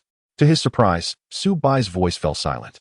It was not until Fairy Kai Feng confirmed for the third time that the ordinary Jinke spear was acquired by Mu Wenqua for the exorbitant price of 23 gold. Crash. In the VIP room, Mu Wenqua shattered a wine glass in frustration. He had hoped to turn the tables and make Subai spend a few more gold coins. Instead, he had merely dug himself a deeper pit. Ding. Player Mu Wenqua has damaged a jade wine glass. A fine of 2 gold coins is imposed. Just as he had smashed the glass, Mu Wenqua received this notification. And the jade wine bottle he had intended to destroy was held aloft, suspended in midair. In that moment, he felt an overwhelming pain throughout his entire being, as if every organ was afflicted, nearly inciting internal injury from his fury. Curse you. At last, he heavily set down the jade wine bottle and muttered a curse. The welfare auction continued unabated. In the subsequent bidding, Subai refrained from initiating any bids. Yet, whenever Mu Wenqua showed interest in an item, Subai would inevitably appear, bidding just 1 silver coin more than the previous offer. This infuriated Mu Wenqua, who wished he could sink his teeth into Subai in frustration. The Mu Wenqua had contemplated tricking Subai. Whenever he spied something unnecessary, he would deliberately announce a slightly elevated price. He believed that as long as Subai dared to bid an additional silver coin, he would relent. However, the outcome was quite peculiar. Subai seemed impervious to his schemes, as if he could see through them. An hour later, 100 mounts and pet gift packs had been auctioned off, with each category reduced to a single remaining item. During this period, the highest transaction price for the mounts and pet gift packs reached 40 gold coins, with an average sale price of 35 gold coins. Notably, A charming girl named Shui Wu acquired 2 pet and 2 mount gift packs at the remarkably low prices of 30 and 31 gold coins, respectively. Shui Wu was a leader in one of the 3 major super gaming guilds of the Great Xia Star, Endless Myth. Virtually no one dared to contest her for items she desired, as the average transaction price for the first 99 pet and mount gift pack settled. The absurdity of securing the first mount gift pack at the exorbitant price of 50 gold coins and 1 silver coin became glaringly evident. This realization left Mu Wenqua and S.H. Kuan enraged, their teeth itching with frustration. Throughout this ordeal, Su Bai had not once placed a bid. Now, only the final mount and pet gift pack remained. Mu Wenqua was certain that Su Bai would make a move, believing he still had a chance to reclaim his dignity. The final auction would combine the mount and pet gift packs, commencing at a starting price of 2 gold coins. The enchanting smile of the fairy phoenix captivated the audience, her voice sending a wave of eager bids into the air. In no time, the price escalated to 50 gold coins. It was at this moment that Su Bai decisively entered the fray. After all, this was the last opportunity for such a generous offering. Missing out would mean the end of this beneficent occasion. 60 gold coins, he declared. As Su Bai made his move, he added 10 gold coins to the pot. Within the VIP room, Mu Wenqua let out a cold, disdainful laugh. You scoundrel, you can no longer restrain yourself, can you? The stakes had risen to 60 gold and 1 silver. Mu Wenqua confidently added 1 silver coin, unperturbed by the possibility of Su Bai withdrawing. If he could secure a mount and a pet gift pack for 60 gold, it would indeed be a lucrative deal. Ah, the jester has reemerged. Do you truly believe you can compete with me? 70 gold. Su Bai either does not participate or raises the bid significantly, with increments of at least 10 gold coins. Chapter 042. The Auction Duel Part 2. Despite his frustration, Su Bai dared to call him a mere clown, yet Mu Wenqua, having been deceived several times, maintained his composure this time. He refrained from hastily placing a bid, and, after a brief moment of hesitation, he added 1 silver coin to his offer, totaling 70 gold and 1 silver. In your youth, adorned in splendid attire and riding a spirited steed, your moment of glory is fleeting. Your 2 companions remain ensnared within the confines of Snake Ridge, truly unfortunate to befriend someone like you, venturing out to level up and tackle dungeons. One misstep leads to being besieged, witnessing your friends being slaughtered while you remain silent and powerless. One must wonder if they are indeed blind to associate with someone of your ilk. Would you not agree? Mu Wenqua retorted sharply. Although this gathering is ostensibly a welfare auction, it has undeniably transformed into a battleground of wits between Su Bai and Mu Wenqua. How audacious of you to mock me when you are but a pitiful wretch, cast out from your guild and too fearful to venture out for experience points. Where is your dignity? Su Bai smirked coldly. 75 gold. S.H. Kuan-gu retorted, damn it, in your youthful arrogance, do not be so boastful. If you have the guts, come to Snake Ridge and rescue the clever one and the sly one. If you dare not come, then keep your foul mouth shut. Do you even have the right to challenge, Mu Xiao? My brothers from Healy Hua Ting, each one of us could drown you with a mere spit. Mu Wenqua interjected, 75 gold and 1 silver. I will not hesitate to tell you that I have already acquired my pets and mounts. My sole intention now is to irritate you. Whether or not I secure this mount and pet package is of little consequence to me. My goal is simply to vex you, compelling you to spend more. Given that Su Bai has been targeting him, Mu Wenqua had already instructed his subordinates to secure a mount and pet package in advance. At this moment, he was left with only 76 gold. Regardless of whether Su Bai raises his bid or not, even without an increase, securing this dual package for 76 gold would not be a significant loss. Su Bai, 75 gold, 99 silver. You have truly disgusted me. Just a glance at your face makes me feel nauseous. Please consider enhancing your appearance before stepping outside. It would be unfortunate to frighten the children. The price called out by Su Bai was neither more nor less than 75 gold and 99 silver. Precisely the limit at which Mu Wenqua could raise his bid once more. In that instant, an inexplicable tension gripped his heart. How could it be that Su Bai seemed to know exactly how many gold coins he possessed? Although this notion was absurd, he pondered the consequences of bidding 76 gold. Should Su Bai choose not to follow, he would still secure the pet and mount package without incurring significant loss. However, this would leave him utterly devoid of gold. Currently, game currency was incredibly precious and not easily acquired, regardless of one's wealth. Mu Wenqua found himself engulfed in hesitation. As for the other players in the endless auction hall, the number of individuals capable of bidding 76 gold was certainly fewer than 5. Moreover, They had previously secured their pets and mounts at reasonable prices and were no longer in need. Consequently, there was no one left to contest Su Bai and Mu Wenqua for the final mount and pet package. After all, as the game progressed, pets and mounts would only become more abundant. Those who could afford such luxuries were predominantly affluent and influential figures, eager to enhance their strength and expedite their leveling process, thus willing to spend such a hefty sum. 75 gold and 99 silver for the first time. 75 gold and 99 silver for the second time. The enchanting Phoenix Fairy commenced the countdown for confirmation once more.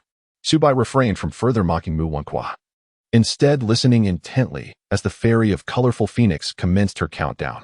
Just as the decisive moment approached, he finally exclaimed, 76 gold. If Su Bai were to increase his bid any further, he would find himself unable to do so, for his funds are insufficient. Should he refrain from raising his offer, he would bestow the pet and mount package upon his trusted confidant, Ada, to enhance his prowess. In any case, he would not suffer significant losses. In his youthful days of flamboyance and vigor, were you not formidable? Do continue to raise your bid if you possess the capability, Mu Wenqua taunted. However, a smile tugged at the corners of Su Bai's mouth as he sent a voice message to Xue Wu. Thanks. Hee. No need, after all, we are friends. Just remember to take me along for leveling up when you have the time. By the way, I have mailed your mount package and talisman. In truth, Su Bai was well aware of the approximate amount of gold coins available to Mu Wenqua. This knowledge was entirely attributable to Xue Wu, who had been recommended to Su Bai by the esteemed Uncle Feng Qiyun. Today, Su Bai has learned that the enigmatic Uncle Feng Qiyun Fei is, in fact, the financial backer behind the formidable gaming guild, Endless Myth. His influence and resources within the game are astonishingly vast, even infiltrating several elite guilds. Soon after, Su Bai received a mount gift package and 15 special talismans sent by Xue Wu. Su Bai promptly returned 40 gold coins to Xue Wu, accompanied by a remarkable gift, a mount package.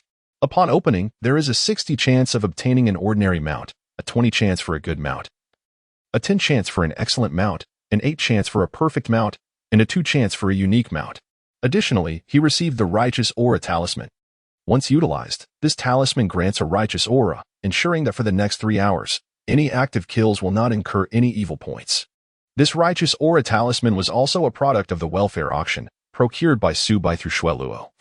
As his own attempt to purchase, it would have been met with resistance from Mu Wenqua. With these talismans in hand, and having depleted Mu Wenqua's gold, he anticipated an exhilarating night of gaming. Chapter 043. Perfect Mount Thunder's Echo. The welfare auction came to a close. The celestial path is ethereal, and the affairs of the world are ever-changing. To the players on the great summer star, may you one day be seen amidst the heavens. Farewell. As the words of the Phoenix Fairy faded, she transformed from an enchanting beauty back into a resplendent 7-colored phoenix, soaring into the sky. All players within the boundless auction space were promptly teleported away. Ding. Due to the great Summer Star server boasting an abundance of pets and mounts, both surpassing 100 in number, the personal pet and mount leaderboard has officially been established. Following the system announcement, everyone noticed a new addition to the pet and mount leaderboard. Curiosity piqued. All players rushed to check it out. Even Su Bai could not resist clicking on the pet leaderboard, eager to see if his beloved Bai Xiaochun had made the cut. Supreme Pet Leaderboard. Top 10. No particular order. Crimson Gold Demon Tiger. Owner, Choi Kan, Corpse Scraping Ghost. Owner, Yin Huang, Flying Zombie. Owner, Xian Inu Ma Xiao Nian Shi, Flame Crowned Snake. Owner, San Shi Fan Hua, Snow Sculpture. Owner, Xue Wu, Bloodthirsty Tyrant. Owner, Feng Qi Yin Fei Yang, Supreme Scorpion. Owner, Kenrua Xinghe, Great Horse Baboon. Owner, Xiayimushi, Tai Sui. Owner, Qing Cha Zhujiao, Half-Section Jar. Owner, Wu Luo and Aishang. Su Bai had only glanced at the top 10 pet rankings on the celestial leaderboard. As expected, his beloved Bai Xiaochun had ascended to the ranks. However, he was taken aback to see that even Xia Yimuxi's enormous baboon had made it onto the celestial leaderboard. Su Bai was in no rush to check the mount rankings. Instead, he opted to first unveil the benefits of the mount gift package. Given his current fortune value of an impressive 13 points, it was unlikely that he would end up with an exceedingly mediocre mount. Was it? Su Bai chose to activate the gift. Instantly, the welfare mount package in his hand erupted in a dazzling display of brilliance. Accompanying this spectacle was a piercing, soul-stirring shriek. Ding dong. Congratulations, player Xian Inu Ma Xiaonian. on successfully opening the welfare mount package. You have obtained the perfect grade mount, Thunder Roar. With a resounding cry, a strikingly magnificent avian creature emerged beside Su Bai, its body enveloped in blue lightning, featuring a phoenix-like head, a serpentine tail, and 4 fiery claws. Its wings stretching over 3 meters wide. This was indeed the perfect grade mount, Thunder Roar, that he had summoned. Ding dong, your mount, Thunder Roar, has entered the top 10 rankings of the mount leaderboard. In that moment, Su Bai was so exhilarated that he could scarcely find words to express his delight. He never anticipated such extraordinary fortune, directly summoning a mount of perfect caliber. Su Bai promptly examined the attributes of Lei Yin, a mount of exquisite perfection. Master, the youth clad in fine garments and riding with vigor. Function, increases movement speed by 300 when mounted. Additional, thunderous attacks. In mounted state, it assists the master in combat. How splendid! Not only does it allow one to soar through the skies with a speed increase of 300, but it also aids in battle. Indeed, it is a mount of unparalleled quality. With a resounding cry, Lei Yin unleashed a piercing whistle, causing its entire form to emanate blue lightning, ablaze like flames, with sparks of electricity dancing vividly. Fortunately, as Su Bai's mount, it remained close enough to him to avoid inflicting harm. Su Bai excitedly reached out to stroke Lei Yin's head. It obediently lowered its head slightly, and its 3 lightning flame tails wagged like a dog, seemingly eager to please its master. Come, let me experience the sensation of flight. Upon bringing Bai Xiaochen into the pet space, Su Bai swiftly leaped onto Lei Yin's back. Ding! You have entered riding mode, increasing movement speed by 300. When subjected to strong damage, should the mount's resilience decrease to 40, it will automatically disengage. Thus, to maintain stability while mounted, one must avoid incessant assaults. Ascend into the skies, Su Bai exclaimed with excitement. In response, Lei Yin let out a long howl, vigorously flapping his thunderous wings, which stirred up a whirlwind of crackling electricity. With a powerful leap from his 4 elongated claws, they soared into the air, lifting Su Bai off the ground. Within a mere 3 seconds, they ascended to an altitude of 20 meters. The wild wind rushed against them, offering a delightful sensation as it enveloped their bodies. As Su Bai gazed at the ever-increasing distance from the ground, the exhilarating feeling of soaring freely was indescribably pleasurable. They continued to ascend, yearning to rise even higher. Su Bai excitedly commanded. Thunder Yin's pair of thunderous wings flared powerfully, scattering a multitude of sparkling electric embers that danced gracefully in the air, creating a dazzling spectacle. Soon, they ascended to an altitude of over 80 meters. The exhilarating experience of being elevated and gazing down upon the magnificent landscape below was utterly splendid. As they approached an elevation of 100 meters, Su Bai received a notification. Ding! Warning! Cultivators below the Qi refining stage cannot withstand the turbulent air currents at an altitude of 100 meters. For safety, please control your flying height accordingly. Alas, there are such restrictions? It appears that only by breaking through to the foundation establishment stage can one truly appreciate the views from such heights. Nevertheless, being able to soar to over 90 meters is sufficiently thrilling for the time being. Now, let us dash forth with all our might and see just how swift you can be. Su Bai issued another command. With a thunderous cry, Lei Yin immediately flapped its formidable thunder wings with all its might, propelling Su Bai forward like a blue meteor, racing ahead with astonishing speed. What a thrill! This sensation was 100 times more exhilarating than a roller coaster. Within the depths of Su Bai's heart, an unspoken exhilaration surged. As he reveled in the exhilarating sensation of soaring through the skies, a provocative voice echoed from the paid chat channel in Star River City, belonging to S.H. Cohen. Where were you hiding, you cowardly youth, during your prime? Are you too afraid to confront your friends, Tsongming and Xiao Jilin? Those 2 unfortunate souls have been trapped for over an hour, too fearful to emerge from the safety zone outside. Pan Shi Ling. Xiao Jilin fancied himself a shadow, believing he could vanish, yet he has been slain twice, left with nothing but his trousers. You, once so audacious in the endless auction hall, now seem unable to utter a word. How pitiable it is, considering you are one of the top 10 players in Star River City. I truly disdain you. In a bid to lure Su Bai into a trap, S.H. Cohen resorted to the art of public humiliation, deriding him before the entire player base of Star River City. At that moment, Mu Jiawen also chimed in with mockery. Didn't you claim you would make me too afraid to leave the city? You said you would kill me every time we met. Here I am, in the Pan Ling dungeon, observing how my subordinates handled Tsongming and Xiao Jilin. Come and kill me. If you dare not, I shall hold you in contempt. With both S.H. Kuan and Mu Jiawen taking turns to deride him, Su Bai found himself at the center of attention, drawing the eyes of countless players in Star River City. It is worth noting that the last fortunate individual who recorded a video of the audacious youth single-handedly eliminating over 100 players had become overnight wealthy after posting it on the forum. Now, with the audacious youth being directly insulted, he could not possibly endure such humiliation. Everyone anticipated a spectacular confrontation near Pan Ling, and those sensing an opportunity swiftly made their way there, joined by countless onlookers eager for entertainment. Meanwhile, at the safety zone revival point in the Pan Ling dungeon, Did Song-Ming and Xiao Jilin glared with gritted teeth, consumed by rage as they focused on the mocking figures outside the safety zone. Did Song-Ming, who had once been level 12, had now plummeted to level 10, while Xiao Jilin, previously level 13, had also fallen to level 10. How dare that cowardly youth? The audacious one? Shrink back? He has even the guts to respond to such insults, S.H. Kuan sneered, his corpulent frame quivering with amusement as he regarded the two brothers within the safety zone. What are you staring at? Do you wish to bite me? Then come out. You worthless fools. I relish the sight of you, unable to stand me yet impotent to defeat me. Behind S.H. Kuan stood a throng of over 400 individuals from the prestigious Healy Huating, encircling the safety zone with an impenetrable barrier. Nearby, a considerable number of onlookers gathered, taking delight in the unfolding spectacle. S.H. Kuan continued to bask in his triumph, exclaiming, "You two fools truly lack discernment. Associating with such worthless friends. In your youth, you were well aware of the humiliation I inflicted upon you, yet remained utterly silent. Perhaps he is hiding somewhere, secretly leveling up. With such trash as companions, it is no wonder you find yourselves at my mercy." Young Jilin, in a fit of anger, retorted, "To hell with you. Spare us your vile nonsense. He owes us nothing. His assistance is a kindness, while his absence is merely his prerogative. Regardless, we respect his character. Yet you wretched cur, flaunt your bravado. If you're so formidable, why not challenge me to a duel? Relying on your entourage is hardly a display of prowess. I, a lone shadow, would grant you one hand in battle against a divine wasteland warrior. Do you dare accept? Loser pays 10,000. Did Song-Ming clenched his teeth, declaring, with that blubbery cowardice, he wouldn't dare show up. Without the backing of Healy Huating, he is less than a lifeless pig. Furious, S.H. Kuan shot back. To hell with you.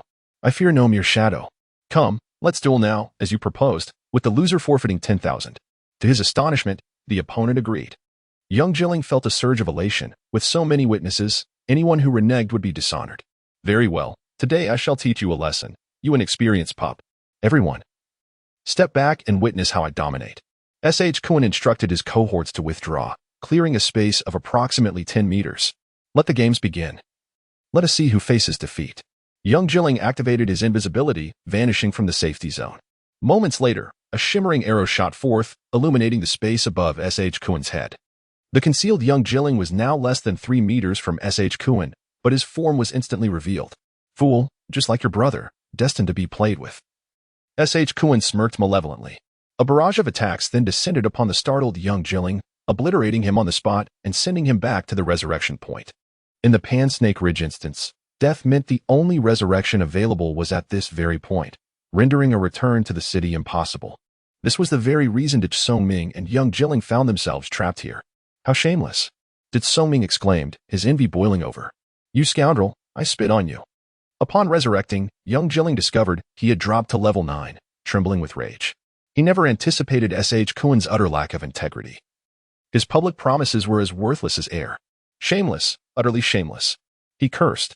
What do you think of my little trick? Go ahead, bite me. Come out and take a bite. Ha ha.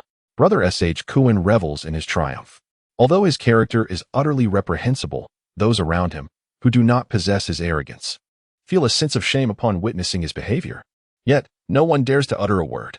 Alas, how dull. I've played with you too long enough. That scoundrel, the gallant youth, dares not show his face.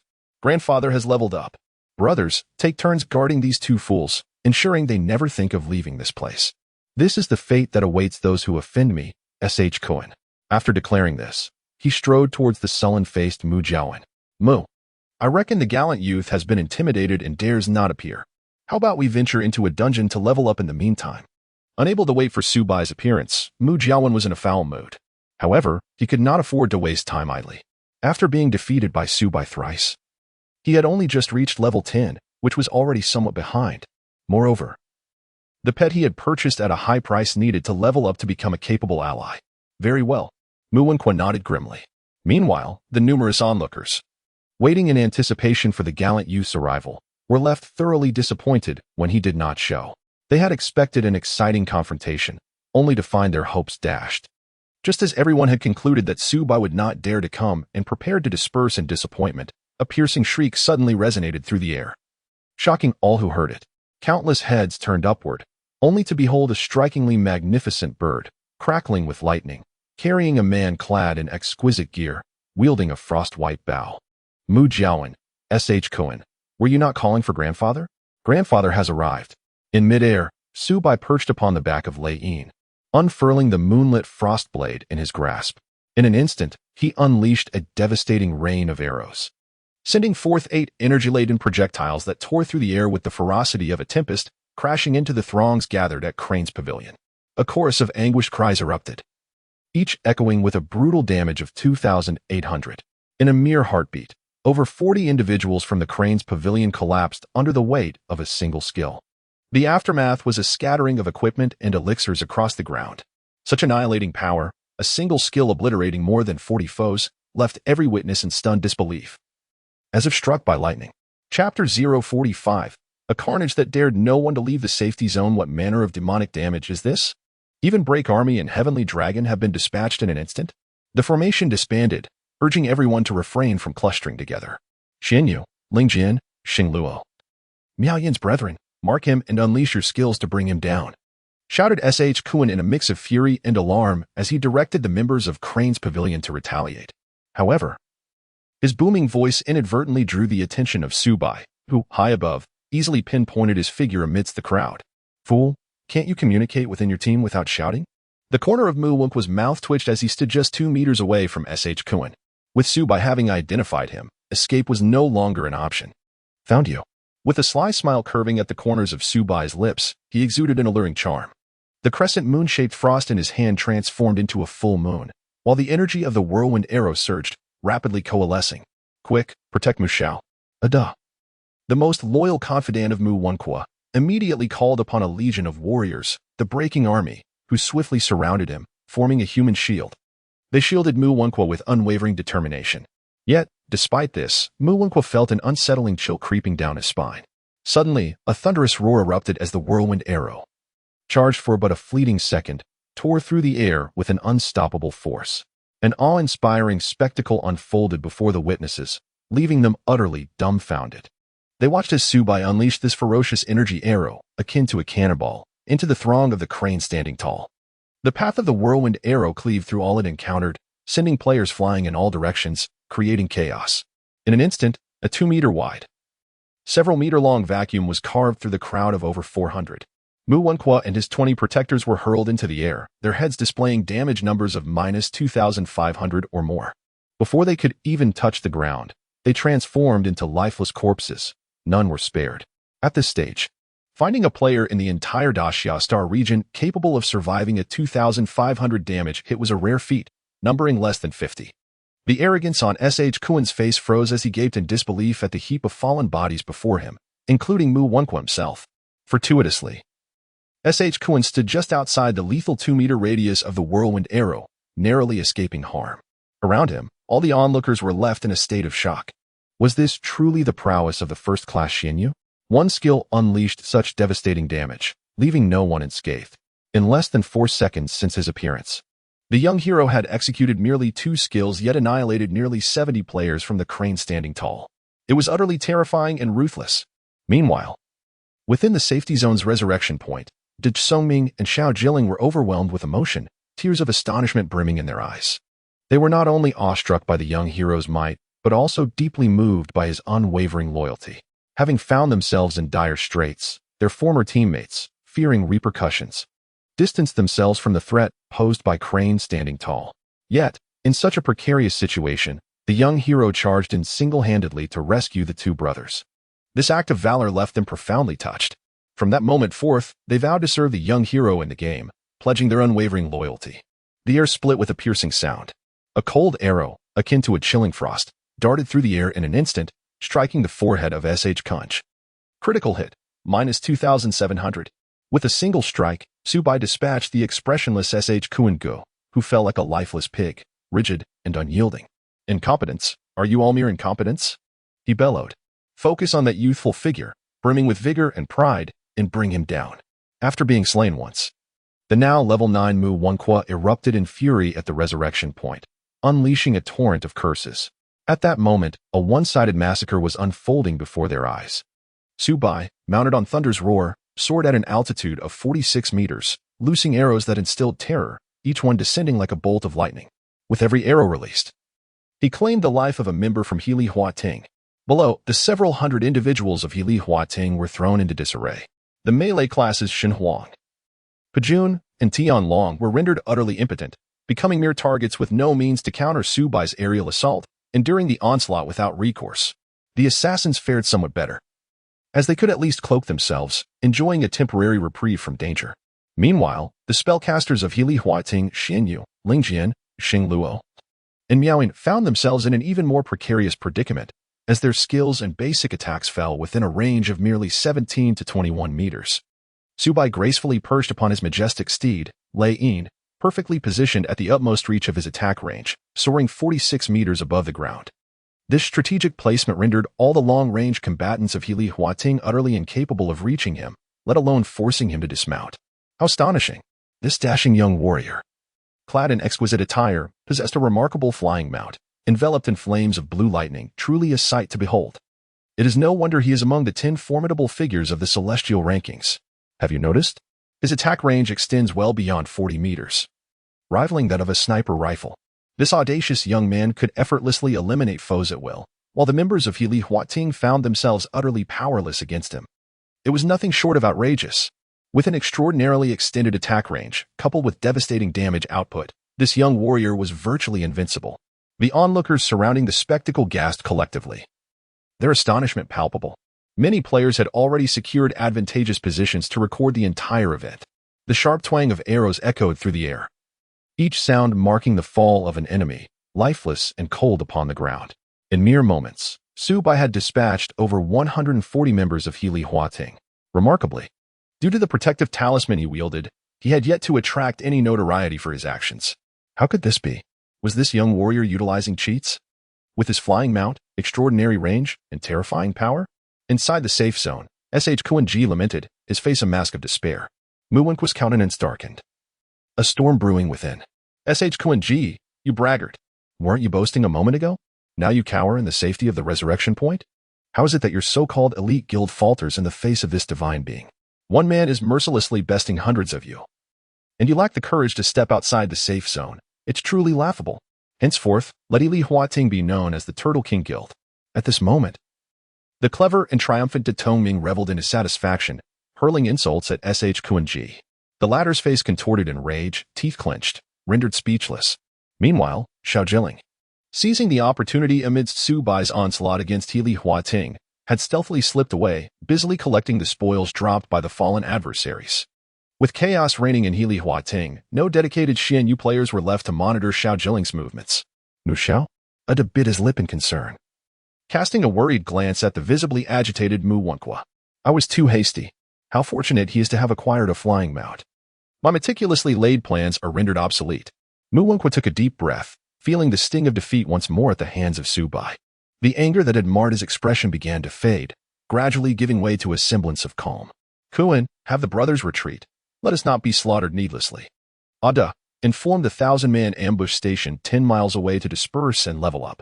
Today, I concede defeat, but that is of little consequence. I can bear the loss. In my youth, adorned in fine garments and riding spirited steeds, I could afford to lose once, twice, or even thrice. Yet you? Should I seize an opportunity?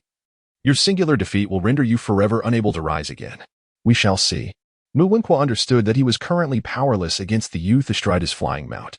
No number of allies could change that, for none could touch him. Though it stung his pride, it was an undeniable truth. Mu Wanqing had granted him 5 days, and today marked only the first. He had 4 days remaining to devise a means to contend with the spirited youth. Suddenly, Mu Wenqua positioned himself at the edge of the safe resurrection point, gazing upwards with a steely glare towards Subai in the heavens, and called out, Subai. Hearing the shout, Subai momentarily halted, his expression unchanged, continuing his relentless pursuit of the fleeing members of Healy Huating atop his steed, Thunder Roar. Allowing you to escape that day may prove to be the gravest error of my life, Mu Wenqua shouted, probing Subai while keenly observing the shifts in his expression. You've become a hunted dog. I know you harbor a deep resentment for me. Yet what of it? In reality, you have a home you dare not return to. Having fled the city where you grew up to evade me. Hide well, remain forever in hiding, but do not let me find you. Should I catch you? You will regret ever gracing this world. For now, I shall take my leave. I intend to indulge in the company of women. Kill to your heart's content. With over 10,000 members in Healy Huating, let us see how many you can slay. Exhaust yourself, you wretched fool. Mu Wenqua attempted to provoke the spirited youth, hoping to elicit some reaction. However, to his dismay, Subai remained unresponsive, tirelessly pursuing one fleeing member of Healy Huating after another like a relentless specter. This left Mu Wenqua uncertain whether Subai was indeed the spirited youth. Yet, whether he was or not mattered little. One certainty lingered in Mu Wenqua's mind. This spirited youth undoubtedly recognized Subai, who had been captured by Ada that fateful day. Finding no further means of extraction, Mu Wenqua, seething with frustration, logged off. At that moment, of the more than 400 members of Healy Huating, only a little over 100 had successfully escaped, with the remainder falling victim to Subai's onslaught within the safety of the resurrection point.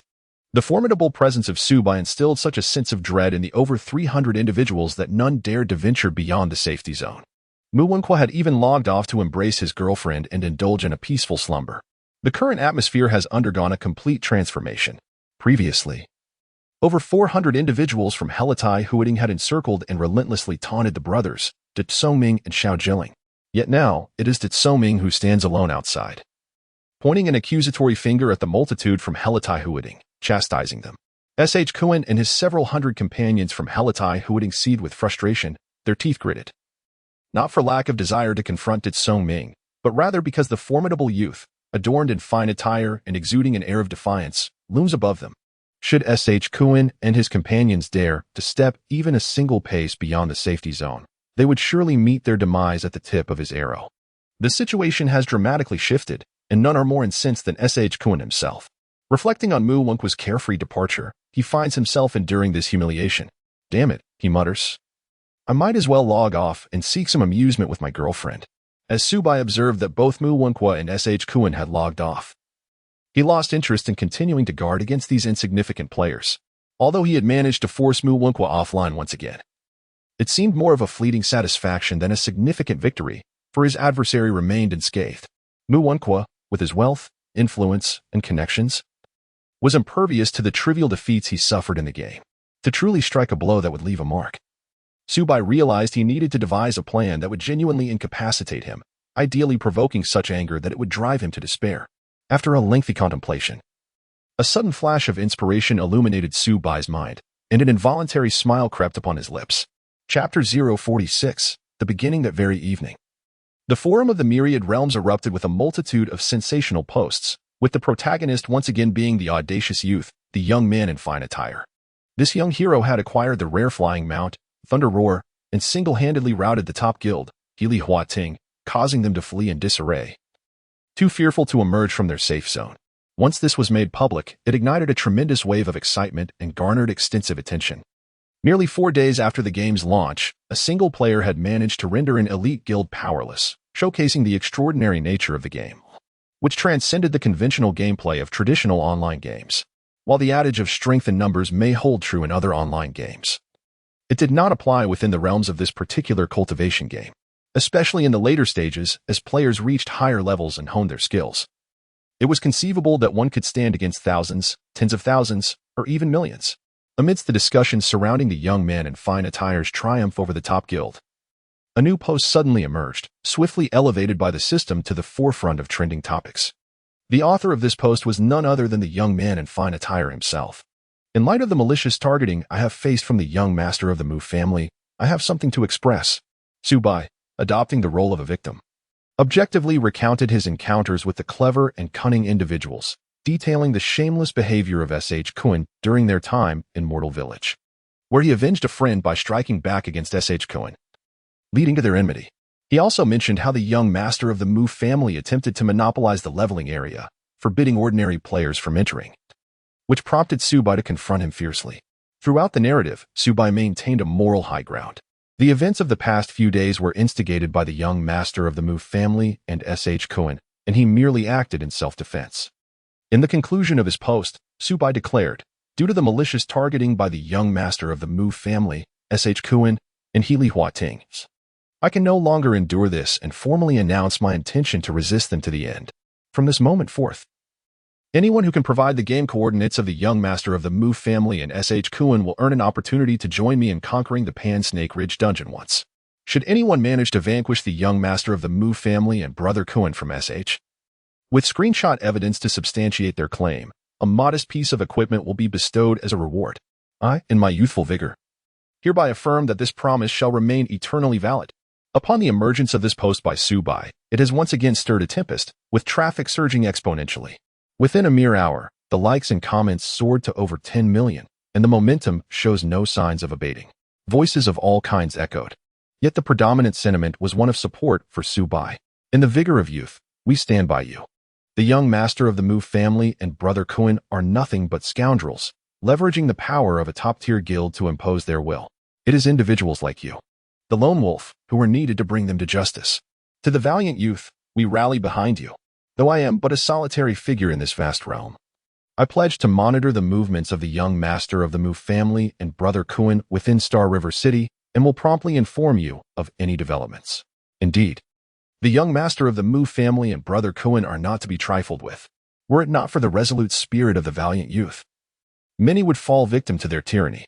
The brothers, the great sage and the clever one, would likely have faced dire fates were it not for your gallant assistance. Perhaps forced back to the village of mortals to escape their clutches. Valiant youth, have you considered forming a guild? If so, I would be the first to apply for membership. The post by Subai has garnered unprecedented attention. Following his elucidation, a vast number of players have rallied to his side, while countless others have vociferously denounced Mu Jiawen and S.H. Cohen. After all, Mu Jiawen and S.H. Cohen epitomize the elite guilds that stand apart from the common players.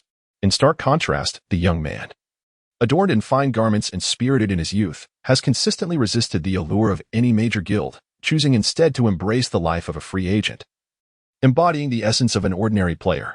This comparison has led the broader player base to gravitate towards Subai. Observing the overwhelming consensus on the forum, a knowing smile graced Subai's lips. This was precisely the outcome he had sought, to tarnish Mu Wonqua's reputation within the game and secure the support of the community.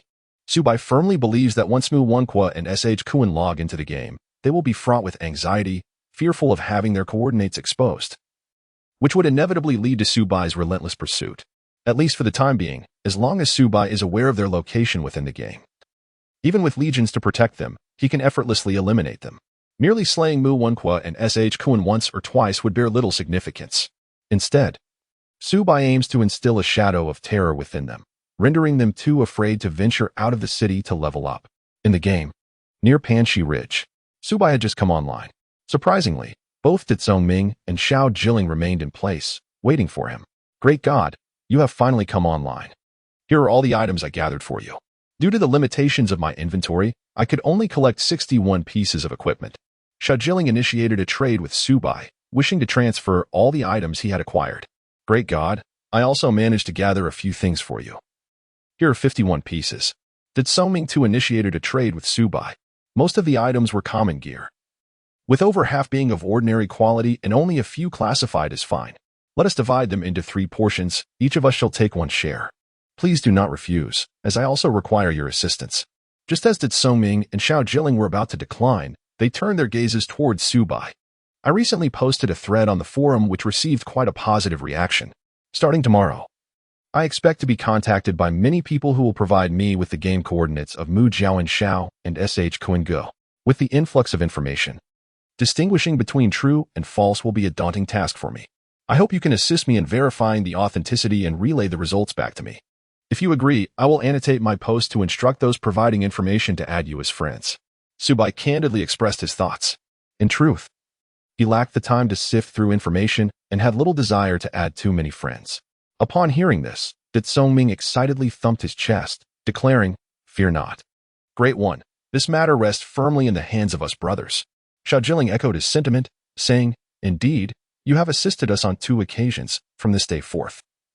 We shall serve you loyally in the game. Serve me? Subai was momentarily taken aback by these words. However, the resolute gaze of the 2 brothers assured him that their commitment was sincere and not mere rhetoric. Perhaps he did indeed require allies within the game to aid him. Let us refrain from such talk of servitude, and please, no more addressing me as Great One. How about we simply become friends from now on? Subai smiled and spoke. Upon hearing these words, the 2 brothers, Dat So-ming and Xiao Jiling, trembled slightly, taken aback for a moment before nodding emphatically. Since he regarded them as friends, how could they refuse to accept these pieces of equipment? Each of us shall take one. Hearing Subai's words, Dat So-ming and Xiao Jiling were touched and nodded in agreement. Come on, you 2 have lost so many levels. I shall lead you both into the dungeon. The 2 brothers, Subai and his companions, were taken aback when they received an invitation to form a team. After joining forces, the trio entered the entrance of the Pan-Snake Ridge dungeon under the watchful eyes of countless onlookers. Throughout one night, Subai, along with the clever brothers, completed the master-level Pan-Snake Ridge dungeon 12 times. They acquired some equipment. However, the elusive mounts they sought were nowhere to be found, highlighting the rarity of such companions at this stage. After conquering the dungeon 12 times, both Clever Brother and Little Smart reached level 13. Subai himself successfully leveled up to 17, with only 2/3 of the experience needed to reach level 18 remaining. Should he ascend 2 more levels, he would be poised to challenge the foundational realm of cultivation. Around 6:34 a.m., Subai, along with Clever Brother and Little Smart, finally logged off to rest. At that time, Uncle Glasses had risen early, preparing a pot of nourishing millet porridge accompanied by tangy pickles, green beans, and fried eggs. This was undoubtedly the most delightful breakfast Subai had enjoyed. After finishing his meal and returning to his room for a shower, Subai set an alarm for noon and collapsed onto his bed, needing rest before entering the game to strategize against Mu Wenqua and SH Kunsheo. Their competition had only just begun. Chapter 047. You now have an older brother in a high-end entertainment club in Daxia Star. A series of loud knocks echoed. Open up. The authorities are conducting a raid. A startled woman, clad in a bathrobe, awoke from her slumber. Alongside her, a hefty man resembling a human-shaped pig stirred. Kuan, Brother Kuan, what should we do? I can't be discovered. My visa has long expired, and it would be the end for me. The woman, panic-stricken, clutched Brother Kuan's arm, which was thicker than her thigh. What is there to worry about? I've got this. Rest assured, with Brother Kuan here, there is no cause for alarm. With a swift motion, Brother Kuan rolled over, his bulk making the floor creak beneath him. You bastards! How dare you raid my place? You've got a death wish? He declared arrogantly, yanking the door open. Outside, a group of stern officials, upon recognizing who had answered the door, immediately changed their demeanor. Kuan, Brother Kuan. A resounding slap from Brother Kuan sent the lead official spinning. You scoundrels dared to raid my premises? Do you believe I can't have my uncle skin you alive? The individual who had just been slapped dared not express any grievance. Instead, he cradled his swollen face and pleaded, Brother Kuan, we were unaware of your presence here. Please, be magnanimous and overlook this minor transgression. We shall take our leave immediately.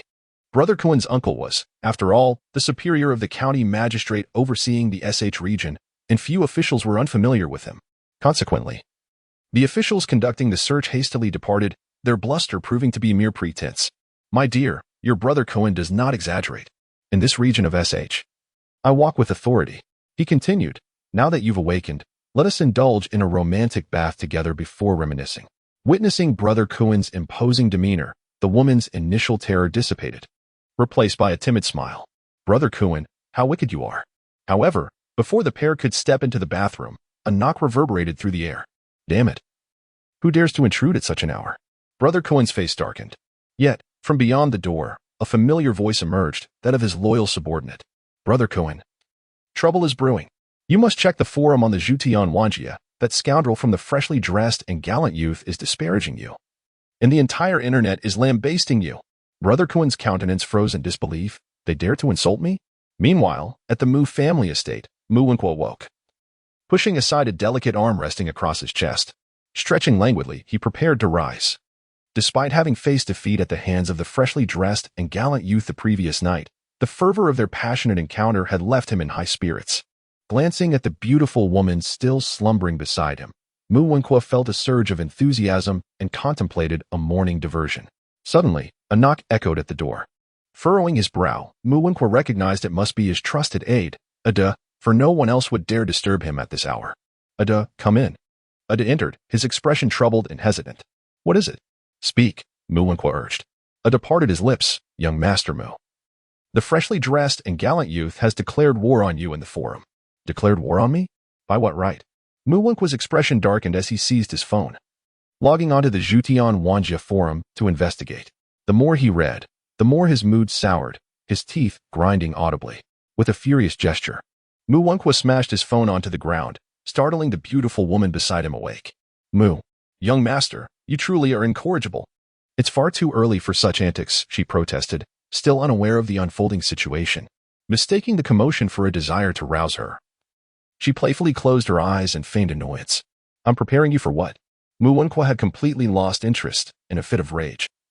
He struck the woman beside him, sending her tumbling off the bed. Get out. The woman, startled and aggrieved, covered her tearful face with her hands and hurriedly bent over to leave. The audacity of youth, clad in fine garments and riding spirited steeds, was indeed venomous. Ada, immediately spend money to hire online forces to attack the youth in fine garments on the forum. Furthermore, under my name, post a request offering a bounty of 5 million for a true expert to eliminate the youth in fine garments in the game. I will reward anyone who can kill him even once with 5 million. The youth in fine garments, ordinary players cannot contend with you, so I shall seek out experts. Even those on the leaderboard. I refuse to believe that I cannot bring you down. Thus, a post under the name of Mu Jiawen swiftly emerged on the forum, capturing immense attention. Simultaneously, a multitude of professional trolls appeared, fabricating stories to bombard the youth in fine garments. Yet, what drew the most interest was Mu Jiawen's staggering offer of 5 million for a genuine gaming expert to deal with the youth in fine garments, promising further rewards upon success. Although the comments below the post were largely filled with insults, the bounty of 5 million still attracted some bona fide bounty hunters within the game. Killing the youth in fine garments for 5 million was a fortune that many would never earn in a lifetime. Numerous players, believing themselves to possess some skill, were already tempted. At noon, the clock struck 12. Subai was roused from his slumber by the alarm clock he had set. The tantalizing aroma of delectable dishes had already wafted into the room. It must be said that Uncle Yan's daughter, Huang Kiki, truly possesses the culinary prowess to create exquisite meals. Judging by the enticing scent, it seemed that today she had prepared a dish of braised spare ribs. Subai, feeling quite famished, promptly arose from his slumber and proceeded to freshen up before stepping outside. At the dining table in the hall, a delightful spread awaited him: braised spare ribs, sweet and sour carp, stir-fried cauliflower, accompanied by a savory kelp and scallop soup. Xiaohua had just awoken and was about to call him for breakfast. You must have risen just in time, chuckled the bespectacled uncle. You appeared just as the meal was finished. By the way, you've reached level 10 in your game. Haven't you? Judging by your appearance, you must have pulled an all-nighter. The charming and sweet Huang Kiki inquired as she removed her apron while glancing at Subai. The bespectacled uncle, Subai Chao, nodded and then addressed Huang Kiki, saying, Indeed, I have reached level 10. However, my friend has invited me to join Flying Dragon City. Flying Dragon City? In that case, your sister will be unable to assist you with flying. The intercity teleportation costs 1 gold coin each time, which amounts to 50,000 coins. I cannot afford that. You will have to fend for yourself. At that moment, Huang Kiki's mother emerged in an electric wheelchair. You little rascal, do not be so disrespectful. Xiaohua is clearly older than you, and yet you dare to call her sister. Such impoliteness. Unfazed by her mother's reprimand, Huang Kiki merely huffed lightly in Subai's direction. Come, Xiaohua, please take a seat. Would you like a drink? The bespectacled uncle then produced a bottle of his homemade bayberry wine and inquired. Subai particularly cherishes the ambience of their family, a sensation he has never experienced before. Subai nodded and said, Thank you, uncle. I believe I can manage to drink a little. You, my friend, have seamlessly integrated into our family since moving in.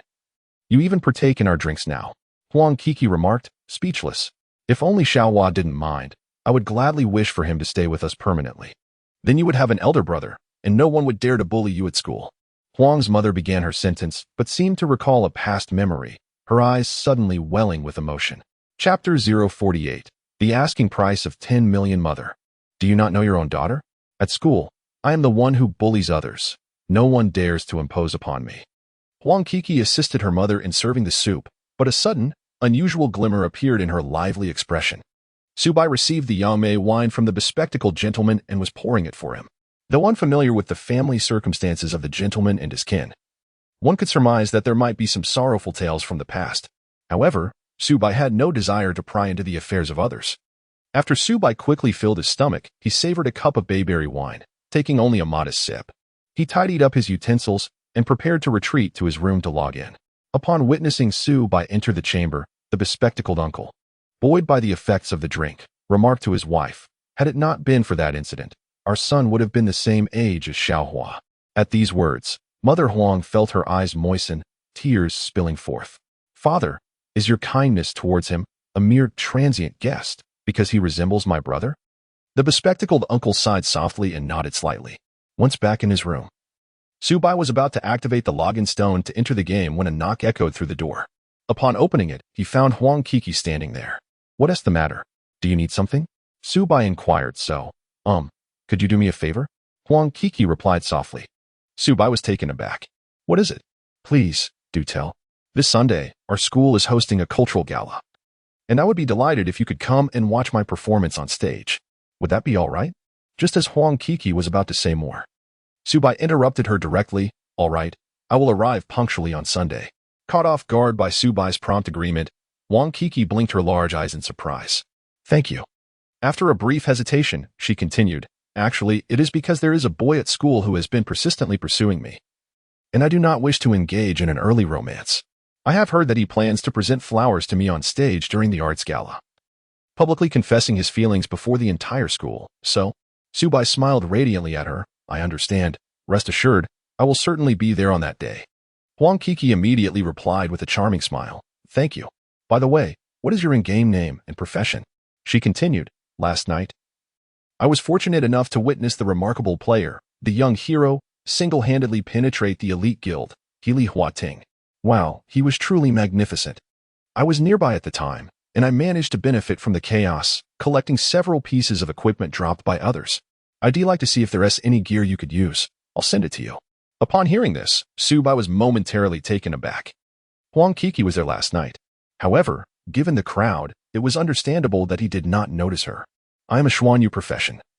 I will add you as a friend in the game later." Subai did not disclose his game identity to her, nor would he consider adding her as a friend. The secret of his youthful exuberance and gallantry was one he intended to keep to himself for the time being. His statement was merely a means to placate her. "Wow, you're also Xianyu. That youthful gallant must surely be your idol, right? He is indeed the top Xianyu in the entire server." Suddenly, Subai felt a slight headache. It seemed that Huang Kiki had developed a bit of a loquacious nature after becoming familiar with others. Well, perhaps that was the case. I had arranged to level up in the game with friends, and if I didn't log in soon, I would have to cancel. Upon hearing Subai's words, Huang Kiki smiled and replied, "All right, go ahead and play. Don't forget to add me as a friend. My name is Kashiner. By the way, what dishes would you like to have for dinner tonight?" Subai replied, "The stir-fried green peppers with winter bamboo shoots and cured meat from yesterday was quite delightful." "All right. I shall make arrangements for you this evening." After saying this, Huang Kiki took the initiative to close the door for Subai. Upon logging in, Subai immediately noticed that his friends, Big Genius and Little Clever, were already online.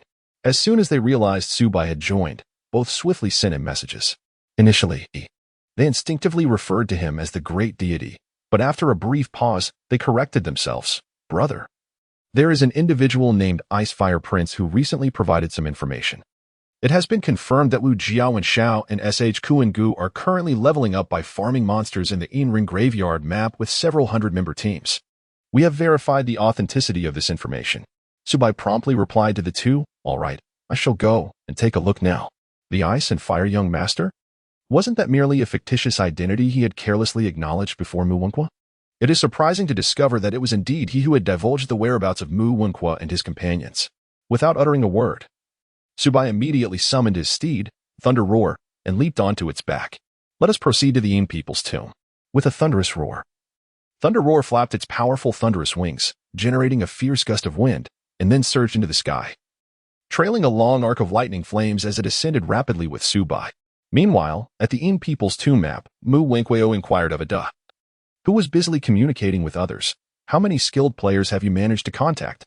Ada nodded excitedly. "Mu Xiao. Already 18 top-tier experts have agreed to assist us in dealing with the young man in fine clothes and gallant horse. Moreover, there is an exceptional master who has quoted 10 million, wishing to confront the young man in fine clothes and gallant horse personally. Mu Wenquio furrowed his brow. 10 million? Who dares to demand such a sum from me? Adair replied with enthusiasm. It's Yin Huang, ranked among the 10 prodigies of the Tianbang and Dali City. Upon hearing this name, Mu Wenquio's expression shifted. I will agree to him, but on the condition that he can defeat the young man in fine clothes and gallant horse. Adair eagerly nodded. Understood. At that moment, S.H. Kuan, standing nearby, quickly approached, eager to flatter. Mu Xiao, you truly are impressive. The young man in fine clothes and gallant horse has no idea of the peril he faces. With Yin Huang's assistance, along with the other experts you've gathered and our over 10,000 brothers from Helalihuiting, I wonder how the young man in fine clothes and gallant horse will meet his demise this time. Haha. Delighted by S.H. Kuan's praise, Mu Wenquio's lips curled into a smug smile. Chapter 049. Not enough for me to kill Mu Xiao, Kuan Gu. The brothers leveling up in the east have discovered a boss whose level cannot be assessed. Suddenly, one of the subordinates rushed over with an excited expression. A boss. Upon hearing this, both Mu Wenquio and S.H. Kuan's expression shifted, their eyes gleaming with excitement. A boss whose level cannot be determined is at least a Foundation Establishment Realm boss, which has a chance to drop extraordinary equipment. Kuan, quickly notify all the brothers leveling in the vicinity to head east. We must secure this boss, Mu Wenquio proclaimed with fervor. Ada. Summon another 500 brothers from Helalihuiting to form a reserve team. Bosses of the Foundation Establishment Realm are exceedingly rare, once defeated. It will take at least half a month to respawn, and the next spawning location is random. Thus, encountering a Foundation Establishment Realm boss is indeed a stroke of luck. Ada promptly nodded and began to rally the troops. 15 minutes later, in the eastern canyon of the Yin People's tomb map, roar. A beast roared like thunder, its sound reverberating through the air. In the heart of the canyon stood a colossal dog, towering at least 10 meters tall, with a coat of crimson fur, formidable jaws, powerful claws, and a tail that blazed like fire. This was the B0SS they had discovered, known ominously as the Red Roar. Up, quickly. The substitutes, the breakers, and the celestial dragons, move forward, commanded S.H. Kuan, his voice cutting through the chaos. The stars, do not conserve your spirit energy. Keep a close watch on the health of the front line, especially on Ada's health. The Miaoyans took turns casting weakening spells on the B0SS, while the Xian Yu and Ling Jian launched full-scale assaults, with the brothers of Shun Huang joining the fray. Even Mu Wenquo was not idle. He unleashed his pet, the Blue Lion, commanding it to attack the B0SS from the side. Meanwhile, he positioned himself at the back, entrusting the battle coordination to S.H. Kuan. The ferocity of the Red Roar was beyond comprehension. Within a mere span of time, a third of the 400 warriors brought by Mu Wenquo had perished. Only Ada, a celestial dragon equipped with decent gear and aided by his pet, managed to withstand 3 of the B0SS attacks. The rest of the breakers and celestial dragons could barely endure even 2 seconds against the might of the Red Roar. Mu Xiao, this B0SS Red Roar is absolutely ruthless. It could very well be a level 30 B0SS on the threshold of enlightenment, someone remarked. It is said that B0SS at this level have a chance to drop guild creation orders upon defeat. Upon hearing this, Mu Wenquo's eyes gleamed with ambition. Currently, no successful guild had been established in the entire Dashiastar region due to the absence of such orders. If they were fortunate enough to defeat the Red Roar and it dropped a guild creation order, Mu Wenquo would rise to prominence. However, while the idea was alluring, reality was harsh. The Red Roar was merciless. Over 100 had already fallen, and yet its health bar had barely diminished by a fraction. Run. The B0SS is about to unleash a skill. Suddenly, Ada shouted in panic, brandishing his Buddha shield as he fled with his pet. With a thunderous roar, the B0SS Red Roar raised its 4 powerful claws above its head, unleashing a tempest of fiery energy. The ground trembled with a resounding crash. As the B0SS let out a thunderous roar and struck the ground with its formidable claws, the very earth trembled beneath its might. The terrifying surge of energy erupted like a volcanic blast, radiating outward in all directions. Instantly, over 50 individuals were hurled into the air, suffering catastrophic damage exceeding minus 3,500 points. Upon their descent, all met their demise, with none escaping the wrath. A 20-meter radius around the B0SS transformed into a vacuum, littered with the lifeless bodies of players. Such brutality is unfathomable. In the distance, S.H. Kuan was left dumbfounded. Mu Wenqua, initially struck with shock, soon found an exhilarating joy swell within him. Kuan, summon more comrades. This B0SS could very well be an entity of the luminous realm. If we vanquish it, and it drops the guild establishment decree, our Healy Huiting shall gain renown throughout the vast lands of Xia. Upon hearing Mu Wenqua's fervent call, S.H. Kuan also felt a surge of excitement and immediately began rallying more players. All brothers of the Divine Wilderness class, rally with me. Roar-da-da! Following the devastating attack from the B0SS, all other tank classes had fallen, leaving only the Divine Wilderness warriors to replace the fallen. Mu Shao. 2,000-man teams will arrive within 10 minutes, S.H. Kuan assured. 10 minutes? Mu Wenqua's expression tightened as he witnessed the B0SS sweat away a Divine Wilderness warrior. With barely over 200 individuals present, whether they could endure for 10 minutes remained uncertain. Apply pressure. Everyone must arrive within 8 minutes. No one has ever slain a luminous realm B0SS before. The chances of securing the first kill and obtaining the guild establishment decree are significantly higher. We cannot afford to fail. After a moment's contemplation, Mu Wenqua turned to Ada, who was busy healing. Ada, contact Yin Huang. I'll offer him an additional 2 million to hasten his arrival to assist in slaying the B0SS. Ada nodded in agreement, understood. Meanwhile, while Mu Wenqua focused intently on the B0SS, Su Bai had arrived atop the thunderous steed, Lei Yin. The sound of Lei Yin's roar echoed like thunder, resonating through the air. With its imposing and fierce appearance, adorned with blue lightning, Lei Yin was a striking presence wherever it appeared. Thus, when Su Bai emerged in the sky atop Lei Yin, the group attacking the B0SS below, including Mu Wenqua, immediately recognized his arrival. What on earth? Is that the young warrior clad in splendid attire on a spirited steed? S.H. Kuan's expression changed drastically. Mu Wenqua's face paled as he realized the presence of the B0SS. Su Bai did not act immediately. Instead, he observed the B0SS red roar from above. To his astonishment, at level 17, he was unable to discern any attribute information of the B0SS. This indicated that the B0SS red roar was at least level 28. And it was even possible that it surpassed level 30, qualifying as a luminous realm B0SS.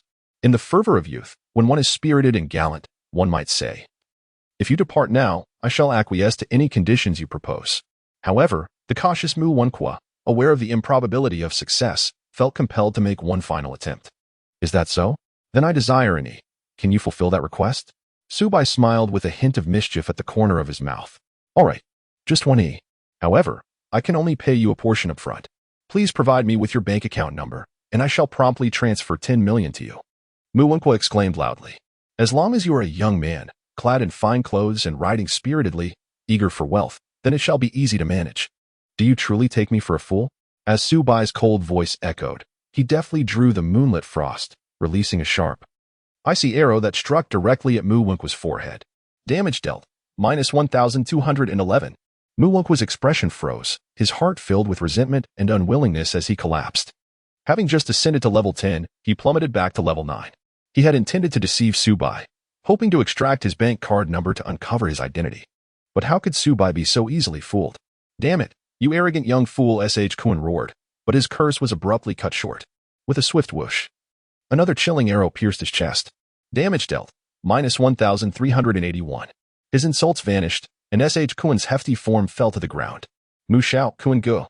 The sight of Mu Wenqua and S.H. Kuan being slain right before their eyes sent their subordinates into disarray. They were not unwilling to avenge their fallen leaders. But Su Bai, positioned high above, rendered their attacks futile. After dispatching Mu Wenqua and S.H. Kuan, Su Bai pivoted the moonlit frost, locking onto Ada, who was attempting to conceal himself among the crowd. With a swift shot, the arrow was timely intercepted by Ada's Buddha shield. Damage dealt, minus 761. Ada still retained half of his health. As a member of the Heavenly Dragon class, he had invested all his points in defense and possessed damage reduction skills. It would be a daunting task for Su Bai to eliminate him with a standard attack without a critical hit. Quick, everyone, heal me. You want to be arrogant for long, young fool. Our army of 2,000 will arrive shortly. Ada gritted his teeth, seething with hatred. The health he had lost was replenished in less than a second by the Star Luo members behind him. 2,000 foes? Not enough for me to slay. Su Bai let out a cold smile, once again drawing his bow with remarkable swiftness, unleashing 3 arrows in a mere 3 seconds, precisely targeting Ada. The damage inflicted was minus 788, minus 801, and a critical hit of minus 3,281. Ada's eyes widened in terror, despite being healed by dozens of allies. He could not withstand the onslaught and collapsed with a resounding thud. The boss, Red Roar, bellowed once more, unleashing its previous devastating skill. Its 4 massive claws came crashing down, instantly obliterating over 30 members of Healy Hua Ting. Chapter 050, What a Strange Defense Mu Wenqua, SH Kuan Good. Ended fell one after another. The terrifying boss, Red Roar, rampaged unchecked, while the malevolent youth on horseback loomed above. The remaining 100 or so members of Healy Hua Ting, sensing the futility of their struggle, fled in panic. After eliminating Mu Wenqua, SH Kuan Gu, and Ada, Subai chose to halt his assault momentarily. He instead focused on the towering boss, Red Roar, and launched a preemptive strike with a barrage of lightning arrows. 13 energy arrows, akin to shooting stars, struck the boss's head within 1.5 seconds. The damage recorded was minus 111, minus 109, minus 108, critical hit minus 220, minus 110.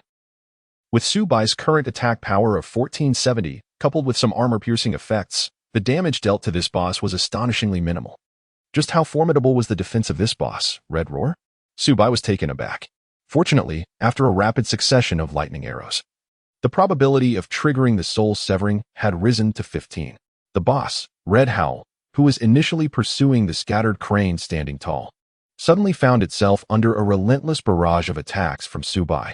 In an instant, its fierce demeanor shifted, locking onto Subai high in the sky. This was not merely because Subai inflicted the most damage. The primary reason was the slowing effect bestowed by Wan Yushuang Hua. A delicate layer of white frost had begun to envelop the Red Howl, diminishing both its attack and movement speed. Nonetheless, Subai remained composed. For the Red Howl was likely a melee boss. Given that he hovered 46 meters above the ground, logically, the Red Howl should be incapable of reaching him. Subai continued to draw the bowstring of the moonlit frost, unleashing another instantaneous arrow strike. The Soul Sever triggered, inflicting damage, minus 556,872. The ferocious boss let out a thunderous roar, suddenly freezing in place as if ensnared by a paralysis spell, completely motionless yet not collapsing. Did this truly activate? Subai was filled with a mixture of surprise and joy, never anticipating that the triggering of the soul severing would occur so swiftly. However, the expression on his face did not reflect amusement. This was due to the fact that the boss, Crimson Roar, which had suffered a fatal blow, remained steadfastly rooted in place, showing no signs of collapsing. Subai also did not receive the reward for defeating the B0SS Red Roar. What is going on? Subai was taken aback. Ding dong. The system notification sounded, signaling the B0SS Roar's near-death talent activation, resulting in its rebirth.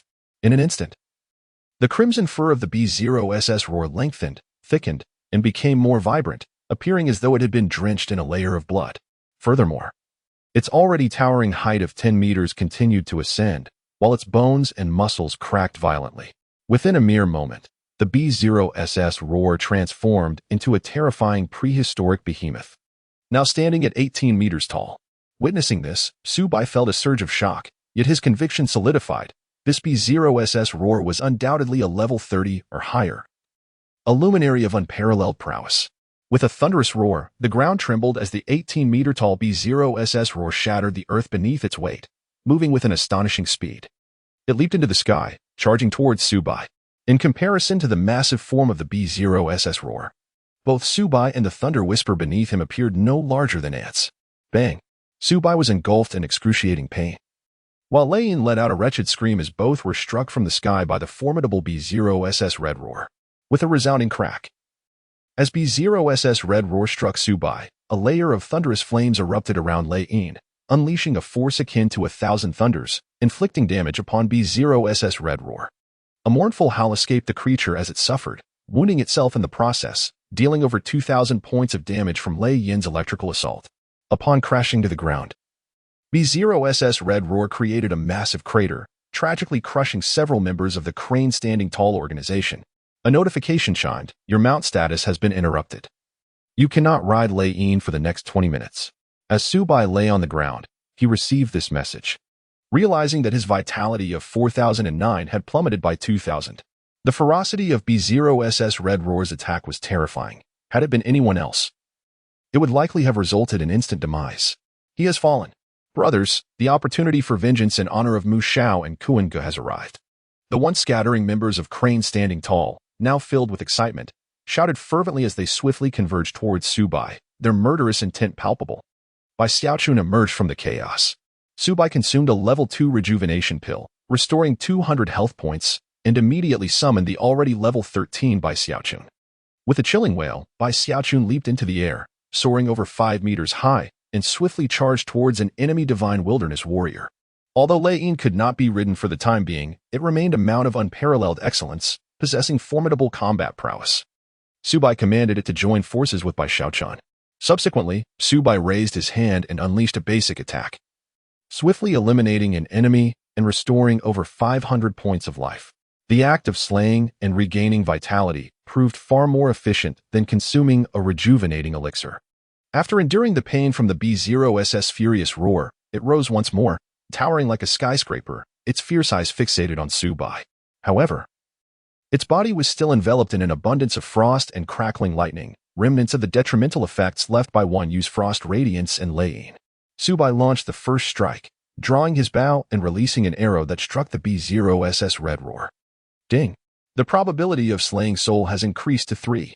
Upon hearing this notification, Subai's expression shifted slightly. After the B0SS red roar utilized its skill, Rebirth, the previously accumulated slaying Soul probability was reset to 0. He needed to eliminate it swiftly, as Mu Wenqua's support would soon arrive. Moreover, others from Helulai Huading were causing chaos on the battlefield.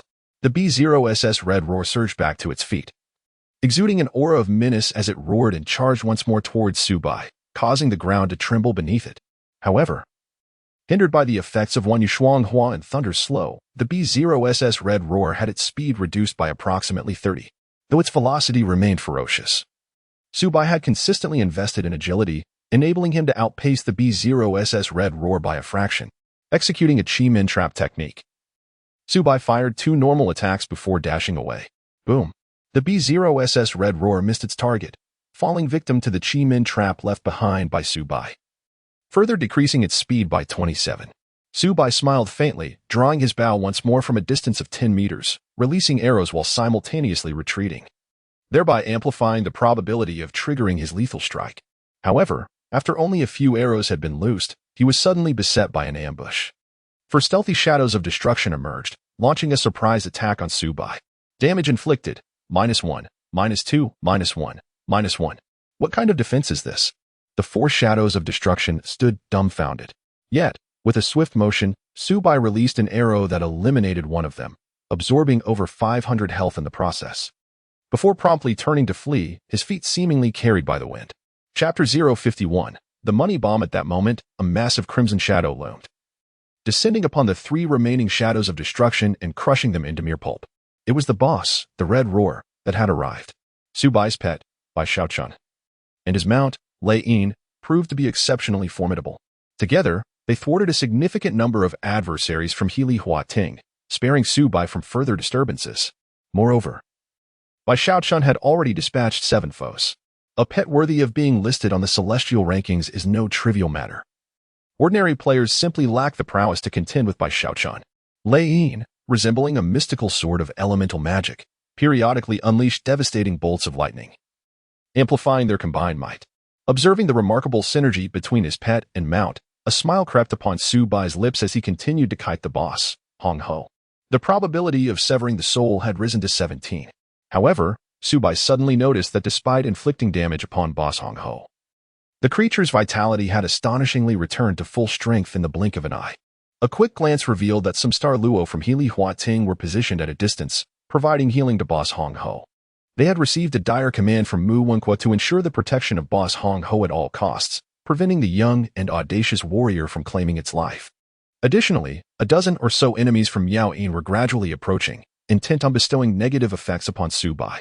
Upon discovering their intentions, Subai would certainly not allow them to succeed, for his shooting range extended to an impressive 46 meters.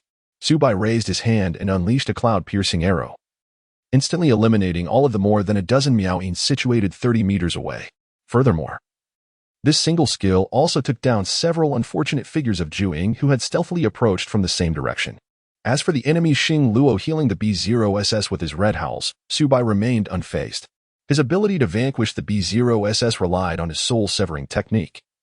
Even if B0SS was at full health, he would still be swiftly dispatched. Moreover, with the enemy Xing Luo focused on healing B0SS, there were fewer adversaries to disrupt him. Subai continued to engage in a fierce struggle with B0SS Ha-Ho, yet this time fortune did not favor him as it had during their initial encounter.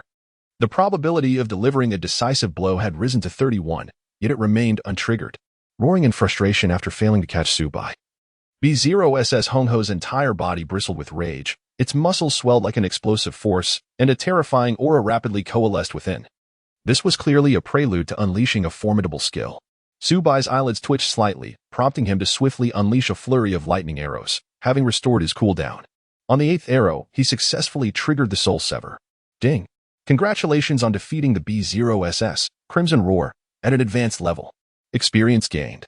800,000, gold, 20.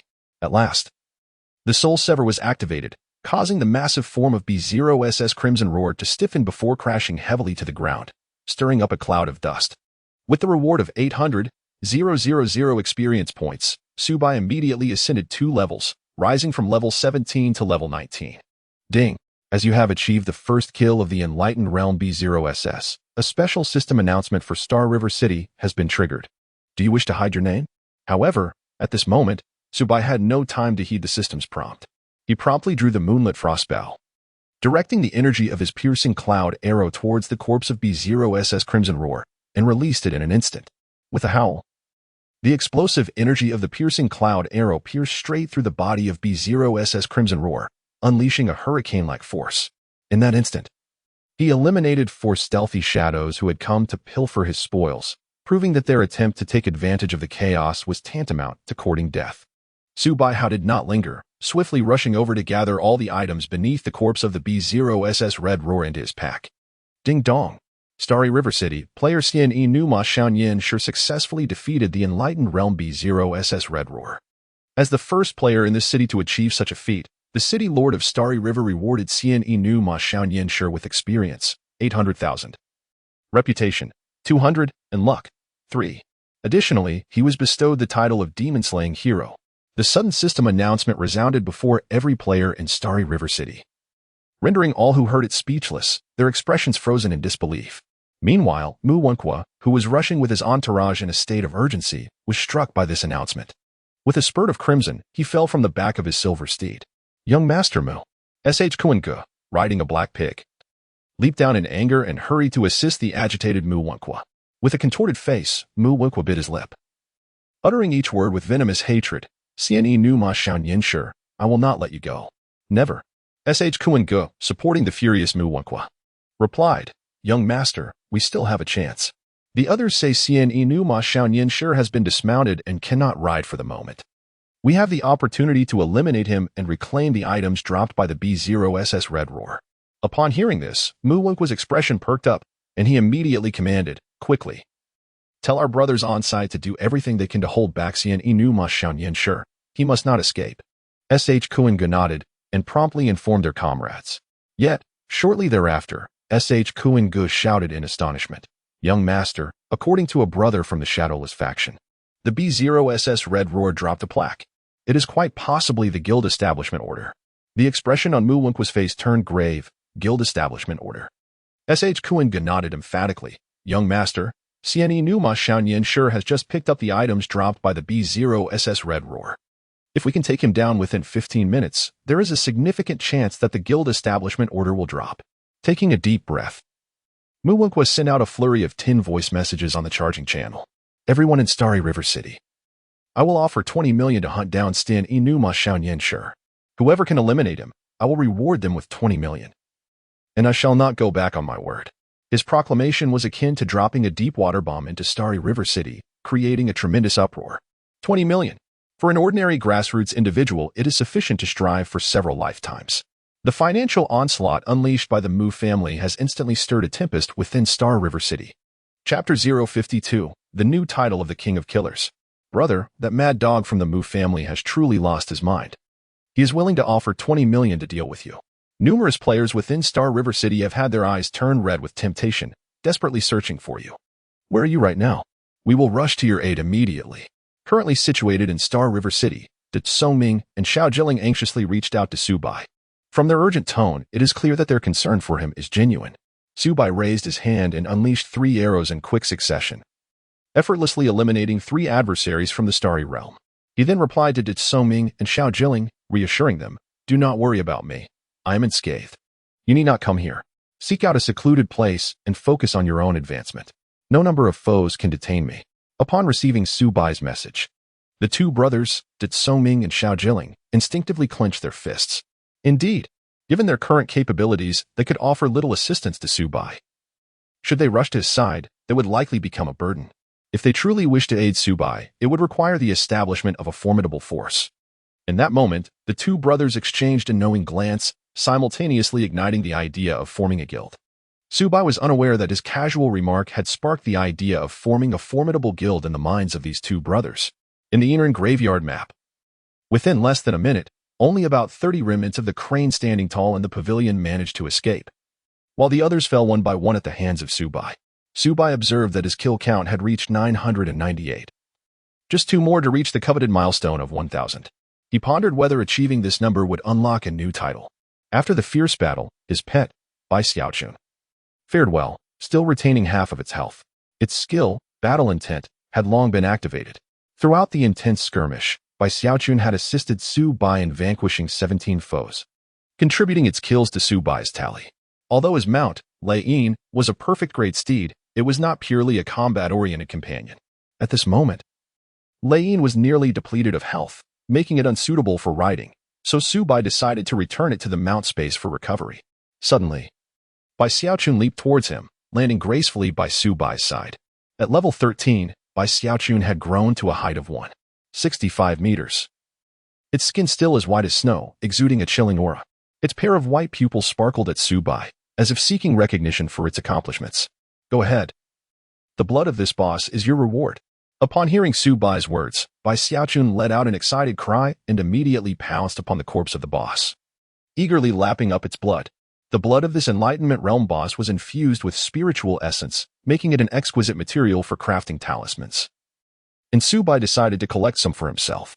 Su Bai hurried over to the colossal corpse of the B0SS, resembling a small mountain, and began to collect.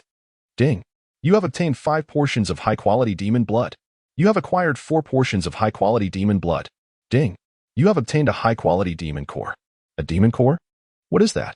Upon hearing the notification, Su Bai curiously examined the spherical object in his hand, roughly the size of a longan, its entire surface a deep crimson, radiating a searing warmth. The red word demon core. Quality good. An essential material for refining foundational elixirs. Used for refining foundational elixirs? What a splendid find. In the myriad realms, one does not ascend to the next level of cultivation simply upon reaching the requisite rank. Rather, one must consume the corresponding high-quality elixirs to successfully transition to the next realm. Upon entering the Qi refinement realm, Su Bai consumed the 9-star Qi refinement pill, a reward bestowed by the system. Su Bai has now reached level 19, and with an additional reward of 800,000 experience points. He is merely a few 100,000 experience points away from attaining level 20. Upon reaching this milestone, he will consume a foundational elixir, significantly enhancing his strength. The arrival of this Crimson Howling Demon Pill is indeed timely. Suddenly, as Bai Xiaochun revels in his sanguine feast, he leaps up abruptly and lands before Su Bai, emitting a chilling corpse howl towards the front. Su Bai felt a surge of awareness as he accepted the Red Howl Demon Dan. He aimed his piercing golden light arrow in the direction that Bai Xiaochun had warned him about. Under the radiance of the golden glow, a figure appeared 40 meters ahead, clad in extraordinary gear, accompanied by a peculiar pet, a skeleton that walked upright, its crimson eyes gleaming, and a tuft of white flames flickering from the back of its head. Ah, indeed, as expected of the renowned First Xianyu, how swiftly he has detected my presence. The newcomer had hawk-like eyes and a prominent nose, with a high forehead and a smile gracing his lips. The majority of his equipment shimmered with an extraordinary brilliance, particularly the silver spear in his grasp, which emanated an eerie green glow from its sharp tip, clearly a weapon of exceptional quality. The skeletal pet beside him, with its red eyes and white flames, radiated a significant amount of malevolent energy, glaring menacingly at Bai Xiaochun. The aura of both adversaries was equally formidable. "Ah, do not be so hasty to strike," he cautioned. "Do not misconstrue my intentions. It is not disdain that fuels my hesitation, but rather a desire to ascertain whether you possess the merit to warrant my engagement." His tone, while seemingly mocking, betrayed an unmistakable arrogance. Just as he anticipated attacking Su Bai, he voluntarily revealed his information. D. Yin Huang. Level, 17 class, God Desolation affiliation, Dali City title, one of the 10 exceptional figures of Dali City. He also possessed a pet of the same exceptional caliber, the Corpse Digger. Though Yin Huang was a God Desolation warrior, he had the remarkable ability to cloak himself alongside his pet. He was undoubtedly a top-tier player within the game. Ding. You have suffered an attack from the player Knight under Frenzy. Suddenly, a swift silhouette surged from behind Su Bai, an elite level 15 Shadow Phantom. The opponent exhibited impeccable timing, launching a decisive assault while Su Bai's attention was captivated by Yin Huang. The first move was a stealthy strike combined with a blinding attack, swiftly followed by a rapid succession of strikes akin to lightning. TCH, what is this first Xinyu, all bluster and no substance? The corner of Knight under Frenzy's mouth curled into a smirk, his eyes radiating disdain. For a player caught in his initial ambush, even the most resilient of warriors would meet a grim fate. Yet, his mocking words had not yet fully escaped his lips. Su Bai moved with an astonishing swiftness, creating a distance of 5 meters between himself and the Nightfall Madman in the blink of an eye. Mrs. The Nightfall Madman had meticulously prepared a series of combos to eliminate Su Bai, only to have them all thwarted by Mrs. What? He evaded my blinding attack? The Nightfall Madman was taken aback. As a seasoned expert, he understood all too well that once the element of surprise was lost, retreat was the only option. Whoosh. However, a lightning-fast, cold gleam of an arrow suddenly magnified in the Nightfall Madman's vision before striking him squarely on the forehead. Damage, minus 1,344. This. The Nightfall Madman's pupils dilated in shock, his body shuddered, and he collapsed lifelessly to the ground, dropping a common dagger in the process. Su Bai approached the lifeless body, reaching down to retrieve the dagger unleashed by the Night Madman. "You scoundrel, put down old Ye's weapon at once." Suddenly, 2 thunderous voices erupted.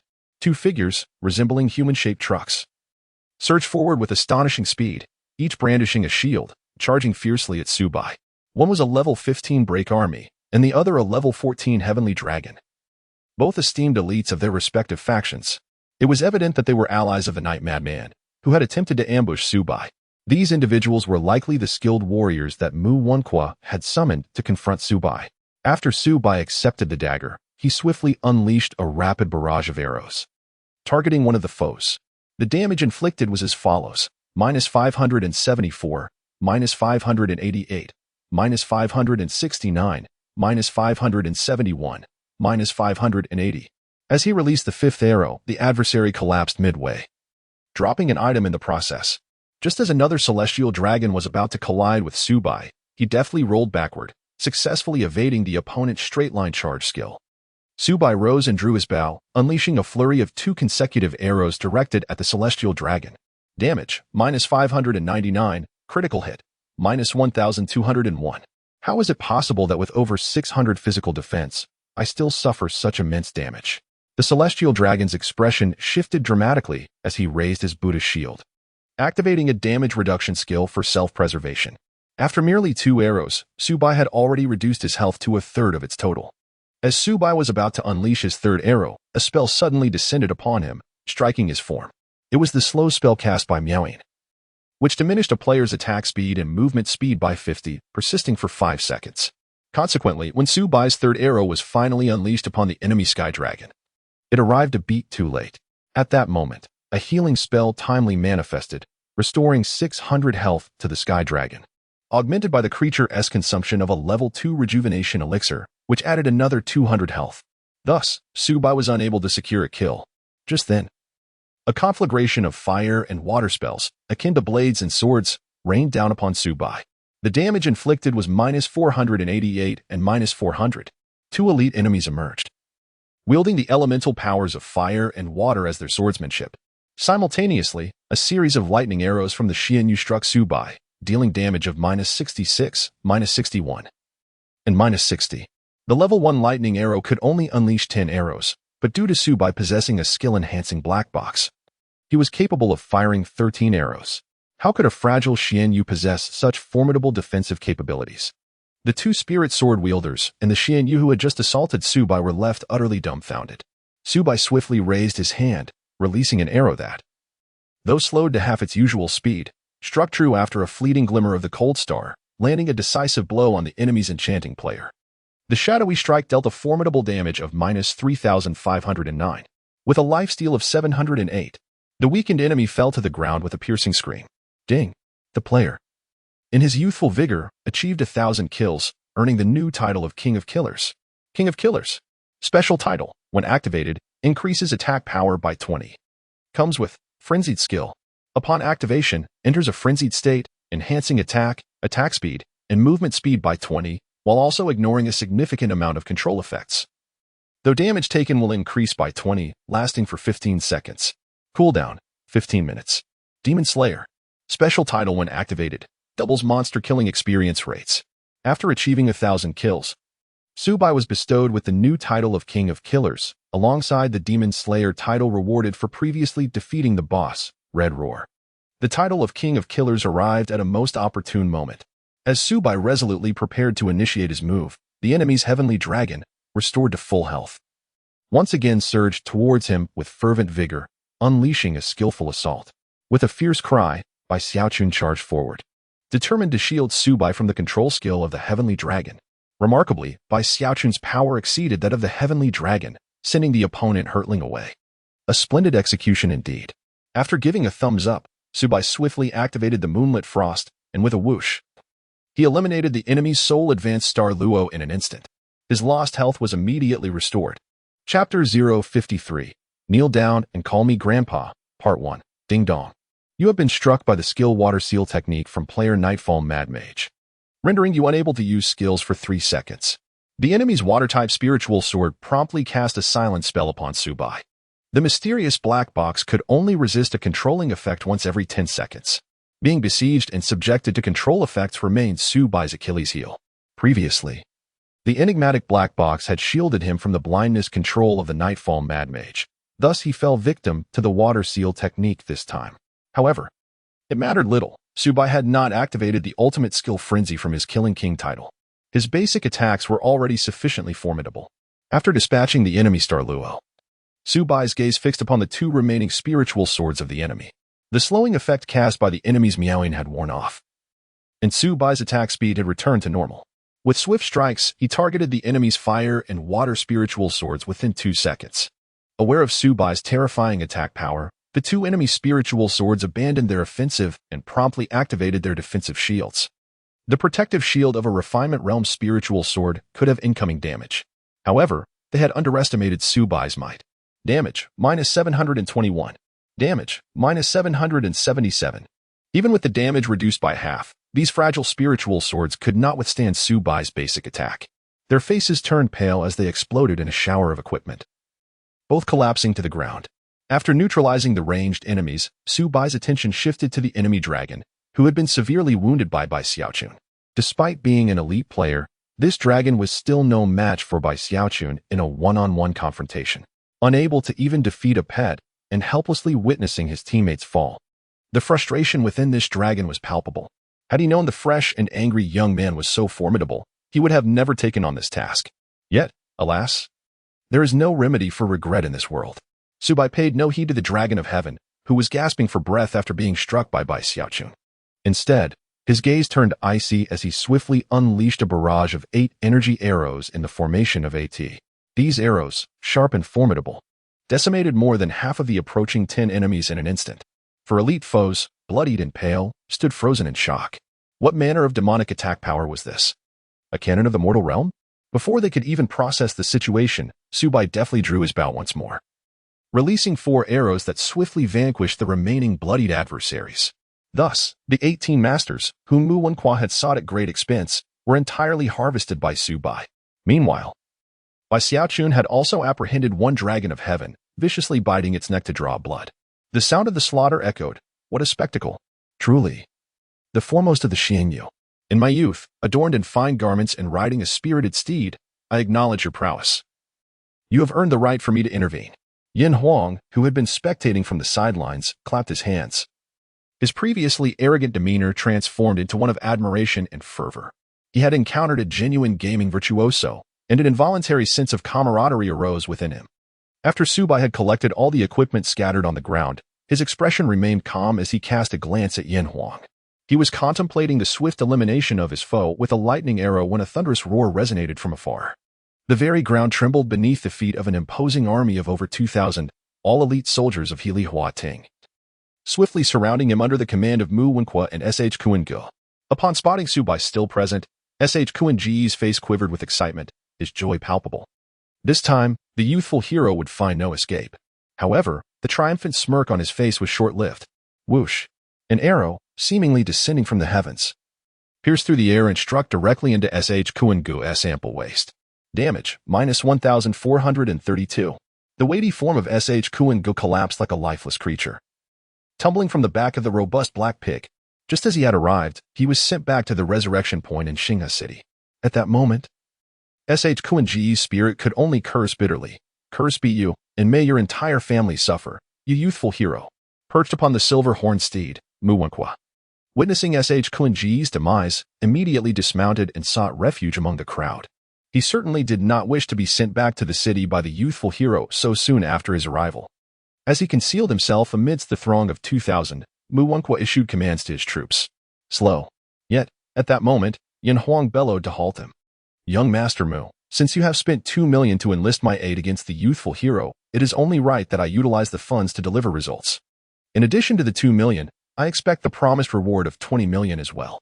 With his head held high, Yin Huang stepped forward. His gaze sharp as a blade, locking onto Subai. A master of your caliber deserves a respectful defeat, not one at the hands of a mob. It would be an honor for you to fall before someone of my skill. Shall we engage in a fair one-on-one duel of unparalleled prowess? Subai's lips curled slightly, as if to suggest that Yin Huang was rather full of himself.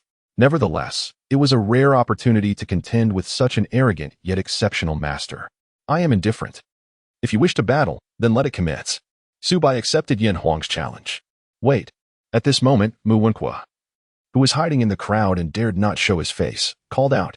In the prime of youth, adorned in fine attire and riding a spirited steed, I can offer you the chance to duel Yin Huang fairly, but with a condition. Should you lose, you must surrender the guild establishment order that B0SS has unleashed. Yin Huang held Mu Wenqua in contempt for his cowardice, refusing to even show his face. However, upon hearing that Subai possessed a guild establishment order, his expression shifted, and his gaze fixated intently on Subai. The first guild establishment order. This was undoubtedly an invaluable treasure, an object for which all guilds would vie fiercely. Subai scoffed. What if I emerge victorious? What can you possibly offer me then? Subai had yet to examine what the B0SS Red Roar had dropped, though it appeared to be some sort of plaque-like item. However, he had not yet checked if it was indeed a guild-building decree. Humph, since you were so confident. Let us engage in a wager. The entire process will be recorded as proof. If you lose, you shall surrender all that the B0SS Red Roar has yielded. Should you emerge victorious, I shall grant you 50 million. Upon hearing the sum of 50 million, those present were left speechless, gazing incredulously at Mu Jiawen. Surely, he must be an extraordinary tycoon in reality to dare stake such a fortune on a wager. Yet, Subai shook his head, merely 50 million is insufficient. Should I win, you must kneel and call me grandfather 3 times. In his youthful gallantry, the audacity of such a demand was striking. Ada, unable to contain his fury, advanced on horseback, his expression one of intent to devour Subai whole. Mu Wenqua's face turned ashen with rage, his body trembling. However, at that moment, Yin Huang interjected. What is it? Young Master Mu, do you hold me in contempt, believing I will surely lose? If that is the case, I shall take my leave. Chapter 054. Kneel and Call Me Grandfather, Part 2. Yin Huang was a man of considerable arrogance and pride. While he indeed cherished wealth, his ambition soared even higher. Young Master Mu refrained from accepting Subai's wager out of fear of losing, which he viewed as a slight against Yin Huang. This displeased Yin Huang immensely. Although eliminating the gallant youth would likely yield all the treasures from the B0SS Red Roar, Mu Wenqua was acutely aware of Subai's elusive skills. If he could not compel the gallant youth to engage in a duel against Yin Huang, their efforts might ultimately prove futile. After a moment of contemplation, Mu Wenqua steeled his resolve. Yin Huang, do not misconstrue my intentions. Since I have invited you, I firmly believe in your prowess. Very well, gallant youth. I shall accept this wager. However, As you have proposed an additional stipulation, I too shall raise the stakes. Should you lose, not only must you relinquish all items dropped by the B0SS Red Roar, but you must also kneel before me and call me father 3 times in public. Subai immediately burst into laughter. Ah, my good son, your father agrees. The infuriated Mu Wenqua, taken aback by Subai's verbal trickery, felt his lips twitch in frustration. Were it not for the overarching situation and his urgent desire for Subai's coveted guild order, he would have commanded his subordinates to slay the arrogant youth on the spot. Mere verbal sparring. I have recorded the entire exchange as evidence. Your duel with Yin Huang may commence. Suppressing his rage, Mu Wenqua's words prompted the surrounding 2,000 members of Heili Huating to gradually retreat, creating a 50-meter wide space. This was Mu Wenqua's subtle strategy, deliberately constraining the terrain to limit Subai's advantage in reach. Roar. Hiss. As Subai and Yin Huang locked eyes, the battle had yet to begin, yet their pets were already at odds, issuing provocative growls. The corpse excavator and Bai Xiaochun exuded a fierce intent, both fixated on each other, waiting for their master's command to pounce and establish dominance. Clang. Yin Huang's expression turned serious. His eyes gleaming with a sharpness akin to blades, his extraordinary spear shimmering ominously in his grasp. The youthful and spirited you, losing to me would not be a disgrace. Are you prepared? Yin Huang exuded confidence, even arrogance, flashing a brilliant smile that revealed his white teeth, reminiscent of a ferocious beast ready to pounce, his aura overwhelmingly imposing. Subai left behind a peculiar trap of the Chiman Lianjia technique, and then raised an eyebrow at Yin Huang, smiling as he spoke. In 3 seconds, we shall commence. 3, 2, 1. As the countdown concluded, Bai Xiaochun before Subai let out a chilling howl and leapt over 5 meters high, launching himself directly at the corpse-eating demon. The demon, undeterred, opened its bony jaws and unleashed a torrent of white flames, hurtling towards Bai Xiaochun. Meanwhile, Subai, as the master, instantly summoned a barrage of lightning arrows. Whoosh, whoosh, whoosh. Waves of energy arrows surged forth with the rapidity of a machine gun's fire. Hurricane armor. Yin Huang stamped his left foot, and a tangible layer of wind energy armor ignited around him, visibly shimmering. Subsequently, he brandished his spear, moving with the swiftness of an arrow slicing through the air. Resist, resist, resist. In a mere 5 seconds, Subai unleashed a flurry of 13 arrows, yet astonishingly, half of them were deftly evaded by Yin Huang's swift maneuvers. The remaining arrows were rendered ineffective by the tempestuous armor that adorned Yin Huang's form. By the conclusion of the barrage, Yin Huang had remarkably sustained no injuries, though his protective armor lay in tatters. At that moment, he stood less than 10 meters away from Subai. The speed, reflexes, and skill displayed by his opponent unequivocally attested to Yin Huang's extraordinary prowess. You are finished, he declared with a triumphant grin, with a flourish of his exceptional spear. It appeared as a formidable weapon of destruction, poised above as he delivered a sweeping strike that unleashed a tempest. He executed a skill, sending forth a ferocious beam of gunfire that cleaved through all in its path, hurtling towards Subai. Subai remained steadfast in his position, continuing to draw his bow with a resounding whoosh, unleashing a tempestuous sound. The rain cloud arrows erupted. 8 formidable energy arrows, infused with immense power, collided with the piercing light emitted by Yin Huang's spear. Boom. The 8 energy arrows and the raging spear light shattered simultaneously, stirring a violent wind that swept up sand and debris. Such a spectacle could only arise when the attacking forces of both sides were closely matched, resulting in a counterbalance. In your youth, adorned in fine garments and riding a spirited steed, you have been defeated. Yin Huang laughed arrogantly, seizing the moment to leap forward, descending from a height to deliver a devastating strike with his spear aimed directly at Subai's crown. As an elite warrior of the God Wasteland, not a single long-armed hero could hope to defend themselves once he closed the distance. Yin Huang was utterly confident in this regard, even if his opponent was a youthful and spirited figure. Excellent. Beautiful. Eliminate this insufferable brat, he exclaimed, envisioning the moment when Subai would kneel before him in submission. Laughter echoing in his mind. Witnessing Yin Huang's formidable prowess, victory seemed imminent, and Mu Wenqua could no longer contain his triumphant cries. Yet, Subai's expression remained serene, as he decisively drew his bow and released 2 arrows. Damage, minus 788. Soul-severing damage, minus 1,399. Just as he prepared to unleash the final arrow, he activated the star-shifting skill awakened at level 10, swapping positions with an unfazed Subai. His expression momentarily flickered with confusion. Was Yin Huang's visage truly that dark? Had he severed the soul with the second arrow? Yin Huang, who had been so confident in his lethal strike against Su Bai, suddenly froze mid-air. Thud. An expression of disbelief clouded Yin Huang's face as he plummeted to the ground, along with his spear, landing straight at Su Bai's feet, while a belt radiating an extraordinary sheen burst forth from his fall. Meanwhile, the relentless corpse-devouring spirit, locked in a fierce struggle with Bai Xiaochun, let out a mournful wail as it was forcibly sent into the pet space. With the master gone, the pet was swiftly confined to a darkened enclosure. An immediate silence enveloped the surroundings. Even with 2,000 pairs of eyes present, the atmosphere became so quiet that one could hear a pin drop. Just moments ago, Mu Wenqua had been laughing heartily, dreaming of the moment when the defeated Su Bai would humbly surrender the guild token and kneel to address him as master. Now, his expression had turned to stone, his eyes bloodshot, as if his very soul had been stripped away. How could this be? Yin Huang has lost?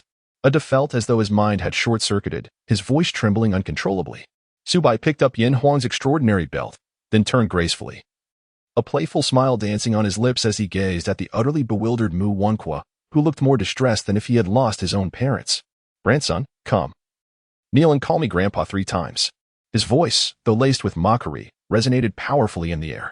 With a sudden burst of anger, Mu Wenqua felt his blood surge, and he spat out crimson liquid, his vision darkening as he fainted from rage within the game. Subsequently, his avatar was forcibly logged out. Chapter 055, Unknown. The divine selection order. The swift reversal of events left the members of Healy Huating in a state of shock. They had expected the young man in fine attire and on a spirited steed to be defeated, destined to perish at Yin Huang's hands. Yet, to their astonishment, the situation took a dramatic turn when Yin Huang, adorned in exquisite equipment, unexpectedly met his demise. Moreover, their vice president, Mu Jiawen, succumbed to the immense shock and fury, causing him to bleed and faint in the game, resulting in his forced logout. This left the 2,000 spectators from Healy Huating exchanging bewildered glances, unsure of how to proceed. Young man in fine attire. At that moment, Ada's voice, dripping with boundless rage and resentment, erupted. His eyes glinted with ferocity, wishing he could tear Su Bai apart. If glares could kill, Su Bai would have been slain millions of times before him. Ada dismounted from his steed, blood seeping from his clenched teeth, and with a heavy thud, he knelt on the ground. You have won. Young Master Mu is unwell, so I shall kneel in his stead to fulfill our wager. Grandpa, Grandpa, Grandpa. His voice rang out resoundingly, akin to the tolling of bells, reverberating through the hearts of all present. Suddenly, an arrow, swift as lightning, tore through the air, piercing Ada, who knelt and called out to Su Bai. Shadow strike. Damage, minus 3,678.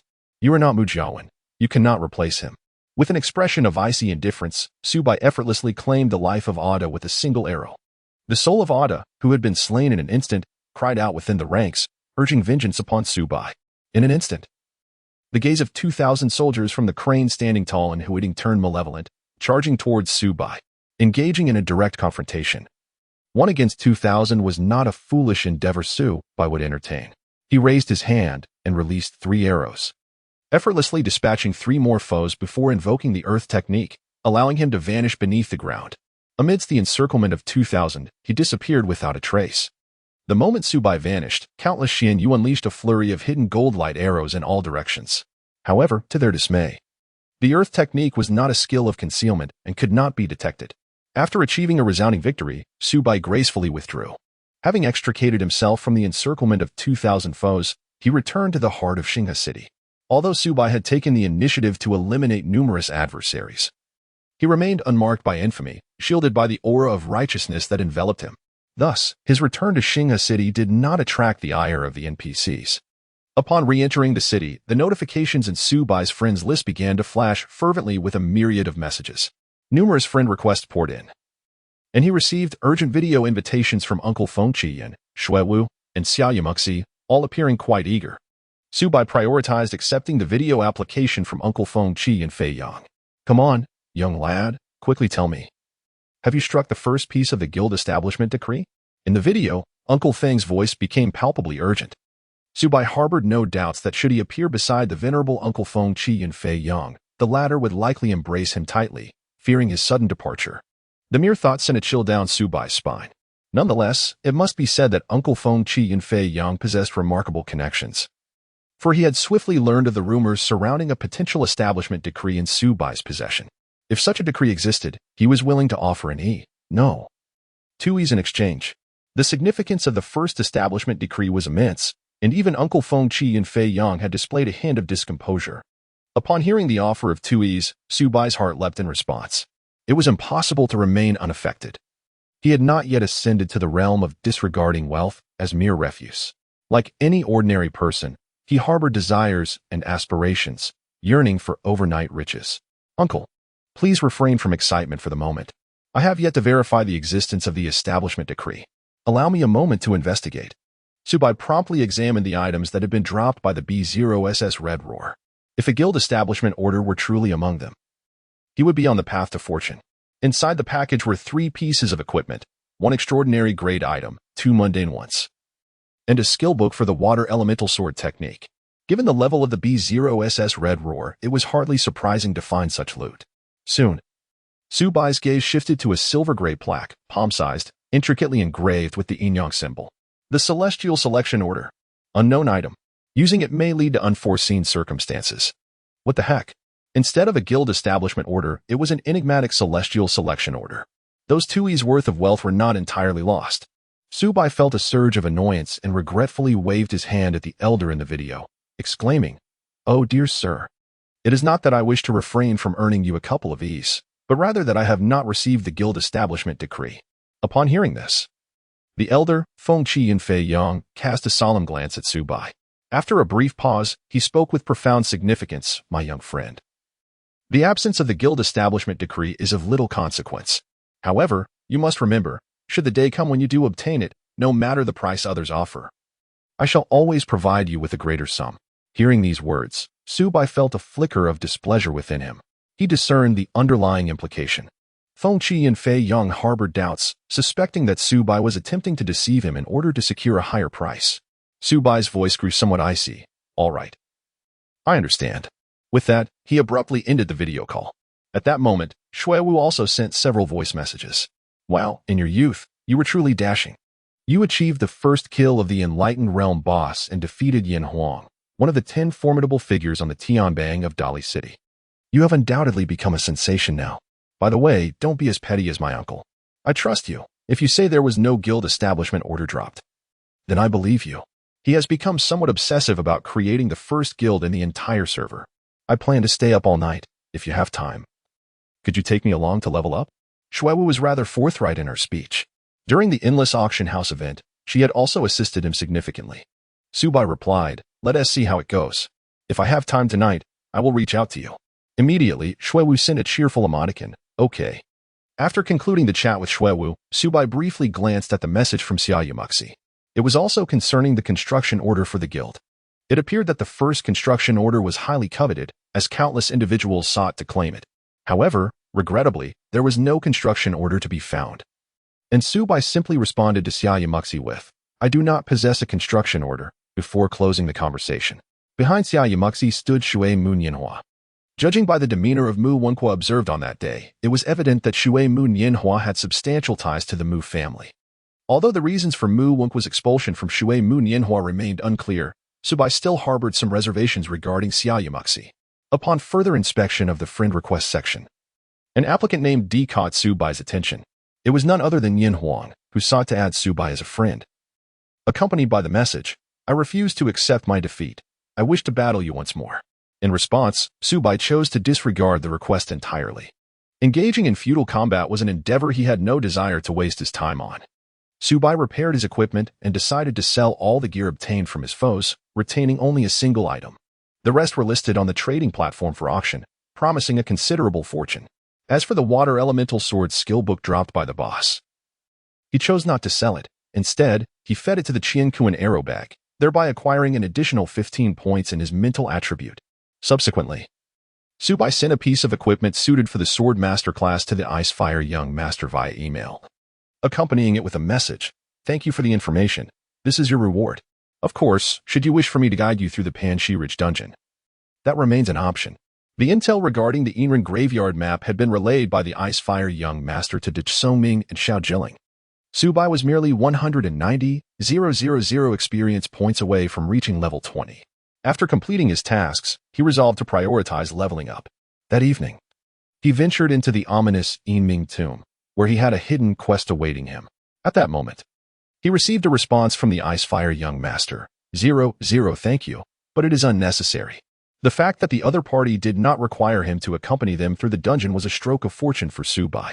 After closing the email, he exited the city to pursue his leveling endeavors. Dressed in his dazzling Ming ensemble, with a mysterious black box strapped to his back, Subai was instantly recognizable among the throngs of players in Star River City. He had become known as the young hero of dashing attire. The black box, along with the illusory mask adorning his face, had become his signature. Consequently, countless players flocked to him, eager to forge connections and solicit his assistance in their own quests. However, there were also those with ulterior motives, their eyes glinting with malice, seeking to eliminate him for the enticing reward of 20 million. Regardless of their intentions, Subai chose to disregard them, hastening his pace to evade the swarm of followers. As he exited the city, he happened upon a group of distinguished individuals standing nearby. There was little to be said. Subai executed a swift and decisive onslaught, claiming the lives of 8 individuals. With the protective charm of righteousness still in effect, he faced no repercussions for his actions. To refrain from killing would be foolish. This display of power sent a tremor through the hearts of those poised to leave the city, causing them to halt in their tracks, paralyzed by fear of being swept away by this formidable harbinger of doom. After his grim task was complete, Subai summoned Thunder's roar, and amidst a cacophony of gasps and envious gazes, he ascended into the sky upon it. Subai has spent several hours soloing, accumulating 190,000 experience points, yet still requires an additional 150,000. Unfortunately, without the opportunity to defeat bosses or undertake favorable quests, the leveling process is exceedingly slow. Furthermore, a mysterious black box continues to siphon away his experience points. Subai was already preparing to log off. The bespectacled gentleman had called for him at the door twice, mentioning it was time for dinner. The sensation of being remembered and summoned for a meal is truly delightful. As Subai was about to log off, he recalled the decree of the celestial selection. The description stated that its use would lead to unforeseen events. Since there was no harm in trying, he thought, why not? Perhaps a delightful surprise awaited him. Subai, with a spirit of experimentation, boldly decided to proceed with the usage. Suddenly, a furious dragon thunderbolt descended from the celestial dome within the game, shattering the void and striking directly upon Subai's head. It was akin to being struck by the wrath of the heavens.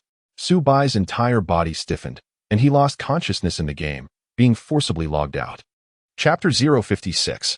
Unexpected Acquisition of Superpowers, Part 1. What is that peculiar smell? Is there a hint of something burnt? In the kitchen, the gentle and lovely Huang Kiki was cooking when she immediately wrinkled her delicate nose at the scent. In the hall, the bespectacled uncle, who was arranging the tableware, also detected the strange odor, seemingly emanating from the room where Subai resided. The uncle's residence was a spacious, traditional courtyard house with numerous rooms. He occupied one of the eastern rooms. In the middle of the courtyard stood a century-old tree planted by the uncle's ancestors. The western side was separated into a stand-alone house used for guest accommodations. Could it be that the child's father is in trouble? Huang's mother sat in her electric wheelchair, her expression tense. Upon hearing this, the bespectacled uncle could no longer remain composed. He dashed towards Subai's room. Xiaohua, what is happening in there? Why is there such a strong smell of burning? He shouted as he knocked on the door, fearing for Subai's safety. Yet, there was no response from Subai. Suddenly, the uncle noticed smoke seeping through the cracks of the door. Panic surged within him. He quickly retrieved a spare key and opened the door. As the door swung open, a choking cloud of black smoke rushed out, causing the uncle to tear up. Xiaohua. The uncle, filled with urgency, covered his mouth and nose and rushed inside. Indeed, there was a fire in the room. The bed was ablaze. Yet, Subai remained motionless, his body charred, unresponsive to the flames. He appeared as if struck by lightning, his entire form resembling a lump of coal. Witnessing this scene, the uncle's eyes filled with bloodshot desperation. Ignoring the searing heat, he rushed to Subai's side and pulled him from the inferno. Ouch! However, Subai's body temperature was alarmingly high. The moment the uncle made contact, his hands were blistered. Yet, driven by an unknown force and unwavering determination, he endured the agony and managed to lift Subai from the burning bed. With immense effort, the uncle finally carried the tall Subai out of the room, both collapsing onto the ground. Dad, child's father. Observing this, Huang Kiki and her mother rushed over, their expressions transformed with alarm. Quickly, go fetch the fire extinguisher. The bespectacled gentleman urged his daughter while simultaneously extracting his phone with hands that bore numerous blisters, dialing emergency services. The flames were relatively minor, and with timely intervention, the courageous Huang Kiki managed to extinguish the fire. The ambulance arrived promptly, within 5 minutes, at the Huang family's doorstep. Su Bai, charred and blackened like coal, his skin seemingly scorched to perfection, should have been lifeless. Yet, he still exhibited a heartbeat and breath, necessitating urgent transport to the hospital. In the late hours of the night, at QZ First People's Hospital, Su Bai lay on a hospital bed, swathed like a mummy. Suddenly, he perceived an odd sound within his ears. It was the sound of a man and a woman engaged in a game of poker. In an instant, Su Bai's eyelids fluttered open, revealing eyes that sparkled with clarity akin to pure light amidst the darkness. A vivid image materialized in his mind, in a ward below. A man and a woman were deeply engrossed in a heartfelt discussion about life, the vivid scene etched perfectly in his consciousness. However, before long, both the image and all sounds faded away. What was happening? A mere hallucination? As Su Bai pondered in confusion, he detected a subtle sound of footsteps resonating from the corridor. In that moment, a vivid image materialized in his mind, a nurse with large, expressive eyes, gracefully approaching within 4 drip and medication. Before long, the vision dissipated. To his astonishment, a nurse indeed entered the room. Her large eyes and the 4 drip in her hands mirroring the very scene that had just played out in his mind. How could this be? How was it possible for me to perceive someone beyond the wall? Su Bai was utterly astonished and bewildered. Family of the patient, please awaken. It is time for me to change the dressing. The gentle nurse roused Huang Kiki, who had fallen asleep beside Su Bai's bed. Oh, Huang Kiki, still in a daze, stifled a delicate yawn and slowly sat up. How did she end up in the hospital receiving him for? What had transpired? Su Bai was utterly bewildered by the events that had transpired. The only thing he recalled was using the celestial token in the game, after which he was struck by a bolt of lightning and subsequently lost consciousness. When the nurse turned on the light and approached him to change the 4, she exclaimed, "Ah, you're awake. Please, do not move. You have sustained extensive burns, and I am here to change your dressings." Huang Kiki, who had been feeling quite drowsy, suddenly realized that Su Bai, wrapped like a mummy, had opened his eyes. Overwhelmed with excitement, she exclaimed, "Xiao Huage, you have finally awakened. This is wonderful. You cannot imagine how anxious we were, especially my father. It is all your fault. You could have just played the game. But why did you have to play with fire, nearly burning down our house and almost losing your own life?" "Shoo." The nurse immediately gestured for Huang Kiki to be quiet. Complying, she settled down, her joy mingled with a hint of reproach as she glared at Su Bai. After the nurse had finished changing the dressings and imparted a few instructions, she departed. Huang Kiki promptly leaned closer to Su Bai, recounting the events that had unfolded. Upon hearing her words, Su Bai felt a sense of shock wash over him. He had caught fire? After being struck by lightning in the game, his physical body had been burned in reality, with the bespectacled gentleman risking himself to rescue him. Furthermore, in the process of saving Su Bai, the gentleman had injured himself, suffering burns on both hands. No one had ever shown him such kindness or concern. At that moment, Su Bai's emotions were a tumultuous blend of joy, gratitude, anxiety, and astonishment. "Go back to sleep," he urged. "You have class tomorrow, and I am fine now." Su Bai turned to Huang Kiki and said, "I appreciate your concern." Huang Kiki shook her head resolutely. "That won't do. My father insisted that I must stay here to take care of you when he comes to take over tomorrow morning." Upon hearing this, a warmth melted the coldness that had long kept Su Bai at a distance. "Thank you. You should rest for a while. I, too, wish to take a brief respite." Huang Kiki nodded in agreement. "If anything arises, please wake me." Understood. The young girl was undeniably exhausted and soon fell asleep once more. However, Su Bai found no inclination to slumber. Although Huang Kiki mentioned that she had arrived at the hospital on the brink of death, her body akin to a charred shrimp, upon awakening, Su Bai discovered that he felt remarkably well, devoid of any discomfort. Chapter 057, Unexpectedly Acquiring Superpowers, Part 2. In fact, he sensed a gentle warmth emanating from his dantian, as though a small flame was alight, continuously providing his body with warmth. The sensation of warmth brought an indescribable comfort wherever it flowed. Gradually, Su Bai was astonished to realize that he seemed to have control over the warm current within his dantian. As the warmth coursed to his eyes, he found he could discern objects in the darkness. When a greater concentration of warmth gathered around his eyes, he was astounded to discover that he could see through walls, witnessing everything beyond the confines of the room. How extraordinary!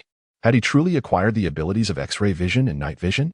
Subai was utterly astonished, his gaze continuing to explore until he ultimately discovered that he could now perceive objects clearly from a distance of 10 meters. Beyond that range, however, it became impossible, as if the warm current within his dantian was insufficient. As Subai slowly withdrew his gaze, he astonishingly perceived his own body through the thick layers of gauze enveloping him. His skin, as fair as freshly fallen snow, resembled that of a youthful maiden, devoid of any trace of burns. Shifting his attention to the slumbering Huang Kiki, he discerned even the color of her undergarments with remarkable clarity. This revelation sent a jolt of shock through Subai, causing a disturbance in the warmth within his dantian, and his ability to see through the veil of reality vanished instantaneously. Unbelievable. Truly unbelievable. It was nothing short of a fantastical tale. Subai has come to a profound realization. Through the game of myriad worlds, after enduring a lightning strike, he has unexpectedly acquired extraordinary powers in reality. The warm current within his dantian resembles the vital energy of cultivators depicted in fantasy films, enabling him to unleash astonishing strength. Perhaps his martial prowess has significantly increased. Could he possess the capability to engage in combat with true martial artists? This remains untested and is primarily conjecture. Nonetheless, this is an extraordinary fortune, at the very least. He may now possess the means for self-defense in the real world. Although Subai's physical condition has remarkably improved, with no signs of burns whatsoever, and he has gained the ability of the warm current in his dantian, he understands the necessity of exercising caution. It is imperative that no one discovers his secret. Moreover, he cannot leave the hospital just yet. He must continue to feign severe injuries while in bed. Otherwise, it would be utterly perplexing for someone who was nearly lifeless upon admission, with his body in a state of disrepair, to appear revitalized and as fresh as an infant's skin within a day. Such a transformation would undoubtedly cause a stir, which would not bode well for Subai. With an understanding of his next steps, Subai gradually calmed his racing thoughts and began to explore the warm current within his dantian, seeking to uncover any unique abilities it might bestow. After an hour of experimentation, he discovered several capabilities, though the warm current had noticeably diminished. Perhaps the exertion was too great. He soon felt a wave of fatigue wash over him and succumbed to a deep slumber. The next morning, Subai awoke feeling refreshed, sensing a warm current in his dantian that seemed to have grown stronger since the previous night. Could this imply that frequent utilization, akin to cultivation, would lead to the continuous enhancement of this warm flow? Subai felt a surge of excitement as he thought, the uncle has arrived. He brought with him a pot of rice porridge. The uncle's hands. Suddenly, Subai sensed something, and emotions of gratitude and guilt surged across his face. Indeed. Before long, the bespectacled uncle, whose hands were wrapped in bandages, entered the hospital room carrying a bowl of freshly prepared rice porridge. The burns on the uncle's hands were a testament to his sacrifice, having endured the scalds while rescuing Subai. Xiaohua, you are awake. This is truly wonderful. Upon seeing Subai conscious, the uncle hurried over, his eyes brimming with joy that he could not conceal. Father, you have come, Xiaohua exclaimed. I woke up last night. Oh dear, I am starving. Did you bring me something delicious? Huang Kiki had already regained consciousness. Uncle, I am so sorry. Subai's eyes were tinged with red as he gazed intently at the bespectacled uncle, an orphan, devoid of kin or connections. He had once fought wild dogs for scraps in the wilderness, never having experienced the warmth of familial affection. Yet, the uncle treated him as if he were his own son. Xiaohua, you have wronged no one but yourself. In the future, do refrain from playing with fire. It is far too perilous. Subai's eyes were tinged with red as he spoke. He then continued, Uncle, I have set your house ablaze and even had you cover my medical expenses, which is rather inappropriate. I intend to repay you for this. He turned to Cuckoo. When you come over this afternoon, please bring my phone as well. Oh, Cuckoo replied. However, the bespectacled uncle shook his head and said, These are mere trifles. Your recovery is of utmost importance. Cuckoo still had school to attend, and after the glasses-clad uncle arrived, she hastily consumed a bit of plain porridge, exchanged a few words with Subai, and then took her leave. It was evident that the uncle had not rested well the night before. There were visible blood vessels in his eyes. After he had fed Subai a bowl of rice porridge, the two engaged in conversation, but before long, the uncle succumbed to fatigue and dozed off beside the bed. Taking advantage of his slumber, Subai gently placed his bandaged left hand upon the uncle's form. The warm current within Subai's dantian suddenly began to stir, gradually flowing out along his hand. Under the effect of clairvoyance, Subai was astonished to discover its efficacy. The burn wounds on the bespectacled gentleman were healing at a visibly rapid pace with the assistance of the warm current. In just a few minutes, Subai had completely healed the gentleman's injuries. Moreover, even in his slumber, the man's complexion appeared significantly more serene.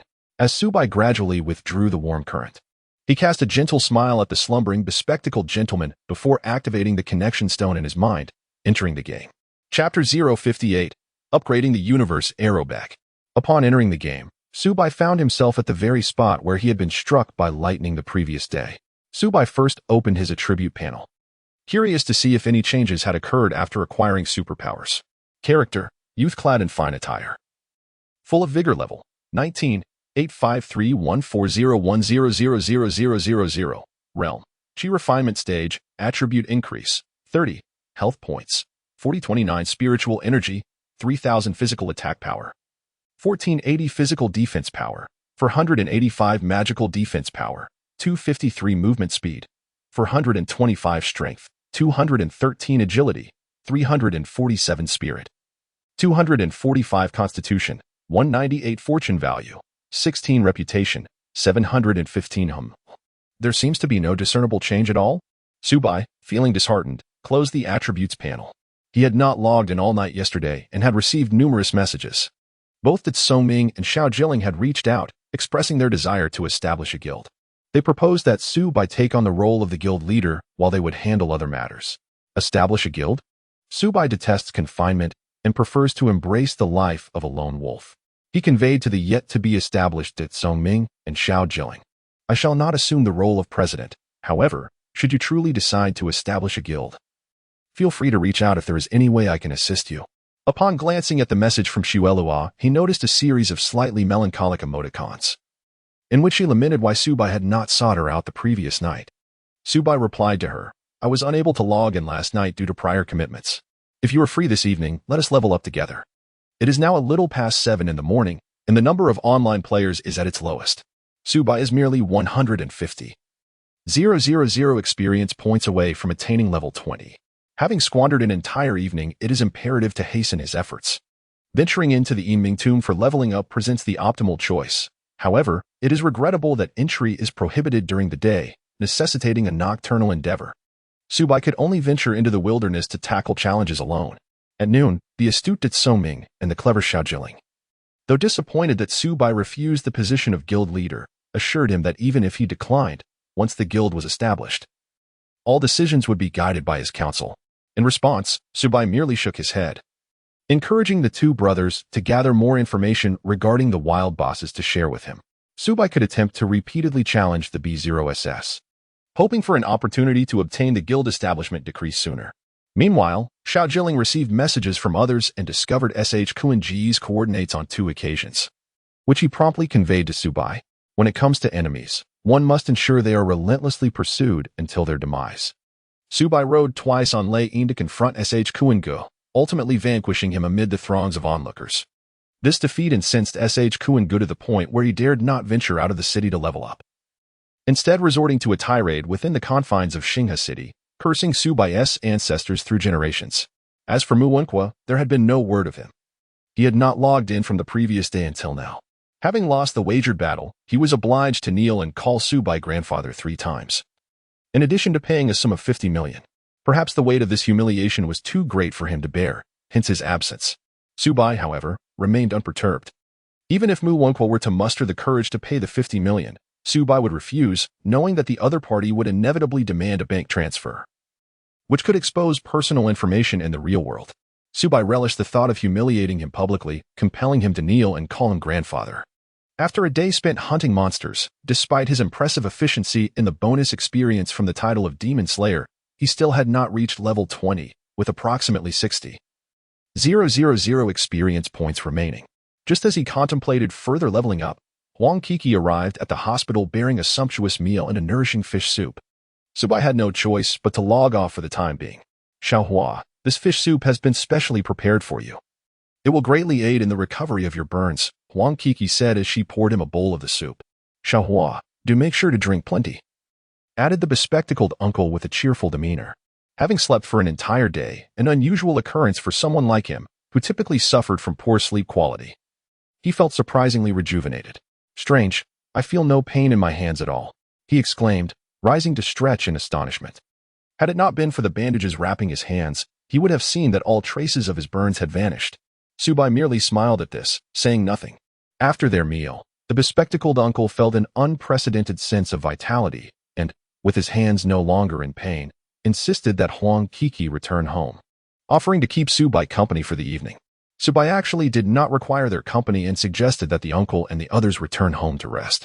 However, the bespectacled uncle resolutely shook his head, expressing his concern for him.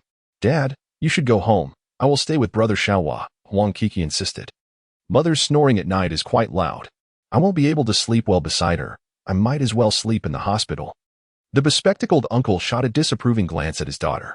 How can you speak about your mother like that? It's inappropriate. Very well, take good care of Xiaohua. With that, the uncle tidied up and returned home. After her father left, Huang Kiki's eyes sparkled with excitement as she turned to Subai. Brother Xiaohua, I've arranged to team up with my classmates to tackle a dungeon. I'm about to enter the game. If you need anything, just call me. Subai nodded, eager to advance to level 20 in the game. By the way, Xiaohua, why haven't you added me as a friend in the game yet? Huang Kiki complained. Subai felt a sudden headache. It was not that he was unwilling to add her. Rather, his identity in the game was exceedingly sensitive. Allowing Huang Kiki to discover that he was a young man full of vigor and charm might not be a favorable outcome. There were numerous matters within the game, so he decided to forget about it. Rest assured, I will add you this time. By the way, what is your profession in the game? Subai inquired. Water Elemental Spirit Sword. Alas, I deeply regret it. The Spirit Sword profession is exceedingly resource-intensive, and the game's drop rates are disappointingly low. It has indeed been a challenging endeavor. I earnestly hope to obtain a common-grade Spirit Sword weapon today. Enough of this. I am about to log in. Huang Kiki, with a playful flick of her pink tongue, promptly leaned over Subai's bedside and opted to log in. Spirit Sword? Subai's lips curled into a faint smile as he picked up the mobile phone brought by Huang Kiki. He first transferred 200,000 to the bespectacled uncle.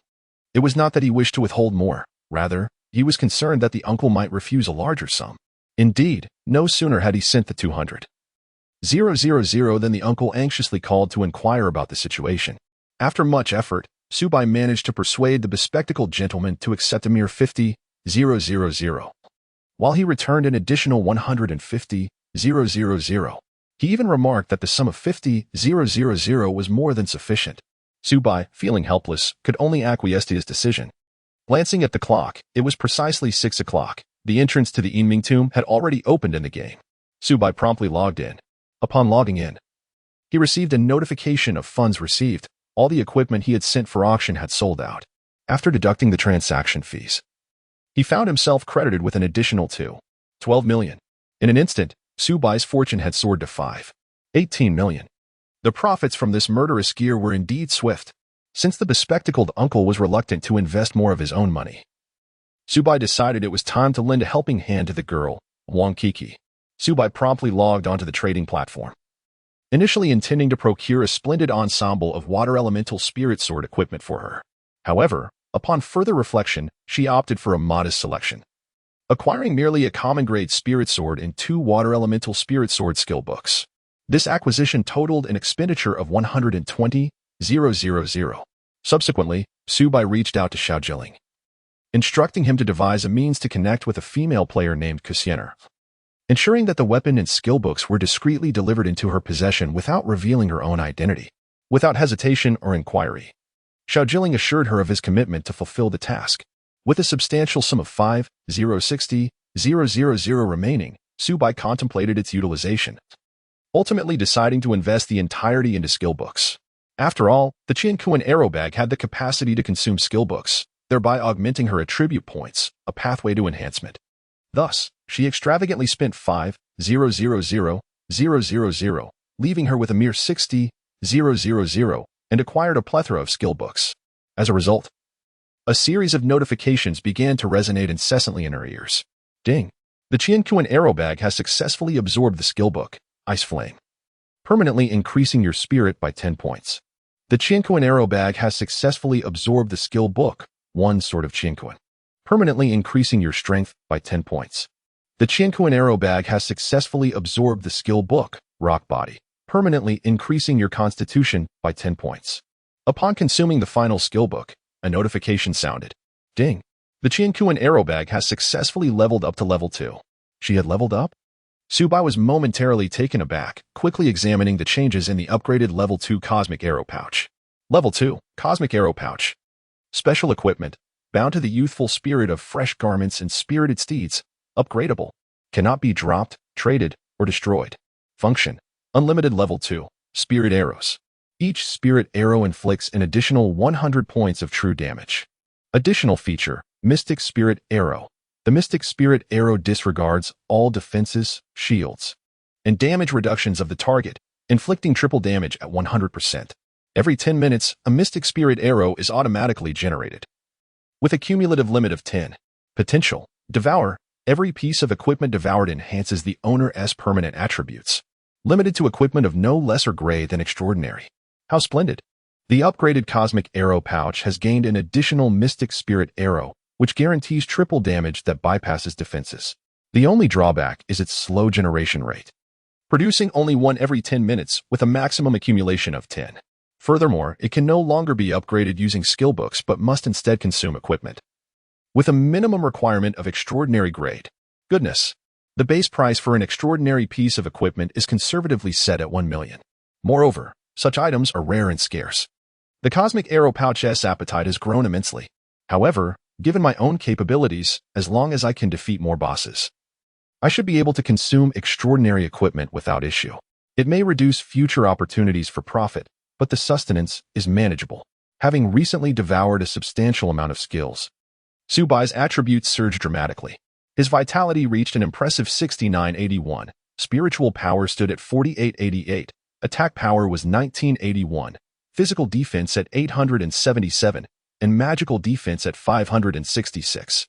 With such attributes, he resembled anything but a fragile Xuanyu. His resilience surpassed that of the breaking army, while his attack exceeded that of the spirit sword. He was the epitome of balance, a perfect blend of offense and defense. Should others lay eyes upon him, they would likely be left in awe.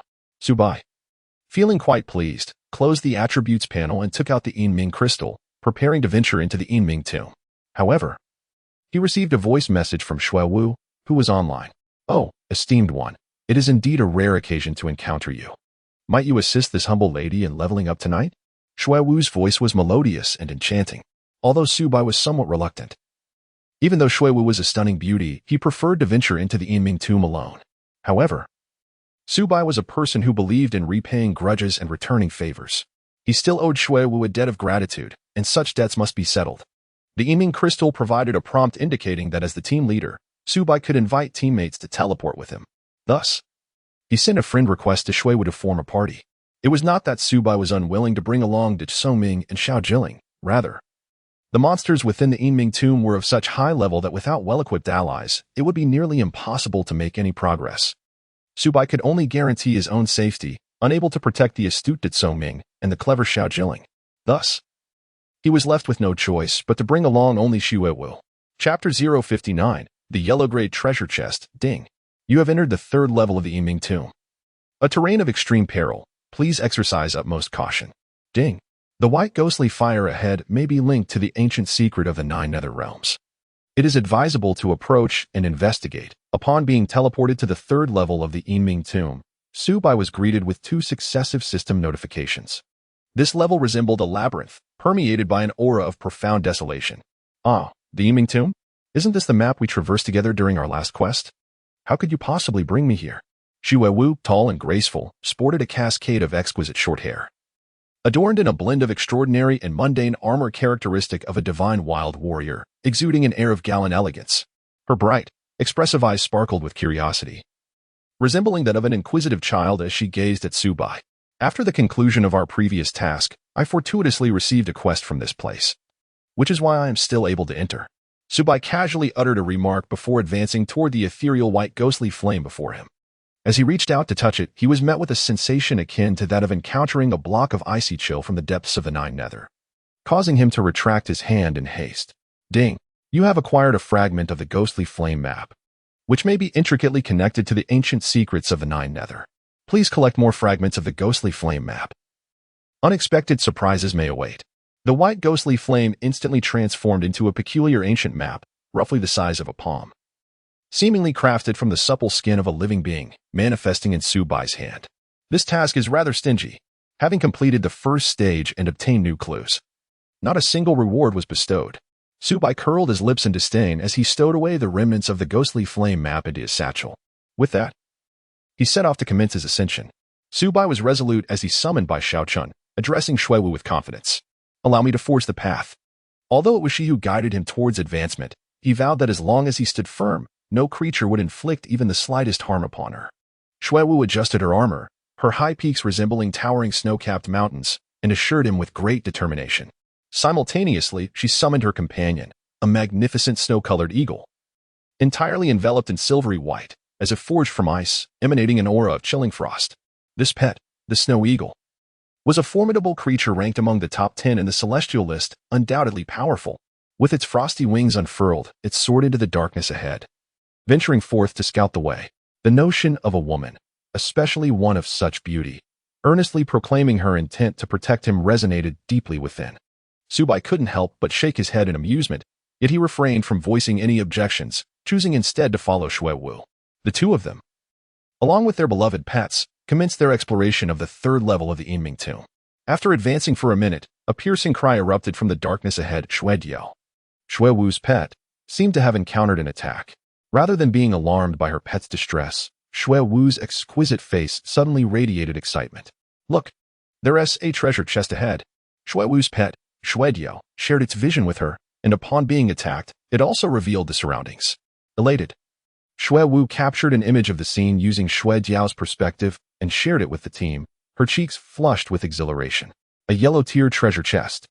A precious and rare yellow tier chest, which promises delightful surprises upon opening. In the myriad realms of the game, outdoor treasure chests are categorized into 4 tiers: heaven, earth, mysterious, and yellow. Generally, outdoor treasure chests, even those of the lowest yellow tier, are exceedingly rare, more so than the level 1 wild creatures that can be captured. It was no wonder that Xuewu was so thrilled upon discovering the chest. Subai, too, felt a spark of excitement upon seeing the treasure chest in the screenshot. However, upon noticing a horde of formidable monsters guarding the yellow tier chest, he understood that acquiring it would not be a simple task. Chapter 60. The Yellow Tier Treasure Chest in Hand. Part 1. Ahead lay a perilous stone bridge, extending 300 meters above the abyss of darkness, leading to a dead end. Within this cul-de-sac, a cluster of ghostly flames flickered, and beneath them rested a resplendent golden chest, radiating brilliance.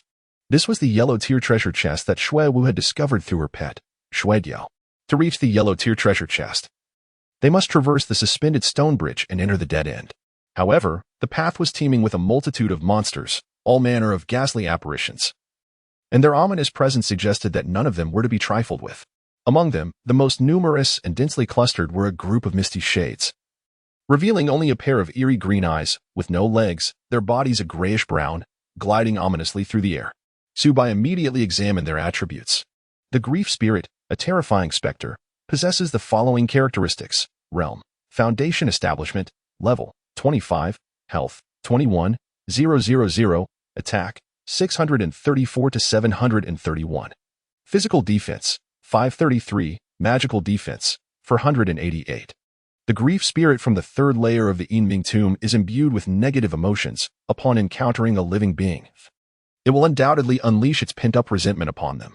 Upon observing the attributes of the grief spirit, Xuewu's delicate, snow-white visage slightly tensed. So formidable! Without the healing support of the starry nurse, snow sculpture, and I can withstand at most 3 grief spirits simultaneously. Xuewu, being merely level 16, candidly acknowledged this. However, the grief spirits upon the suspended stone bridge often appear in groups of 3 to 5, once one is attacked. It is likely to provoke the ire of at least 4 or 5 others. Subai smiled softly. No worries, I will draw the monsters and initiate the battle. Without a moment's hesitation, Subai stepped forward, drawing back the bowstring of the one Shuangyu. With a resounding twang, a level 2 spirit arrow soared forth like a brilliant rainbow, successfully striking the outermost gray-hearted specter on the floating bridge. Damage dealt, minus 2,642. Despite the specter's formidable physical defense of 533, Subai's base attack reached an impressive 1987. Upon activating the title of Killer King, his true attack power approached an astounding 2,400 points. Coupled with the armor-piercing effect, the 100 points of true damage from the level 2 Spirit Arrow, and the damage amplification from the Greedy Wolf style. It was hardly surprising that a single shot of this ordinary attack inflicted minus 2,642 damage. Upon being struck, the gray-hearted Spectre's eerie green eyes flickered ominously, locking on Subai, who stood 46 meters away. Moreover, the gray-hearted specters traveled in packs. Once one was wounded, the other 5 in the group sprang into action, responding in unison. Seizing the opportunity, Subai swiftly locked onto another fully healthy heartbroken demon. With a single shot of his lightning-fast barrage, a series of devastating damage numbers exceeding 2,600 erupted, resulting in the instant annihilation of the creature.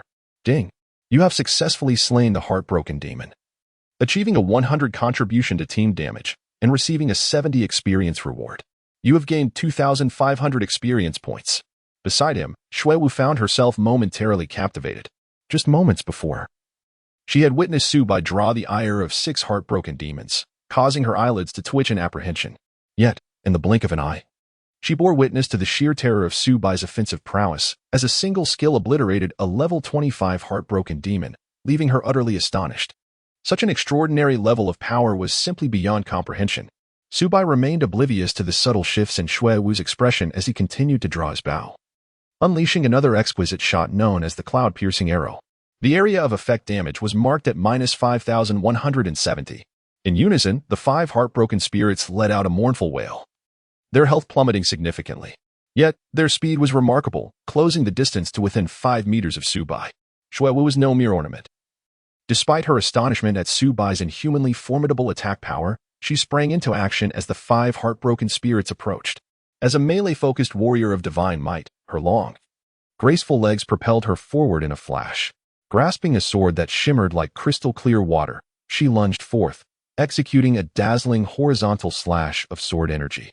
The sword energy erupted upon contact with the 5 heartbroken spirits, dealing damage of minus 231, minus 233, minus 230, minus 234, and minus 233. The Divine Might class was renowned for its physical burst capabilities, and to inflict such modest damage with a single skill left Xuewu's face slightly flushed. However, driven by her competitive spirit, she swiftly targeted the heartbroken spirit with the lowest health and unleashed a rapid succession of 4 strikes. The damage registered as minus 131, minus 262, minus 524, and minus 1,048. Subai was secretly astonished. Indeed, as the most formidable of the divine wilderness warriors, the power of their combo attacks was magnified exponentially. If Xuewu possessed such a high attack power, a single combination strike from her could undoubtedly annihilate a heartbroken ghost with 21,000 health points. It seemed that in future encounters with high-ranking divine wilderness warriors like Kay, one must exercise particular caution regarding this skill. As her master, Xuewu entered the fray. Her pet snow eagle let out a piercing cry and swooped down with ferocity. Subai's pet, the little white pure, leaped forward to join the fray. The 5 dispirited spirits were held at bay by Xuewu, and the 2 pets, kept at a distance of 5 meters. Subai is capable of delivering his full output. With his current attack speed, he can effortlessly release 2 arrows per second when undisturbed.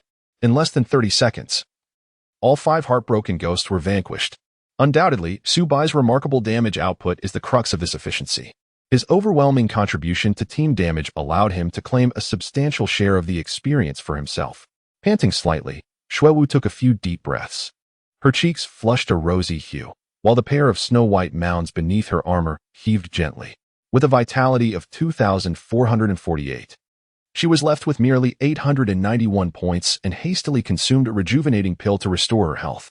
Were it not for Subai's impressive damage output and the assistance of 2 pets, she, a level 16 God-Waste warrior, would have been unable to withstand the assault of 5 level 25 heartbroken ghosts.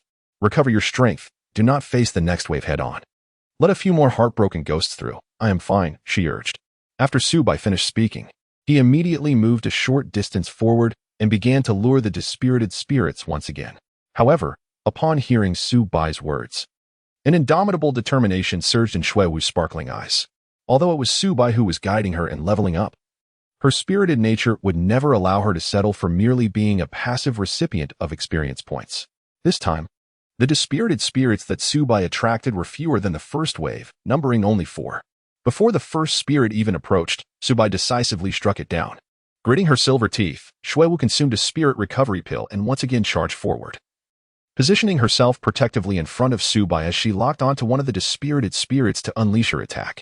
Observing her tenacious spirit, Subai chose to indulge her, even feeling a hint of admiration. While individual abilities may vary, the attitude one adopts in life and in dealings with others is paramount.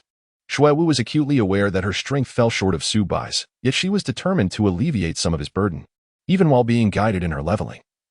She aspired to be a valuable asset to the team. This wave of dispirited spirits was swiftly dealt with in approximately 20 seconds. Subai consumed a rejuvenating elixir, regaining a measure of spiritual energy before pressing on. However, this time it felt as though he had inadvertently disturbed a hornet's nest, summoning a staggering 13 gloomy spirits. We must flee. This is far too many. I'll have Xiaobai bear the brunt for a while to buy us some time. Shuewu's lovely countenance shifted, revealing her intention to use her companion as a sacrificial shield. Subai, however, remained unfazed. He pushed the one Yushuanghua to its utmost limit, gathering his strength for a fleeting second. With a thunderous roar, a tempest surged forth, and the formidable energy of the penetrating arrow tore through the air, slicing through the midst of 13 heartbroken spirits. Soul Slash, damage, -21,000. It was the first appearance of Soul Slash that night, instantaneously annihilating the 13 heartbroken spirits. Meanwhile, Shuewu, who had initially intended to sacrifice her pet, gasped in astonishment, her crimson lips parting wide, her beautiful eyes filled with incredulity. This was utterly outrageous. The damage was almost akin to cheating.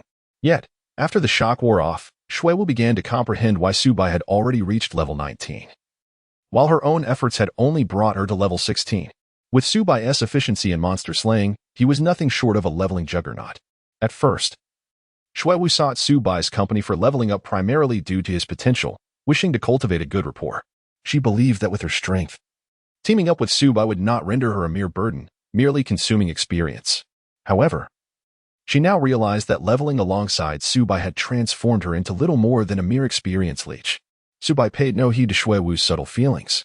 After swiftly defeating 13 despondent spirits, he pressed on with his relentless pursuit of foes. Half an hour later, a notification chimed. Congratulations! You have successfully reached level 20 and are now able to return to Xianyu Palace to accept the quest for advancement to the Foundation Establishment realm. It must be noted that the experience gained in the unique map of Yinming Tomb was indeed bountiful, within just 30 minutes, and accompanied by Shuewu. Subai had ascended to level 20. You are now level 20. Perhaps you should return to undertake the task for your cultivation advancement. The first person to elevate to the Foundation Establishment realm will undoubtedly receive a reward from the system, Shuewu exclaimed with excitement, nudging Subai.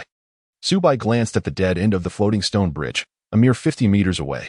With a little more effort, he would attain the coveted yellow tier treasure chest. He felt a twinge of reluctance to return, especially as the Yinming crystal had but one last durability left. Contemplating this, Subai reopened the level leaderboard of Star River City. The second rank, resplendent as the stars, was merely at level 18. With such a low rank for the second place, seizing his first foundational cultivation award would not be so simple. Subai immediately turned to Shuewu and said, "There's no rush, continue." Seeing Subai's determination, Shuewu was momentarily taken aback, but soon nodded in agreement. 5 minutes later, Subai and Shuewu had advanced beyond the dead end, now less than 10 meters away from the glimmering yellow treasure chest. Despite defeating numerous high-level monsters, they had only acquired some in-game currency, with not a single piece of equipment to show for their efforts. At that moment, the dead end was eerily silent, devoid of any presence, save for the shining yellow treasure chest and the ethereal ghostly flames flickering above. Although they had worked hard to reach this point, obtaining the yellow treasure chest seemed far from straightforward. "Let me test the waters," Shuewu, ever ambitious, declared as she sought to demonstrate her value to the team before stepping boldly into the dead end. As her feet crossed the threshold, a sudden chilling wind swept through the narrow passage. The ghostly flames above the yellow treasure chest quivered violently, emitting a wailing cry akin to that of a distressed infant. In the next moment, both Bai Xiaochun and Shuediao, her pets, simultaneously issued a warning to Shuewu. Subai's gaze sharpened as he swiftly cast a peculiar trap of the Chi-Min technique. With a crack, the ground beneath the exquisite snow-white feet encased in the snow dance battle armor split open, and from it erupted a pair of demonic hands, thickly coated in dark fur, seizing her heels. This sudden assault startled Snowdance, causing her complexion to change dramatically. Chapter 061. The Acquisition of the Yellow Tier Treasure Chest, Part 2. Though Snowdance was a woman of delicate elegance, her spirit surpassed that of many men. Upon feeling the unknown, fur-covered hands clutching her feet, her expression shifted in an instant as she activated the control-breaking skill, Ruin Decision, of the God Wilderness Warrior. Instantly, her enchanting figure radiated with a brilliant burst of energy. Simultaneously, her graceful hands grasped her sword and fiercely lunged towards the dark, furred hands that held her captive. Subai secretly admired Xue Wu's ability to think on her feet. She would undoubtedly become a master in the realm of gaming in the future. Subai raised his hand to draw the bow, aiming at the dark, hairy claws that sought to see Xue Wu. Boom! Just as Xue Wu and Subai's attacks were about to strike, the ground erupted violently, unleashing a torrent of ominous corpse energy from beneath. A terrifying zombie, cloaked in black fur, with a greenish face and sharp fangs, and possessing a pair of hauntingly dark eyes, emerged from the earth. It grasped Xue Wu's ankle, lifting her effortlessly before flinging her through the air. Although Xue Wu had activated her control skill moments earlier, it was evident that the brute strength of the hairy black zombie was far too formidable for her to escape its grasp. As she was hurled away, a significant portion of her vitality was instantly drained. By Xiaochun, attack it. At the moment Subai issued his command, he swiftly drew back his bow, leaped forth, and securely embraced the airborne Xue Wu, cradling her in his arms. Instantly, he was enveloped by her warm, fragrant presence, the unique scent of Xue Wu wafting around him. However, Subai had no time to indulge in the moment. After catching her, he promptly set her down. You need to regain your strength first. Xue Wu's cheeks flushed crimson as she softly acknowledged him, displaying no signs of bashfulness despite being held by Subai. She quickly retreated to the back to restore her energy. Bai Xiaochun, who charged forward, was effortlessly struck away by the ferocious black zombie, losing over 850 points of health. It was that Bai Xiaochun was weak. Rather, his level had yet to be adequately elevated. Xue Wu's pet. The snow sculpture also emitted a cry of pain, similarly sent flying by the black zombie. The snow sculpture's defenses were not as robust as Bai Xiaochun's, suffering a loss of 1100 health and leaving it with only half of its vitality remaining. So fierce. Subai hurriedly checked the attributes of this newly emerged black zombie. Black zombie. Elite horror anomaly. Realm. Foundation establishment level. 29 health. 100. 000 attack. 1. 291 to 1. 388 physical defense. 900. Damage reduction 30. Magical defense. 800. Damage reduction 40. Skills. Blood-sucking aura. Falling corpse from the sky. A terrifying black zombie from the 3rd level of the Yiming tomb, neither aging nor dying, a creature beyond the 3 realms and 6 paths. It thrives on resentment and feeds on blood, poised to hunt down all intruders coveting the yellow tier treasure chest. I'm astonished. No wonder it is so fierce. A level 29 foundation establishment boss, and upon reaching level 30, it will ascend to the light opening realm. Subai swiftly took the initiative and unleashed a barrage of lightning-fast arrows. Damage, minus 1,120, minus 1,121. MSS, minus 1,122. What on earth? Is it possible for an attack on a black zombie to also incorporate MSS? After Subai unleashed a barrage of lightning arrows, he only managed to strike 5. With the remainder missing entirely, inflicting a mere 500 points of damage. The black zombie was not one to suffer blows without retaliation. It swiftly leapt forward, accompanied by a fierce gust of wind. The slowing effect of one used frostlight was halved against boss-class monsters, rendering it less than ideal. Subai swiftly leaped to the side, attempting to evade the impending attack. However, he underestimated the speed of the black zombie, which left a claw mark across his back. Damage, minus 1,018. Lifesteal, 346. How could such a high level of damage and lifesteal effect be possible? Subai possessed a formidable physical defense of 879, surpassing even that of Bai Xiaochun. Logically, a single strike from the black zombie should not inflict damage exceeding 600.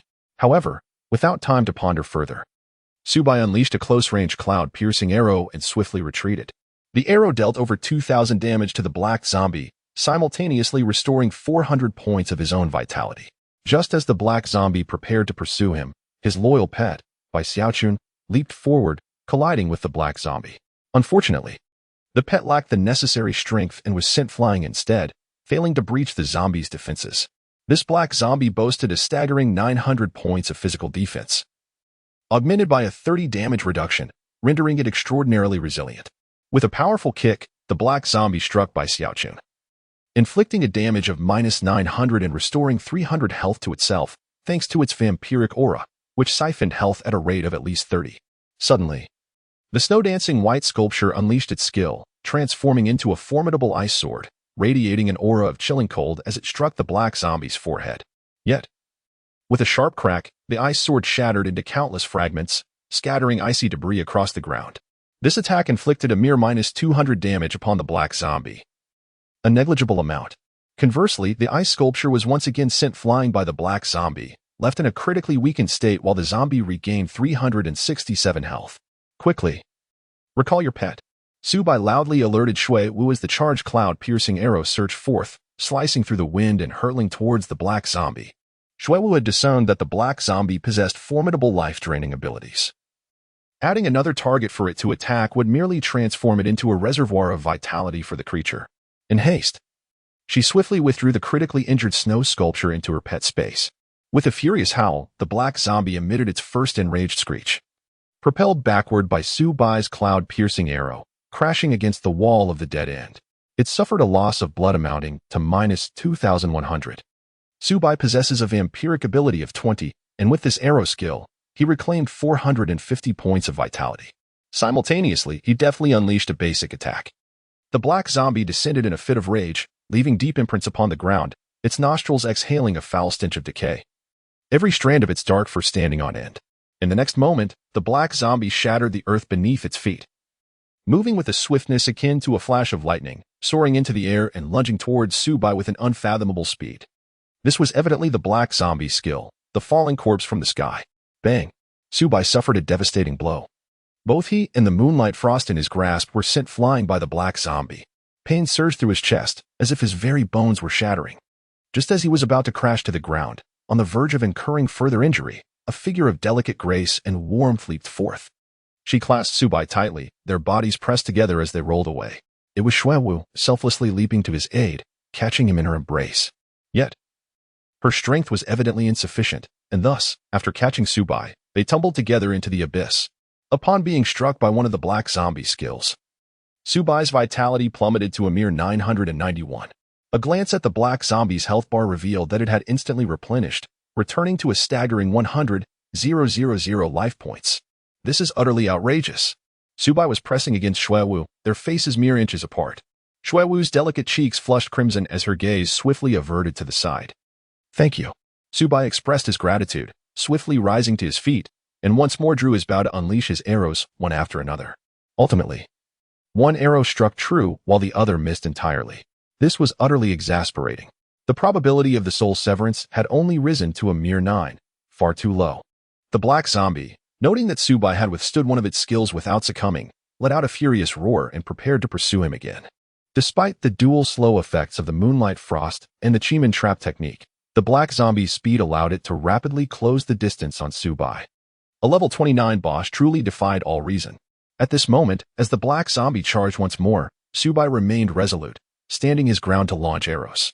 He released 3 arrows, successfully hitting 2, elevating the soul severance probability to 11. Just then, the black zombie surged forward, its dark, clawed hands poised to plunge into Subai's throat. As Subai and the distant Bai Xiaochun simultaneously shimmered under the starlight, they exchanged positions in the blink of an eye. This was Bai Xiaochun's level 10 skill, Star Shift, which allowed mutual position swapping with its master. In this instance, Bai Xiaochun took the brunt of an attack from the black zombie, and its already precarious health plummeted to critical levels. Yet, in that moment, Bai Xiaochun let out an exhilarating roar. Its snow-white form radiated a chilling glow, and its vitality surged back to 80. It entered a state of fierce combat, with all attributes boosted by 40 and damage reduction of 30 for a duration of 3 minutes. In an instant, Bai Xiaochun resembled Popeye the Sailor after consuming spinach, launching a counterattack. Meanwhile, Shui Wu seized the opportunity to unleash a flurry of 4 consecutive strikes against the black zombie. Damage dealt: -36, -72, -144, -288. Alas, her base attack power was insufficient. At level 16, she was woefully outmatched against the level 29 black zombie boss. Seizing the moment, Subai swiftly executed normal attacks to eliminate the black zombie, increasing the triggering probability of the slaughtering blade. Despite being the farthest from the black zombie, it was not oblivious. It abandoned its immediate targets by Xiaochun and Xuewu and instead turned its focus on Subai. The black zombie seemed to recognize that Subai posed the greatest threat and continued its relentless advance. How astute. After Subai loosed another arrow, he simultaneously consumed a rejuvenating elixir and a restorative pill to replenish his vitality. Despite his earnest efforts to evade, he was struck once more by the black zombie, reducing his health to just over 2,000, only to lose nearly half of it again. Seizing the opportunity to eliminate Subai, the black zombie found itself confronted by Xiaochun and Xuewu, who rushed in to attack it in unison. This diversion afforded Subai a precious moment to create distance, allowing him to unleash a series of precise shots. Once the cooldown for the lightning barrage arrow expired, he unleashed this skill from a distance of 10 meters, sending arrows akin to bolts of lightning crashing into the black zombie. This time, he struck with 8 arrows, bringing the black zombie's health down to over 80,000. Reeling from the severe blow, the black zombie instantly swatted away the tenacious Xuewu and Xiaochun. Its dark fur bristled ominously, and a foul miasma erupted from its mouth and nostrils. Good heavens! Another skill. As Subai's scalp prickled with tension, he realized that another strike would shatter his protective barrier, the Shadow Guard. Without this safeguard, he would be utterly vulnerable. Consequently, after unleashing 2 more basic attacks, he decided to cast the Earth Escape technique without further deliberation. Just as he prepared to invoke the spell for evasion, the Soul Reaper triggered at the perfect moment. The black zombie had already activated its skills, but suddenly its body stiffened midair before crashing heavily to the ground, transforming into a puddle of dark, viscous fluid. Ding! Congratulations on successfully defeating the black zombie. Your team's damage output accounts for 99.99, earning you a substantial reward. Experience 300,000. Gold 3. Reputation 50. Phew. Subai let out a heavy sigh. It had not been an easy endeavor. After the demise of the black zombie, 2 pieces of equipment and 2 scrolls had emerged. Xuewu displayed remarkable restraint, refraining from collecting the items dropped by the black zombie, nor did she approach the resplendent yellow tier treasure chest. Subai felt a subtle approval within him regarding Xuewu's demeanor. Subai promptly approached, collecting all the items that the black zombie had dropped. He then stepped into the dead end, his eyes gleaming as he gazed upon the yellow tier treasure chest, extending his hands toward it. Ding dong. To open the yellow tier treasure chest in the wild, a cost of 100 reputation points and 2 gold coins is required. Would you like to proceed? Damn. There are conditions. Fortunately, Subai could afford it. He only hoped that the contents would not disappoint him. Subai immediately expended 100 reputation points and 2 gold coins to unlock the yellow-grade treasure chest. Chapter 062, The 5 Elements Chi Cauldron. Ding. Congratulations on successfully opening the yellow-grade treasure chest. You have obtained the special item, the 5 Elements Chi Cauldron. What is this? The 5 Elements Chi Cauldron? What purpose does it serve? Subai was momentarily taken aback as a towering figure, exceeding 2 meters in height, emerged before him. The object was a massive cauldron, entirely enveloped in a verdant hue reminiscent of verdigris, its design akin to a tripod, adorned with intricate carvings and symbols. The lid of the cauldron was square and round, sealed tightly, yet upon closer inspection, it appeared to be capable of being opened. Could this be an artifact from a yellow-tier treasure chest? It seemed to resemble an elixir cauldron. Xuewu gracefully stepped forward, her eyes wide with curiosity as she examined the 5-element mystic chi cauldron. Despite Subai, the black zombie boss, claiming 70% of the experience for himself, Xuewu had nonetheless ascended to level 17 in that moment. Subai scratched the back of his head, momentarily unsure of its utility. Such a large cauldron must occupy a considerable amount of space within the package. Subai reached out to touch the 5 elements mystic chi cauldron, but felt a sharp pain in his fingertip, causing blood to seep forth, which the cauldron eagerly absorbed. The once verdant patina of the cauldron suddenly appeared to be awakened, as the intricate mystical symbols etched upon its surface glowed with a brilliant crimson light.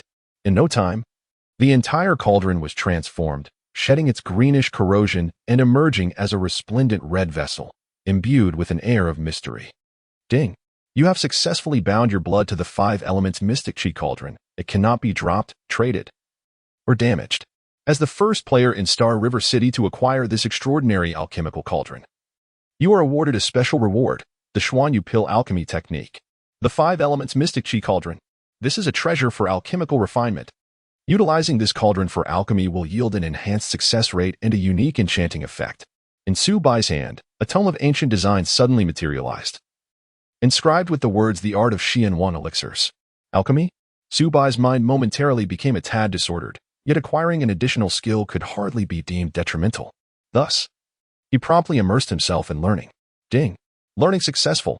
You have grasped the essence of the Su Inhuing Elixir technique, currently unlocking the first tier, enabling you to concoct all elixirs below the spiritual grade. Within the myriad realms of existence, the classification of elixirs encompasses mundane potions, extraordinary elixirs, spiritual medicines, king-grade elixirs, emperor-grade elixirs, and imperial elixirs, among others. Elixirs classified as extraordinary and above are further distinguished by a rating from 1 to 9 stars, with 1 star being the least prestigious and 9 stars representing the pinnacle of excellence. Su Bai was instantly intrigued as he examined the types of elixirs he could currently concoct. To his delight, the results filled him with exuberance, his expression transforming into one of sheer joy. The Extraordinary Rejuvenation Pill, the Extraordinary Spirit Restoration Pill, the Extraordinary Martial Essence Pill, the Extraordinary Barrier Breaking Pill, the Extraordinary Revival Pill. The list of potions he could create was virtually endless. Even the most commonplace rejuvenation and spirit restoration pills, upon reaching a 1-star extraordinary quality, could instantly restore 1,000 health points and 1,000 spirit points with just a single dose. This was nothing short of a lifeline.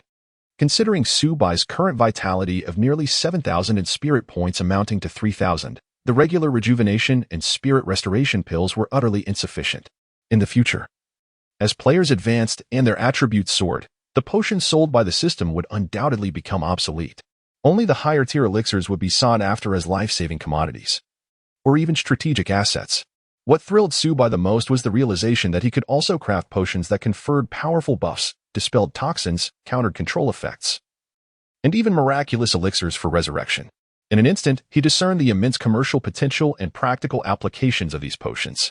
If he were the sole individual capable of brewing such elixirs, the number of players seeking his wares in the game would be countless. It appeared that he had inadvertently stumbled upon a remarkable treasure. Su Bai excitedly stowed the 5-instrument mysterious Qi cauldron into his satchel. Its considerable size and weight immediately consumed 8 slots within his inventory. Foundation Establishment Pill. Required materials for refinement.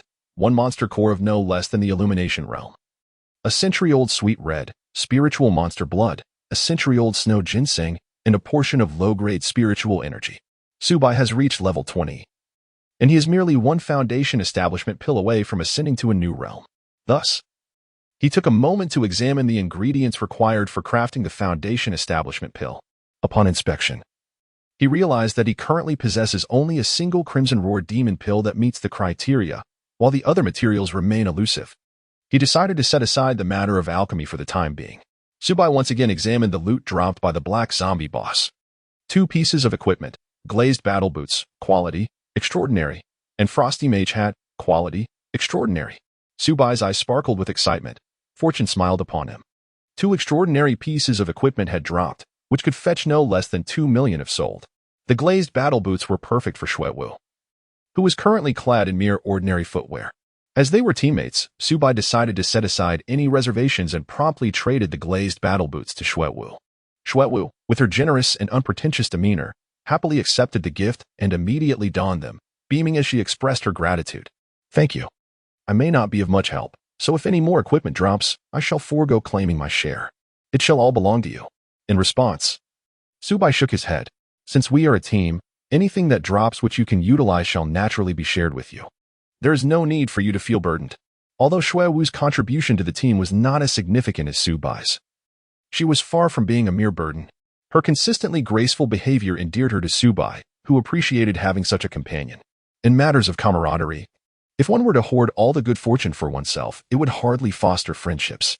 Su Bai was not the type to act in such a manner. When encountering agreeable individuals, he was inclined to share within reasonable bounds. As for the other piece of equipment, the icebound mage's cap, Su Bai intended to pass it to Xiao Jilling, entrusting him to deliver it to Cassiener.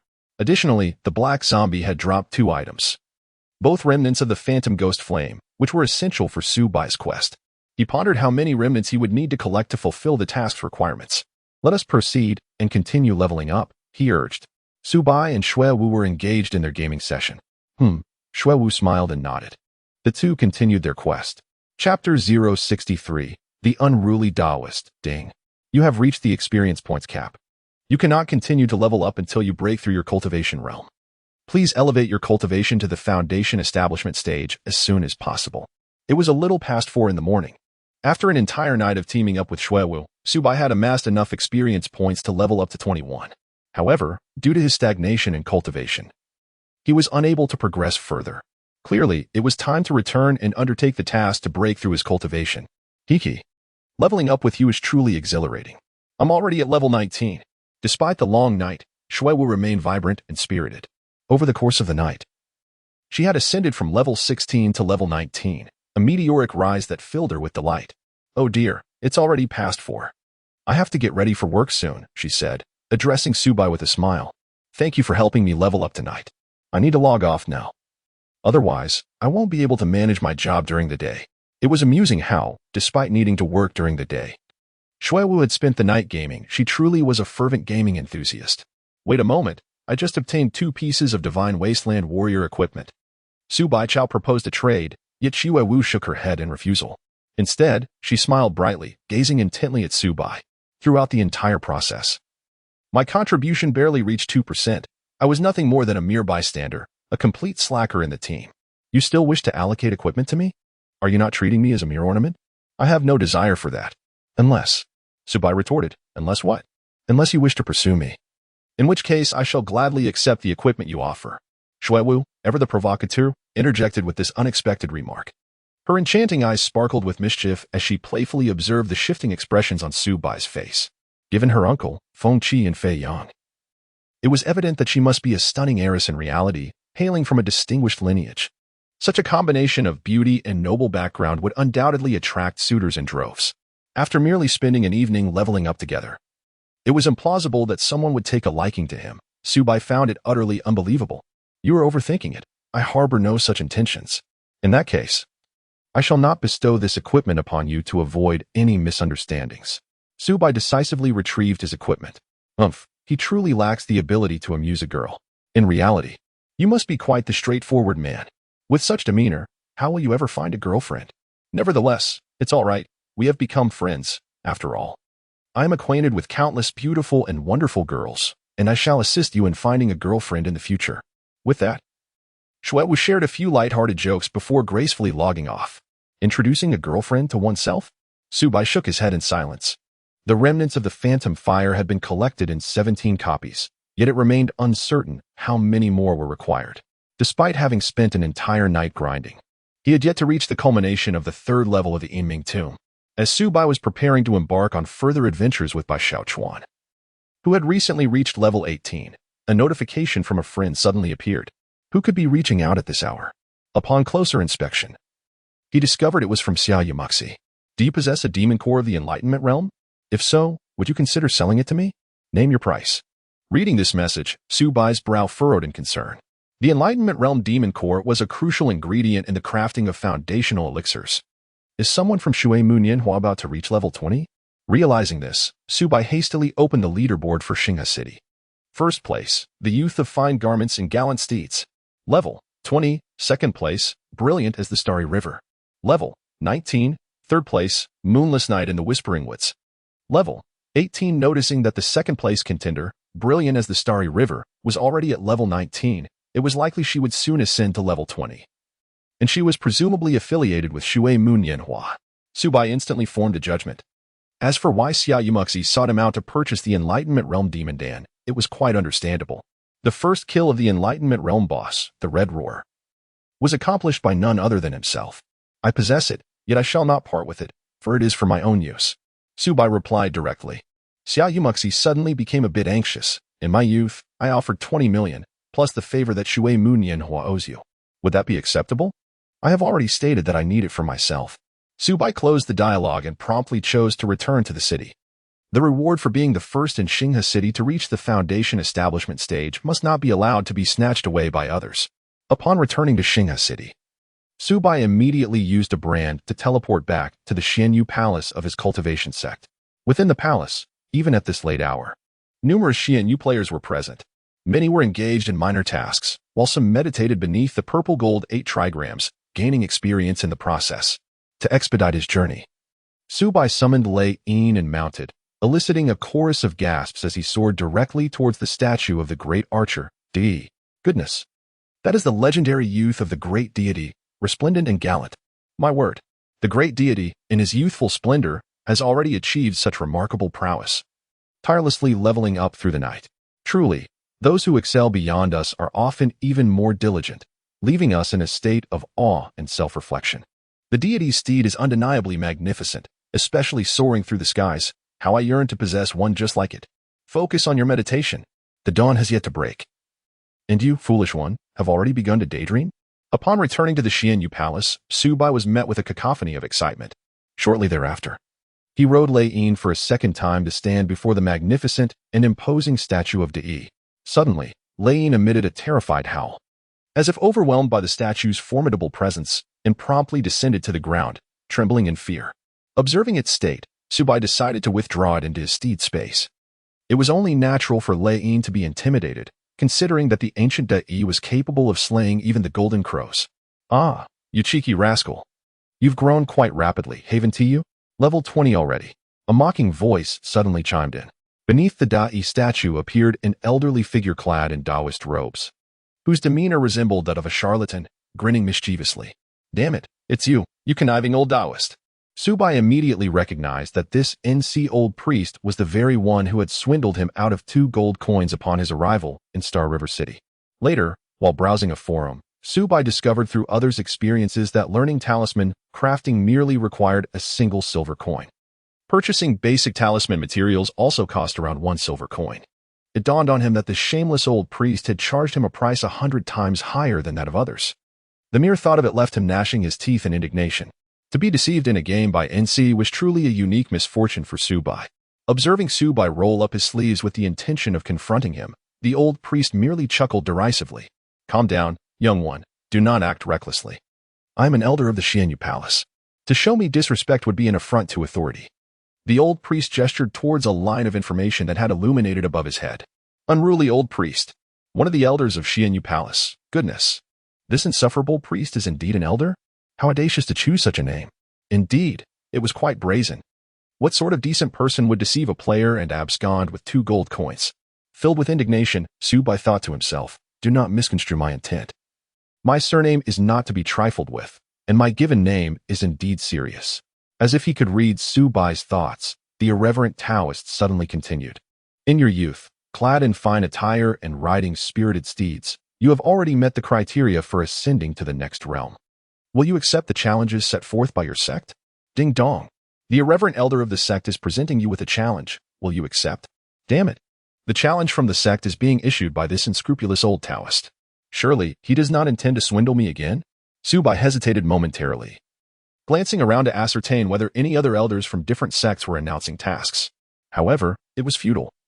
The trials for disciples of the Fan Xianyu Palace seeking to advance to the foundation establishment stage were personally issued by this old master. If you choose to decline, be prepared to remain in the Qi refinement stage for the rest of your life. The unseemly old Taoist chuckled mischievously, exuding an air of certainty over Subai's predicament. How infuriating. Subai inwardly cursed his opponent. How audacious. To insult me, you have overstepped your bounds. You shall face a fine of 10 gold coins or suffer the consequences of my strike.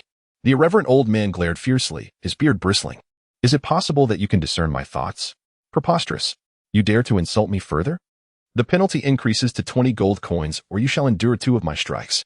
With that, the unseemly elder casually unleashed a powerful palm strike. Boom.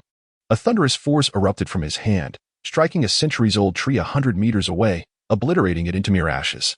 Hiss. Subai's scalp tingled. This old priest is utterly terrifying. Receiving just 2 strikes from him could spell doom. Observing the sudden sternness on the old priest's face, he feared that failing to part with the 20 gold coins might indeed provoke him into delivering those 2 fateful blows. Goodness gracious. Subai inwardly wailed. Pay the fine or endure the 2 strikes from the Taoist master. The choice was his to make. The old man extended his hand towards Subai, his 5 fingers incessantly fidgeting, a clear indication of his desire for money. Infuriated, Subai nearly cursed him once more in his heart but quickly restrained himself. Yet, He resolved that should the opportunity arise, he would undoubtedly find a way to make this loathsome old Taoist suffer, thus avenging his grievances. With a sense of resignation, Subai relinquished 20 gold coins. Instantly, his pouch contained merely 43 coins. As for that old Taoist, he should contemplate honing his skills for another 100 or 80 years. Furthermore, he ought to dismiss those trivial thoughts and promptly embark on his task. Ding.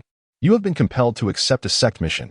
Please proceed to Gaojia village, 800 miles away, and bring back the most robust, splendid, and exquisite pig demon. This task is time-limited to 30 minutes. Failure to complete it will result in an inability to accept any cultivation advancement tasks for 3 days. What? One can actually be coerced into accepting a mission? Is that infuriating old Taoist truly that formidable? 30 minutes to capture a pig demon from a map 800 miles away. Who on earth could possibly accomplish such a feat? Just the journey alone would take several hours. Subai harbored grave suspicions that the mischievous old Taoist was orchestrating his troubles. As a result, the Taoist offered his assistance with a playful smile, delivering a swift kick to Subai's rear. In an instant, Subai soared into the air like a rocket, transforming into a shooting star before vanishing from sight. You little rascal, without refinement, you cannot achieve greatness. It is only because I see potential in you that I regard you differently. As the chosen one of Xianyu Palace, do not let me down. After sending Subai flying, the cheeky old Taoist chuckled to himself. Chapter 064. Is the deal done? 25 minutes later, a radiant beam of light flickered in the plaza of Xianyu Palace. Subsequently, a figure emerged.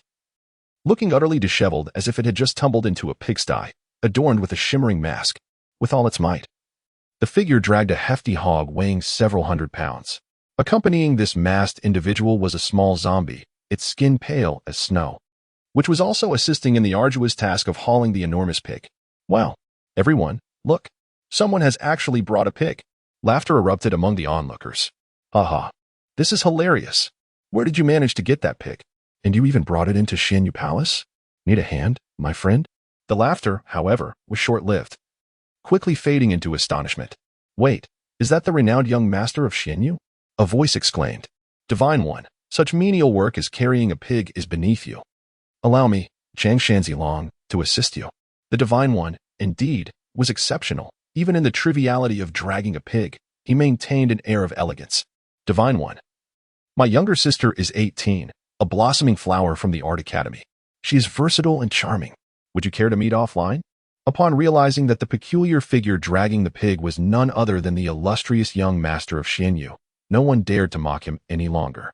Instead, a throng of male and female Xianyu players stepped forward, eager to offer their assistance. Many bold and spirited young women expressed a desire to engage with Subai. Subai was seething with anger, lacking the leisure to entertain those bothersome individuals. To seek tranquility, he decisively activated his title skill, Frenzy, which augmented his speed by 20. Alongside Bai Xiaochun, they dragged the hefty pig demon, weighing several hundred pounds, through the crowd, sprinting at an astonishing pace. After considerable effort, Subai and Bai Xiaochun successfully presented the formidable pig demon before the statue of Dai within 29 minutes. Awaiting them was the irreverent Taoist who had assigned the task of capturing a robust and splendid pig demon. This audacious old man had even set up a hot pot, with the broth bubbling and splattering, releasing an enticing aroma that filled the air. While cooking the hot pot, the old man sipped a small amount of wine, relishing the moment immensely. You slowpoke, taking so long to bring back the pig demon. At this rate, my exquisite broth is nearly reduced to nothing. Young as you are, your movements are astonishingly sluggish. I must give you a poor review. Nonetheless, he begrudgingly acknowledged the completion of the task. The irreverent old Taoist, his mouth watering as he gazed at the captured pig demon, conjured 2 sharp butcher's knives in his hands, preparing to make his move. How ridiculous. This old man had me catch a pig demon simply for a meal. Subai was rendered speechless. Ding dong. You have successfully completed the test of your sect's mission and obtained the foundational cultivation method of the Xianyu Palace. The indestructible scripture of Xian Huang. In Subai's hand, a crumpled, yellowed scroll suddenly materialized. The eternal yellow scripture. A foundational cultivation method for immortals. Upon consuming the foundational elixir and practicing this celestial technique, one shall successfully enter the foundational realm. What? Only the technique is provided. Yet no rewarding elixirs? Damn it. This unorthodox old Taoist truly is a trap. Ah, the plump pig demon, captured by Subai, let out a wail as the unorthodox Taoist proceeded to bleed it and dissect it. In a mere moment, the flesh was separated from the bones and dealt with. The unorthodox old Taoist claimed the choicest and tenderest portions of the pork, slicing it into succulent pieces and salivating as he prepared to indulge in a hot pot feast. Hey, after the reward, shouldn't you hurry and leave? Do not harbor the foolish notion of staying to partake in my hot pot. This single pig is hardly enough for me. You ought not to entertain such thoughts. The unorthodox old Taoist, protective of his meal, shielded the hot pot with his body, fearing that Subai might covet his feast. Damn, I desire nothing of the sort. What I truly long for is to strangle this unscrupulous old scoundrel. Subai wore a face of displeasure. Clearly coveting the exquisite hot pot that this master has to offer, yet stubbornly denying it. The unorthodox old priest cast a disdainful glance at Subai. Subai's lips twitched uncontrollably. Merely spending time with this insufferable Taoist was enough to incite a fit of rage. He hastily distanced himself, seeking refuge far away. Merely possessing foundational techniques was insufficient. One also required foundational elixirs to make any progress. After departing from Xianyu Palace, Subai accessed the leaderboard of Star River City, discovering that the second-ranked player, Kenrua Xinghe, had indeed advanced to level 20, despite having spent the entire night awake, leaving him both weary and fatigued. Subai was determined to remain online in pursuit of the reward for being the first in Star River City to attain foundational cultivation. He needed to concoct foundational elixirs, which required the materials: a century-old Ganhong, spiritual beast blood, century-old snow ginseng, and low-grade spiritual energy. Subai promptly accessed the trading platform to ascertain the availability of the materials. To his dismay, he discovered that the already scarce items had been entirely snatched up moments before. It appeared either that someone had recognized the lucrative opportunity and was hoarding the materials for foundational elixirs, aiming for substantial profit, or that there was an individual conspiring against him, preventing him from being the first to attain foundational cultivation. Whichever the case may be, it was not a favorable development for Subai. At that moment, a new message appeared in his friends list from Ditsong Ming, who had recently come online. Brother, you're really online. I was just about to sleep when I received a call asking me to contact you. Subai was filled with curiosity. Who possesses such immense power to contact the brilliant mind in reality and bring him to seek me out? Who is it that seeks me? Subai inquired about the illustrious prosperity of Feilong City across 3 generations. He mentioned that someone requested you to add him as a friend, promising a delightful surprise. Did Ming candidly convey the message? Upon hearing the name of Sanshi Fanhua, Subai's gaze momentarily flickered with surprise. Very well, I understand. Thank you for your efforts. After Subai replied, he ended the conversation. He opened the friend request section and added the user Sanshi Fanhua. In less than 3 seconds, the request was accepted with remarkable speed. Hey, my youthful friend, have you missed me during these few days of our separation? Sanshi Fanhua's voice resonated with a carefree exuberance. Subai furrowed his brow and remarked, You are hardly a beauty. Why would I think of you at all? What brings you here? If it concerns your desire for me to serve you, I must decline. Despite Subai's dismissive attitude, Sanshi Fanhua surprisingly remained unperturbed. You certainly possess a bold demeanor. Few dare to speak to me in such a manner. However, I must admit, I find your character quite admirable. Now, let us discuss matters of importance. You must be in dire need of materials for alchemy, such as a century-old Ganhong, the blood of a spiritual beast, century-old snow ginseng, and low-grade spiritual energy. I happen to possess them. Subai's voice turned solemn. Did you take all the materials for the Foundation Establishment pills? Sanshi Fanhua spoke candidly. Incorrect. I am merely one of the participants. Uncle Yunfei Yang, Xing Meyer, and several other bothersome individuals are all vying for these materials. Consider this. If one were to hoard these crucial resources, the one who possesses the most would be able to forge the greatest number of Foundation Establishment powerhouses within the game. The value embedded within this scenario is self-evident. Upon hearing this, Subai felt a weight in his heart. The wealthy and influential guild leaders had already begun to contest significant resources within the game. This was not a promising sign. I can provide you with a portion of the materials needed for the Foundation Establishment pills. Of course, it is not without cost. My subordinates have discovered a high-level boss that they cannot conquer. If I supply you with some alchemical materials, will you assist me in defeating it tonight? Do we have a deal? Subai questioned. Is it truly that simple? Nonsense. Though I am known for my rebellious nature, I have always been a person of my word. So, I ask you plainly, will this deal come to fruition or not? Subai nodded and said, All right. It's a deal. May our partnership be a delightful one. I hope this marks merely the first of our amicable collaborations rather than the last. After the profound words of San Shi Fanhua, he promptly sent Su Bai a collection of materials: a century-old Ganhong, spiritual demon blood, a century-old snow ginseng, and a portion of low-level spiritual energy. Upon receiving the materials, Su Bai noticed that both Xiao Jiling and Ditsong Ming had logged in and immediately invited them into the team. Do you know where in the Star River City map one can find the century-old Ganhong, spiritual demon blood, century-old snow ginseng, and low-level spiritual energy for alchemical purposes? Xiao Jiling quickly replied, I know where to find the century-old snow ginseng. It's located in the Shuiyuan Valley, 150 miles south of Star River City. But the quantity is limited. When I passed by there today, the entrance was occupied by the personnel of Shui Moon Yanhua. Did Song Ming inquired, Brother, what's the matter? If you have the chance, stock up on those alchemical materials I just mentioned. They are essential for crafting the Foundation Establishment Pill, which you will find useful later. Did Song Ming exclaimed in astonishment, I see.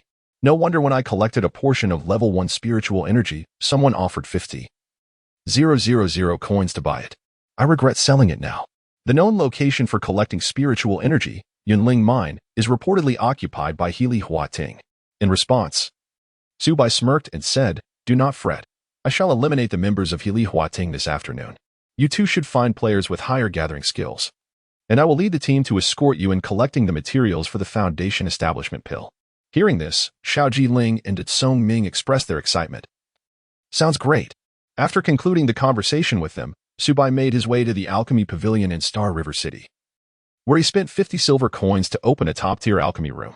To engage in alchemy, one requires not only a cauldron and materials but also Dan fire. The Alchemy Pavilion provides both the alchemical cauldron and Dan fire. Su Bai, a practitioner of the Xuanyu profession, lacks the Danhua skill and must rely on the Danhua here to concoct potions. The first position for Foundation Establishment in Xing'e City is undoubtedly his. Chapter 065. Unlocking the primordial spirit within the alchemy chamber of the Tianzi Pavilion. The space is square and distinct. At its center, a massive, pitch-black medicinal cauldron commands attention. Beneath this obsidian cauldron lies a furnace of flames. A terrifying heat emanates from it, with surging flames blazing forth, connecting to the very heart of the earth. Su Bai cast a glance at the provided Earth Heart Dan fire and the extraordinary medicine cauldron. The Earth Heart Dan fire, a mid-grade alchemical flame that enhances the success rate of alchemy by 10. Duration of use, 30 minutes. The extraordinary medicine cauldron, an extraordinary grade cauldron that also increases the alchemical success rate by 10. Duration of use, 30 minutes. The system is truly insidious. I spent 50 silver coins to enter the alchemical chamber, yet I am granted only 30 minutes of usage. Su Bai did not squander any time. He promptly retrieved his 5-instrument Xuanqi cauldron. This cauldron, with its substantial and vibrant crimson luster, surpassed many extraordinary medicinal cauldrons merely in terms of appearance. Subsequently, Su Bai meticulously laid out the materials for the Foundation Establishment Pill before him. The value of these alchemical ingredients alone was considerable. In this world of myriad realms, does this cultivation game truly embody the principle of survival of the fittest?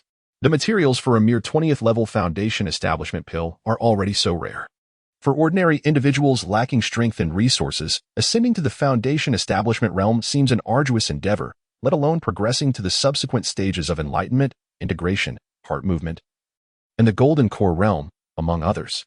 Su Bai shook his head, dismissing such thoughts. He immediately summoned the Dan fire, directing it into the depths of the 5 elements mystic chi cauldron to commence the process of roasting. Ding!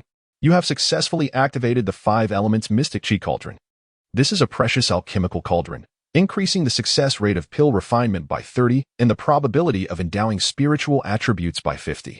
Upon hearing the notification, Su Bai revealed a satisfied smile.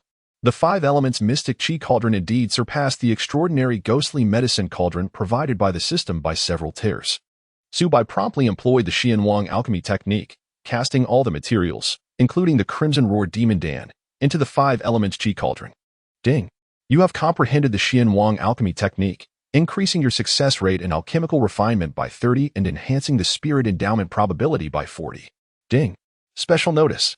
After evaluation, your success rate for concocting the Foundation Establishment Pill stands at 86, with a spirit endowment probability of 96. Should you fail in the refinement, all materials will be lost. Do you wish to proceed? Su Bai was momentarily taken aback. with the earth core flame at 10, the 5 elements profound chi cauldron at 30, and the Xian Huang pill refining technique at 30, combined with his own 16 points of luck, he precisely achieved an 86 probability of successfully forming a pill. Goodness! If it were someone else attempting to refine a foundational pill, wouldn't their chances of success be appallingly low? Is this game truly so merciless? Su Bai secretly gasped in astonishment as he chose to continue his operation. Instantly, the entire 5 elements mystic chi cauldron was engulfed by the primordial fire from the heart of the volcanic chamber, causing the medicinal ingredients within to swiftly dissolve.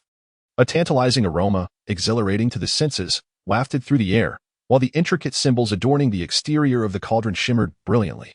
After a brief 10 seconds, a resounding boom echoed as a torrent of scorching air erupted from within the cauldron, dispersing the intoxicating scent of the elixir far and wide. Ding! Congratulations to the player, the young man in fine garb, for successfully refining the Foundation Establishment Pill. You have obtained 1 superior spirit-infused Foundation Establishment Pill, 1 advanced spirit-infused Foundation Establishment Pill, and 3 ordinary spirit-infused Foundation Establishment Pills. As the first player in Star River City to successfully refine the Foundation Establishment Pill, you have gained a luck value reward of 3. In that moment, 5 radiant and translucent Foundation Establishment Pills, each the size of a thumb, appeared before Su Bai. 5. Indeed. Su Bai's eyes sparkled with excitement as he immediately collected the 5 Foundation Establishment Pills, examining them closely. The 9-star Foundation Establishment Pill, an exceptional pill forged from supreme spiritual essence. Consuming it will grant a remarkable enhancement in potential. The 6-star Foundation Establishment Pill, a high-grade pill crafted from advanced spiritual essence. Consuming it will yield a significant boost in potential. The 1-star Foundation Establishment Pill, a standard pill made from ordinary spiritual essence. Consuming it will provide a decent increase in potential. It turns out that there is such a vast distinction among these pills. Naturally, one must choose the finest for oneself. Su Bai received a 6-star and 3 1-star Foundation Building Pills. He promptly consumed the 9-star Foundation Building Pill. Upon entering his mouth, the 9-star pill dissolved instantly, transforming into a surging wave of pure energy that began to surge through Su Bai's limbs and bones. Even though this was merely a game, Su Bai felt as if flames were igniting within him, with every inch of his skin, every pore, and even his tendons, bones, blood, and flesh boiling with intensity. Seizing the moment, he hastily retrieved the foundation building chapter of the Xian Huang Immortal Sutra, preparing to commence his studies. To his astonishment, once the sutra was taken out, it automatically transformed into a cascade of luminous rain, rushing directly towards his mind. A profound and enigmatic stream of information imprinted itself as energy within Su Bai's consciousness. At that moment, he felt as if he were an ordinary person awakening to enlightenment, undergoing a baptism of wisdom and a transcendence of life levels. Within his mind, an ethereal sound resonated, akin to the celestial laws of the universe being recited. The sinews and flesh within him crackled, as if they were undergoing an automatic evolution of sublimation. Ding!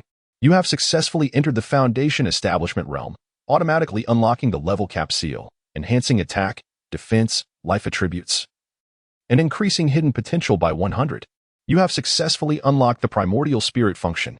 In the next instant, a resounding system announcement echoed throughout the entirety of Star River City. Ding! Player Dashing Youth has successfully broken through, achieving the Foundation Establishment realm. As the first player in Star River City to attain the Foundation Establishment realm. Rewards include Level 2, Fortune Value 3, Reputation 300, and a random Primordial Spirit skill book. Upon the announcement's reverberation, the entire Star River City erupted in commotion. Wow! Is it really Dashing Youth again? The deity is indeed a deity, constantly pursued yet never surpassed. Dashing Youth is astonishingly powerful, having already been extraordinary. He has now become the first prominent figure in the Foundation Establishment realm. One can only imagine how formidable he has become.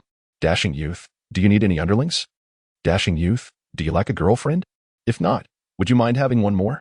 Meanwhile, in a room within the Alchemy Pavilion of Star River City, a breathtakingly beautiful woman sat, her remarkable visage marred by a shadow of unfathomable glow. Her hair sparkled like the stars of the galaxy. How infuriating! With a face ablaze like a galaxy of stars, she forcefully kicked the extraordinary alchemical cauldron before her. After much effort, she had finally gathered the materials for a foundational elixir, only to face a disheartening failure in her concoction. At that moment, however, the system announcement echoed, proclaiming the success of the young prodigy who had triumphantly entered the foundational realm. For her, this was akin to adding fuel to the fire. She had invested considerable resources and incurred the favor of others to assemble the materials, all in pursuit of securing the coveted reward for being the first to achieve foundational cultivation. Yet, all her efforts had gone to waste, and she had missed out on the top reward in Star River City. After a considerable time spent suppressing her boundless fury, she promptly sent a voice message. Mushi, please reach out to the young prodigy and inquire if he has any surplus foundational elixirs for sale. Haha. Congratulations to our brother, the young prodigy, for ascending to the first foundational realm. My brother is exceptional. You will forever be an idol to us both.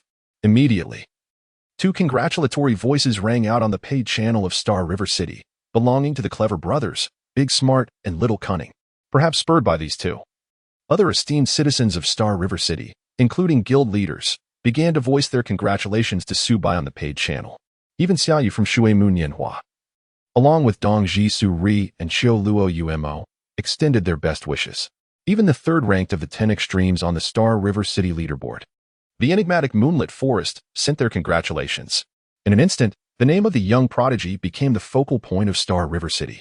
In response to the multitude of congratulatory messages, Su Bai could not feign ignorance. He quickly spent 20 silver coins to send a reply. Thank you all for your kind words. I merely had a stroke of luck. It is not such a remarkable achievement. There is no need for excessive attention. Hearing the young prodigy's modest and unassuming response endeared him to countless individuals.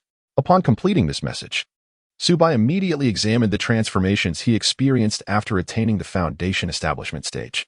Character: Young hero in splendid attire level, 22, 1, 654, 702, 500. 000. Realm: Foundation establishment, attribute increase, 100. Health points, 14, 028 spirit points, 9, 808 physical attack power, 4, 009 physical defense power, 1, 760 magical defense power, 1. 211 fortune value, 22. Reputation, 865. What a revelation! The figures were astonishing. This represented an explosive enhancement, surpassing his previous self by more than double. Moreover, upon reaching the foundation establishment stage, an additional primordial spirit panel was revealed. Character: Young hero in splendid attire. Primordial spirit level, foundation establishment level 2. Enhancements: 5 to all attributes, 30 resistance to toughness, 30 damage reduction against enemies below this realm. Primordial spirit skill, Primordial Spirit Guardian. Costs 50 spirit points to activate Primordial Spirit Guardian, during which all control effects are ignored, and basic attributes increase by 50, lasting for 15 seconds.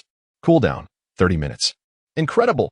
The enhancement from the Primordial Spirit was transformative. Particularly, the Primordial Spirit Guardian skill, given Su Bai's current attributes, would render him utterly invincible within those 15 seconds when activated. The system also rewarded him with a book of primordial spirit skills. Su Bai hurriedly checked the package, and indeed, there was an additional skill book. Spirit Technique, Thunder God, aid me. Every attack has a 10 chance to inflict a thunderous strike, causing paralysis damage to the target for a duration of 4 seconds. This can be triggered a maximum of once every 30 seconds. Hiss. After reading the system's reward, the Spirit Technique, Thunder God, aid me, Su Bai gasped in astonishment. This was simply exhilarating, with a 10 chance to inflict paralysis damage on the target. Considering Su Bai's current fortune value of 22, the actual triggering probability would be 32. With the addition of this passive spirit skill, Su Bai would be empowered in every endeavor, whether it be in KNG, monster grinding, or dueling bosses. Su Bai hastily began to learn this ethereal skill. At this moment, he confirmed his initial speculation. In the vast and mysterious realm of the immortal cultivation game, all realms, it is not merely the numerical advantage of many that prevails in the later stages. Rather, it is an absolute superiority in levels and realms. A formidable individual can stand against thousands, tens of thousands, or even millions, capable of wielding power that obscures the heavens. Consequently, Su Bai's interest in the proposal from the brothers' little clever and great wisdom to establish a guild has waned significantly. With a sigh, he decided to log off. After being online for such an extended period, he felt the need for a respite. However, at that moment, several voice chat requests popped up in his friend list. Upon inspection, he saw that Feng Qi Yunfei, Shui Wu, and Xia Yimushi, who had just logged in, were among them. Given their eagerness to seek him out, Subai surmised that they were likely in pursuit of foundation-building pills. Subai initially accepted Shui Wu's request and held a rather favorable impression of her. In his youth, he congratulated her on successfully entering the foundation establishment stage. His uncle had been quite bothersome, insisting on inquiring whether she possessed any surplus foundation establishment pills just as he was about to start work. If you happen to have any extra that you wish to sell, feel free to do so. If not, that's perfectly fine as well. I have already declined on your behalf. The arduous process of refining foundation establishment pills speaks volumes of their intrinsic value. Indeed, I do possess some, Subai candidly replied. Shui Wu inquired further. Are you willing to sell it then? Do not feel any psychological burden. If you do not wish to sell, I can decline on your behalf to uncle. It's perfectly fine. I am willing to sell, but I do not seek money. Instead, I desire materials for alchemy.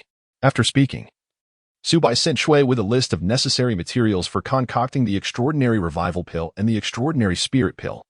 Please have uncle prepare these materials before returning to exchange with me. Subai possesses the 5 instruments of mysterious energy cauldron and has mastery over the art of Xianhuang elixirs, provided he has an ample supply of medicinal materials. He is capable of concocting countless precious pills. This endeavor proves to be far more lucrative than mere monetary transactions.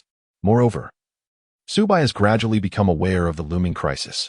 He fears that once a substantial fortune floods into his personal bank account, his real-world identity may easily be uncovered. On the Daxia star, where over 20 billion people reside, an ordinary individual like himself suddenly receiving a few million is already remarkable. However, should the sum exceed 10 million or even reach hundreds of millions, it would undoubtedly attract suspicion and intense scrutiny. Therefore, from this moment forth, Subai intends to decline financial transactions, opting instead for trades involving materials and equipment within the game. Shui Wu readily agreed, stating, "All right, I will inform my uncle." Since she has already reached the foundation establishment stage, retaining a few foundation pills holds little significance for her. It would be wiser to exchange them for more alchemical materials. With this thought in mind, Subai reconnected with Xia Yimuxi via voice communication. Her intentions, akin to those of Shui Wu, are likely to seek medicinal assistance for Kenrua Xinghe. Subai directly sent Xia Yimuxi a list of medicinal materials. Whenever she gathered the aforementioned ingredients, she could approach him to exchange for a foundation establishment pill. At that moment, Sancher Fanhua also initiated a voice call. Back in our youth, you were quite the show-off. One of my subordinates, a novice alchemist, squandered 3 precious materials and failed to concoct a single foundation establishment pill. Yet you managed to accomplish it with just 1 set of ingredients. Enough with the pleasantries, sell me one. Name your price. In response, Subai smiled slightly and sent another list of medicinal materials. Subai still possessed 4 foundation establishment pills, 1 of 6-star quality and 3 of 1-star quality. Consuming pills of varying quality would yield different enhancements upon breakthrough, with the attributes and potential undeniably differing, even if they managed to gather the necessary materials. Subai would retain the 6-star foundation establishment pill for himself, only offering them the 1-star variants. After concluding his interaction with them, fatigue began to weigh on Subai, prompting him to log off immediately. Room 3, Bed 4's family, please wake up. We need to change the patient's dressing. The moment he exited the game, Subai heard the nurse's voice. As he opened his eyes, an unusual glimmer flashed deep within his gaze. The nurse's figure was truly remarkable. Her appearance was strikingly alluring, exuding an undeniable sensuality, complemented by a pair of enchanting phoenix eyes, clad in rose red with lace trim. As Subai's perceptive abilities unexpectedly manifested, he immediately discerned the color of the alluring nurse's undergarments with remarkable clarity. Unintentionally, he let slip a remark. Little Huagu. What rose red? Lace trim. What are you saying? Awakened by the beautiful nurse's words, Huang Kiki, still rubbing her sleepy eyes, lazily replied.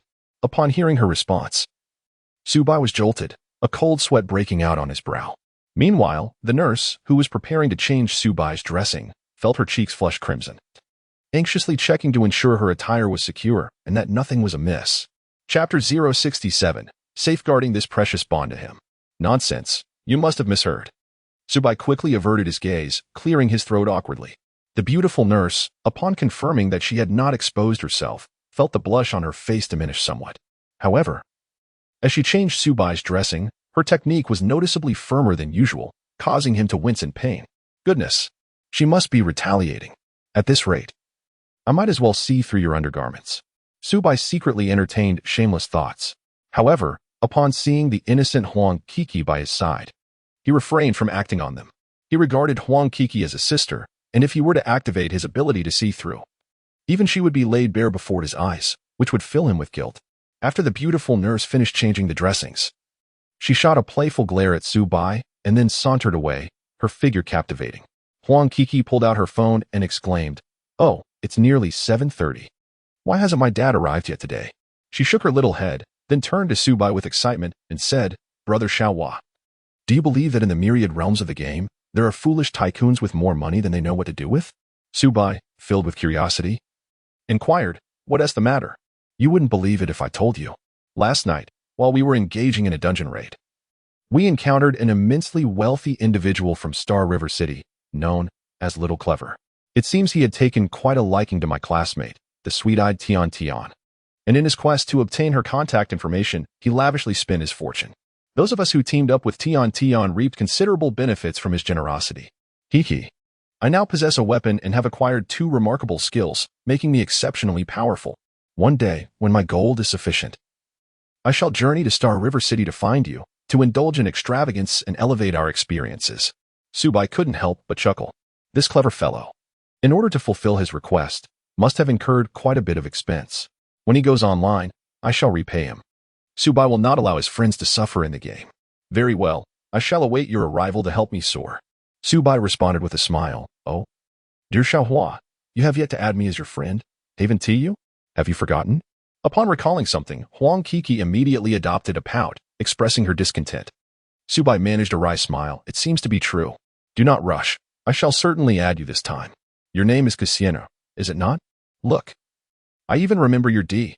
Huang Kiki, her alabaster chin delicately raised, lightly waved her small pink fist at Su Bai, playfully admonishing, "If you do not add me as a friend soon, you shall be doomed." Indeed, brave heroine Huang Kiki. As Su Bai cooperated with Dao, it elicited another bout of laughter from Huang Kiki. "Xiaohua, Kiki, I apologize for my tardiness. I had matters to attend to today. You must be quite hungry." At that moment, the bespectacled uncle entered the hospital room, bearing a package of breakfast. Although merely a night had passed, Su Bai noticed that despite the uncle's cheerful demeanor, there was a hint of unease in his expression, as if he were burdened by some unspoken concern. "Father, are you attempting to send Xiaohua and me away? Bringing breakfast so late, I was on the verge of starving." Huang Kiki feigned annoyance, swiftly taking the breakfast and beginning to eat. "You little rascal. Did I not simply arrive a tad later?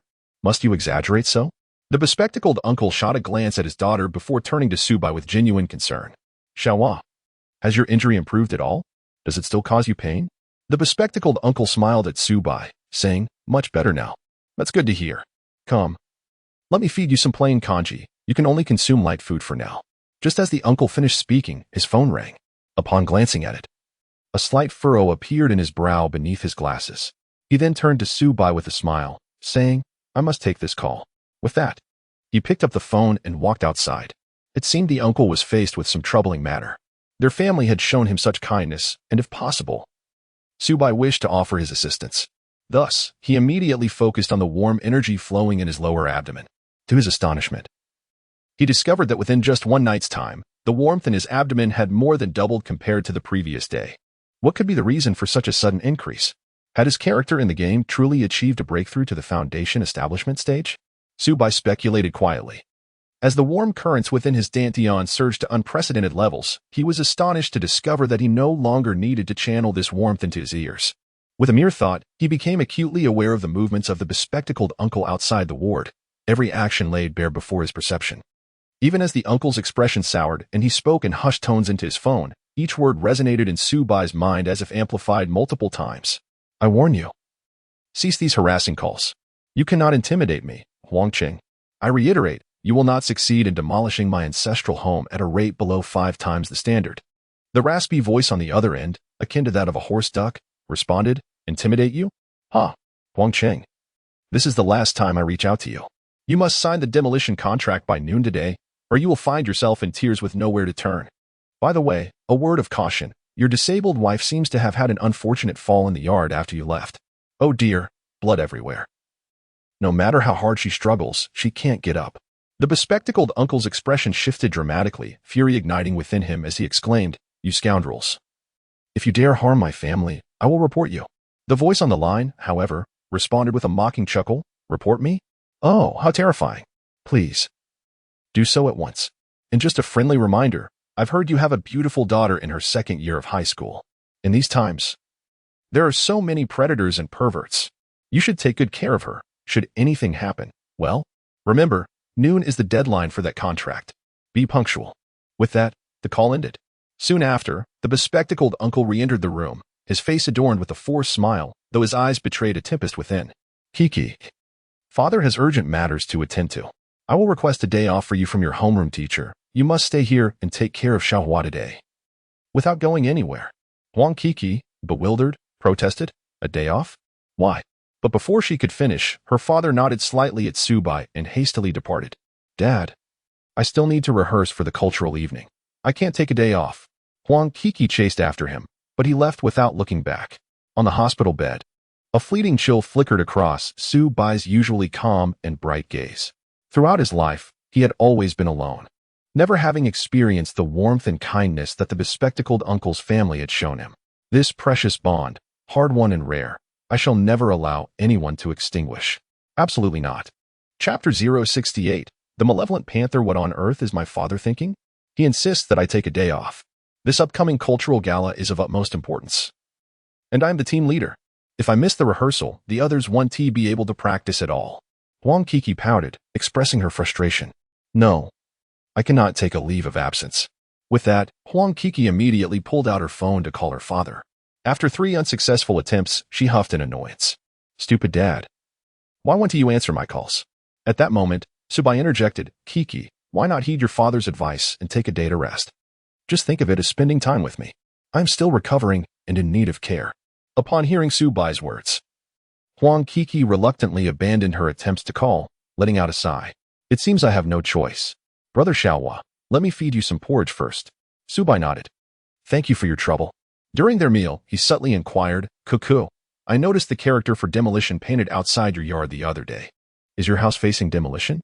Huang Cuckoo's voice suddenly conveyed irritation as she retorted, Indeed. An unscrupulous real estate company in our locality, owned by a man surnamed Wu, has set its sights on our land to erect a commercial building. This Wu is quite the unscrupulous character. He offers a compensation 5 times lower than the standard rate to acquire our property. Not only has my father refused, but our neighbors are also steadfast in their opposition. Yet, inexplicably, many neighbors have recently vacated, accepting that utterly unreasonable compensation. I've heard that this scoundrel Wu has resorted to intimidation through thugs, which has frightened many of our neighbors into submission. Upon hearing this, Subai furrowed his brow, gaining further insight into the situation. Has this villain not threatened your family? Huang Cuckoo's anger intensified at his question. How could he not? Little Hua, you have no idea, our homestay used to thrive with a steady stream of guests. That scoundrel Wu, in an attempt to coerce us into submission, sent people to harass our tenants, instilling such fear that no one dared to come to our homestay. You are the only guest we have had in the past month. At this point, Huang Cuckoo's large eyes widened in alarm, and she suddenly looked at Subai with concern. Little Hua, once you recover, please don't stay at our place. The fire incident that injured you might very well have been orchestrated by that scoundrel Wu. I am so sorry. I should have warned you sooner, otherwise, you wouldn't have been harmed. As she spoke, her eyes glistened with guilt, increasingly convinced that their predicament had brought misfortune upon Subai. This foolish girl was genuinely kind-hearted, a trait that was endearing. The bespectacled uncle was equally benevolent.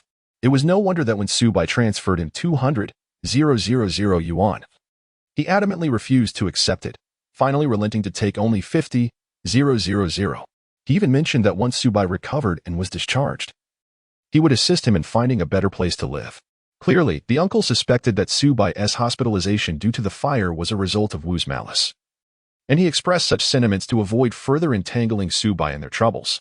After inquiring further about the real estate mogul Wu, Subai, having consumed his porridge, could no longer resist the overwhelming drowsiness, having endured a sleepless night. Cuckoo, I need to sleep for a while. Please don't wander off. When I wake up, I will need water, and if you leave, there will be no one to assist me. Subai deliberately said, Rest assured, sleep well. Since you have already taken a leave, I shall indulge in a game for a while. When you wake up and desire some water, just call for me. Huang Kiki replied with utmost reliability. Subai bestowed her a gentle smile before gradually closing his heavy eyelids and succumbing to slumber. Only through ample rest could he replenish his spirit and muster the energy to contemplate how to assist the bespectacled gentleman's family in navigating this challenging predicament. He slumbered deeply and blissfully. Ever since a warm current had embraced his abdomen, Subai felt an unprecedented vitality coursing through him. Every meal was a delightful indulgence. And he awakened naturally, brimming with vigor and vitality. Glancing at the clock in the hospital room, he noted that it was already 12:30. Although Subai had only slept for 4 hours, the quality of his slumber surpassed that of 10 hours of rest from before. He felt invigorated. Coco, however, remained nestled by his bedside, her pure countenance adorned with a myriad of expressions, despite her closed eyes. She was likely engaged in a fierce battle with monsters in her game. Just as he was about to call Coco to log off, Subai's brow twitched. In the next moment, a sweet-faced girl in a school uniform entered the hospital room. Coco. Upon hearing someone calling her in reality, Coco immediately logged off and, upon opening her eyes, exclaimed in surprise, "Tian Tian? How did you know I was here?" The classmate named Tian Tian, whose gaze held a hint of peculiarity before swiftly returning to normal, replied, "Coco, have you forgotten that we have rehearsal today? You are the team leader. And without you, the others cannot practice. Our homeroom teacher sent me to fetch you back to school for the rehearsal." After listening to Tian Tian, Coco glanced at the seemingly slumbering Subai and hesitated. "I do want to go, but if I leave, no one will take care of Xiaohua." Tian Tian pondered for a moment before suggesting, "How about this? You go back to school and lead the rehearsal, and I will stay here to look after him. After all, I am not the team leader, so my presence won't affect the rehearsal." "Really?" Coco's eyes brightened, though her expression still bore uncertainty. "It's fine. Look. He is still asleep. You can return to school to lead the rehearsal and come back right after. It would only take 1 or 2 hours. And perhaps by the time you return, he will still be asleep." After contemplating, Coco seemed to agree. "All right then. Tian Tian, if Xiaohua wakes up in the meantime, please help him with some hot water or buy him some light congee." "Sure, don't worry." Tian Tian managed to force a smile, her voice carrying an unusual assurance. "Thank you for your trouble. I will hurry back." Coco trusted Tian Tian to a degree, and after she spoke, she cast one last glance at the still sleeping Subai before leaving with a sense of relief. However, once Coco had departed, a wave of guilt washed over Tian Tian's eyes as she took out her phone and sent a text message. The content read, She has come out. You must release my brother quickly. Also, you promised me that you would only scare Coco's family and would not truly harm her. I hope you uphold your promises. Otherwise, I will undoubtedly report you." After sending the message, Tian Sweet turned around, only to be startled, her body jolting as her phone slipped from her grasp, shattering upon impact with the ground. The figure of Subai, bound tightly like a mummy, suddenly awoke, his gaze sharp as a blade, coldly fixated upon her. 15 minutes later, at the entrance of a discreet establishment hidden within the alleyways. This venue boasts exceptionally high security measures, surrounded by surveillance cameras, with a guard wielding an electric baton stationed every 5 meters. In the shadows, numerous watchmen lurk, capable of detecting even a fly entering the premises. Inside, a world of indulgence unfolds, featuring a bar, gambling hall, smoking lounge, and more, a veritable den of vice encompassing all manner of illicit activities. This is one of the largest underground establishments in QZ City, notorious for its decadence. Outsiders wishing to enter must possess a personal introduction and guarantee. Suddenly, a business-class Mercedes-Benz arrived and halted at the entrance. The doors swung open, and several tattooed men emerged, escorting a young girl whose hands and feet were bound, her mouth gagged. The security personnel at the entrance paid no heed, allowing them to enter the establishment without obstruction. Those entering the venue were unfazed by the scene, accustomed to such occurrences as if this were an everyday affair devoid of shock. Meanwhile, 500 meters away from the establishment, a figure clad entirely in black, donning a black cap, dark sunglasses, and a black mask, approached a public telephone and dialed the local authorities. "I wish to report that at the entrance of the alley on West 5th Street in QZ, there is someone." After hanging up, the shadowy figure concealed their features entirely, turning towards the club. Inside the club, in a solitary hall, a bald man with a scarred face, cigar in mouth and a 10-pound gold chain around his neck, lounged in a grand chair, legs crossed. This man, known in the underworld as the Mad Leopard, observed with a cold smirk as a bloodied man and woman were pinned to the ground at his feet. "TSK, TSK, TSK. Huangqing, I must say, I did not expect you two to be so resilient, unyielding, impervious to threats." Mad Leopard, with a raspy voice that grated on the ears, exhaled a puff of smoke and slowly rose. He approached the bespectacled man, now a bloodied mess.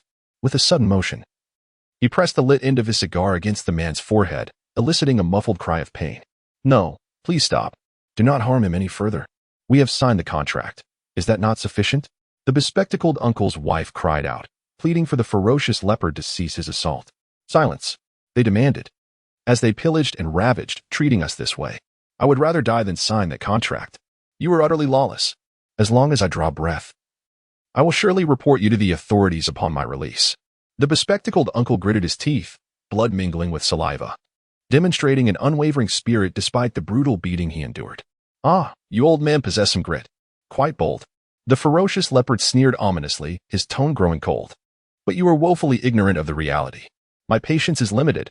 I shall grant you one final opportunity. Sign this contract obediently, and I will allow you both to return home without further trouble.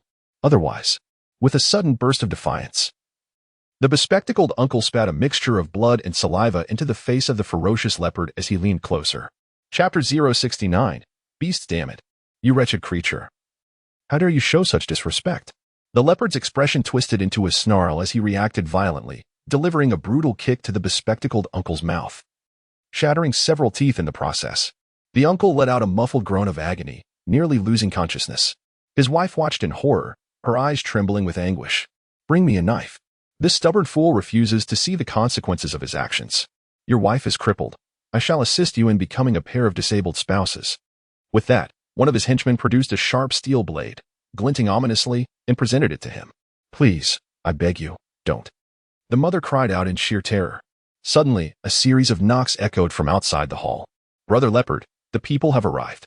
Upon hearing the voice from beyond the door, the ferocious leopard grinned maniacally, momentarily pausing his assault on the bespectacled uncle. Good, bring them in.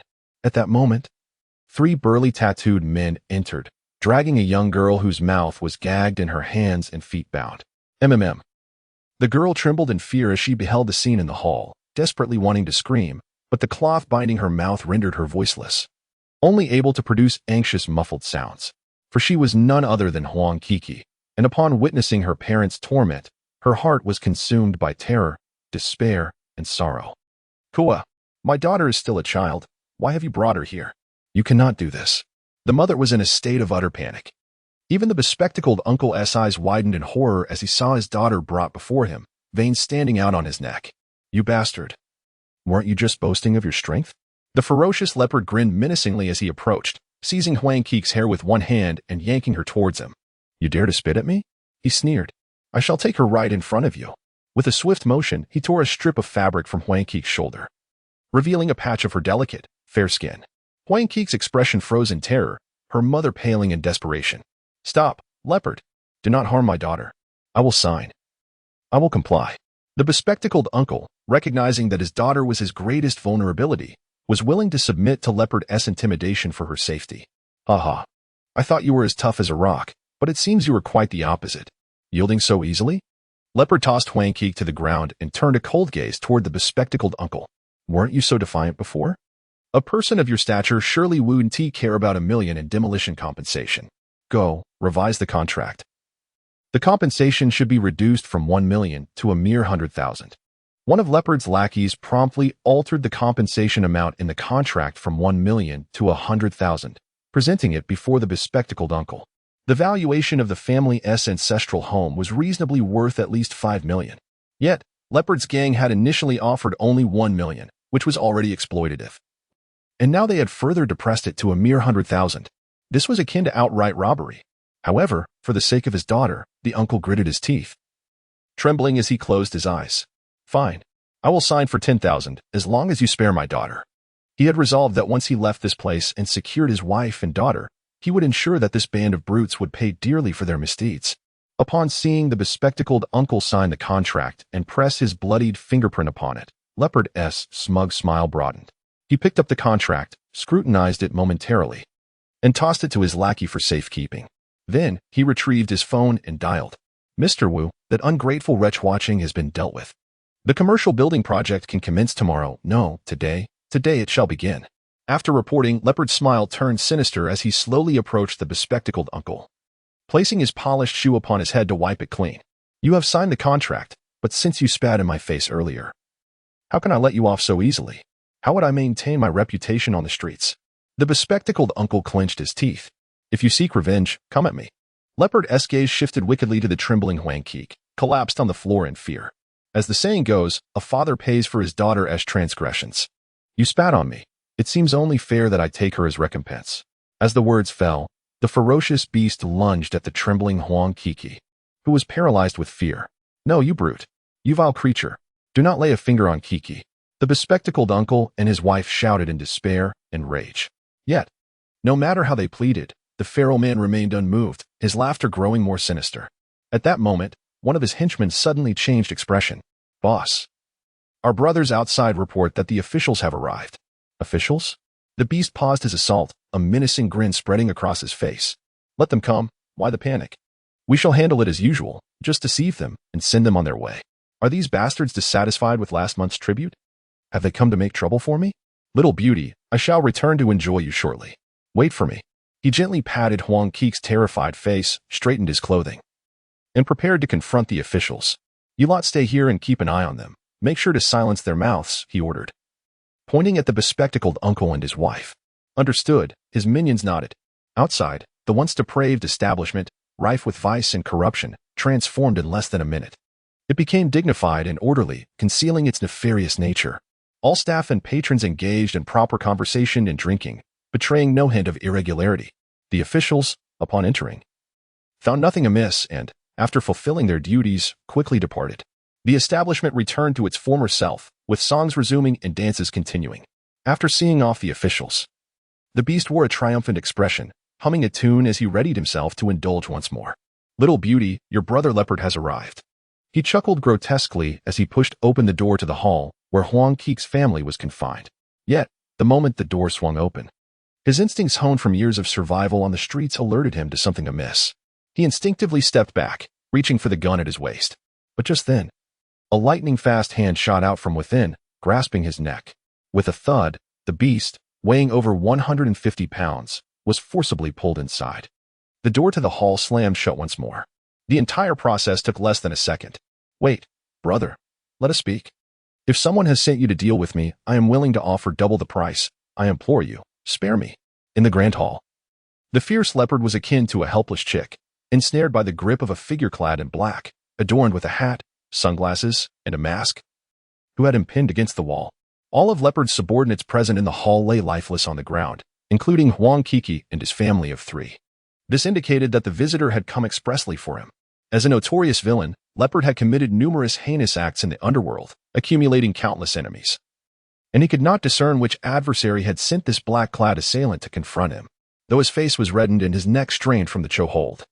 Leopard endeavored to utter pleas for mercy.